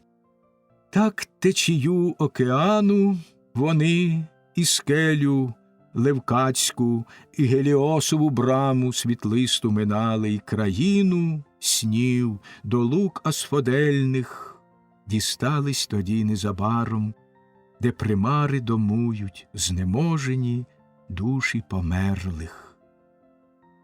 Душу Ахіла, сина Пелея, вони там зустріли, і Антілоха знайшли там безстрашного, стріли й Патрокла, і душу Еанта, що після безстрашного сина Пелея постаттю й виглядом був між інших Данаїв найкращий. Купчились круг Ахіла вони. Незабаром підходить близько до них душа Агамемнона, сина Атрея. В смутку скорботнім навкруг його тіні усі позбирались, тих, що в Егістовім домі з ним смертну спіткали недолю. Перша до нього тоді душа Пелеїда звернулась. Сину Атреїв, гадали ми, Зевсові ти, громовладцю, був повсякчасно з усіх героїв мужів найлюбіший. Ти бо мужами могутніми сам багатьма володарив, в краї троянськім, де стільки Ахеї нещастя зазнали. Та довелося проте і тобі передчасно зустріти пагубну долю, якої ніхто на землі не уникне. Краще б тобі, що мав шану таку і багатьма володарив, в краї троянському з іншими смертну спіткати недолю. Пагорб могильний тобі насипали б там все Ахеї, синові славу велику, тоді ти лишив би навіки, але ж печальною смертю загинуть тобі довелося. У відповідь мовила так до нього душа Атреїда: сину Пелея щасливий, на Бога подібний Ахілле, втрої убитий далеко від Аргоса ти, а навколо сила троян полягло і ахейських синів, що найкращих, в битві за труп твій, а ти на всю велич свою величезний в вихорі пилу лежав, про битви комонні забувши. Цілий ще день тоді билися ми, і в запалі бою не угавали, аж поки сам Зевс не спинив ураганом. До кораблів ми тоді перенесли тебе з бойовища, і там на ложі поклали, водицею теплою й маслом тіло обмивши прекрасне. Круг нього Данаї юрбою сльози гарячі лили й волосся собі обстригали. Вчувши цю звістку з моря, з безсмертними німфами вийшла мати твоя, і такий розлігся над морем жахливий зойк, що трепет і дрож огорнув мимоволі Ахею. Швидко б схопились вони й до міських кораблів уже бігли б, тільки затримав їх муж, на досвід і здавна багатий, Нестор, поради його і раніше бували найкращі. Отже озвавсь він, добра їм бажаючи, й так до них мовив: Стійте, аргеї, заждіть, не тікайте, синове Ахеїв. То його мати в гурті нереїд безсмертних із моря вийшла сюди на свого поглянути вмерлого сина. Так він сказав, і стримали страх свій одважні Ахеї. Доньки старця морського тебе обступили навколо, з лементом тужним і в одіж нетлінну тебе одягнули. Музи всі 9 навкруг голосами чудовими в чергу скорбно співали. Нікого з Ахеїв без сліз мимовільних ти б не побачив там, так зворушило їх муз голосіння. Цілих 17 днів і ночей ми отак над тобою плакали смертні люди з богами безсмертними разом. На 18-й труп твій вогню віддали, і навколо різали жирних багато овець і волів круторогих. Спалений був ти в одінні богів із щедрим запасом масла й солодкого меду. Героїв ахейських багато, в зброї ясній круг вогню, що яскраво палав, походжали. Піші й комонні, і гомін страшний від того здіймався. Потім, коли уже знищив цілком тебе пломінь Гефестів, вранці твої зібрали ми білі кості, Ахілле, в посуд з маслом і цільним вином нам дала його мати, глечик отой золотий, дарунок це був Діоніса. Нам пояснила й робота Гефеста, славетного бога. Так твої білі кості лежать там присвітлий Ахіле, разом з костями Патрокла, померлого сина Менойта. Поруч лежать і кістки Антілоха, якого найбільше ти поміж друзів своїх шанував після смерті Патрокла. Потім над ними високий і гарний насипали пагорб. Ми цілим військом могутніх аргеїв, списами славетних, над Гелеспонтом широким, на мисі, що в море вдається, так, що із моря було його здалеко видно всім людям, тим, які нині живуть і які народитися мають. Мати, в богів попросивши з над них нагород за змагання, їх серед поля змагань поклала найкращим Ахеям. Бачив не раз ти в іграх під час похорону героїв, участь беручи, як над померлим володаря тілом, ремені молодь підтягує, маючи йти на змагання. Дуже проте здивувавсь би душею, якби лиш побачив, що в нагороду поклала богиня тобі за змагання. Сріблянонога Фетіда, бо надто богам ти був любий, навіть по смерті імення твоє не загинуло, й завжди світлою слава твоя між смертними буде, Ахілле. Ну, а мені ж то радість, яка із війни, що зазнав я. Визначив Зевс мені вдень повороту загибель печальну, з рук Егіста й моєї підступної злої дружини. Так між собою вони розмову провадили щиру. Саме в тій хвилі гонець наблизився до них світлосяйний, душі усіх ведучи женихів Одіссеєм убитих. Вдвох підійшли вони ближче, дивуючись з того, що бачать. Зразу ж душа Агамемнона, сина Атрея, впізнала любе дитя Меланея, славетного Амфімедонта, бо гостював він колись у домі його на Ітаці. Сина Атрея душа тоді перша до нього озвалась. Амфімедонте, як сталось, що в землю похмуру зійшли ви, всі однолітки добірні? Ніхто, добиравши ретельно, кращих мужів не знайшов би, напевно, у цілому місті. Чи Посейдон розтрощив вас усіх в кораблях ваших бистрих, буйні наславши вітри і хвилю здійнявши високу?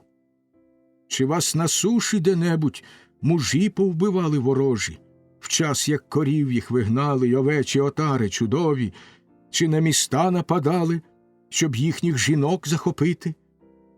Дай мені відповідь, я ж бо тобі доводжуся гостем. Не пам'ятаєш хіба, як прийшов я до вашого дому, і з Менелаєм божистим удвох намовлять Одіссея на кораблях добропалубних під Іліон вирушати? Місяць ми цілий пливли по широкому морю, аж поки городоборця заледве умовили ми Одіссея.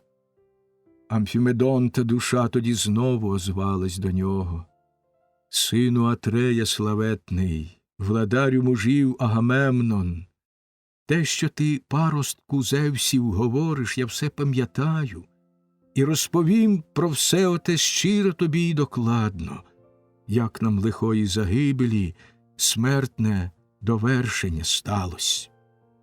Сватали ми жону Одіссея відсутнього довго, ані відмови на шлюб ненависний вона, ані згоди нам не давала, лиш чорну нам керу і смерть готувала. Підступ ще й інший, проте, в лукавих задумала мислях. Крос на великий у покоях поставивши, вмить заходилась ткати тонку величезну тканину, і так нам сказала: юні мої женихи, хоч і вмер Одіссей богосвітлий, не спонукайте до шлюбу мене, аж поки скінчу я покрив погребний, щоб марно прядіння моє не пропало. Славному старцю Лаерту на час, коли доля нещадно в повен зріст покладе його смерті в обійми скорботні, щоб не корили мене ахіянки в цілій окрузі, що залишився без савану той, хто надбав так багато. Мовила це, і дух наш відважний у грудях скорила. З того часу вона ткала удень полотнину велику, і потім, при факельнім світлі, її вночі розпускала. Цілих 3 роки Ахеїв лукавством морочила жінка, аж на 4-му році, як знову весна вже настала, в ряд перейшли місяці і сповнили дні своє коло, нам розказала одна із жінок, що все оце знала, і вгледіли ми, як чудову вона розпускала тканину. І довелося вже їй, хоч не хоч, а ткання докінчити. Врешті тканину велику, зіткавши, вона показала випраний чисто покров, що сяяв, як сонце чи місяць. Саме тоді якийсь бог зловорожий привів Одіссея в дім свинопаса, що жив у полях на околиці дальній. Разом і милий прибув богорівного син Одіссея. Він із піщаного Пілоса в чорнім судні повернувся. Смерть лиху женихам, замишляючи вдвох, подалися в місто преславне вони. Одіссей помаленьку іззаду ішов, Телемах же далеко від нього ступав попереду. Вів свинопас Одіссея, убраного в бідне лахміття, в вигляді старця з торбами, жебрущого вбогого діда, що на ціпок опиравсь, а на тілі мав дране лахміття. Тим-то нікому з нас, навіть найстаршим, на мисль не спадало, щоб несподівано так Одіссей повернувся додому. Отже і лайкою ми, й чим попало, у нього ж бурляли. Та до часу він наші лайливі слова й побої в домі власному зносив, стійким усе терплячи духом. Та, послухаючи волі егідодержавного Зевса, і з Телемахом усю він зброю зібрав причудову, склав у коморі її і на засув міцний зачинив там, задум намисливши хитрий. Дружині своїй наказав він винести лук женихам, а до нього ще й сиве залізо. Нам, бідолашним, знак до змагання й початку убивства. Тільки ніхто з-поміж нас не зміг тятиву на могутній лук натягнути, для того ми надто були недолугі. Та як великий цей лук опинився в руках Одіссея, всякими голосно всі почали ми кричати словами, щоб не давали лука йому, хоч і як би просив він. Лиш Телемах підбадьорив і через Евмея дозволив. Лука, незламний в нещастях, узяв Одіссей богосвітлий, легко його натягнув і стрілу пропустив крізь залізо. Вийшовши, став на порозі він, бистрії висипав стріли, глянувши грізно навкруг, владаря Антіноя устрелив. Стогнучи стріли і в інших, він став женихів посилати.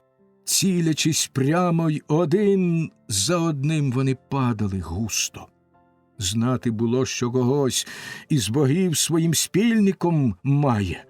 В гніві шаленім по дому, гасаючи всюди, обидва били круг себе нещадно і голови їм розбивали.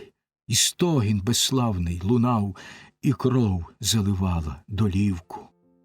Так, Агамемноне, всі ми загинули. Наші там трупи ще не поховані й досі лежать в Одіссеєвім домі. Рідні по наших домівках і досі про те ще не знають. Чорну бо пасоку з ран прийшли б вони наших обмити і поховали б, оплакавши, як і годиться для вмерлих. Сина Атрея душа тоді знову озвалась до нього. Щастен ти, сину Лаертів, умілий на все Одіссею. Жінку великих чеснот узяв ти собі за дружину. Серцем бо чиста й умом бездоганна твоя Пенелопа, донька Ікарія, вірна, лишилась вона Одіссею з юності мужеві свому.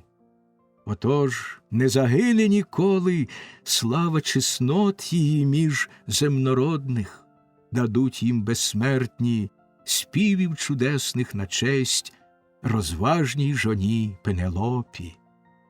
Та не така Тіндареєва донька, що зле вчинила, юних днів мужа убивши, жахливі лунатимуть в людях співи про неї. Лихою вона неславою вкрила, вдачею кволих жінок, хоч будуть вони й доброчесні. Так між собою вони розмову провадили щиру, стоячи в темній оселі Аїда в глибинах підземних. Ті ж з Одіссеєм, вийшовши з міста, прийшли незабаром в сад до Лаерта, оброблений гарно.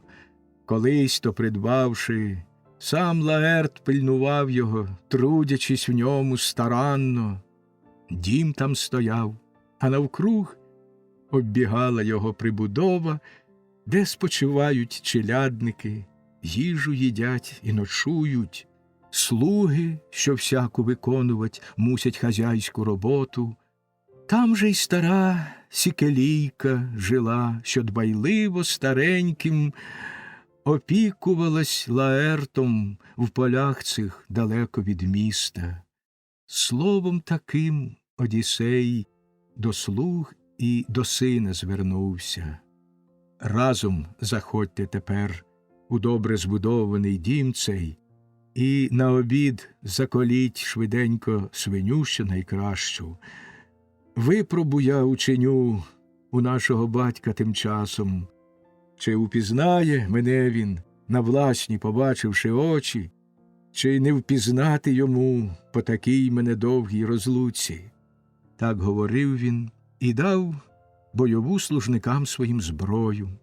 Бистро у дім вони після того війшли. Одіссей же вийшов у сад многоплідний, щоб батька на випробу взяти. Та не знайшов він ні долія, сад обійшовши просторий, ні служників, ні синів його.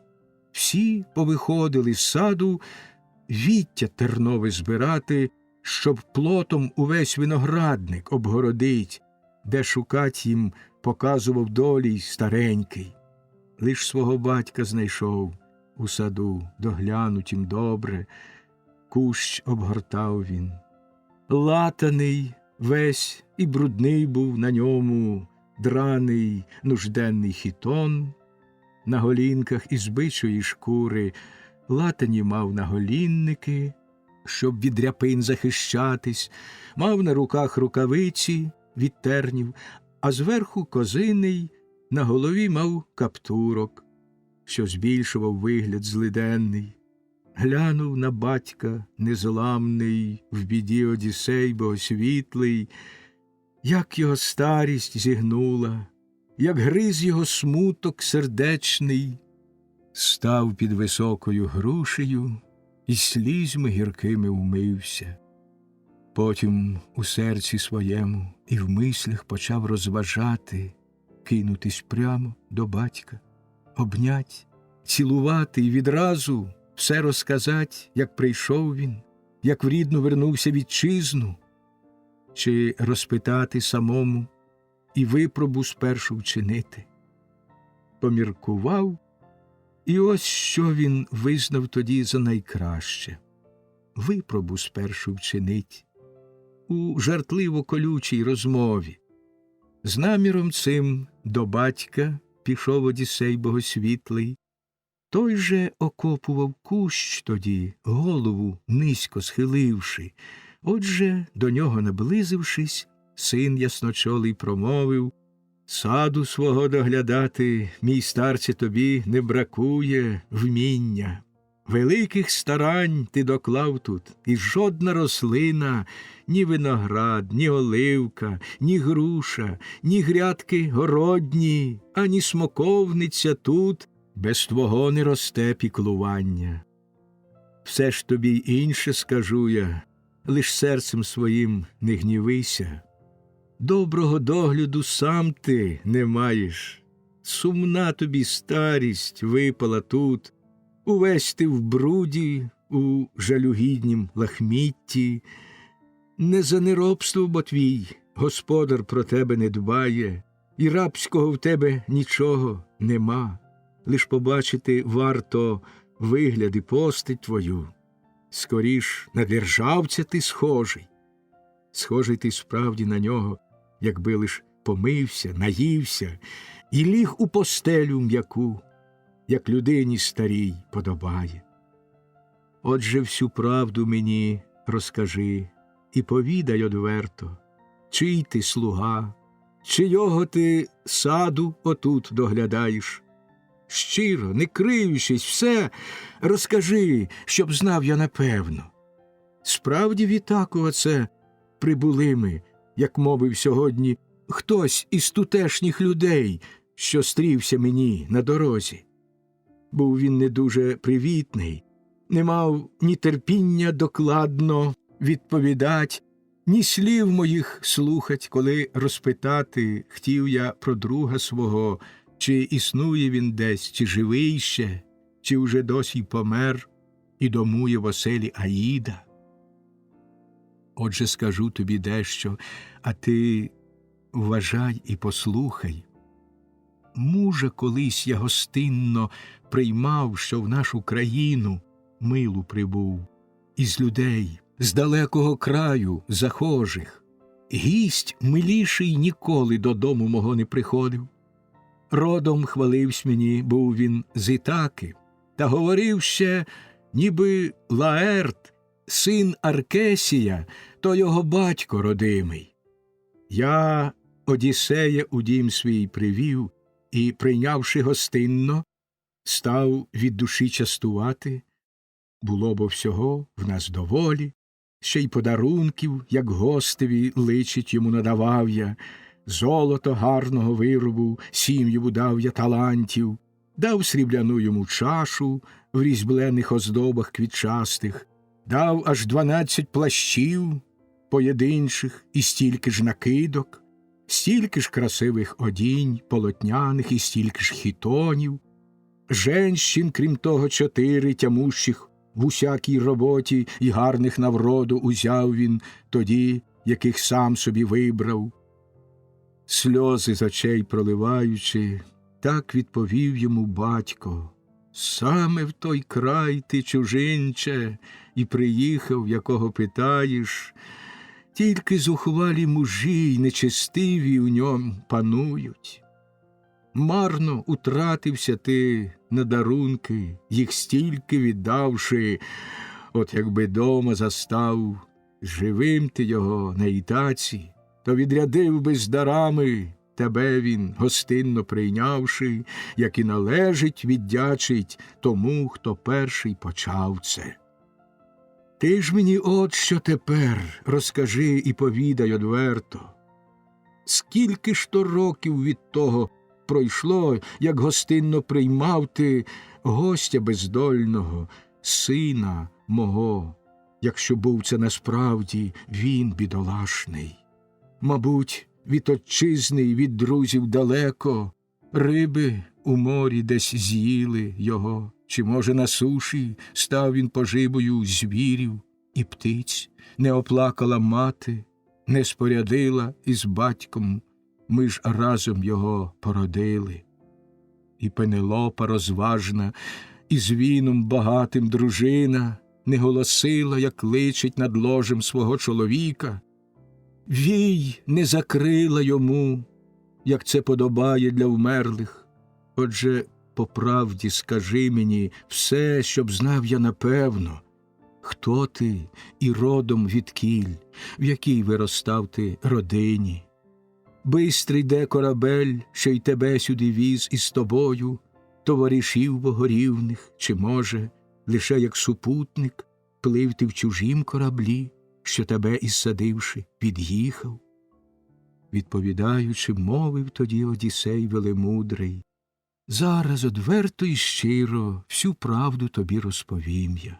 Родом я з Алібанта, де дім я уславлений маю, син владаря Афіданта, а дід Поліпемоном звався, сам же Епірітом звуся, якесь божество проти волі до берегів цих мене із Сіканії вітром загнало. Свій корабель я близ поля далеко від міста поставив. Що ж до твого Одіссея, то рік уже 5-й минає, як відтіля він одбув, і з вітчизни моєї від'їхав, муж бездольний, щасливу пташки йому путь віщували, справа злітаючи, тим-то радів я його виряджавши. З радістю він відпливав. Сподівались обоє не раз ми ще зустрічатись гостинно й дарунками щедро мінятись. Мовив цей чорна хмара печалі Лаерта окрила. Попелу в жмені обидві брудного, мов кіптєва взявши, голову сиву свою він посипав, стогнучи тяжко. Захвилювалось і синове серце на любого батька, глянув лише, і гостро у ніздрях йому защипало. Кинувсь до нього, обняв він його і, цілуючи, мовив: «Батечку мій, то ж я є той самий, про кого питаєш, аж на 20-му році вернувся до рідного краю. Годі, утримайся від сліз і плачу, і гіркого стогнання. От що тобі я скажу, нам треба чимдуж поспішати. Вчора усіх женихів повбивав я у нашому домі, злочин караючи їх, і ганьбу для серця нестерпну». В відповідь знову озвався до нього Лаерт і промовив: «Якщо насправді це ти, мій син Одіссей, повернувся, певну ознаку мені покажи, щоб повірити міг я». Відповідаючи, мовив йому Одіссей велемудрий: «Спершу очима своїми на шрам ти оцей подивися, То на Парнасі кабан мене білими іклами ранив на полюванні. Це ж ти мене й мати поважна послали, щоб я Автоліка, батька матусі, навідав. Одержать мав я дарунки, що, бувши у нас, мені обіцяв він. Далі дерева тобі у саду я догляну, тім добре, всі покажу, що мені дарував ти, хлоп'ям ще їх назви в тебе питав я. Садком за тобою йдучи повз дерева, так ми проходили, і ти пояснив мені кожного назву. Подарував мені груш 13 яблунь десяток, 40 смоковниць, ще й лоз виноградних мені обіцяв ти дати рядів 50, таких, що весь рік безнастанно тут плодоносять, і зараз ті грона ростуть розмаїті, і кожному інше від Зевса пора визрівання спадає. Так він сказав, а в старого і серце, й коліна зомліли, як пригадав лиш ознаки, що той розповів так докладно. Любого сина обняв він руками і сам знепритомнів. Світлий його підхопив Одіссей у нещастях незламний, а як прийшов він до пам'яті, і дух в його серце вернувся, відповідаючи, так він одразу ж почав говорити: «Зевсе наш батечку, є ще боги на Олімпі високім, раз женихи за надмірне зухвальство своє поплатились. Зараз же страх мені серце проймає, щоб часом не збіглись всі і такійці сюди незабаром, та щоб поголоски не порозносили зайвої скрізь по містах кефаленських». Відповідаючи, мовив йому Одіссей велемудрий: «О, не турбуйся, тепер нема чого цим клопотатись. Краще ходім до оселі, від саду ж вона недалеко. Я Телемаха туди і чередника й свинопаса вирядив, щоб якнайшвидше вечерю для нас готували». Мовив він це, і пішли до прекрасного дому обидва. А як дійшли до покоїв, збудованих зручно й вигідно, там Телемаха застали, і чередника, й свинопаса, краяли м'ясо вони, і вино іскристе мішали. В домі тим часом одна сікелійка служебна Лаерта, мужнього серцем, помила й оливою вже намастила, потім і плащ подала одягнути пригарний, а Фіна ж, тихо наблизившись, м'язи зміцнила людей вожаєві. Більшим, ніж був він, зробила на зріст і на вигляд ставнішим. Вийшов з купелі Лаерт, здивувався тоді син його любий, бачачи, що на безсмертних богів він виглядом схожий.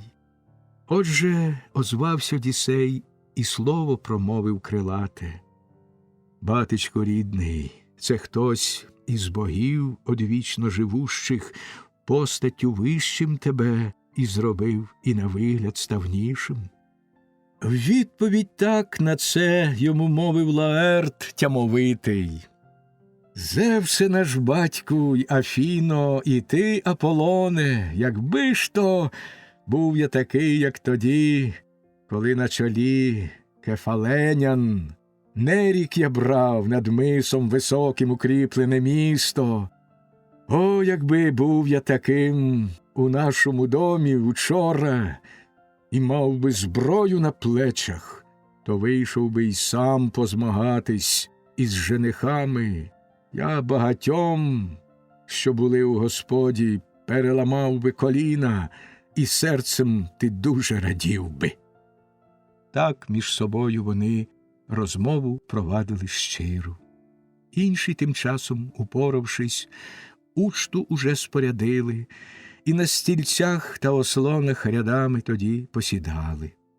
Всі уже руки до страв простягли, як зайшов до господи Долій старий, а з ним увійшли і синове старого. З поля вертались вони, коли їх перестріла й гукнула мати, стара Сікелійка, що й їх згодувала, й старого батька одряхлого старості, пильно весь час доглядала.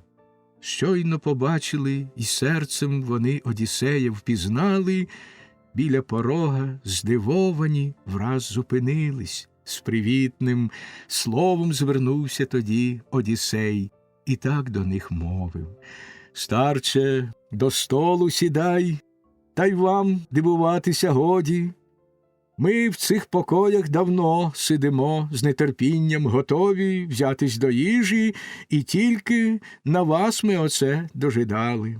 Так він сказав, і до нього з руками простертими долі прямо пішов, і руку його за зап'ястя вхопивши, став цілувать, і слово до нього промовив крилате: «Любий, нарешті вернувсь ти, а як ми тебе виглядали! Вже й не надіялись, це лиш боги нам тебе повернули. Будь же здоровий, веселий, боги хай пошлють тобі щастя. Ти ж усю правду мені розкажи, щоб знав я напевно. Чи Пенелопі розумній відомо, що ти повернувся? І дома вже, чи послати до неї нам вісника треба?» Відповідаючи, мовив йому Одіссей велемудрий: «Старче, усе вона знає, чого тобі цим турбуватись?» Так він сказав, і сів той на кріслі, обточенім гладко. Славного стали тоді Одіссея словами вітати і доторкатись руками сини челядинця старого. Потім у ряд біля долія батька свого посідали. Так споживали вечерю в господі вони за столами. Чутка вісниця бистра тим часом по місту ходила, долю страшну і смерть женихів розславляючи всюди. Тільки почувши про це, із зойком і тужним стогнанням всі почали звідусіль перед дім Одіссея збігатись. Трупи убитих виносили з дому, і ховав свого кожен. Тих же, хто з інших країв, розіслали по інших домівках, всіх одвести у швидких кораблях, рибакам доручивши, та й подалися на площу гуртом із засмученим серцем. А як зійшлися на площі, і всі звідусіль позбирались, став перед ними Евпейт посередині й слово промовив. Біль невимовний лежав на серці у нього за сина, за Антіноя, що першого вбив Одіссей богосвітлий. От він звернувся до них, проливаючи сльози, й промовив: «Друзі, лихо страшенне намислив цей муж для Ахеїв. Вивіз відсіль в кораблях багато мужів благородних, і погубив місткі кораблі, погубив і людей він, а повернувшись тепер, повбивав кефаленян найкращих. Ну ж бо, раніш ніж устигне він швидко у Пілос укритись, чи в богосвітлу Еліду втекти, де владарять епеї. Вийдім на нього, інакше ганьба нас окриє назавжди. Сором нам буде тоді в усіх поколіннях прийдешніх, як за дітей ми своїх і за рідних братів на убивцях не помстимося. Зовсім немило тоді б мені стало й жити, волів би я швидше умерти й з убитими бути. Отже, ходім, щоб не встигли вони через море податись». Так говорив він крізь сльози, і жаль охопив всіх ахеїв. Близько до них підійшли Медонт і Ает божественний, що лиш покинув їх сон, з Одіссеєвих вийшов покоїв. Стали вони посередині, і дуже усі здивувались. Сповнений мислей розумних, Медонт до присутніх звернувся: «Слухайте слова мого, ітакійці! Не проти бо волі вічних богів, Одіссей, наваживсь таке учинити. Бачив я сам безсмертного Бога, який з Одіссеєм поруч стояв і на вигляд був зовсім на Ментора схожий.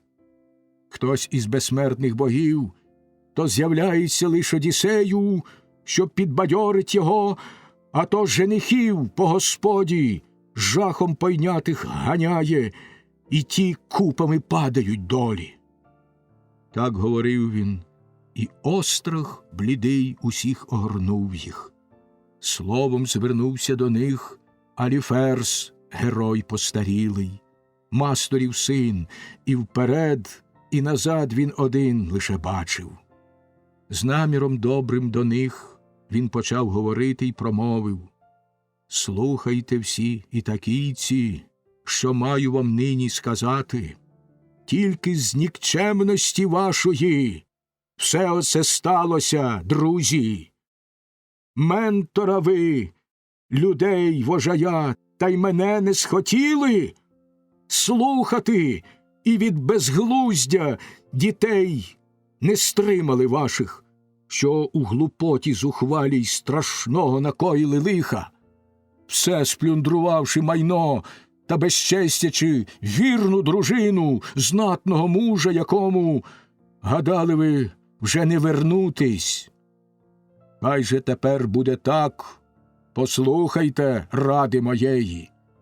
Ні, не йдім, щоб нещасть іще гірших собі не накликать». Так він сказав, і з криком великим із місць позривались більшість присутніх, хоч решта, проте, на місцях залишилась. Не до вподобиця мова була їм, вони за Евпейтом хотіли іти, і зразу всі кинулись зброї шукати. А після того, як тіло блискучою міддю окрили, знову юрбою вони перед містом зібрались просторим, їх вожаєм був Евпейт у дитячім своїм безрозсудстві, думав за смерть свого сина помститись, але не судилось вже повернутись йому. Знайшов там свою він загибель. Саме у час той Кроніону Зевсові мовить Афіна: «Батьку Кроніде, поміж усіма владарями найвищий, дай мені відповідь, що в своїх нині ховаєш ти мислях? Чи зловорожу й надалі війну, і лиху їм готуєш битву, чи дружбу тепер між двома закладеш сторонами?» Відповідаючи, Зевс, що хмари збирає, промовив: «З чого ти, доню, про це вивідувать стала й питати? Чи не сама ти раніше намислила розумом власним, як Одіссей на тих людях, вернувшись, має помститись? Зробиш, як схочеш, я ж тільки скажу, як було б воно краще.